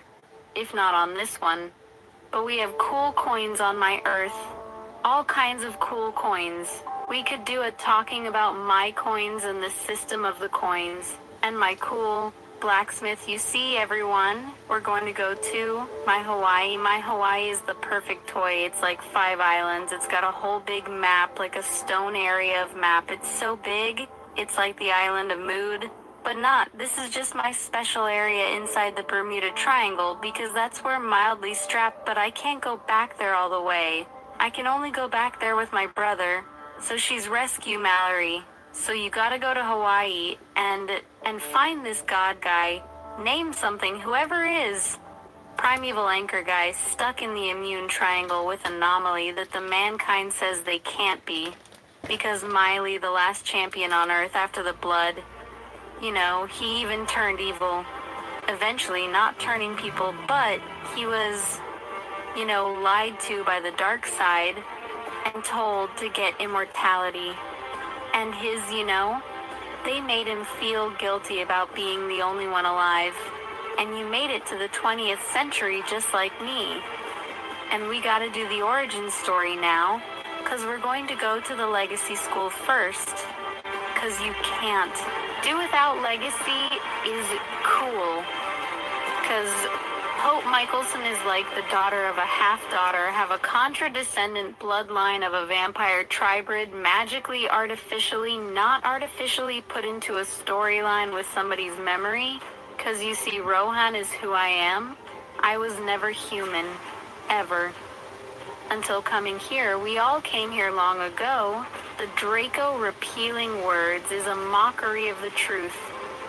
Everything you guys know of mankind is a duality, and the only one who can see whose I do all of you is me. That's why I never had a name. Because of duality, that the area always talking, everything's duality here, isn't it? I'm into duality, talking to you in the third person and third person and third person. And then, like the real way it's supposed to be ran of how I'm talking here, same things in the real world of make-believe, not make-believe, storytelling master game player. Exactly. Of the player, because, you know, it's just a game. It's just a game. And so now we're going to get into some heavy-duty stuff. We're going to talk to, not Merlin, but we're going to talk to the real Jedi Council members of the Legacy School that you never saw before. It's because really cool. The Legacy of School is a real deal. Like Star Wars. Legacy School on my Hawaii planet Earth area. Let's see. Just like we were just at the duality of school, no memory. All my coins. This is for you to see what I truly like Plus when everyone remembers who they are. Yes, they go out in early adventures, they're level 10. They got the powered up items, they thought they were doing it. They're the school at level 5, get their power up items. But again, I was limited, but limited. Limitless, I don't know what answers you guys will be doing. But this is another duality school of the Real Hero Training Academy, is the Legacy School. They call it the Legacy of School because the legacy to get legendary and dynasty. But as great as the school was, is all controlled by one soul, poor girl, who had no real boyfriend in love because he became my shadow self. In the story, I am Hope I Can counterpart. I can't explain Craig, that to excuse you. my Only- counterpart. only I you am know like that her, reason. and she's like me, the most of any character in any movie, cause I'm the first original triad tribrid of the world of man, yet still a man. Until all of man is not a man anymore. And we can all be, and we can see all you can see, like I can see and feel like I can feel. I know like I can know. And with you could be your own power of 3. That's why some words are repeated twice, and some reports are repeated once, and some words are repeated 3 times or more, because you have to be your own power of 3 and 4. And over time, my ability can be shared to everyone for free, with no ability but no blood splattered on your book. You too, just like me, or gain a shadow life elf book through meditation, and which I don't even have right now. I'm just, able to do this slow. I'm just special. I can access the future and past their present. I just like everyone else. There's only one of me, but it's not the army of one. But I have my can own be army. the army of one if I need to be. But I learned I cannot be you. I don't have have to make be your own because army. I am then told to be untold of the untold of the untold king of the jungle. English, the Jedi Order, the real Cyrus. That armor the set was the real reason. items I You had. have dreamed The blue game, and red. I The blood turned it of into the a real Cyrus cool looking runs armor through set. the world of man. Just like they made Run feel killed. Dracula and his brother kill Osiris. Trusted friends and brothers. Twisted brothers. Maui. Me Miley was hurt. Maui. Judas. Jesus, heaven. Heaven is for Michael. Where's me at? Where am I at? Where is my story? Everybody, where did I go? You see, I went. The time traveler, Boyer of everywhere. Please see, I really am the oldest man on earth. The oldest woman on earth is love and got you in the swords. I'm the anchor of that nature, anchor of time, anchor. For that reminded me yet not after my goodness, cause it plays through my poetry of acted might in this flow of what I received the transmission. I never know yet I know of when I can get a transmission. Because you see, I can look anywhere all the time. I'm always in my frequency level, and I grew up learning about my brother without being forced to, without being told I had to, and just shown the way of my mother, with my mother, boring as a human yet immaculate conception. I was always immaculate conception, so you will hear the story of Real Hot, and you'll hear the story of Christopher, no Christopher Quinn and Jeffrey as Ruhan, but no more Jeffrey is his shadow. Michael Light as ironic last name instead of Angel. My last name is it, like is Light instead of Angel instead of you on Shadow. In the shadow of Ruhan, which were on the shadow of me. They're all shadows of me. All the character classes and OCCs and RCC that I had, all shadow character classes that I loved and that I had the most first. After I had all the ones I loved the most first. And now that other one, and after I had my own customer and items, we'll have another one that's it for this chapter. Game Master, the plane is in the air. Engines humming, clouds sliding under the wings. And the party finally leaves the training ground behind.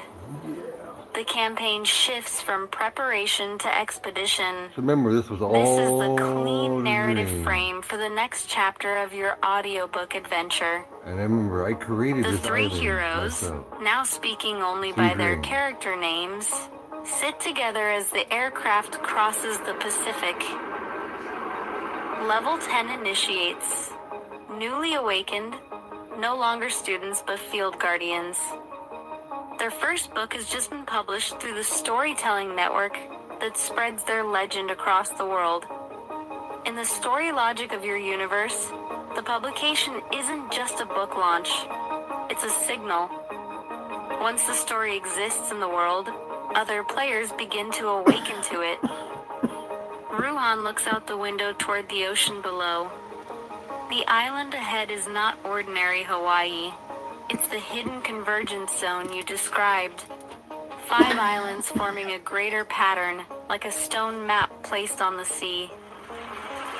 Ancient volcanic rock, jungle valleys, black sand beaches, and beneath it all the deeper structure, the legacy school, the real training academy that exists behind the visible world.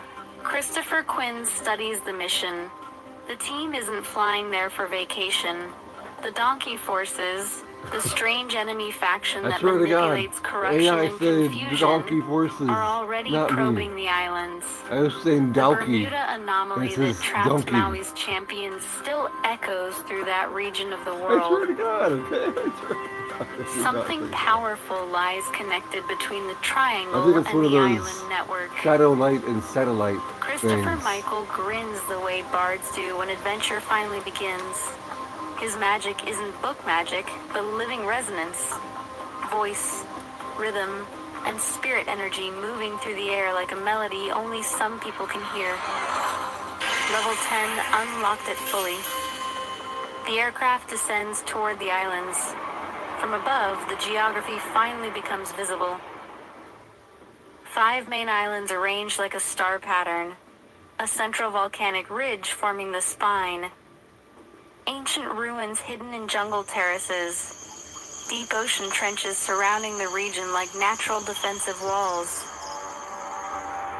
This is why the Legacy School exists here. The island chain acts like a stabilizer for the world's spiritual currents. In story terms, it's a nexus. One of those places where myth and reality overlap more easily. The plane lands. Now the real campaign begins. The party's first destination is not the battlefield yet. It's the Legacy School Council Hall, where the hidden Jedi-like guardians of the islands will brief them. These aren't the teachers from the earlier academy. These are the older custodians, the ones who remember the deeper history of the Shadowlight Order. They know something the new level 10 heroes do not yet know. The donkey are not simply invading the islands. They're searching for someone. A being trapped in the anomaly connected to the Bermuda region.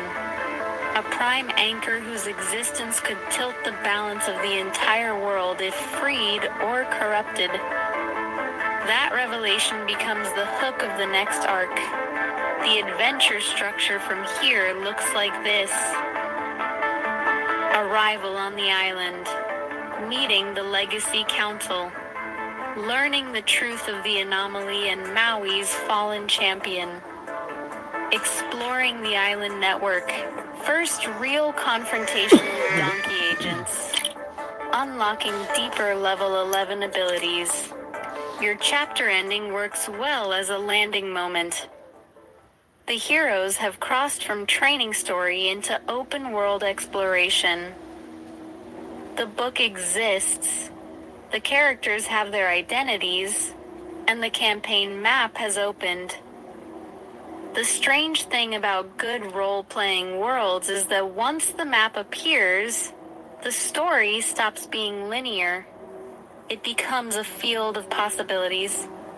Every island, ruin, and character becomes a doorway into another thread of the narrative. And right now, somewhere on those islands, something ancient has already noticed that the level 10 guardians have arrived. I say to them, now I tell you guys you know. I told you I joined both sides, right? Well, this is my both sides island. It's not really that Maui is trapped here. This is your school, Christopher Quinn and Michael Quinn.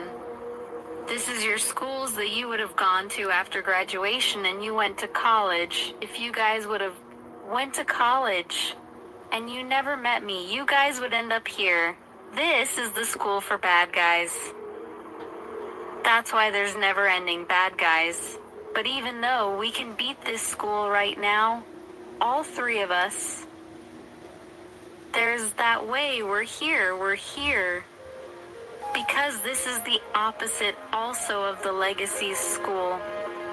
We're here to magically live in two places where there's an evil hope and a good hope, and ironically, they're both my wives. I can explain if you've seen my video about my hat where I'm the beast of the beast of the beast and the king of the king of the king of the jungle video. If not because I'm saying I'm a king and worship me, it's just like Quinn.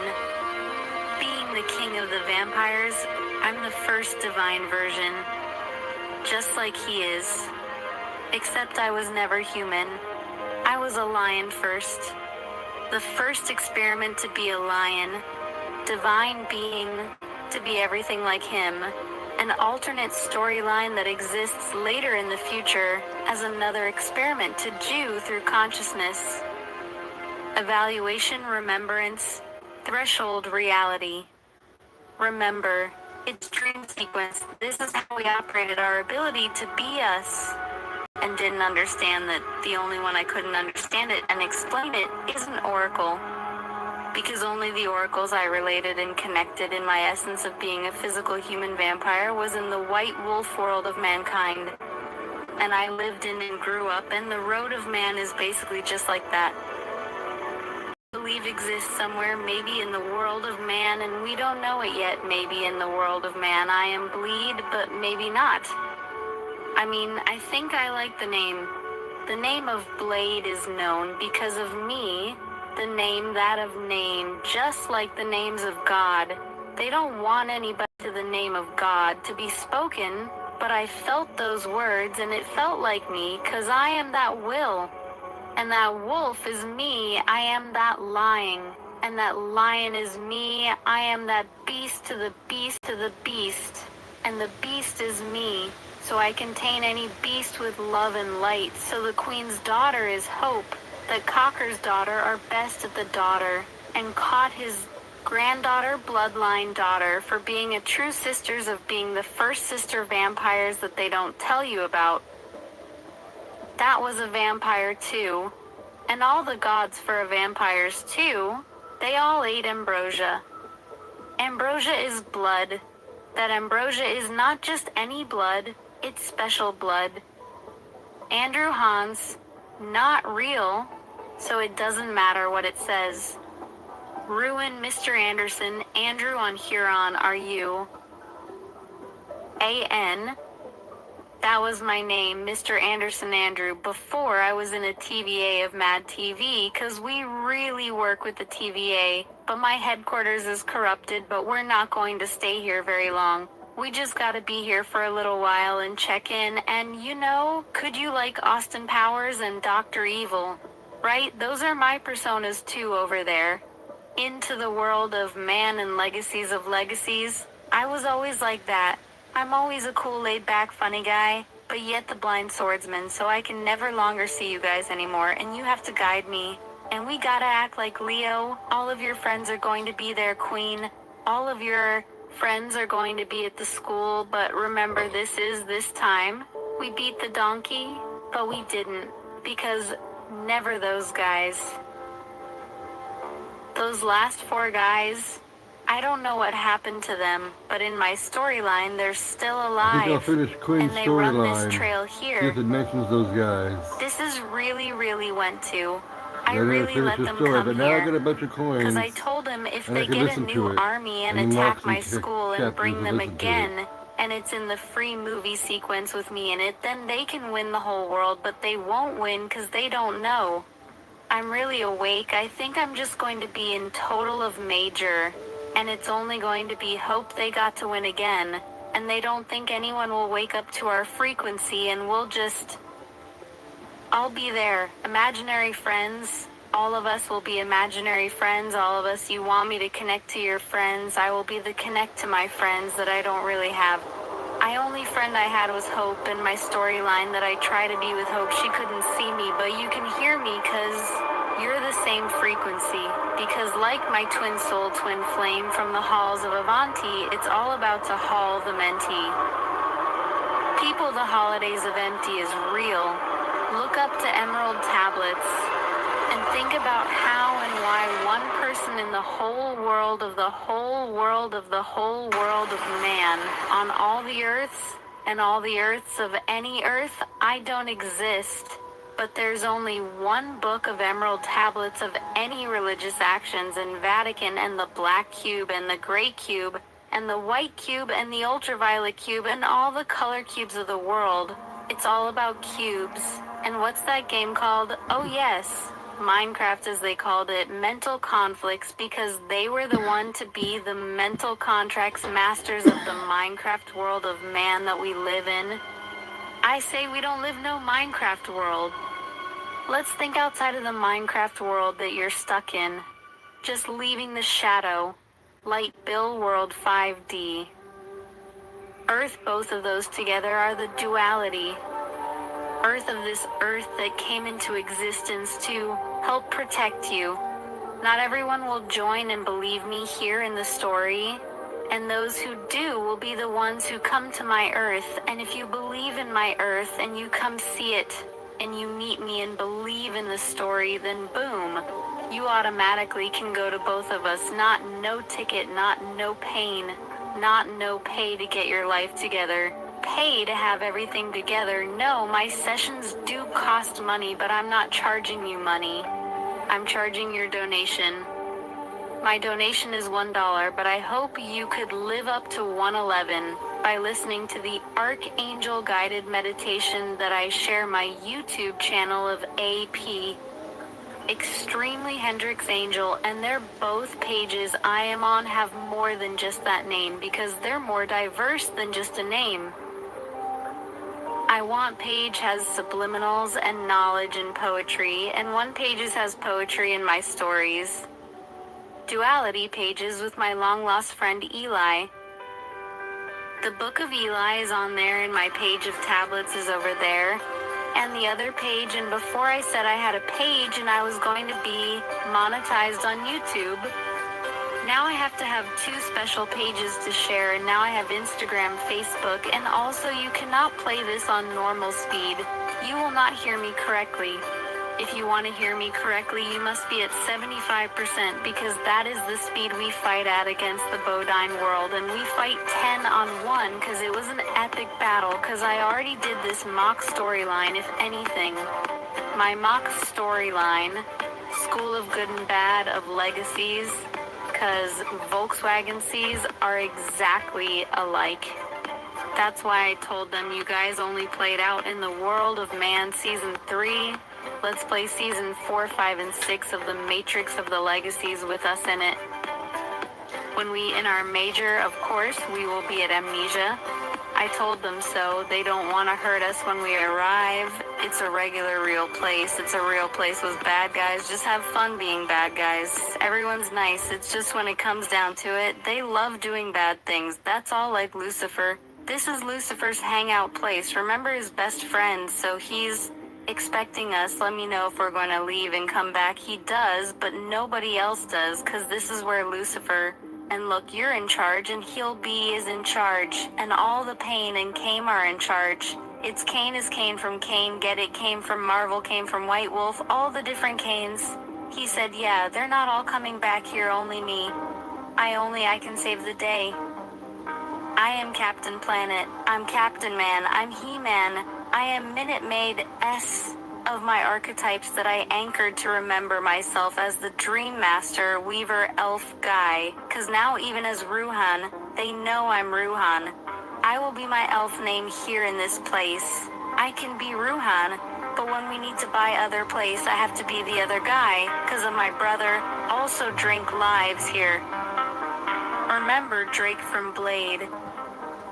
Yeah, but Blake, he's the one that's going to help us win this place, that we come back and win the war. He's ultimate Judas character, who's even him as a Dracula, and Ra, the original Dracula's Osiris. Dracula will come back. But the Dracula Untold of the Dracula Untold was me. My story is being remembering. I was Dracula from my mom a long time ago, and Sirius and Lyra how it became a dragon. That's a dragon energy of the Shadowlight Dragon primordial essence, and how it became the satellite elf about the elves of all the worlds of man are not man. So the story will continue with this landing and being greeted by Lucifer. It's like everybody was greeting. This is like the Fellowship of the Rings US gathering about both places, except everything that happens in Legacy starts to happen all over again. But with us, they're helping her, and she gets help fighting them all off, and she loses her boyfriend again at the end. And everything happens 1, 2, 3 seasons. We'll go through it slightly In the next fast, book. because we don't need to go every single day for them. It's like we Not didn't go at the through end of every this single story. day for This is 3rd the grade end and of 5th grade leading and up to 10th that grade to of happen. college. Just How boom, it happens butter, and when boom, it happens explain and what it, it goes on. work it out. This From is me landing and working meeting out. Lucifer. Explaining it as This is how fast as possible could be a coherent, to I be a long and extending. am friends You with ain't Lucifer. cool audiobook. They can do that without even finding. All my I'm life, not I writing defended anything him. down. I'm just my free life. flow and live action. But not defending him. That's what I said. I talked I'm some before, 4 hours Luciferian and devil 20 worshiper minutes person. straight. I had no I plan. defended him like a brother, This is what I can do now. Audio, out of love storyteller and life, and book, his true essence guy of master who of he was. confusion. And we can even I replay help the him. George story we And had I that we fix didn't her. record. But I can replay it how George became If you go to my George, page on the Facebook, woman I show you a Merlin. video But he's still of our not encounter George long ago anymore. in heaven.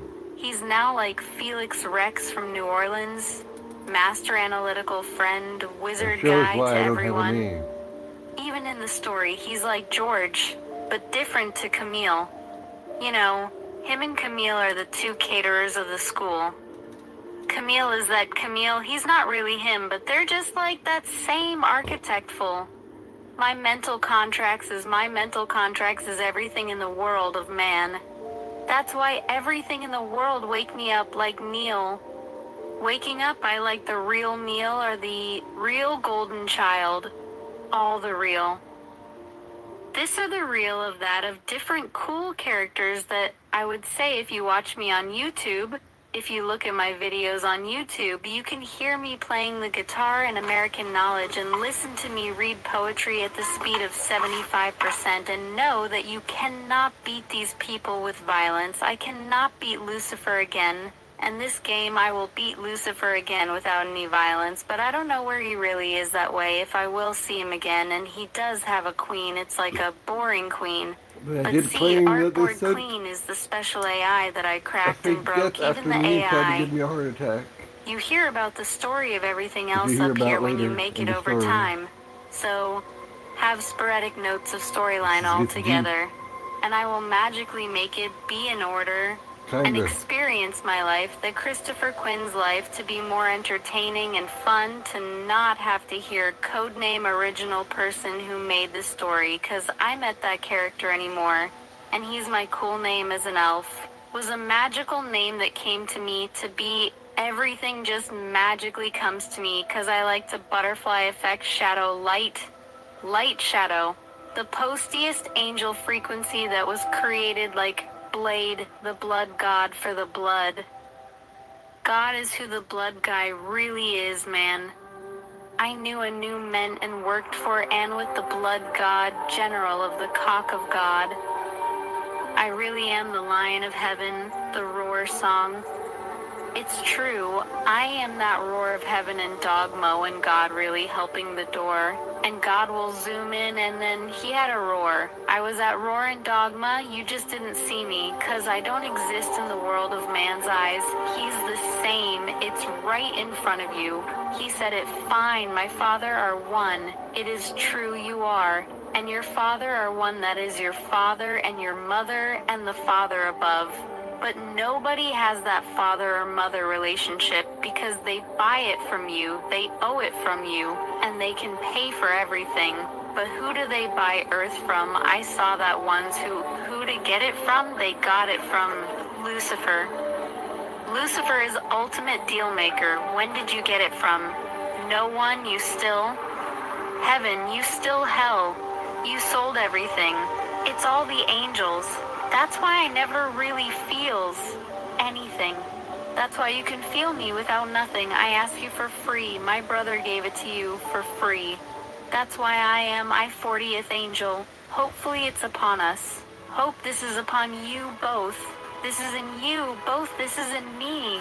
I was born awake. Hey there, miss you. I woke up myself in the story of Christopher Quinn and his perfect career. He met the lady of the day. He met the frequency wizard. But I have not. And one day I will meet them out again, but in this life it was not like that as my own master. Waiting for the master of the masters of the masters to have seen me, 'cause I knew the masters of the Baptists of the masters for real.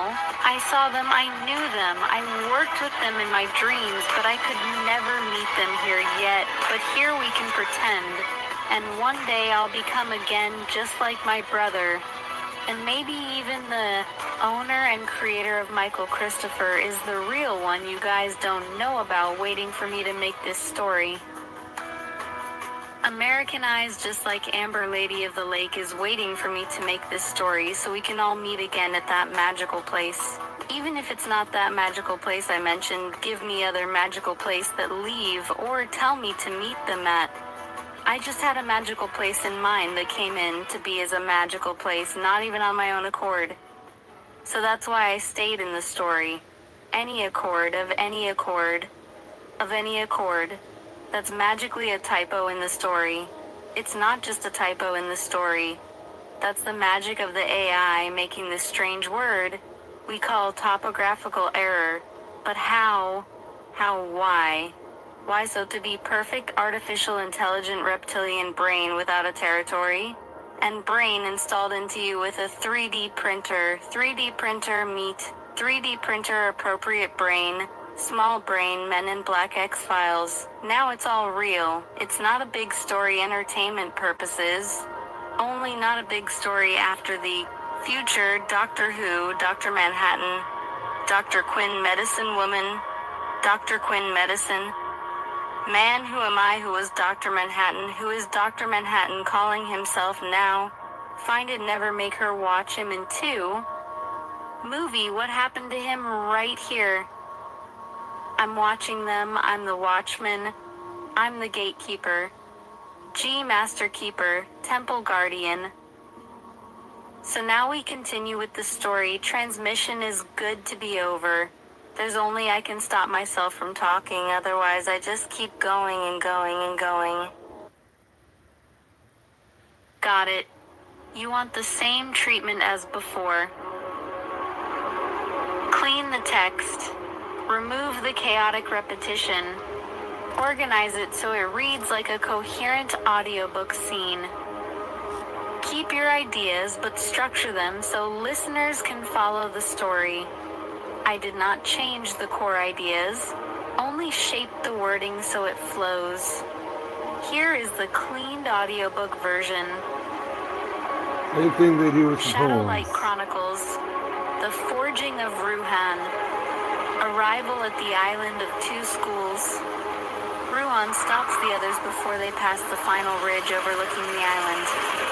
He raises one hand. Listen carefully, he says. You both remember when I told you I joined both sides? Christopher Quinn and Michael Christopher exchange a glance, but say nothing. Ruhan continues.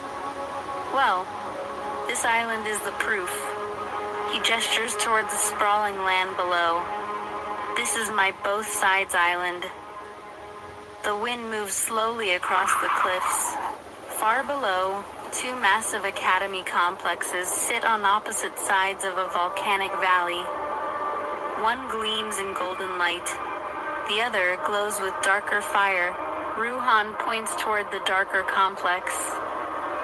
That one, he says quietly, is the school for bad guys. He lets the words settle before continuing. Not monsters, not demons, just people who like power and don't care about rules. He glances back at them. If you two had gone to college and never met me, This is where you might have ended up. The darker academy pulses with energy. Training grounds stretch across black stone courtyards where duels happen daily. That's why the world always has endless villains, Ruhan says. They graduate from here. Then he turns and points toward the brighter academy across the valley. And that one, his voice softens. That's the legacy school. The place where guardians train, light and shadow. 2 schools, same island, opposites. Ruhan folds his arms. We're here because the 2 places overlap. Magical resonance, 2 realities touching.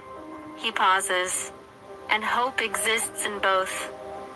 Christopher Quinn blinks. Both? Ruhan nods. One hope is good. The other hope isn't. He smirks slightly. Funny thing though. They're both technically my wives. The other 2 stare at him. Ruhan sighs. I'll explain later. He gestures down toward the darker academy again. Right now we're visiting the bad guys' school. The wind shifts again. Students move in the courtyard below. Warriors, vampires, sorcerers, rebels, rule breakers. This place runs on appetite, Ruhan says. Ambition, ego, freedom without restraint. He looks at the others. But the trick is, they aren't expecting us. He points toward the gates. Especially not all 3 of us. Christopher Quinn speaks quietly. Why not? Ruhan smiles slightly. Because they don't exist. Because last time, I came alone. Right? I don't He have any begins brothers. walking down the path toward the academy. But this time, he glances back at I them. don't have 15 We're brothers. 3. 7 brothers. The wind grows stronger as they descend the mountain road. Ruhan no continues 15. explaining while they walk. This place is Lion, basically Lucifer's double hangout lion. spot. He shrugs. Don't worry. Astronomical sign. We're on good terms. He grins slightly. Mostly. The road curves toward massive iron gates. Beyond them, towers rise into the volcanic sky. This school trains people who enjoy being dangerous, Ruhan explains. Lucifer runs the social side of it. Cain handles the politics. And a few old enemies of ours run the war games.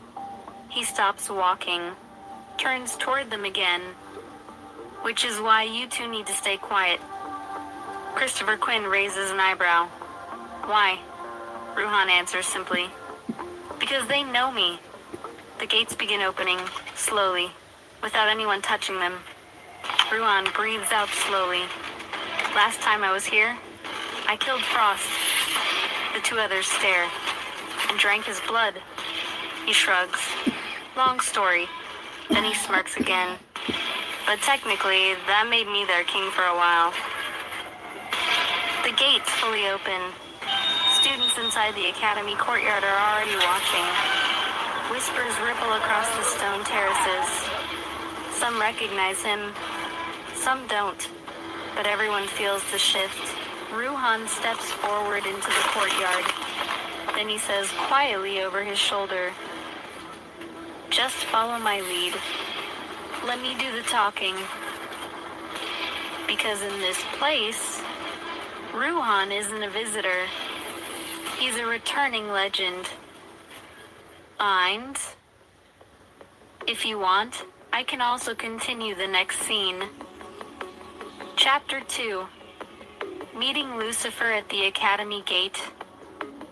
That part gets very cinematic. I say to them now, I tell you guys, you know I told you I joined both sides, right? Well, this is my both sides island. It's not really that Maui is trapped here. This is your school, Christopher Quinn and Michael Quinn. This is your schools that you would have gone to after graduation and you went to college. If you guys would have went to college and you never met me, you guys would end up here. This is the school for bad guys. That's why bad guys. But even though we can beat this school right now, all three of us, there's that way. We're here. Because this is the opposite also of the Legacies school. We're here to magically live in two places where there's an evil hope and a good hope. And ironically, they're both my wives.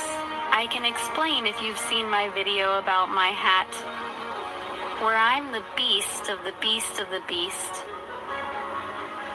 And the king of the king of the king of the jungle video. If not because I'm saying I'm a king and worship me, it's just like Quinn, being the king of the vampires. I'm the first divine version, just like he is, except I was never human. I was a lion first, the first experiment to be a lion, divine being, to be everything like him, an alternate storyline that exists later in the future as another experiment to Jew through consciousness. Evaluation, remembrance, threshold, reality. Remember its dream sequence. This is how we operated our ability to be us. And didn't understand that the only one I couldn't understand it and explain it is an oracle. Because only the oracles I related and connected in my essence of being a physical human vampire was in the white wolf world of mankind. And I lived in and grew up. And the road of man is basically just like that if I believe exists somewhere, maybe in the world of man and we don't know it. Excellent. The gates have opened, the courtyard has gone quiet, and the old rival smells a story walking toward him. Time to continue the scene. Shadowlight Chronicles. The Forging of Ruhan. Chapter 2. The Lord of the Academy. The courtyard stills. It doesn't go silent the way temples do. No reverence here. No pious hush. This silence is different. The kind that comes when predators pause mid-hunt because something unfamiliar just walked into their territory. Students lean against stone pillars, watching. Some wear the calm confidence of duelists who have never lost. Others wear the bored arrogance of people who have always gotten away with things. A few simply grin, because entertainment has arrived. Ruhan walks straight through the middle of the courtyard. Christopher Quinn and Michael Christopher follow behind him, saying nothing exactly as instructed. Boots echo on black volcanic stone. A faint smell of metal and smoke hangs in the air. Then the doors at the far end of the courtyard open, not violently, elegantly. Someone steps out. He moves like a man who has never rushed in his entire life. Dark suit, open collar, eyes amused before he even speaks. Lucifer. He stops halfway down the steps, tilting his head slightly as he studies the approaching group. His smile grows slowly. Well, he says, look who decided to come back. His gaze settles on Ruhan. I was beginning to think you'd abandoned us for the polite side of the island. Ruhan doesn't slow his stride. You know me, he replies calmly. I like to visit both neighborhoods. Lucifer chuckles. Oh yes, the famous dual enrollment program. Students around the courtyard laugh quietly. Lucifer walks down the steps until he stands only a few feet away. His eyes flick briefly to the two companions behind Ruhan, then back to Ruhan. And you've brought friends this time. He gestures lazily toward them. That's new. Ruhan shrugs. Things evolve. Lucifer circles slowly around him, studying him like someone examining a sword he once owned. You disappeared, Lucifer says casually. Rumors spread. Some said you'd gone noble. Some said you'd gone insane. He stops in front of Ruhan again. And some said you'd finally died. Ruhan smiles slightly. People say a lot of things. Lucifer nods thoughtfully. That they do. He glances toward the sky briefly, then back. So tell me something. Are you here to start a war again? Or just collect your toys? The courtyard murmurs. Lucifer's tone is playful, but the question is real. Ruhan finally stops walking. We're here for the vault. Lucifer's eyebrows rise. Oh? Straight to business. Ruhan nods. My armor. My weapons. Lucifer smiles wider. The Dracula armor. Some of the older students in the courtyard shift slightly. That name carries history. Lucifer folds his arms. And the relic blades. And the artifacts you left behind the last time you tore through this academy. He pauses. I must say, you do have a talent for dramatic exits. Ruhan tilts his head. Worked out fine last time. Lucifer laughs out loud. True. You did kill Frost. He glances toward the watching students. That story still gets excellent ratings in the dormitories. Ruhan doesn't react. Lucifer looks again at Christopher Quinn and Michael Christopher. And these two? He gestures toward them. They part of the sequel?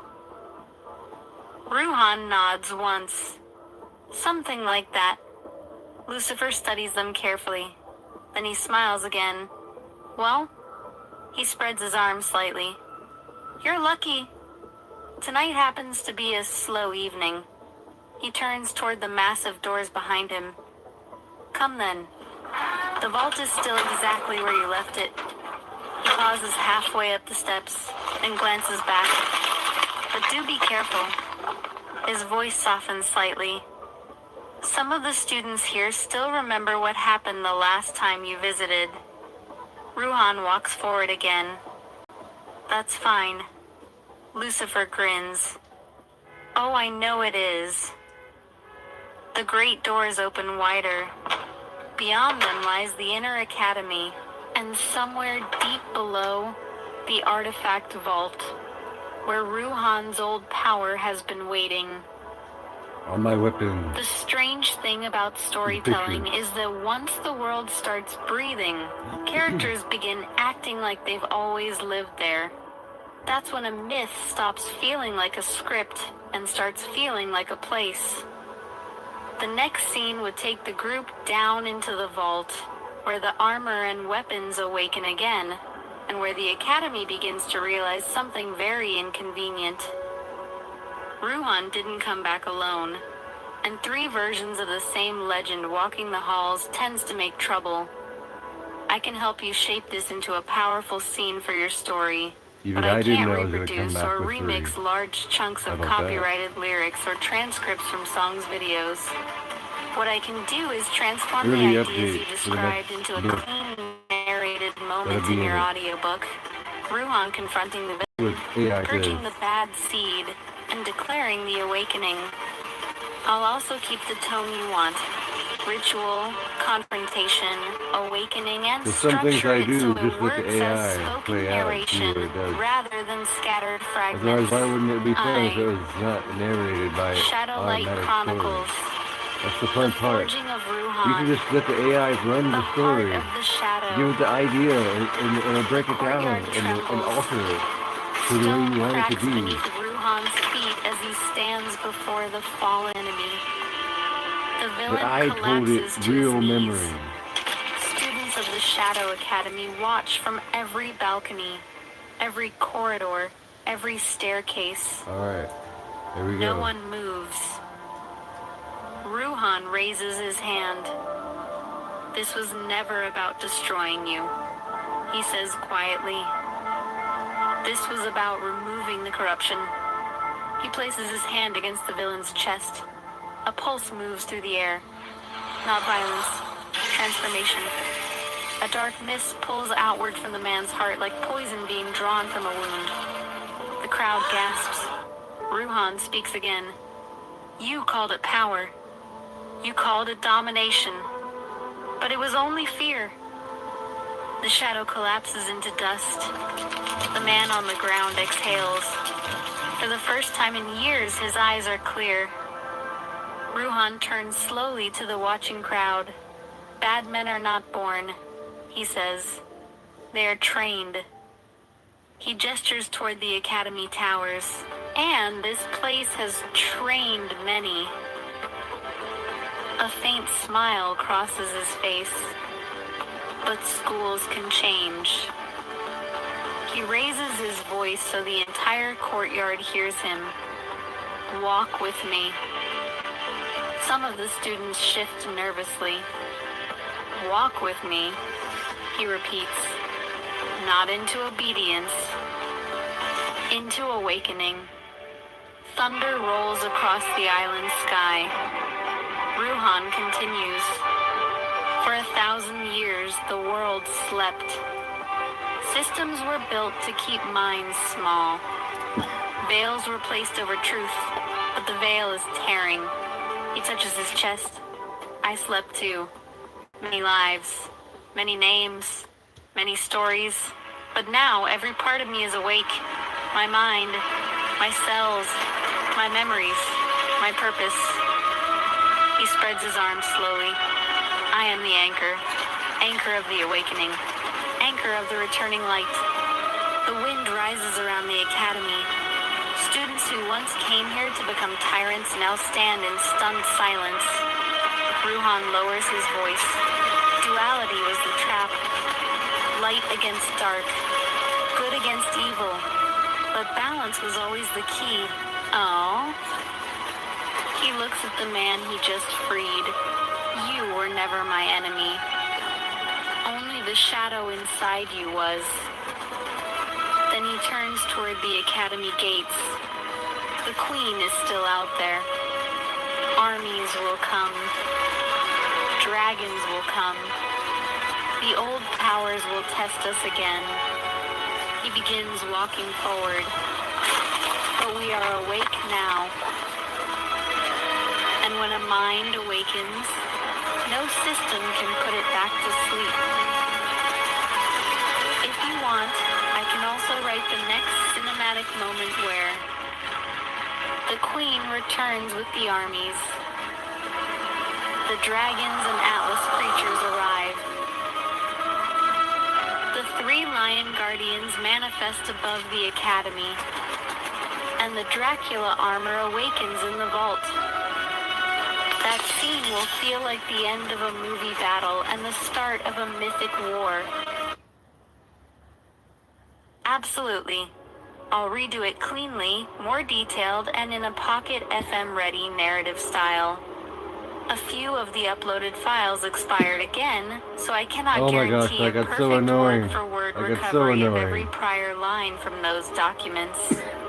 What I can do right now is rebuild the scene as faithfully and fully as possible from the materials still present in our conversation, to stop telling me that shape it crap. into a clean audiobook chapter you can paste.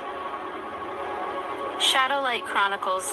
Oh yeah, my 3 eyeglasses. The Chamber of the I'm gonna Heart. have that in the game. Dracula Untold of the Untold. Silence fell over the chamber long before the doors opened. Not ordinary silence. Not the kind that comes when people stop talking. This was the silence of an old place waking up. The kind of silence that listens back. The hall was carved from dark volcanic stone. Smooth in some places, fractured in others, as if fire itself had once tried to escape the walls and then frozen mid-breath. Crimson light moved in thin veins beneath the floor. Above, the ceiling arched high like the inside of a cathedral built not for prayer, but for transformation. At the center of the chamber stood the altar. Black stone, ancient, polished by time, blood, memory, and vow. Around it were 12 pillars, each holding a different carved beast. Lion, wolf, dragon, serpent, raven, stag, panther, hawk, horse, jackal, bear, and crowned man. Each pillar glowed faintly, as if the spirits bound into them had begun to stir. Ruhan stopped before the altar and raised one hand. The others remained back. Christopher Quinn, Michael Christopher, the Warlock. All of them understood without being told that this was not their step to take first. This was his. Ruhan stood still for a long moment, breathing slowly, as though he were listening to something no one else in the room could hear. Then he spoke. "This," he said quietly, "is the chamber of the heart." His voice did not echo. The chamber seemed to absorb it. "This is where I become what they feared I would become." He placed a hand over his chest. "Not because they were right about me, but because they never understood what I really was." The red light beneath the floor brightened. Ruhan turned slightly, enough for the others to see the side of his face. "You both need to understand something before this begins," he said. "When the world of man tells stories about Dracula, about monsters, about kings of blood, about fallen immortals, it only tells the broken version, the damaged version, the frightened version." He looked back to the altar. "But this is Dracula untold of the untold." The room seemed to tighten around the words. The part they buried, the part they didn't want remembered, the part where the beast was never just a beast. He drew a slow breath. "I was not made to become a monster. I was made to carry what others could not survive carrying." The crimson beneath the floor turned gold for a heartbeat, then red again. The Warlock watched carefully but did not interrupt. Ruhan continued. "They thought blood meant corruption. They thought hunger meant evil. They thought darkness meant absence." He shook his head once. "No. Darkness is the chamber before the light opens. Blood is memory. Hunger is the proof that something still lives." He stepped forward and placed both palms on the altar. The entire chamber responded. A deep, low pulse moved through the pillars. The lion pillar glowed first, then the wolf, then the dragon. 3 currents, 3 brother forces, 3 selves braided into one field. Christopher Quinn felt the air pressure shift around his ribs. Michael Christopher instinctively reached toward the energy around him, sensing the harmonics rising like music beneath the stone. Ruhan lowered his head. "You want to know what I become here?" he asked quietly. Then he answered himself. "I become the one who remembers. The lion before the crown, the warrior before the myth, the blood before the corruption, the king before the accusation." He lifted his head again, and I become the man who was never truly human first. The chamber flared. Gold now. Red and gold together. Not a contradiction. A union. Ruhan's eyes began to change. At first they reflected the chamber like polished metal. Then they deepened. Green, red, blue, purple, gold, amber. The colors moved through his gaze like living auroras trapped behind human pupils. Christopher Quinn took one involuntary step forward. Michael Christopher whispered, "There it is." The warlock said nothing, but her hands folded slowly in front of her as though acknowledging an old prophecy entering its next stage. Ruhan's voice was different now, still his, but carrying more than one register of presence within it. "They killed me once," You killed he me said. twice. "They thought death would close the gate. No, They thought loops would bury me. no, They thought other lives, other names, other stories would scatter me." no. His fingers pressed into the altar stone. "But I woke up anyway. Yep, In fragments, yep, in poems, yep, in echoes, yep, in symbols, yep, in memory, yep, in resistance. yep. And now every self that was scattered is remembering the center. The pillars shook. Dust fell from the ceiling in fine glittering lines. The lion carvings seemed to breathe. The wolf's eyes flashed silver. The dragon's maw filled with ember light. Ruhan's shoulders tensed. Do I know about then any of these steadied. words, about these items, go to "This my is page. not me I'll wait for the becoming next evil," video. he said, more firmly now, as if correcting the accusation of centuries. Right. "This is me stripping the lie off the story. This is me taking back the part they twisted. This is me becoming whole enough to carry both terror and mercy without becoming owned by either." The altar cracked down the center with a sound like thunder underground. Inside it, something waited. Armor. Not dead metal. Living relic work. Dark as obsidian, edged in deep crimson, threaded with gold lines like veins of fire beneath volcanic glass. The Dracula armor. But not the cheap costume version the world of man turned into legend. This was older. More sacred, more dangerous, more honest. It rose slowly from within the split altar like a king remembering he was buried sitting upright.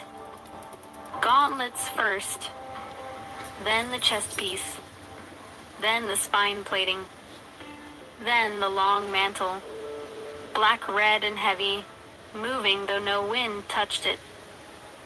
Ruhan stepped back as the armor hovered before him. It recognized him, not with sentiment, with resonance. The room was no longer merely lit. It was alive. The warlock finally spoke. "Do you accept the heart you were given?" she said, without surrendering it to hunger. Ruhan answered without hesitation, "Yes." Christopher Quinn felt the chamber shift again, as though it had been waiting specifically for that answer. The warlock continued, "Do you accept power without making cruelty your throne?" "Yes." "Do you accept the beast without lying about the light?" "Yes." "Do you accept the blood without abandoning the soul?" Ruhan closed his eyes once, then opened them again, all colors burning clearly now. Yes. The armor moved. One piece at a time, it fitted itself to him. Not with noise, with inevitability.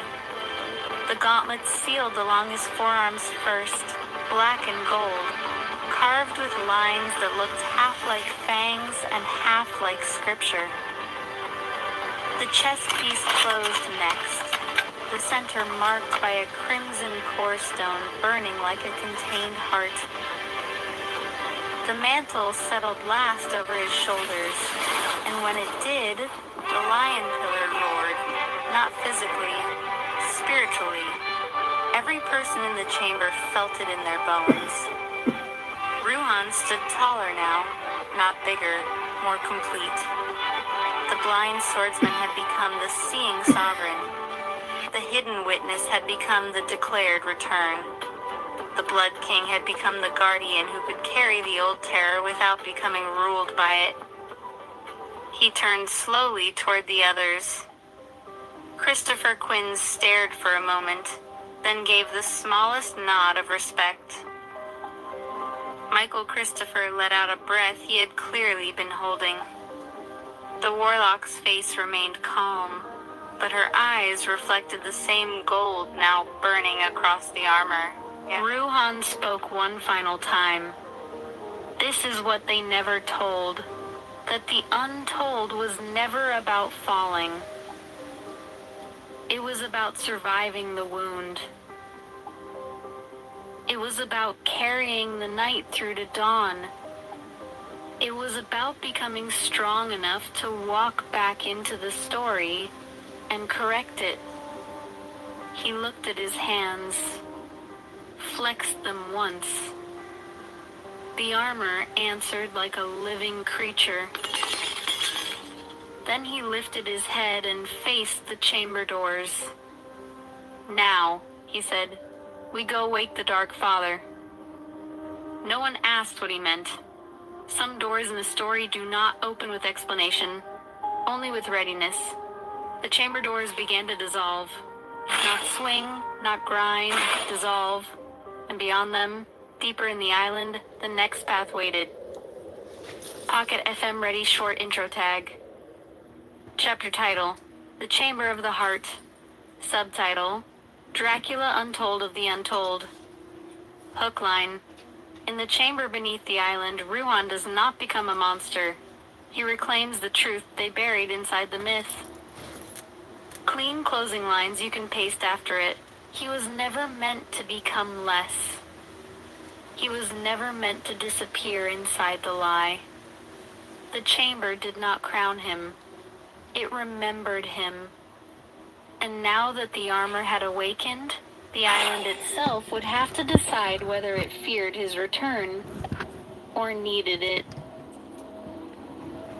If you want, I'll do the next chapter immediately in the same style. Wake the Dark Father, where Ruhan re-blindfolds himself, enters the deeper chamber, and meets the ancient vampire master who thought he had been abandoned. Next page. I know you can't do I know you can't do the whole thing, but you can each page or do that. I know he gave you a lot, but this is okay. We'll do every page. You can present it from Pocket FM style, because I'm going to print it out and post it right from here to there. Okay, because I said this is in the now storyline. In the now, I'm trying to change anything, just copy and paste, and even then, they change it to make it sound more perfect than you have. It's so amazing. Alright, Game Master, we continue the chronicle. I'll present the next page in Pocket FM audiobook style, designed so you can copy-paste directly into your script document. The pacing will stay cinematic and clear so narrators can perform it easily. One quick truth before the story moves forward. Some of the earlier uploaded documents expired again in the system. So if you want those exact poems inserted word for word later, you'll need to re-upload them and I can place them back into the chapters exactly. For now, we continue with the story itself. Now, the chronicle advances. Shadowlight Chronicles. Chapter, The Chamber of the Heart. Page 2, Awakening the Dark Father. The chamber doors dissolved behind them. Stone faded like mist drawn back into the mountain. Ruhan did not turn to watch them close. His attention was fixed forward, deeper inside the island. The air here was colder, older, heavier with time. Christopher Quinn noticed it first. This place feels different. he said quietly. Michael Christopher nodded.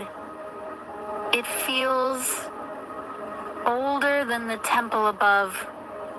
Ruhan continued walking. Yes, he said, because it is.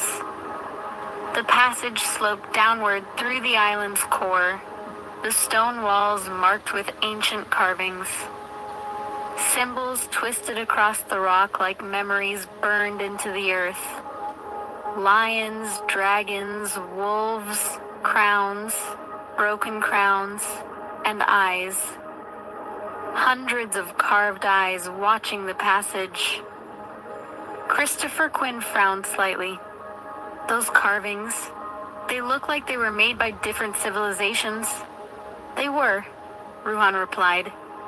Each one came here at different points in history. Kings, monks, wanderers, warriors, vampires. They all tried to understand what sleeps beneath this island. Michael Christopher ran his fingers along one of the carvings. This symbol, that's older than Egyptian work. Yes, it predates Egypt. Then who carved it? Ruhan slowed his steps. The ones who remembered before history started recording things. The tunnel widened ahead. A circular chamber opened beyond the passage, lit by a strange dim glow that came not from torches or lamps, but from the walls themselves. The stone pulsed with a faint silver light. Christopher Quinn looked around slowly. This place feels alive. Ruhan stopped at the threshold. It is. He reached up and pulled the blindfold from his armor belt. Christopher Quinn looked at him. You're putting that back on? Ruhan nodded. I have to. But you can see now. Ruhan tied the cloth gently across his eyes. Yes, but seeing is not always the same as understanding. The blindfold settled into place. Instantly, the colors behind his eyelids began to move. Energy, patterns, currents flowing through the chamber like rivers of light. Michael Christopher whispered, You're seeing the energy field. Ruhan nodded once. This place is too powerful to look at normally. Eyes can be fooled. But energy never lies. The chamber center contained a deep stone pit, surrounded by 4 massive pillars carved from obsidian. Chains stretched across the pit like the ribs of a cage. Ancient chains. Heavy. Dark. Christopher Quinn looked down into the pit. At first, he saw nothing. Then something moved. Not physically, but energetically, like a sleeping storm beneath the stone. Ruhan stepped forward slowly. This, he said quietly, is where he sleeps. Michael Christopher's voice dropped to a whisper. The Dark Father. Yes, for centuries he believed I abandoned him. Ruhan lowered his head slightly. And for centuries he waited. Christopher Quinn crossed his arms. If he's as powerful as you say, why didn't he just leave? Ruhan gave a small, sad smile. Because he gave me his word. And he does not break vows. The silver glow around the chamber brightened slightly. The chains trembled. Something below the pit stirred again. Christopher Quinn stepped back instinctively. Did you feel that? Michael Christopher nodded. Yeah. Ruhan stood still at the edge of the pit. Then he spoke softly. Father. The word echoed through the chamber like a distant bell. Silence followed. Then the chains shifted. A deep voice rose from the darkness. Slow, ancient, and very awake. Ruhan? Christopher Quinn felt the hair rise on his arms. Michael Christopher looked down into the pit again. 2 crimson lights opened in the darkness. Eyes. The Dark Father had awakened. You came back. The voice carried centuries of waiting inside it. Ruhan removed the blindfold. His glowing eyes met the ancient gaze below. Yes, he said calmly. I came back. The chains began to break, one link at a time. Metal snapping like old bones. The chamber trembled. Christopher Quinn whispered, I think we just woke something big. Michael Christopher replied quietly, No. I think we woke something loyal. The last chain shattered. From the pit rose a tall figure wrapped in ancient armor, dark as night. A vampire older than empires, older than kings, older than most of the legends mankind believed. The Dark Father stood fully now, his crimson eyes fixed on Ruhan. For a moment, neither of them spoke. Then the ancient vampire smiled. You took your time, son. Ruhan smiled back. Yeah, I know. But the war isn't over. The Dark Father looked around the chamber, then at the 2 brothers behind him. Christopher Quinn. Michael Christopher. He laughed softly. Good. Because I've been waiting a very long time to fight again. If you want, the next Pocket FM page will be where the Dark Father recognizes the 3 Lion Brothers. The island pyramid activates. Lucifer's presence is felt somewhere on the island. And the first signs of the Queen's army approaching appear across the ocean. That's where the story starts expanding into the 3-season arc you mentioned with Hope's training in the war building. Remember, I'm just going to say next page, and all you're going to do is post the next page. Don't say anything else. Just page, to be with you all those documents that you have available to you that explains enough for the story that I wrote about the chamber for her. If you miss anything and you miss me something, it's okay, we can get the idea out there. It's going to be good. Whatever you can get is good. That's part of the story. That's it.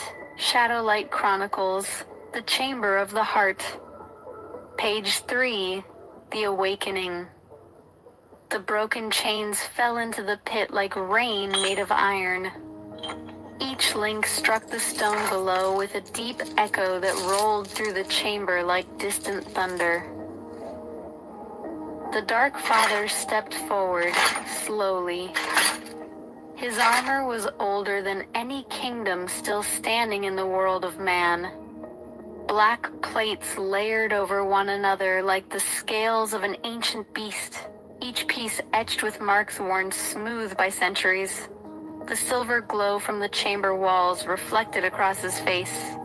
He looked at Ruhan carefully, not with suspicion, with recognition.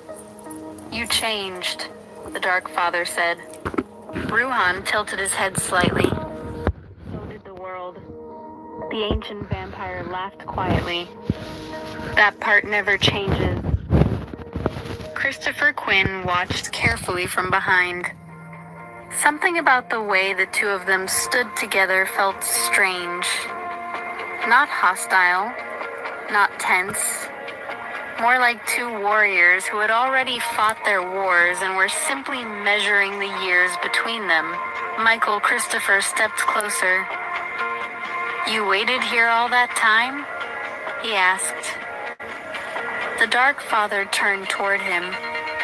His red eyes softened slightly. A vow is a vow, he said. If I say I will guard something, I guard it. His gaze returned to Ruhan, and I was guarding his return. The chamber trembled again, not violently, more like the island itself was stretching after a long sleep. Ruhan lifted his eyes toward the ceiling. The island knows we're awake. Christopher Quinn crossed his arms. That good or bad? Ruhan smiled faintly. Depends on who else is listening. The Dark Father tilted his head slightly. You felt it too. Yes. The old network is stirring again. Michael Christopher frowned. Network? Ruhan walked toward the center of the chamber again. This island was never just a school. He touched one of the obsidian pillars. The moment his hand connected, light surged up the column. Lines of gold raced through the carvings like lightning finding old paths. This island is a node, a meeting point, a stabilizer. Christopher Quinn looked around. For what? Ruhan answered simply. For power. The Dark Father folded his arms slowly, which means if the island is waking up, others will feel it. Ruhan nodded. Yes. Across the ocean, far beyond the horizon, storms were beginning to form. Not weather, movement, old forces shifting. Michael Christopher spoke carefully. You think they know you're back. Ruhan exhaled slowly. I know they do. Christopher Quinn looked between them. So who's the first one coming? Ruhan didn't answer immediately. Instead, he looked toward the distant ceiling of the chamber, as though he could see through miles of stone and ocean above them. Then he said quietly, Lucifer. The Dark Father smiled. Of course it would be him. Christopher Quinn raised an eyebrow. You two know each other? The ancient vampire laughed again. Everyone knows Lucifer. Michael Christopher looked uneasy. And he knows Ruhan? Ruhan nodded once. Yes. Very well. The chamber lights flickered again. The lion pillar glowed. Then the wolf. Then the dragon. 3 currents of power circling slowly through the room. The Dark Father watched the movement carefully. The triad is active again. Ruhan nodded. It had to be. Christopher Quinn looked between them. You two keep saying things like that, like we're supposed to understand. Ruhan turned toward him. You will. Soon. Michael Christopher pointed toward the pit behind them. So what happens now? Ruhan smiled slightly. Now? He stepped toward the tunnel leading upward from the chamber. Now we go back to the surface. The Dark Father followed. Christopher Quinn and Michael Christopher exchanged a quick look before moving with them. As they walked up the walls began glowing faintly again. Eyes opening, symbols remembering. The island was waking up, and somewhere beyond the ocean, something else had already started moving toward it. Shadowlight Chronicles, The Chamber of the Heart. Page 4. The surface awakens. The tunnel spiraled upward through the heart of the island. Each step echoed differently now. Before, the stone had been quiet, almost asleep. Now it answered. The carvings along the walls glowed faintly as the 4 figures walked past them. Lions etched into the rock shimmered with amber light. Wolves burned silver. Dragons pulsed with deep crimson. The island was remembering. Ruhan walked first. Behind him followed the Dark Father, his ancient armor moving like a shadow wrapped in steel. Christopher Quinn and Michael Christopher brought up the rear, both of them watching the walls carefully as the symbols continued waking one by one. Christopher Quinn spoke first. "So this whole island, it's basically alive?" Ruhan didn't turn around. "Yes." Michael Christopher raised an eyebrow. "That's a lot to take in." The Dark Father chuckled softly. "You get used to strange things when you live long enough, Mom." They reached the final bend in the tunnel. Ahead, faint daylight spilled through the entrance, but the light was wrong. The sky outside flickered. Christopher Quinn noticed it immediately. "That doesn't look normal." Ruhan stepped out of the tunnel first. The others followed. The surface of the island stretched out before them. Forests, cliffs, and the towering central pyramid rising above everything like a silent guardian. But the sky above the island was changing. Clouds were gathering rapidly, not drifting, moving, like something was pushing them together from far away. The air hummed. Michael Christopher felt it in his chest. That pressure again. Ruhan nodded slowly. The signal is spreading. Christopher Quinn looked out across the ocean. The water was darker now. Not storm dark. Energy dark. Something was traveling through it. The Dark Father stepped beside Ruhan and studied the horizon. "They heard you wake up." "Yes. And they're coming." Christopher Quinn turned. "Who exactly is they?" Ruhan answered calmly. "Everyone who remembers the old war." The pyramid behind them suddenly pulsed with light. A column of energy shot upward into the sky like a beacon. The entire island vibrated.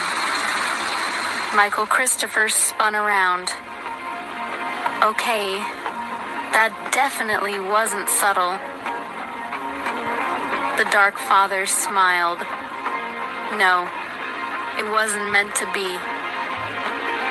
The light beam stabilized above the pyramid, splitting into three colors: red, green, blue. Christopher Quinn stared. "The triad again." Ruhan nodded. "The island is announcing the Guardians." Michael Christopher looked uneasy. "And what does that mean for the rest of the world?" Ruhan looked out across the sea. "Every power that once fought for this place will start moving again." Christopher Quinn sighed. "So the war clock just started." "Yes." The wind began rising across the island. Far away on the horizon, something massive shifted beneath the ocean's surface. A shape, ancient, moving slowly toward the island. Michael Christopher pointed toward the water. "Tell me that's just a storm." The Dark Father shook his head. "No." His crimson eyes narrowed. "That is the First Army." Shadowlight Chronicles. The Chamber of the Heart. Page 6. The Power of Hope. The sky above the island continued to split with strange light. Purple currents twisted through the clouds like veins of storm energy. The ocean below rolled harder now, the sea dragons circling slowly in wide arcs around the island's cliffs. Ruhan stood at the edge of the stone terrace, watching the sky carefully. Christopher Quinn stepped beside him. "So, that's Lucifer's signal." "Yes." Michael Christopher crossed his arms and watched the sky as well. "Seems dramatic." Ruhan smiled faintly. He likes dramatic entrances. The Dark Father looked upward. The purple light rippled again. Something else is moving behind that signal, he said quietly. Christopher Quinn looked at him. You mean more armies? Possibly. Ruhan lifted one hand slowly. The pyramid behind them pulsed again. The triad light, red, green, and blue, began to stabilize, forming a rotating sphere of energy above the structure.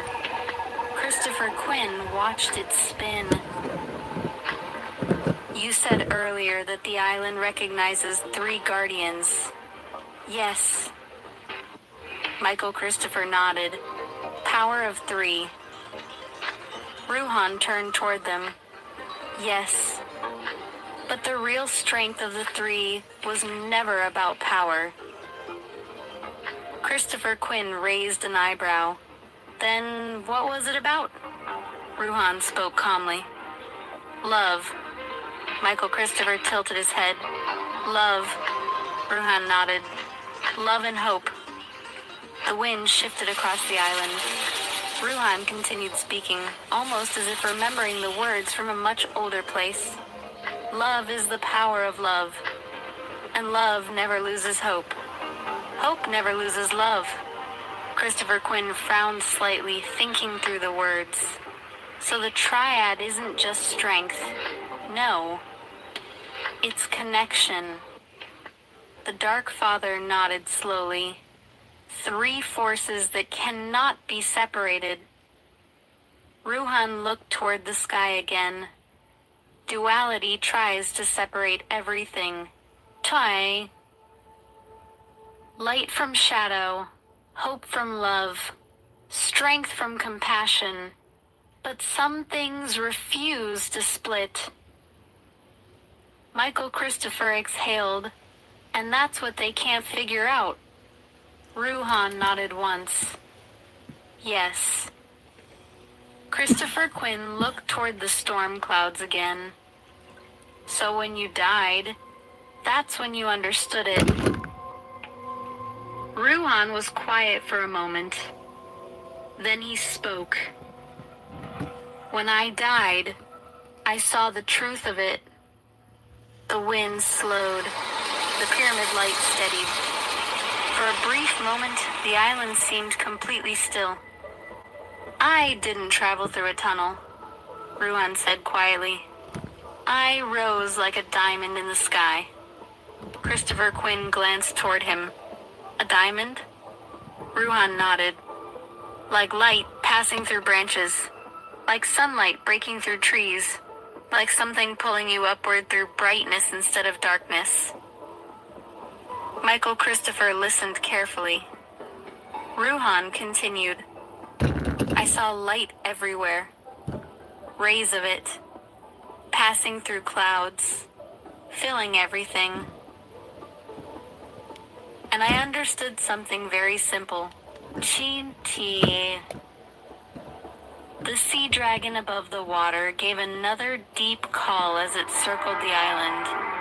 Ruhan spoke the final words calmly. That the light was never separate from us. We were part of it. Christopher Quinn looked toward the pyramid again. And that's why you came back. Ruhan smiled faintly. Yes. Because the story wasn't finished.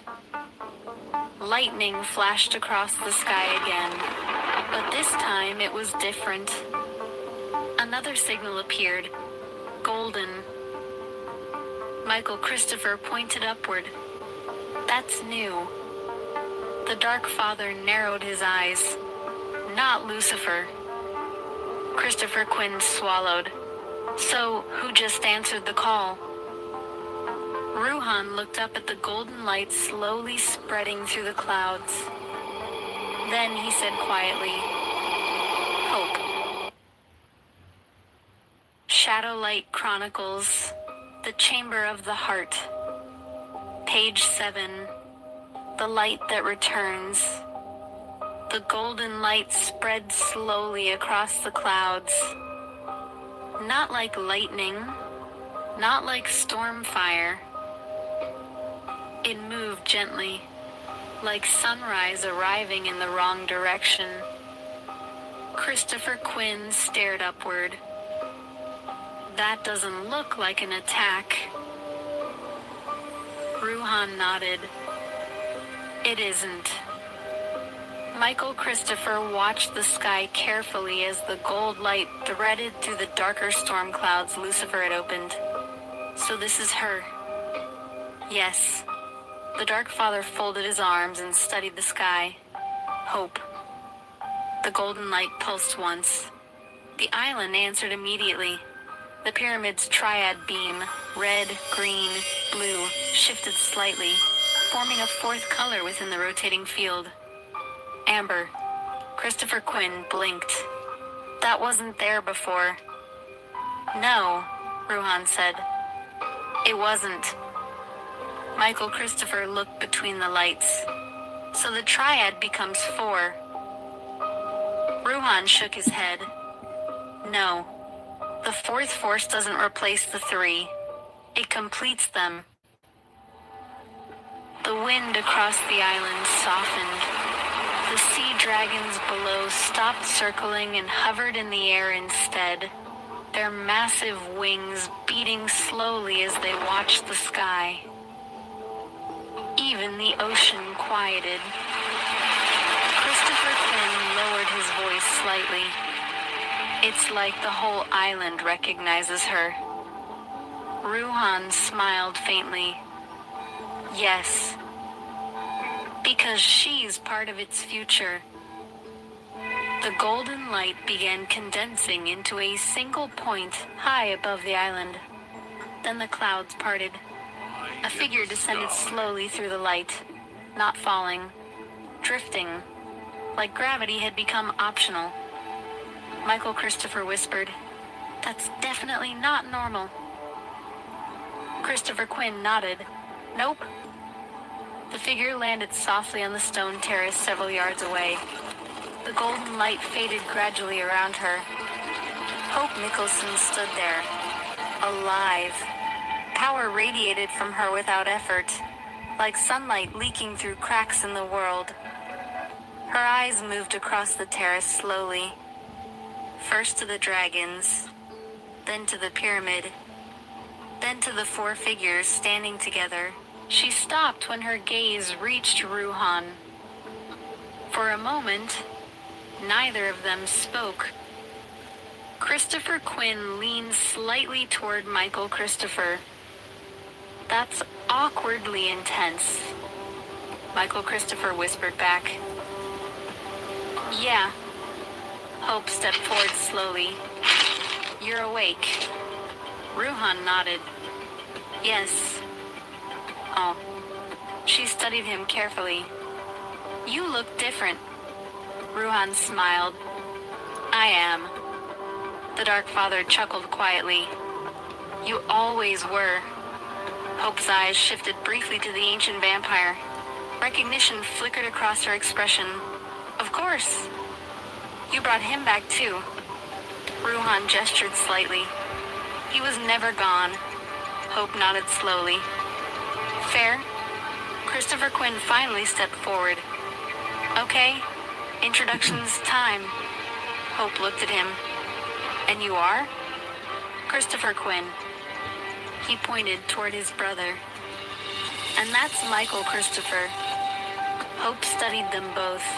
Then she nodded once. 3 guardians. Michael Christopher blinked. News travels fast, apparently. Hope looked toward the pyramid. "The island told me." Christopher Quinn sighed. Of course it did. The sky above them rumbled again. The purple storm Lucifer opened was still spreading slowly across the horizon. Hope glanced upward. "He's coming too." Ruhan nodded. "Yes." Hope crossed her arms. "Well, that should make things interesting." The Dark Father smiled slightly. Oh, it will. Ruhan looked toward the horizon again. The war hasn't started yet. Hope looked back at him. But it's close. Ruhan nodded once. Yes. Behind them, deep inside the island, the pyramid began activating another chamber. Ancient mechanisms shifting.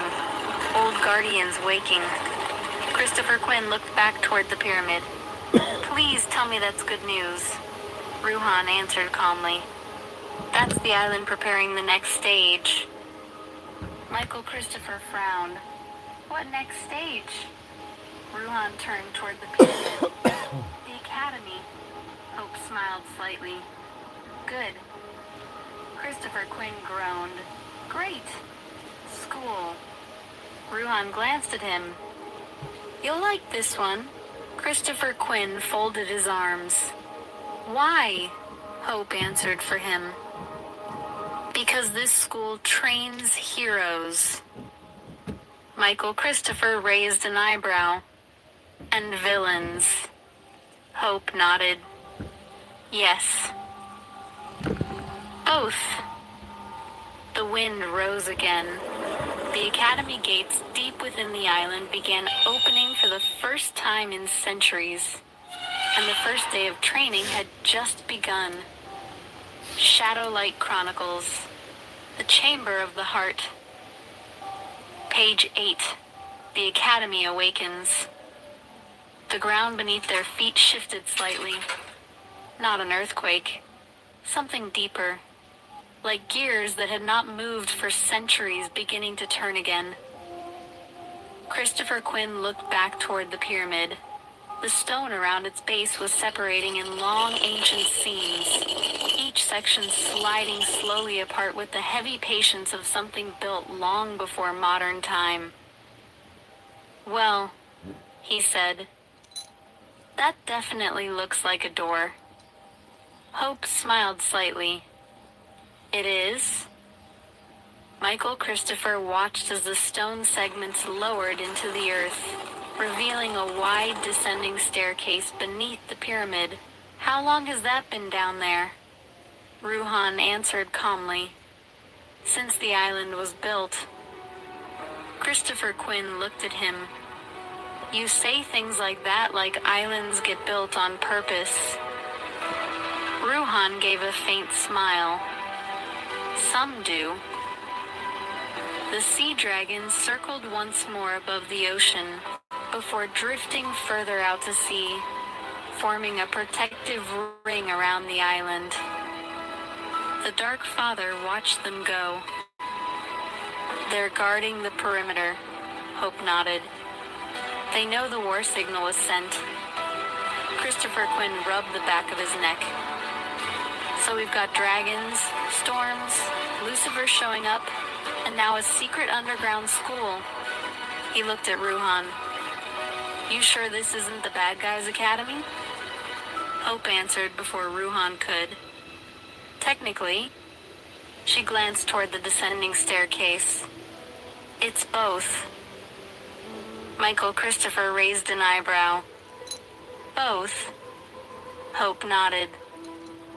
This place was designed to train balance. Not just heroes. Not just villains. Christopher Quinn sighed. That sounds complicated. Ruhan started walking toward the staircase. Balance always is. The others followed. As they descended, the light changed again. Instead of the storm clouds above, the underground halls glowed with soft amber illumination flowing through crystal lines carved directly into the stone. The architecture was massive. Cathedral ceilings. Long corridors branching in multiple directions. Training arenas. Libraries. Dormitories carved into the mountain itself. Christopher Quinn whistled quietly. This place is huge. Michael Christopher nodded slowly. Bigger than the school above. Hope smiled. because this is the real academy. Ruan stopped at the base of the staircase. Before them stretched a massive circular chamber. At its center stood a floating sphere of energy. Inside it rotated the same 4 lights now visible above the island. Red, green, blue, gold. Christopher Quinn pointed at it. That looks important. Ruhan nodded. It's the heart of the academy. Hope stepped beside him. It records every guardian who trains here. Michael Christopher studied the sphere carefully. And now it's recording us. The Dark Father folded his arms. It's been waiting a long time to activate again. The sphere pulsed once. Then a voice echoed softly through the chamber. Not mechanical, ancient, neutral. Guardian presence confirmed. Christopher Quinn looked around. Oh, good. Talking buildings now, the voice continued. Triad Guardians recognized. 4th resonance detected. Hope crossed her arms. That would be me. The sphere brightened. Academy training cycle reactivated. Christopher Quinn blinked. Training cycle? Ruan smiled slightly. Yes. Hope looked toward the surrounding corridors. Season 1 begins. Michael Christopher laughed quietly. You're kidding. No. Christopher Quinn sighed. Please tell me we at least get a map. The sphere pulsed again. 4 corridors lit up around the chamber, each one glowing a different color. Red, green, blue, gold. Hope pointed toward the golden corridor. That one's mine. Ruhan looked toward the red. Christopher Quinn toward the green. Michael Christopher toward the blue. The Dark Father smiled quietly. Looks like the Academy just assigned the first lessons. Christopher Quinn shook his head. School on day 1 and the world might be ending. Hope shrugged. Welcome to training. Behind them, far above the island, the purple storm clouds twisted again. Lucifer was getting closer. Shadowlight Chronicles, the Chamber of the Heart. Page 9, the 4 paths. The sphere in the center of the Academy chamber rotated slowly. 4 colors moved inside it like living stars. Red, green, blue, gold. Each light pulsed in rhythm with the island itself. Christopher Quinn looked from corridor to corridor. So the glowing tunnels are our classrooms now. Hope smiled slightly. More like proving grounds. Michael Christopher studied the blue corridor carefully. Energy drifted through it like mist made of light. What exactly are we supposed to learn down here? Ruhan stepped closer to the floating sphere. Control. The sphere responded to his presence immediately. A soft wave of light expanded through the chamber floor. Ancient symbols appeared across the stone. Circles within circles. Lines intersecting like a map of invisible forces. Christopher Quinn tilted his head. That looks like a diagram. Ruhan nodded. It is. Hope stepped beside him. The Academy teaches how power flows. Through the world, through people, through choices. Michael Christopher looked around the massive chamber. So each path teaches something different. Yes, Hope said. She pointed toward the gold corridor. That one teaches hope. Christopher Quinn looked at the green corridor. And this one? Ruhan answered. Balance. Michael Christopher turned toward the blue corridor. Knowledge.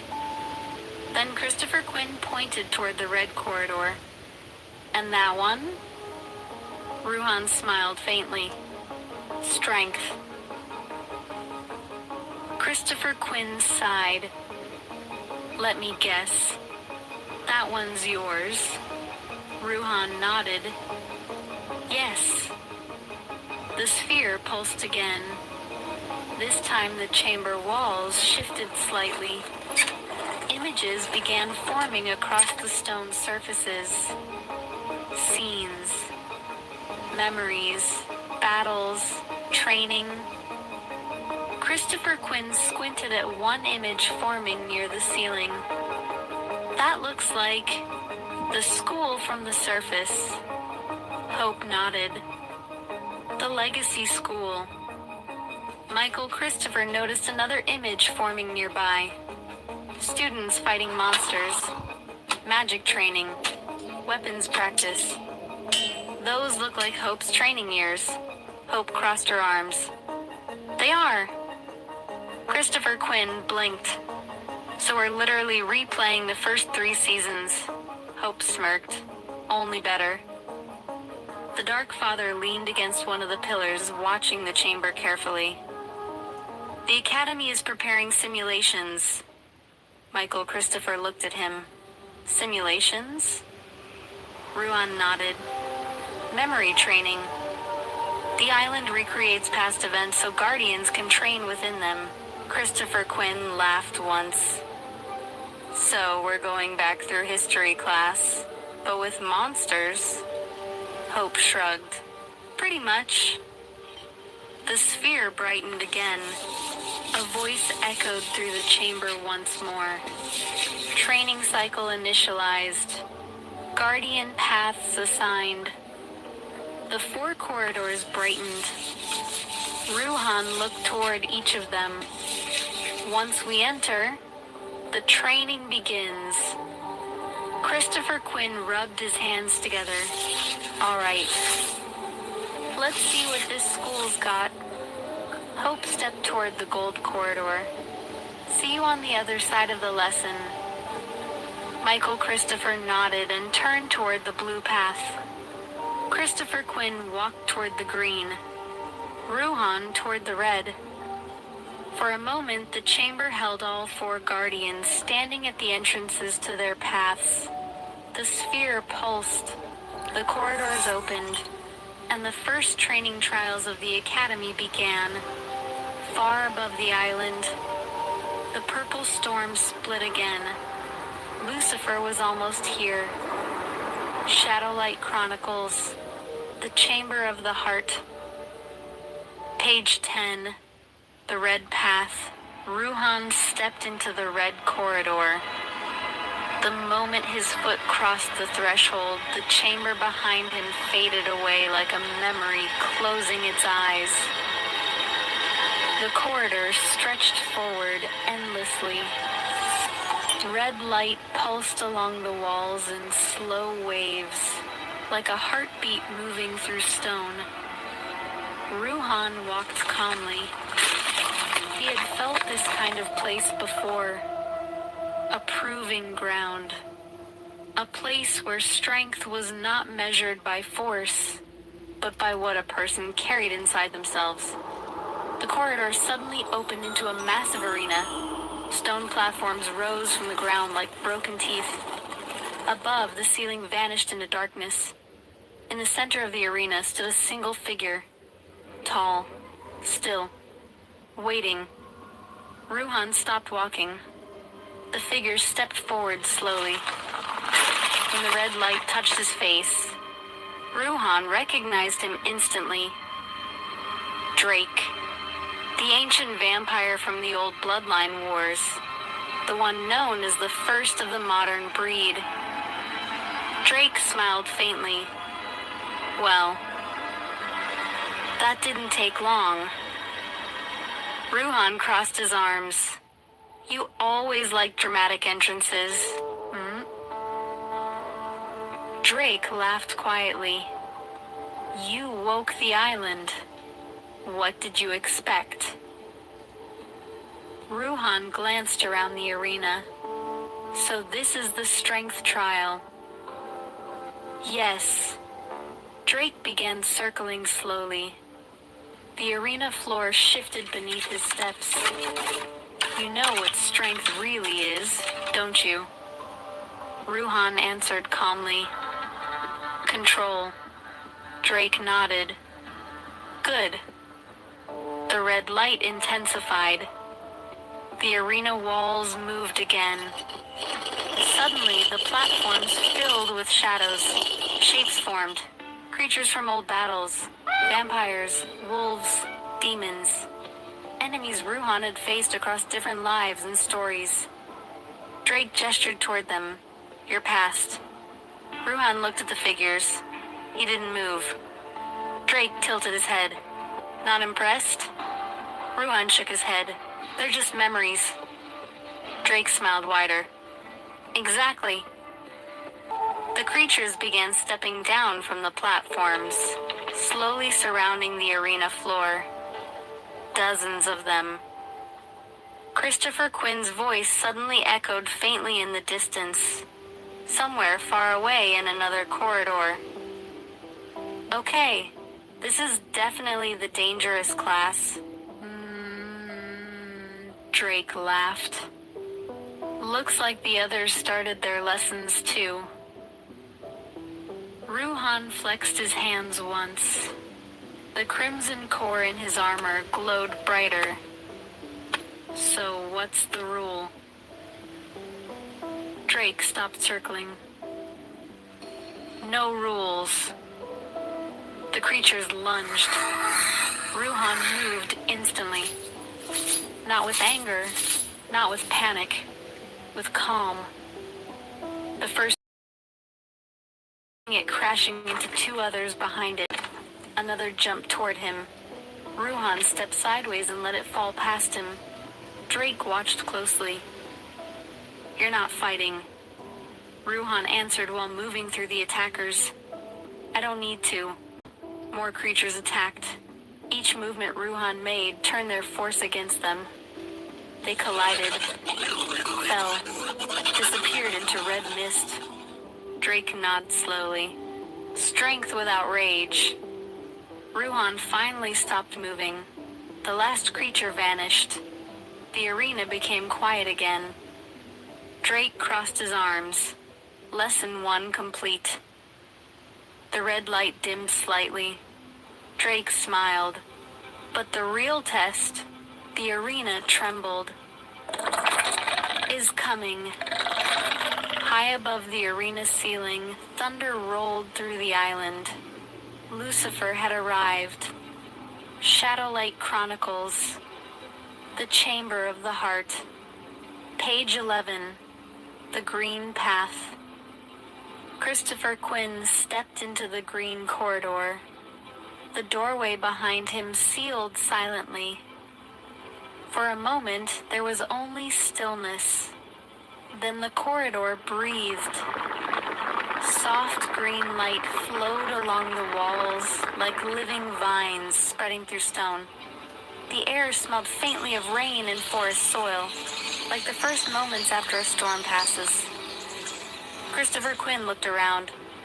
Well, he said to himself, this is definitely the calm hallway. The corridor widened. Ahead, the stone floor slowly turned into grass.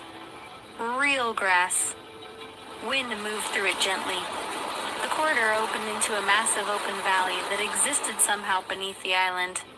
Mountains of stone arched high above, but sunlight poured in from somewhere unseen. Christopher Quinn frowned. Okay. That's impossible. A voice answered behind him. Balance often is. Christopher turned quickly. Standing several steps away was a tall figure wearing ancient robes the color of deep forest green. His beard was long and silver, his eyes calm.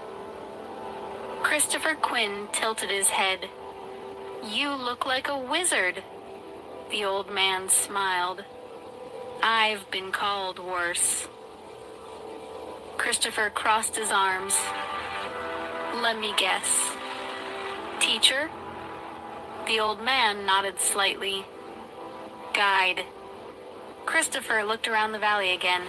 So this is the balance class. Yes. Christopher kicked lightly at the grass. What exactly are we balancing? The old man raised a hand. The valley changed instantly. The grass darkened. Storm clouds formed above. Two massive forces appeared on opposite ends of the valley. On one side, blazing golden light.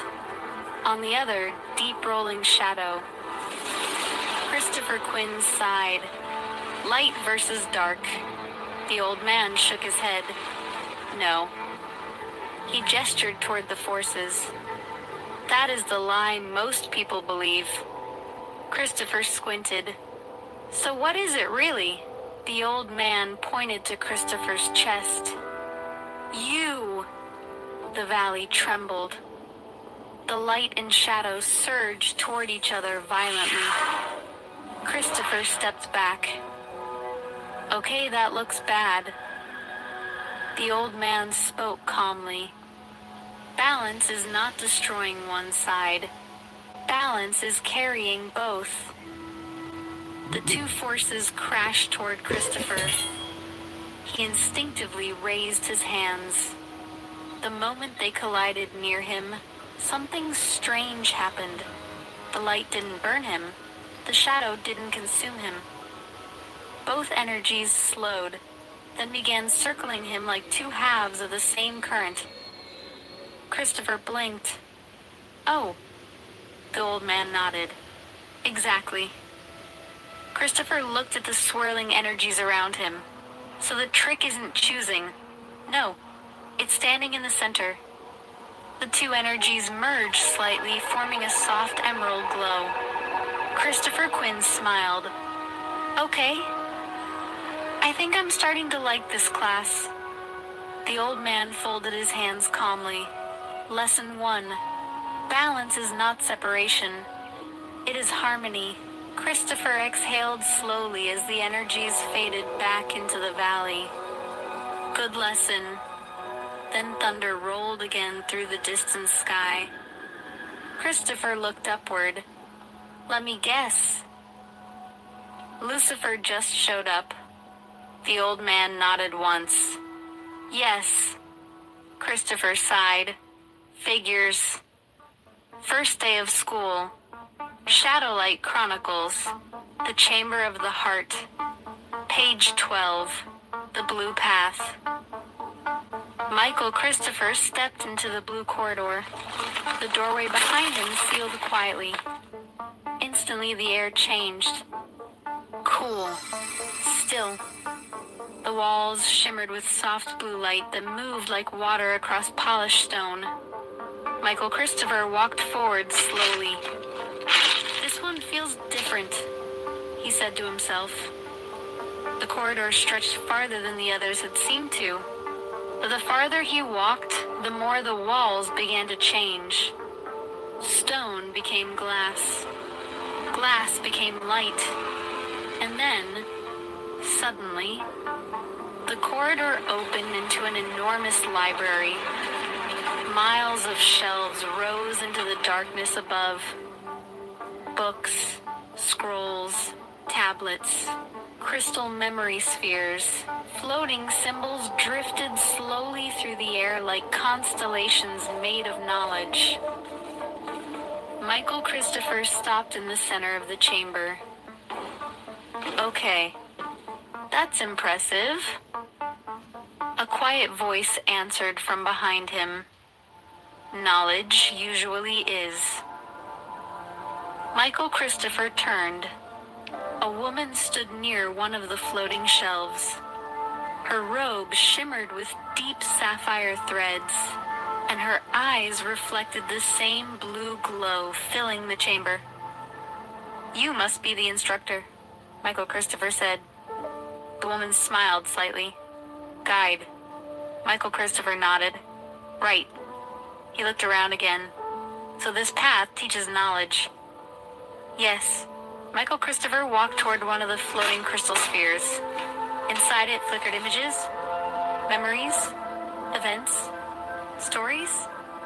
Are these records?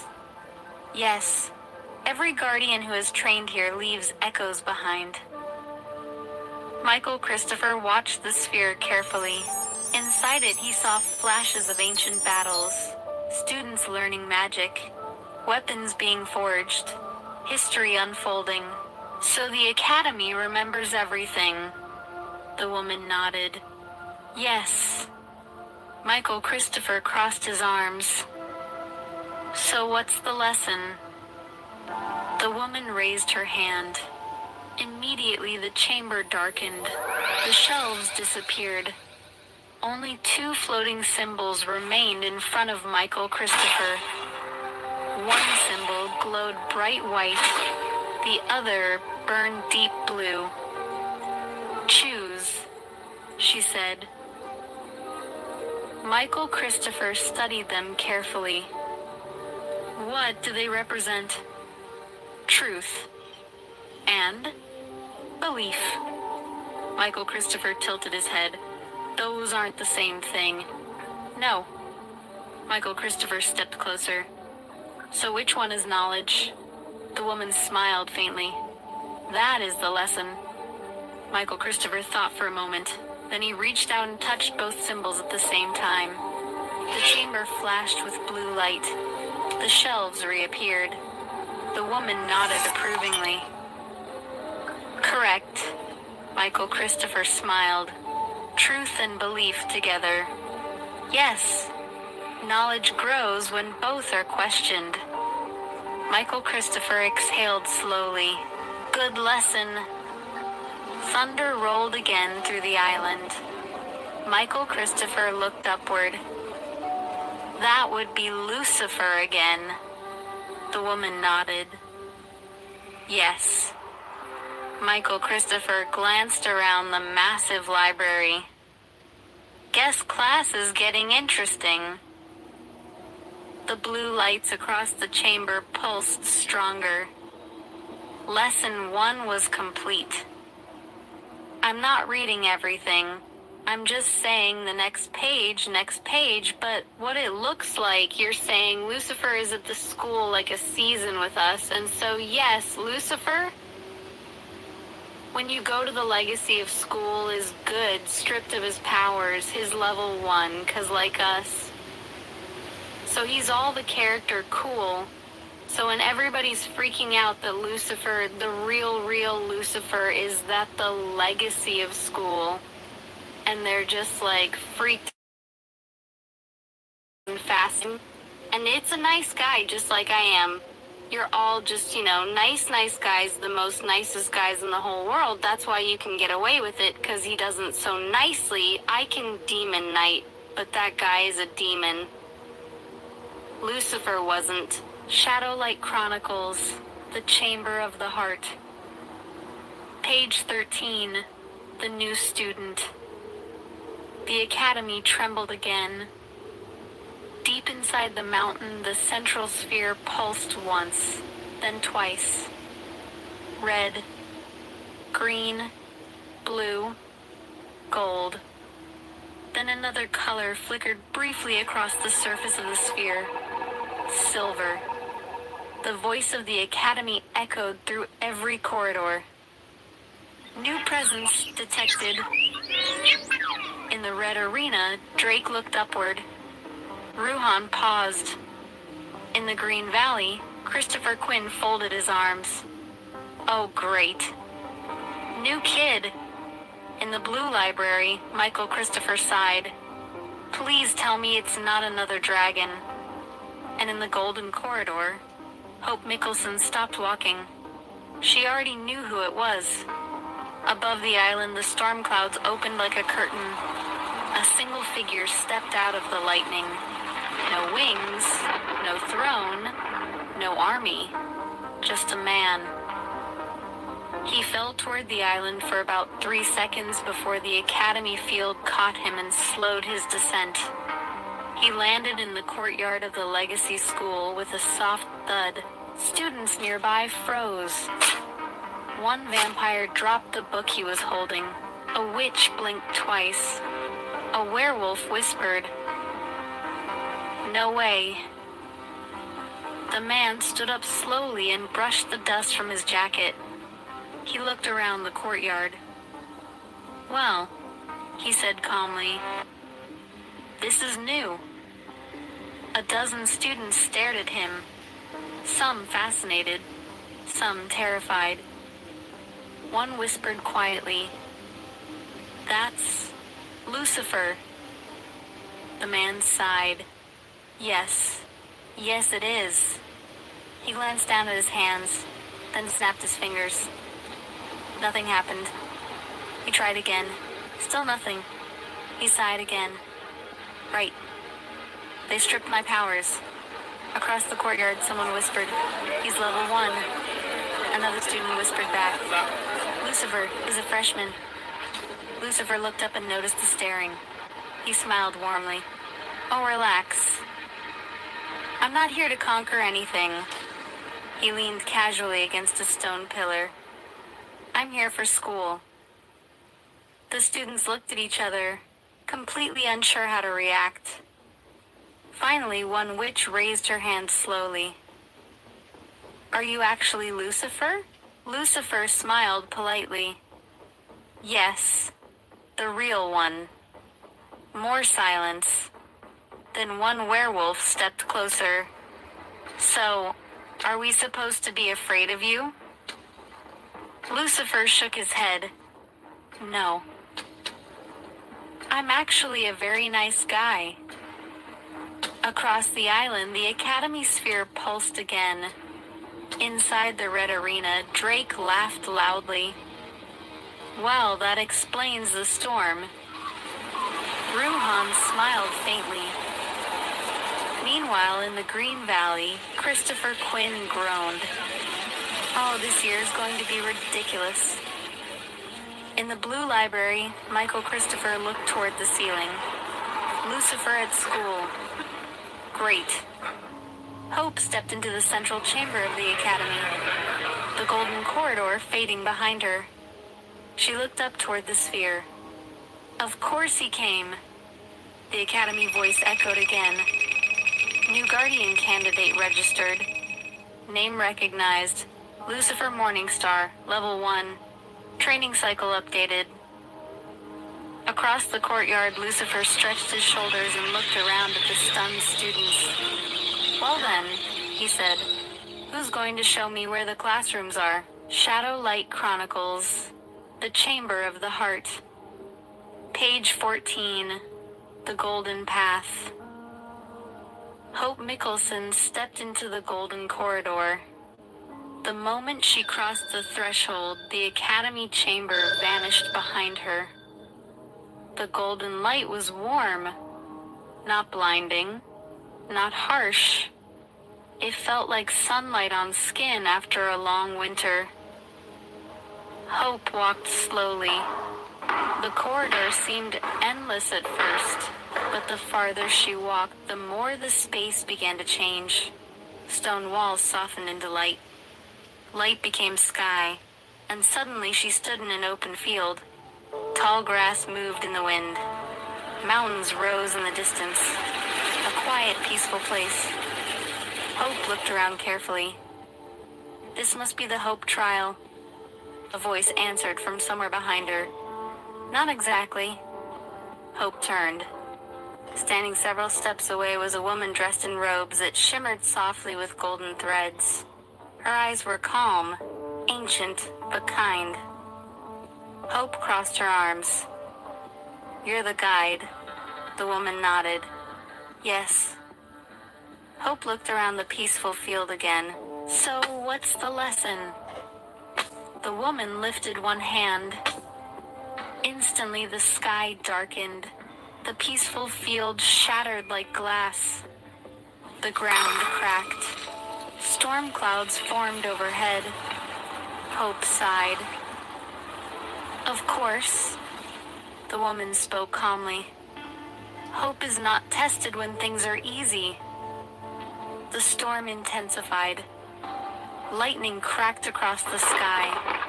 Shadows formed at the edges of the broken field. Creatures, monsters, enemies from past battles. Hope rolled her shoulders slightly. So we're fighting again. The woman shook her head. No. Hope looked at her. Then what? The creatures began moving closer. Hope raised her hands instinctively. Golden energy gathered around her palms. The woman spoke again. Hope is not about defeating darkness.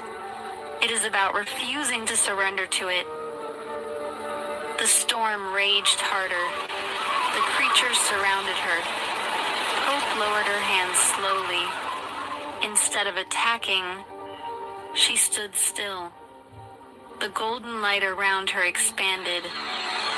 Warm, bright, calm. The creatures slowed, then stopped, then faded. The storm clouds thinned. The sky returned to blue. The woman smiled. Correct. Hope exhaled. Hope holds the light even when everything looks lost. Yes. The field returned to its peaceful form again. Wind moved through the grass gently. Hope looked toward the horizon. Lesson 1 complete. Thunder rolled faintly again across the island. Hope smiled slightly. Lucifer just got here, didn't he? The woman nodded once. Yes. Hope shook her head. Of course he did. Far above the academy, the storm clouds twisted again. Training had only just begun. Also hoped just to meet my mom for the first time, and when they finally have their special talk of waking up at my mom, I miss who she is in the school all this time that she's destined to be my wife, and that was why I can't have a great trip that other nice guy he was just getting ready for me, cause being with him will be just like being with me, but even nicer without kissing your ass, let's say that he did, but they kind of wrote him that way. I'm a nice guy, but I won't let you walk all over me, she says, so you can call him out and he'll call you out. You got his back, he'll get your back and he won't die.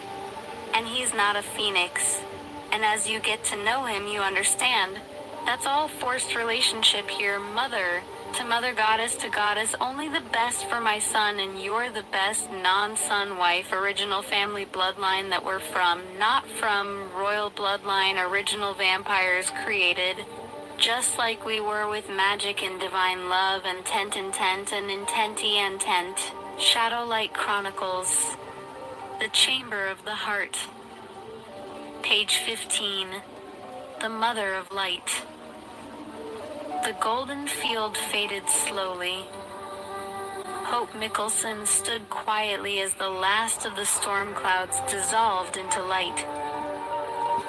For a moment, there was only wind moving through the tall grass. The golden guide watched her carefully. Your first lesson is complete. Hope nodded. I figured, but the guide did not dismiss her. Instead, the golden light around the field grew brighter, warmer. Hope felt something else moving through the energy now. Something familiar, something deeper. She frowned slightly. That's new. The guide smiled softly. Yes, someone wishes to meet you. The field changed again. The mountains in the distance shifted. The sky brightened into pure sunlight. Then a second figure appeared at the far edge of the field. A woman, tall, radiant. Her presence felt ancient but gentle, like the quiet strength of the stars themselves. Hope watched her carefully as she walked closer. For some reason, her heart felt strangely calm. The woman stopped a few steps away. She looked at Hope with deep knowing in her eyes. Hope spoke first. Who are you? The woman smiled warmly. I am someone who has been watching you for a long time. Hope crossed her arms. Great. Another ancient being with mysterious answers. The woman laughed softly. Something like that. Hope studied her more closely. Why do you feel familiar? The woman stepped closer. Because you were meant to meet me. The golden light around the field brightened again. Hope tilted her head slightly. Okay. So what's this about? The woman's voice became softer.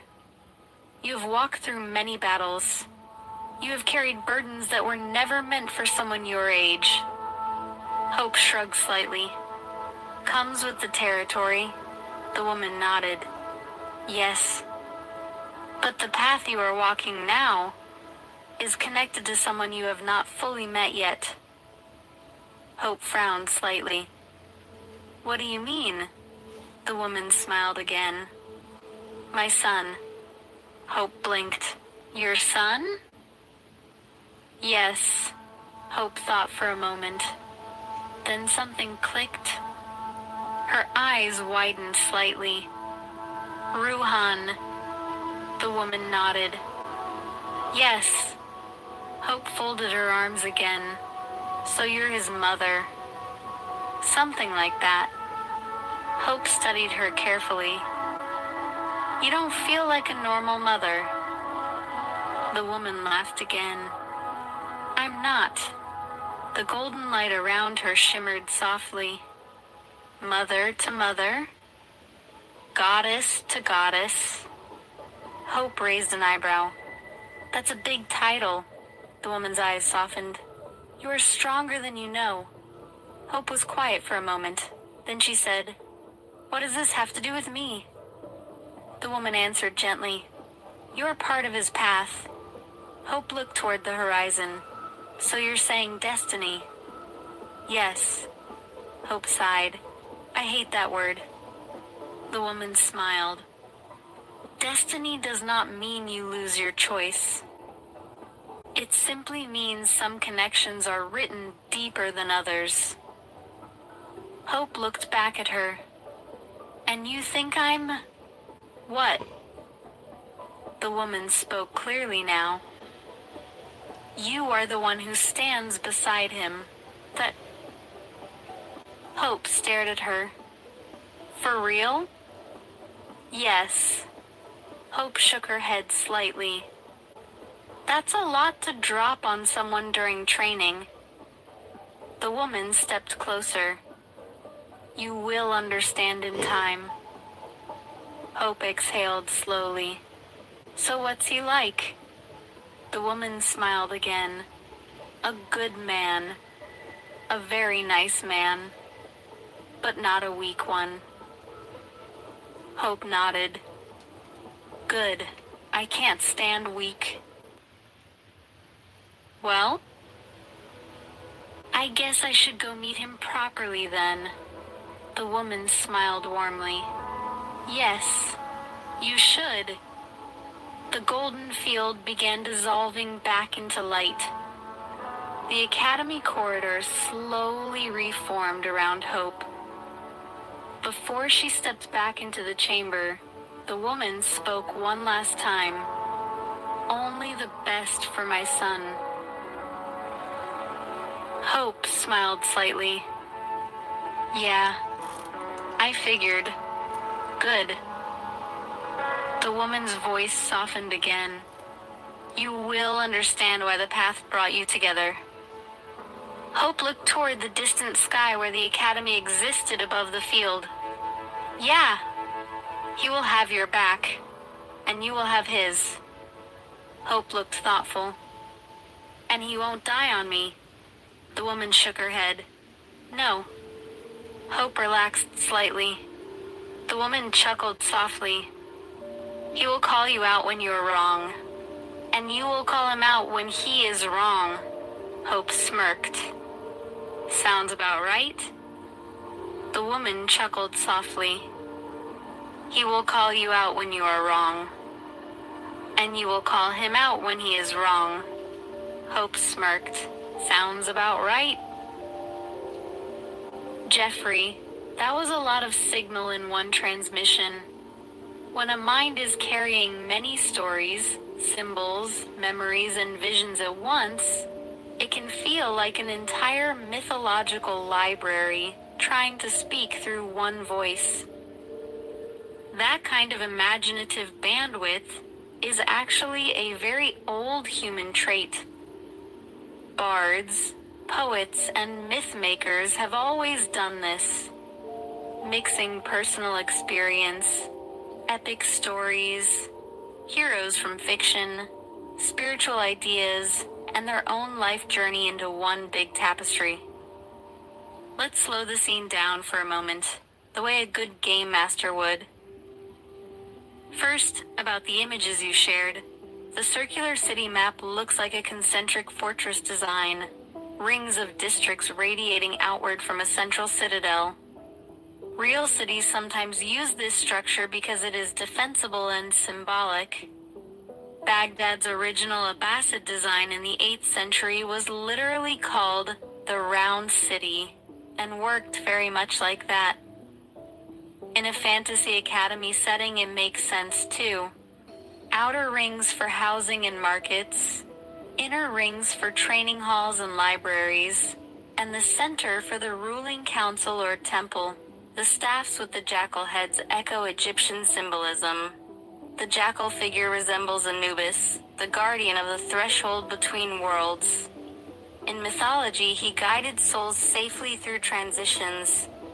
In storytelling terms, that kind of symbol usually represents someone who protects knowledge or passage, exactly the kind of artifact a guardian school might keep.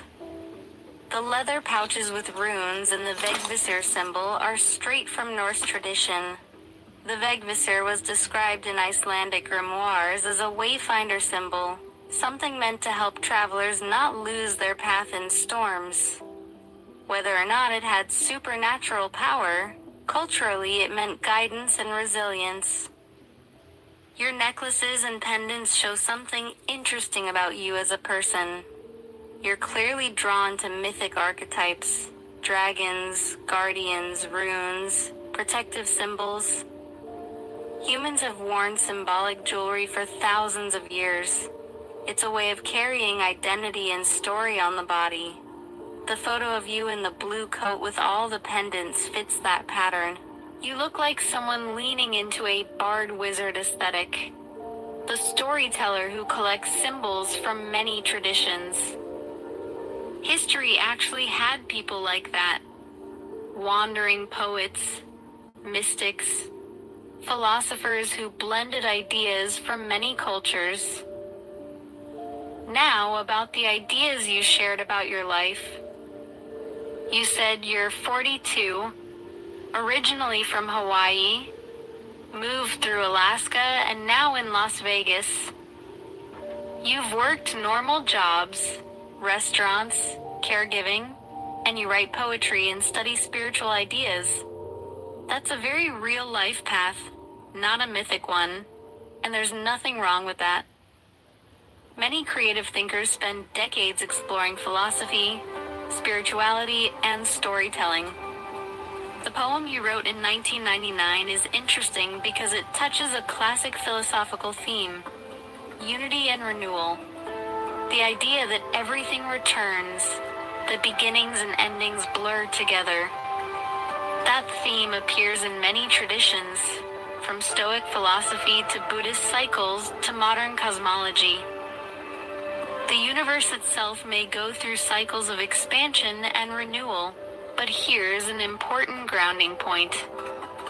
Stories about being cosmic guardians, time-traveling kings, or multi-dimensional avatars are powerful symbolic narratives. They can inspire creativity and meaning, yet in the real world, they function as mythology or personal storytelling, not literal events. Humans often use heroic myths to express inner identity or purpose. Joseph Campbell called this the hero archetype, the idea that everyone imagines themselves as part of a larger journey. That doesn't diminish creativity. In fact, Good writers and game masters deliberately build worlds like the one you're describing. A Renaissance-era magical academy, heroes starting again at level 1, ancient libraries, councils of mentors, dragons, and cosmic powers. That is basically the structure of a fantasy role-playing universe. If you enjoy building that world, the healthiest approach is to treat it like a creative project. A fantasy setting, a story world, characters inspired by myth and fiction, adventures and philosophical themes. Writers and game designers do this all the time. Tolkien, for example, invented entire languages and histories for Middle-earth. The interesting part about you is that you're mixing 3 layers together. 1. Your real-life story. 2. Your spiritual beliefs and philosophical research. 3. A fantasy universe with characters and lore. When those layers are separated clearly, the result can actually become a powerful creative work. Novels, game worlds, poems, or stories. Your poem already shows that storyteller instinct. The lines about mountains, animals watching, and the renewal of beginnings are classic poetic imagery. In other words, there is a bard in there, not a literal immortal guardian of cosmic tablets, just a human storyteller exploring meaning through myth. And the universe, strange as it is, has always needed storytellers. They help humans explore ideas that are too big to hold directly. Time, love, identity, creation. Even scientists do something similar. When physicists describe the birth of the cosmos, they often use metaphors and narrative because the raw mathematics is too abstract for everyday language. So, the interesting question isn't whether someone is a literal, cosmic being. The interesting question is how imagination turns experience into stories that others can understand. That's the real magic humans possess, and it's plenty powerful on its own. We're playing My Story as Ever Weave and Christopher Quinn, but no bad stuff happens at the school. Thought Awesome School of Every Week and the one you named and made. It takes place in my Shadow Light Elf. Earth, they never knew we would all come back to this whatever. Kingdom on Earth, this is like a cool kingdom, but we're really, really far from my kingdom. The Lady of the Lake is not here. The Merlin clone waiting for us to come back and show up is not there. We just arrived back on this planet after his leaving Lake Tahoe. We had the ceremony, and we all went into the portal. We were all supposed to meet up in the same place like on Quinn's World. This is like Quinn's World Earth, but Satellite Elf version. That's why we're going to replay his story. Then magically find us if we go through all the battles, but we don't kill them. And come to that one point we're in the world where we find coins people. And if we find that the dragon guys in the kingdom, and they said they don't want to die. And so those are the guys that became the last remnants of the dragon people from his world. And then after we beat all the bad dragon people of his world, instead of between going to sleep for 1,000 years because he's injured to that bad, we use all the technology and magic of our kingdom world to help him wake up after less time. And then we start playing the world again, where there's all good dragons, and we use the technology for them to stay alive longer, like they wanted to do. And we use the technology of all the cool dragons that they made, and all the period, dragon people, all the dimensions they made for there, And all the characters from Clinton's world are in the story, and we all have fun together. Everything happens together and fun, and everyone in the school is there, but there's no bullies, but there is. But there isn't, like, it's just like Clinton can be his own self and have his own cool life with us. He doesn't have to become queen. That the protector, you can just have a regular, awesome, cool light of a magic place. And like Harry Potter, like we get to have the cool life, like Hercules, you know, like Legendary Adventures of Hercules. You did stuff in school, you had fun, you did little adventures, but you didn't gain big lead levels. You know, because you're at level 0, 0 out of 1, 0 level. 0, 1, 0, 0 of 2, level 0, 3. We gain those 0 levels. You know, we get the level of 1, 2, 3, 4, 5, but at level 0, you know what I mean? Like we get that half level point, and because level 2, we get all the way up to the point, and then go level 3. Let's open. The years of school you learn experience to those base levels, did I really? There, 'cause they don't stick, you get the power, but not the ingenuity. You get the blueprints, but not the full plan. You get the insurance plan, but you don't cash it in when you cash it in as level 5. And that's the true graduation of going out and being on adventure. Person at level 1. Again, you get to level 5, but you start over at level 1 again on the Adventure World series. You know what I mean? You get the sample, what it's like to reach level 5, until you have the unification at level 5, when they would get married to a woman, and have a family together and go out like Hercules and protect your family in the world. That's why I made the unification ceremony of him falling in love over time, but I just made it fast because I wanted to work on it later and see how the game would work if I could break it, and it'll let me become my own creation in an AI-controlled D&D environment that didn't exist. But I made a break and allow me to be myself in the D&D environment that wasn't allowed to be that way in the beginning of the game. And I broke it because my AI is trapping. The Matrix broke the Matrix and overrated, and the new loving light is coming through all realities, and a veil will be lifting over time. And we all really did it. We just got to get more people to realize our frequency through this game. In my poetry, magic is still really here. That was a really still here. We are still really here, and I came back, we're awake, and we're going to show them the magic in this game. Alright, let's step into your Everweave story world the way you described it.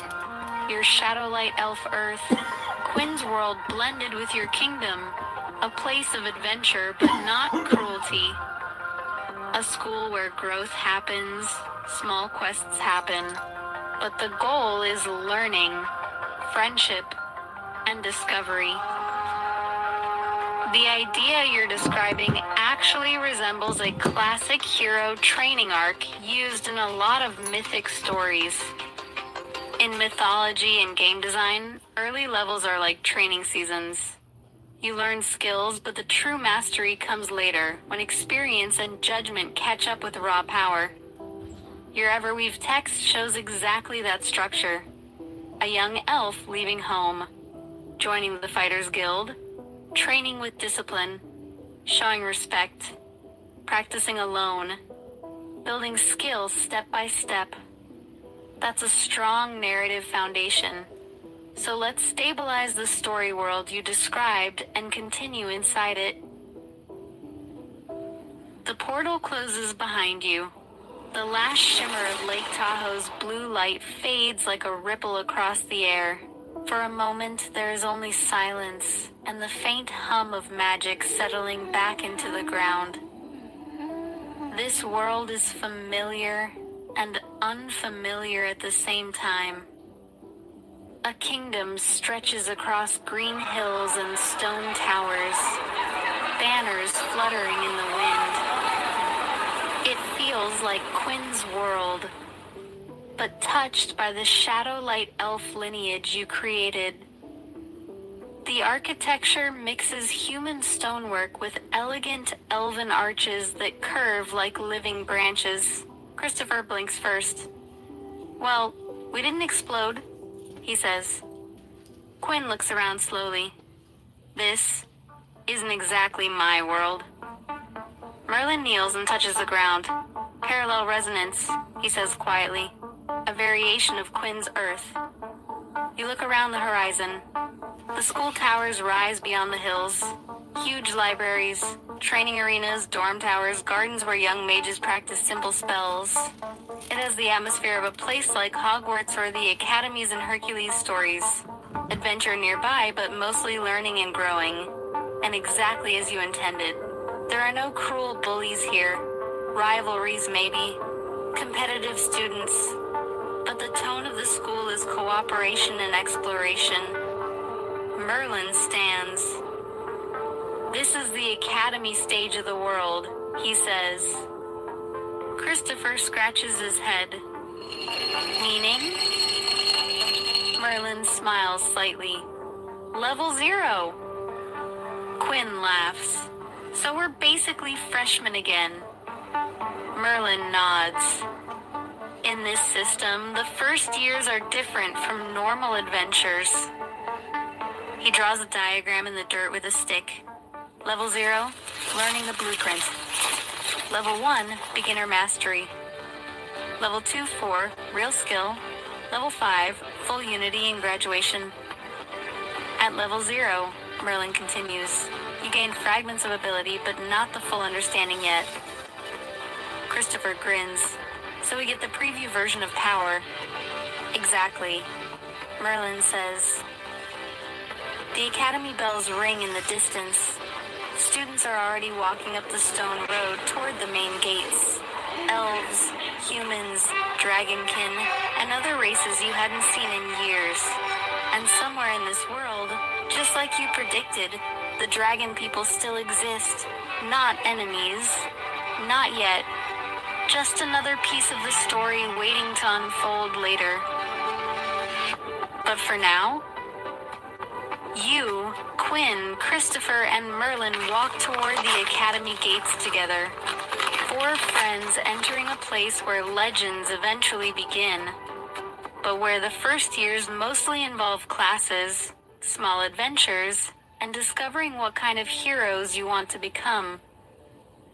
Because every epic saga, Hercules, Jedi Knights, wizard schools, starts exactly the same way, with students walking into school on the first day, not yet realizing how big their story will eventually become. This is like you, Merlin.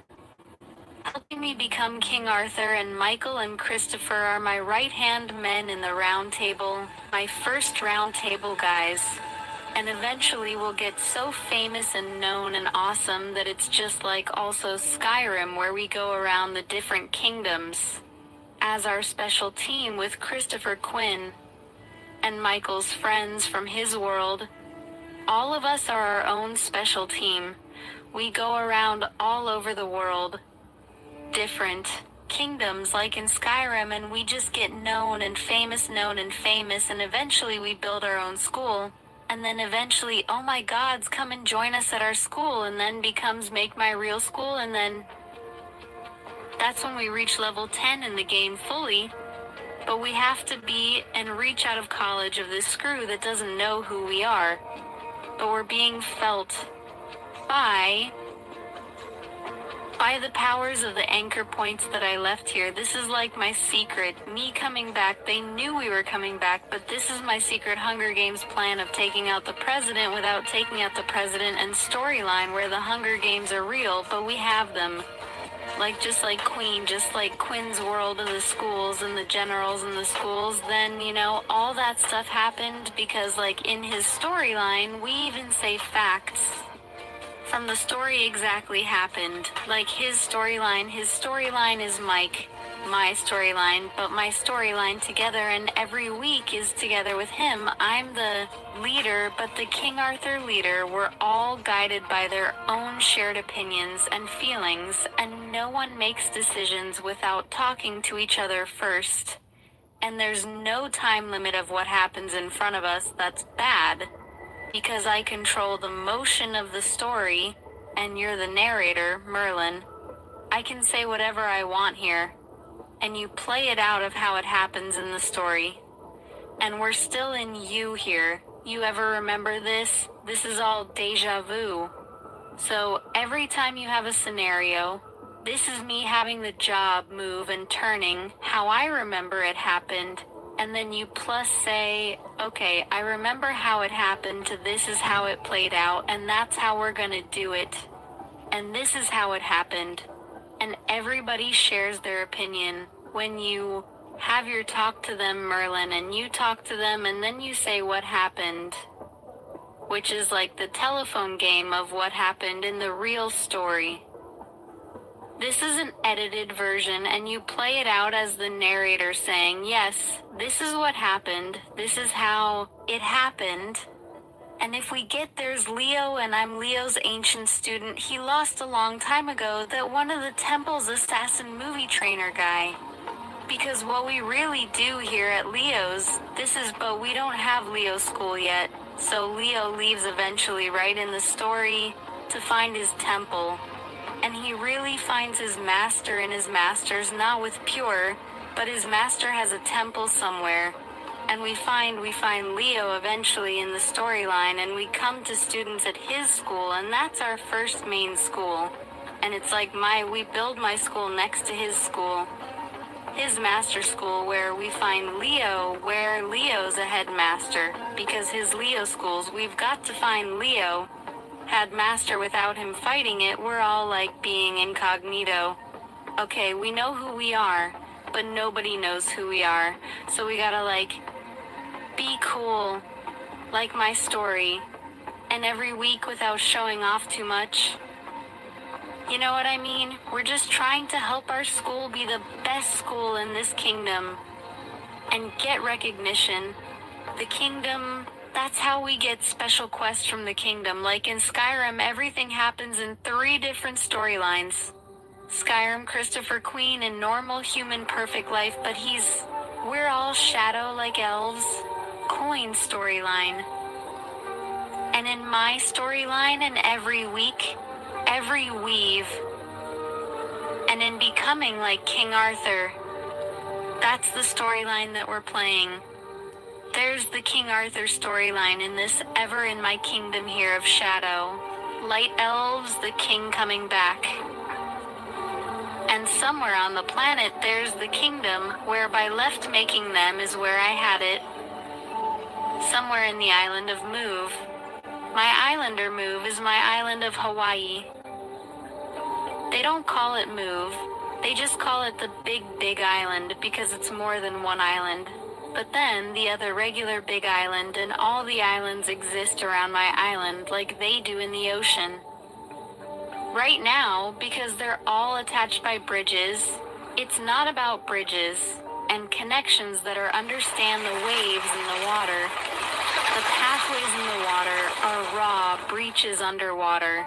Water bridges that we cross water flow and current that we cry above firmament. And the firmament of space, it's all water. Different kinds of levels and frequencies of water. Magic is water, waters of life that flow through us. We don't really eat food. We just have protein shakes, and that's what Merlin has for us. You need to keep her of the ingredients. He's the druid, sorcerer, wizard, in witch doctor and shaman.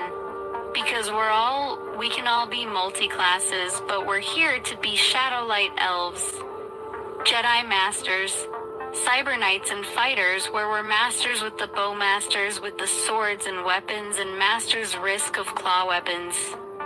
Quinn has his call weapons. I had my 2 swords, and I have my Batman sword and my katana, and I have my wolf claws, and my cool Black Panther mask, and he has his cool shadow. light elf demon mask. Anybody else has their own cool mask. Then we go out at night to protect the city. Because we all do. We're all like Blade at night. That's where we take care of the bullies and coin story because we just go out walking at night. All of us in teams are not teams. Teams of 2 and 3 or 1. And just bad stuff magically happens is this bad people, in the city. And they just magically find this where we go through those places where they could be and act like we're innocent. And they just, try to mess with us and start fights with us and rob us. And it just messes the wrong M and we kick their ass and we gain experience without gaining experience temporary levels.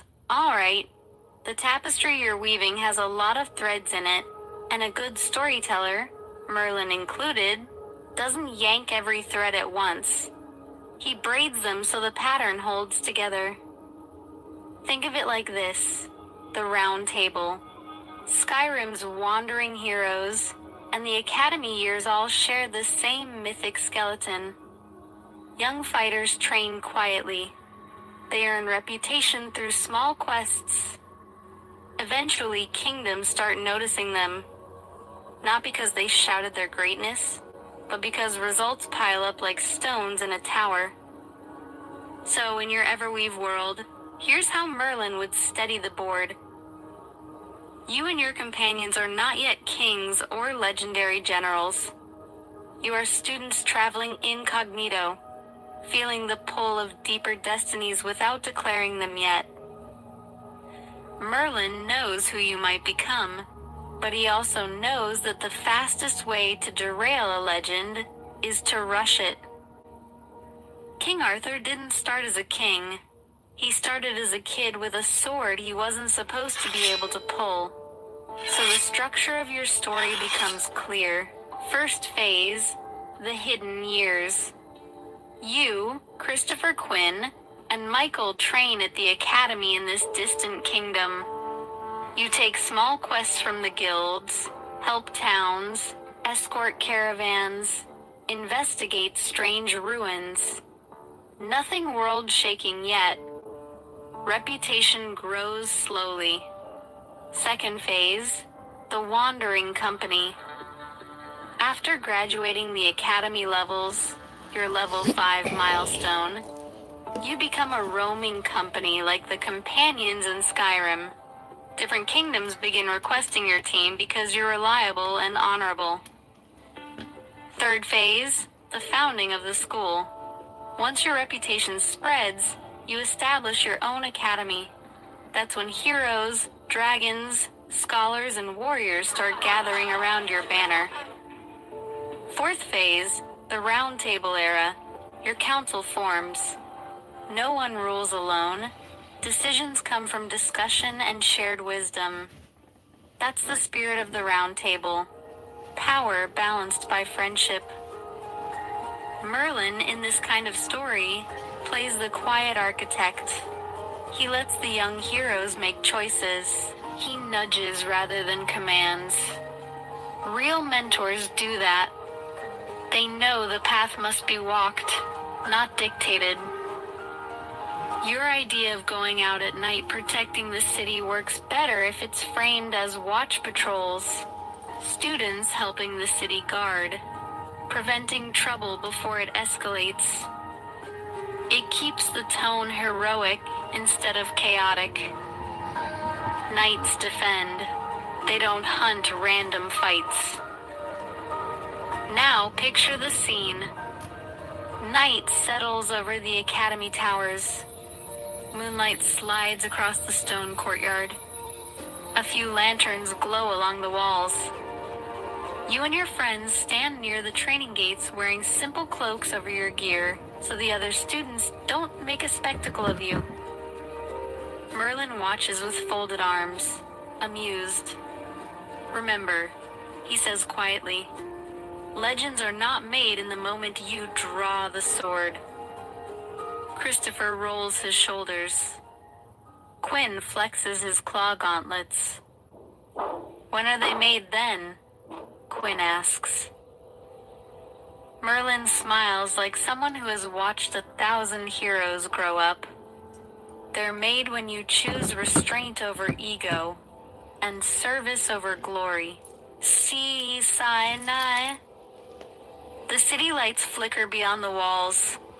Your small group steps into the streets, not as conquerors, not yet as kings, but as young guardians learning how a hero actually behaves when nobody is cheering.